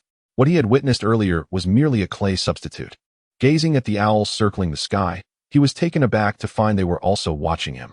Deidara remarked, Kid, don't hide, I've already noticed you. With his cover blown, Madara saw no need to remain concealed. Stepping out from behind the rock, he looked up at the sky and said, You've finally arrived. As the Jinchuriki of the Nine Tails, he had consistently pursued the Akatsuki's goal of gathering tailed beasts, and it was inevitable that their paths would cross one day. However, Madara did not anticipate their arrival to be so swift and sudden. Senpai. Toby turned to Deidara, extending his hands to count. 1, 2, 3, Senpai. Recently, Itachi-senpai and Kisame-senpai captured the 4 tails, and then the leader caught the 6 tails. Now only the 5 tails, 8 tails, and that little 9 tails brat are left. TCH. Deidara shot Toby an annoyed glance, stating, The leader instructed us to keep this strictly confidential. How could you blurt it all out? My apologies, Toby replied, shrinking his head like a reprimanded child, adopting a pitiful demeanor. Ever since his old partner, Sasori, was slain by Leaf Village shinobi while capturing the one-tailed Jinchuriki, Deidara, who had been a junior member of the Akatsuki, felt a sense of seniority after Toby's arrival. Feigning seriousness, Deidara cleared his throat and said, All right. That brat won't last long anyway. It's fine if he hears it. Cough, cough. It was as if Deidara was speaking to himself, affirming his own thoughts with a nod. Senpai, you're so kind. Whether it was Deidara's words that possessed some enchantment or Toby's naturally sensitive disposition, tears streamed down his face as he threw his arms around Deidara, not forgetting to rub against him. Deidara pushed Toby's head away in disgust. Stay away from me. Ugh, your snot got on my clothes. Do you believe I want to blow you up? See one. Clay spider. Deidara's empty hand plunged into his pouch of ninja tools. Soon, the pouch emitted a rustling sound. When Deidara withdrew his hand, he revealed a mouth in his palm, chewing on clay. I must say, each time I witness my senior's ninjutsu, it's simply revolting. Deidara was already fuming, and Toby's antics only added fuel to the fire. Suddenly, the mouth in his palm opened wide, and with a loud retch, it expelled the clay, forming several fist-sized spiders that crawled onto Toby. Realizing he was in trouble, Toby hastily used Earth Release to burrow down from the owl. As Toby plummeted from the sky, Madara focused intently. He noticed Toby cradling a spider in his hands, the wind whipping his robes. Only then did Madara understand that these two lively characters, while appearing to bicker, were actually coming for him, their aim to drop the clay spider onto him. To ensure his safety, Madara retreated several dozen meters, distancing himself from the descending Toby. Oh, senpai, this is so high. I'm going to die. Toby yelled in panic. Initially, Madara believed Toby would indeed meet his demise from the fall. However, upon landing, Toby's body sank directly into the ground. By the time Madara realized what was happening, Toby had already stealthily emerged beneath him, using a previously dug tunnel to pull Madara down. Madara attempted to counterattack, yet Toby seemed to vanish. It was then that Madara noticed the tunnel was teeming with clay spiders. Before he could free himself, Deidara's voice rang out from above. Ka. Chapter 37, Devouring Boom. The distant sound of an explosion startled the birds, sending them flitting through the forest. Below, Inuzuka Kiba, cradling Akamaru, staggered to a tree. Leaning against the trunk, unable to control himself as he sank to the ground. Akamaru was gravely injured, his body drenched in blood. Well, now you truly are Akamaru. Kiba couldn't help but chuckle, though he himself was not much better off. His shoulder, abdomen, and thigh bore several penetrating wounds, bleeding profusely. With Akamaru, who was larger than him, pressing down, Kiba grimaced in pain. You've gained weight again. In the distance, Kentaro hung unconscious in a web. In the bone forest, Sasuke and Choji sat back to back on the ground. The reanimated Kimimaro was sealed with a talisman affixed to his forehead. At the Valley of the End, after the explosion, a charred wooden stump lay scattered. Clearly, Madara had employed a substitution technique. Where has that little Ninetails gone? Deidara appeared from underground, looking around, but still saw no sign of Madara. Soaring in the sky, Deidara, utilizing his vantage point, brushed aside the bangs that obscured his left eye, revealing a keen eye capable of seeing through everything. This eye was specifically trained by Deidara to counter Uchiha Itachi. With exceptional vision, it could even pierce illusions. He noticed the pupil constrict. In an instant, the space began to warp. Deidara furrowed his brow. That kid actually knows illusions? Madara hadn't retreated. Instead, he had manipulated his hand movements to cast an illusion the moment he emerged from behind the stone. All along, Madara had not moved an inch. It was merely Akatsuki's member acting out a farce. Akatsuki, get a grip. Deidara-senpai, what do you mean by that? You fool. Behind you. Huh? What is behind me? Akatsuki turned to look. Oh no, I'm stuck in the ground and can't turn around. Ah, I've got it. Inspired, Akatsuki burrowed completely into the earth. Just then, Madara, having drawn a red blade from a scroll, swung down and missed. Akatsuki re-emerged from the ground, having changed direction. Now I can see behind me. He scratched his head, grinning foolishly. Surprised? Despite the seamless execution of his illusion, it should have been nearly impossible for Akatsuki to evade his attack. Encountering a problem, Madara, disliking excessive entanglement, launched another strike. With a swift slash, Akatsuki had a moment of inspiration and dove back into the soil. Boom. The red blade struck the ground, splitting it open while engulfed in roaring flames. Akatsuki popped back up from his previous position, holding a clay spider. I almost dropped this. I must complete the mission that Deidara-senpai entrusted to me and blow up that Ninetails in style. Just thinking of the praise he would receive from his senior made him giddy. However, as he held his face in delight, Madara swung his blade down again. Boom. Smoke billowed once more, enveloping both Madara and Akatsuki. Deidara was left bewildered, unsure of what had transpired. The next moment, Akatsuki suddenly appeared behind him, patting Deidara on the shoulder, nearly giving him a heart attack. Senpai, look. What is going on? Deidara blinked, utterly baffled. Just moments ago, Akatsuki had been below. How had he gotten up here? Moreover, what was that noise? Quickly, senpai, before he notices. Akatsuki urged playfully. Deidara nodded, momentarily shedding his seniority, raising his index and middle fingers to channel chakra, shouting, boom. In the midst of the smoke, another explosion echoed. The ground became increasingly muddied. Akatsuki leaned over the bird's back, pointing into the smoke. Senpai, look. His insides have been blown to bits. Where? Deidara joined him, peering into the haze, which revealed only more dust. Even with his specially trained left eye, he could merely discern a little but could not penetrate the smoke to see what lay within. Sensing something was amiss, Deidara cast a suspicious glance at Akatsuki, who, in turn, was looking at him with a grin, exclaiming, Senpai, am I not impressive? Praise me. Deidara, unable to take Akatsuki seriously, despite briefly contemplating whether he was some hidden powerhouse, ultimately dismissed the thought upon seeing Akatsuki's foolish demeanor.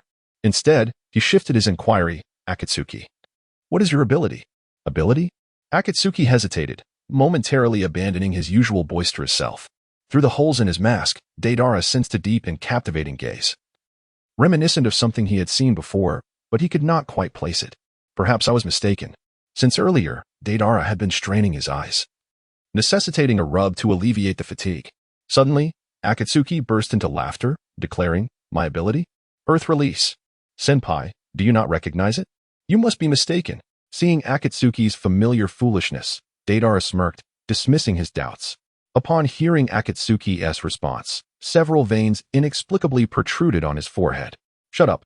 My earth release is superior." On the ground, the smoke gradually dissipated. "Impressive. He is still standing." Akatsuki, seemingly oblivious, began praising his opponent for not dispatching the Nine-Tails Jinchuriki in one fell swoop. Naturally, he would pay the price for such thoughtlessness. Deidara, exasperated, rapped Akatsuki on the head, which quickly swelled into a large bump. In the hazy sight, Madara stood unyielding. Though a gaping hole adorned his abdomen, it did not diminish his imposing presence. After gathering chakra, Madara employed Yang Release to mend his abdominal wound. Tiny flesh buds intertwined, and soon the wound vanished without a trace. What just happened? Deidara was astonished. In the blink of an eye, the wound healed. How many in the entire shinobi world could achieve such a feat? However, just as they were taken aback, a troubling situation arose for Madara. The recently healed wound began to grow uncontrollably. Before long, a tightly shut eye appeared in his abdomen. Fortunately, Madara promptly regulated his chakra, preventing further accumulation in that area. Averting a worse fate, the cells of Hashirama truly posed a grave danger. Chapter 38. Uchiha Obito. Madara tugged at the hem of his garment, concealing the eye on his abdomen. Fortunately, the obstruction was timely. In the air, Deidara and Zetsu had not discerned anything amiss. How intriguing, an ambush amidst the smoke, however. I perceived it nonetheless. Madara brushed off the dust from his clothing, his gaze settling on Zetsu. It was unexpected that we would meet so soon, Obito. During the Third Shinobi World War, near the Kanabi Bridge, Madara discovered Obito, who clung to the remnants of life. At that time, one half of Obito's body had been crushed by a boulder. Subsequently, Madara utilized White Zetsu to restore Obito's form. And he also instructed Zetsu and White Zetsu to alleviate Obito's solitude by accompanying him. Surprisingly, this allowed Obito to absorb some of Zetsu's essence, nearly deceiving his own eyes. Earlier, amidst the smoke, had it not been for Madara's exceptional sensory abilities, he surely would not have detected Obito's earlier unusual actions with his eyes devoid of special powers. Obito initially employed Earth Release to evade several attacks.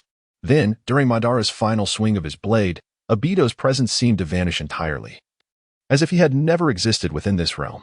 Of course, under normal circumstances, such an occurrence would not transpire. Yet, he was Obito, possessing the Manjiki Sharingan that Madara had so meticulously awakened for him. This represented an evolved form of the Sharingan, progressing from the single tomo to the double tomo and finally to the triple tomo. The limitations of the ordinary Sharingan culminate here. To further evolve, additional conditions must be met. This additional condition is both simple and arduous.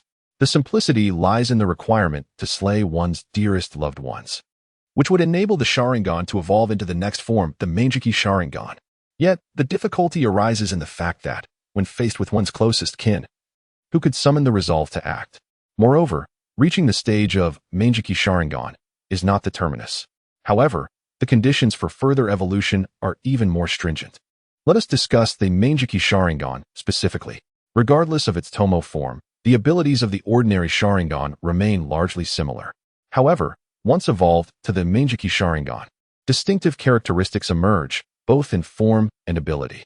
For instance, Madara's own Manjiki Sharingan features 3 tomo intricately connected, encircling each other with hollow tips.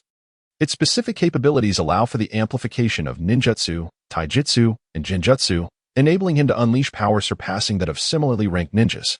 When others execute a B-rank jutsu, it remains merely a B-rank jutsu. Yet, when Madara casts a B-rank jutsu, it might manifest as an S-rank effect. As for Obito, his Manjiki Sharingan possesses a rather unique ability known as Kamui. This ability, inherent to the Manjiki Sharingan, varies between his 2 eyes. Due to the loss of one eye, the ability known to Madara allows for the transition of oneself or an object to an alternate dimension, achieving perfect evasion. This perfectly aligns with Obito's earlier performance amidst the smoke.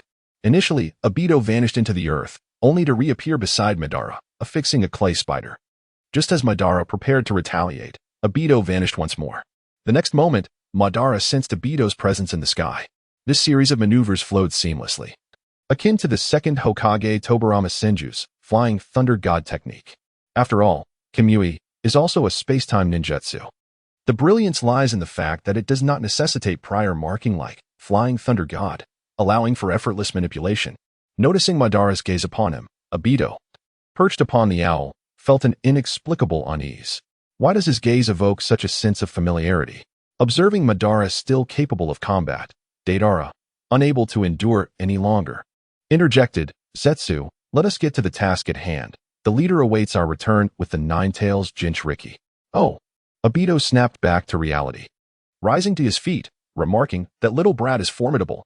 His recovery ability is rather extraordinary, rivaling that of the 5th Hokage Tsunade Senju.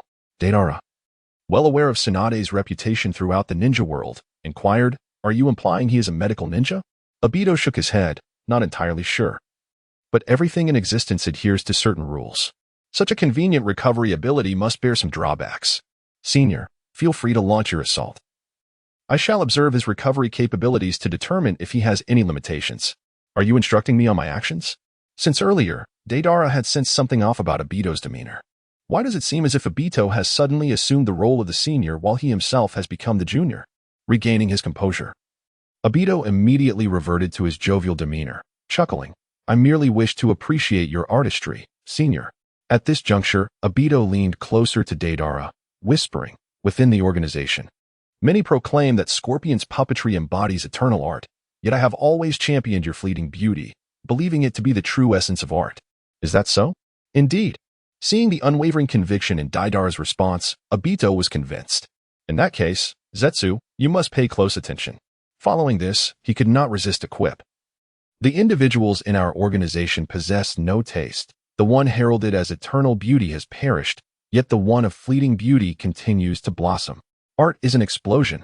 With a snap, Deidara plunged his hands into his tool pouch, voraciously consuming white clay.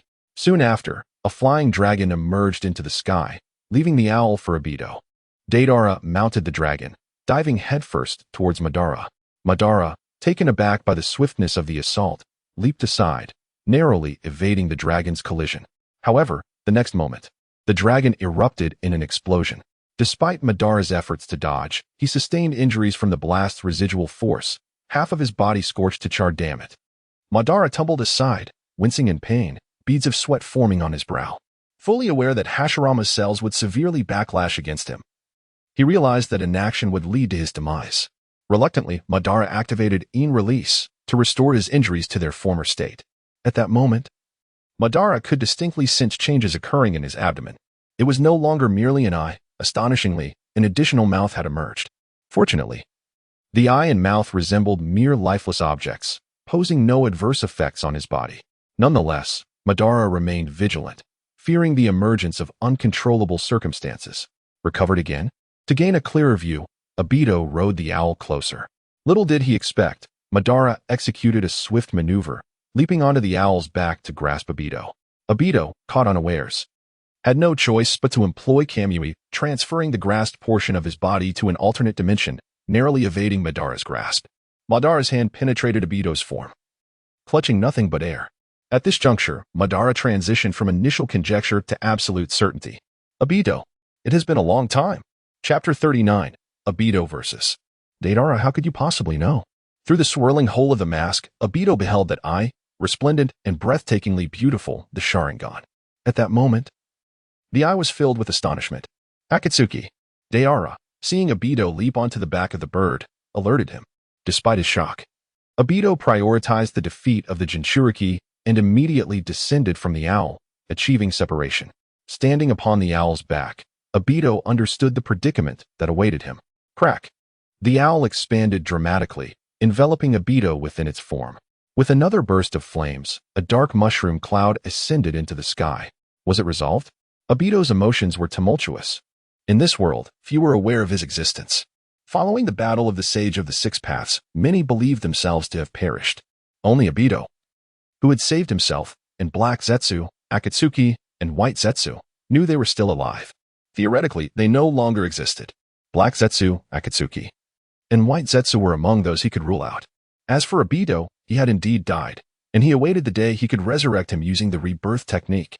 Thus, the question remained, who could it be? This uncertainty instilled a profound unease within Obito. He gazed up at the mushroom cloud, torn between wishing for the Jinchuriki's demise and hoping for his survival. Sometimes, the lack of clarity can drive one to madness. At that moment, from the edge of the mushroom cloud, a piece of crimson flesh fell, bouncing a few times before ultimately rolling to a stop. It was. The crimson object erupted with a loud bang, transforming into a cloud of white smoke. Shortly thereafter, Obito stood amidst the smoke. Fortunately, I reacted swiftly and summoned the toad's stomach. Otherwise, I would have truly perished. Thankfully, the toad's stomach absorbed most of the damage, allowing him to recover using yang release. However, a new nose and an additional eye had manifested on his abdomen. Obito recalled a similar occurrence from his past life when he had transplanted Hashirama's cells. At that time, the situation had been far more severe, as the transplant site had been his chest, where a face resembling Hashirama had almost formed.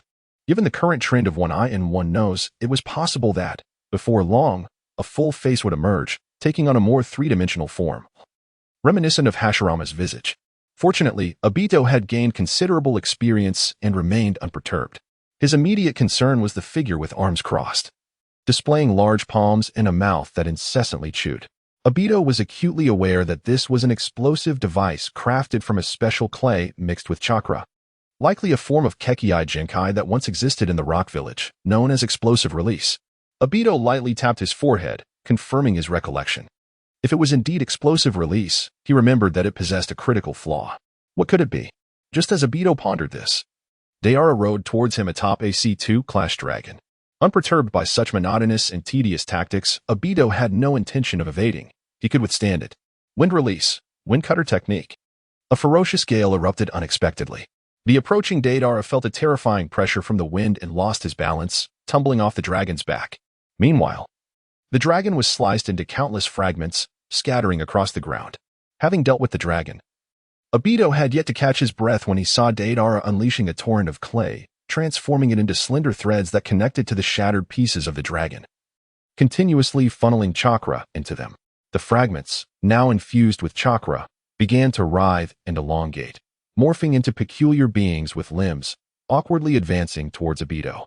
In response, Obito raised his crimson blade and delivered a horizontal slash, cleaving the grotesque creature in half. However, the threads quickly reattached to the severed fragments, giving rise to even smaller, lemon-dowed aberrations. The bizarre entities multiplied, their speed increasing, and even Obito, who prided himself on his martial prowess, found himself overwhelmed. Before long, these small creatures had latched onto Obito, immobilizing his limbs and ultimately enveloping his head. From a distance, Deidara shouted, "Click!" This time, Obito faced a comprehensive explosion from all angles. Smoke filled the air, and the sound of the blast reverberated through the atmosphere. Deidara was determined to deny Obito any chance of recovery, producing numerous C1 bombs resembling birds, which dove into the thick smoke. Click! The explosions echoed one after another. Any ordinary person would surely have perished. But who was he? He was Obito. Amidst the smoke, a beastly roar resonated. When Deidara finally discerned the situation, a massive orange hand burst forth from the smoke, seizing him. It was the Ninetales.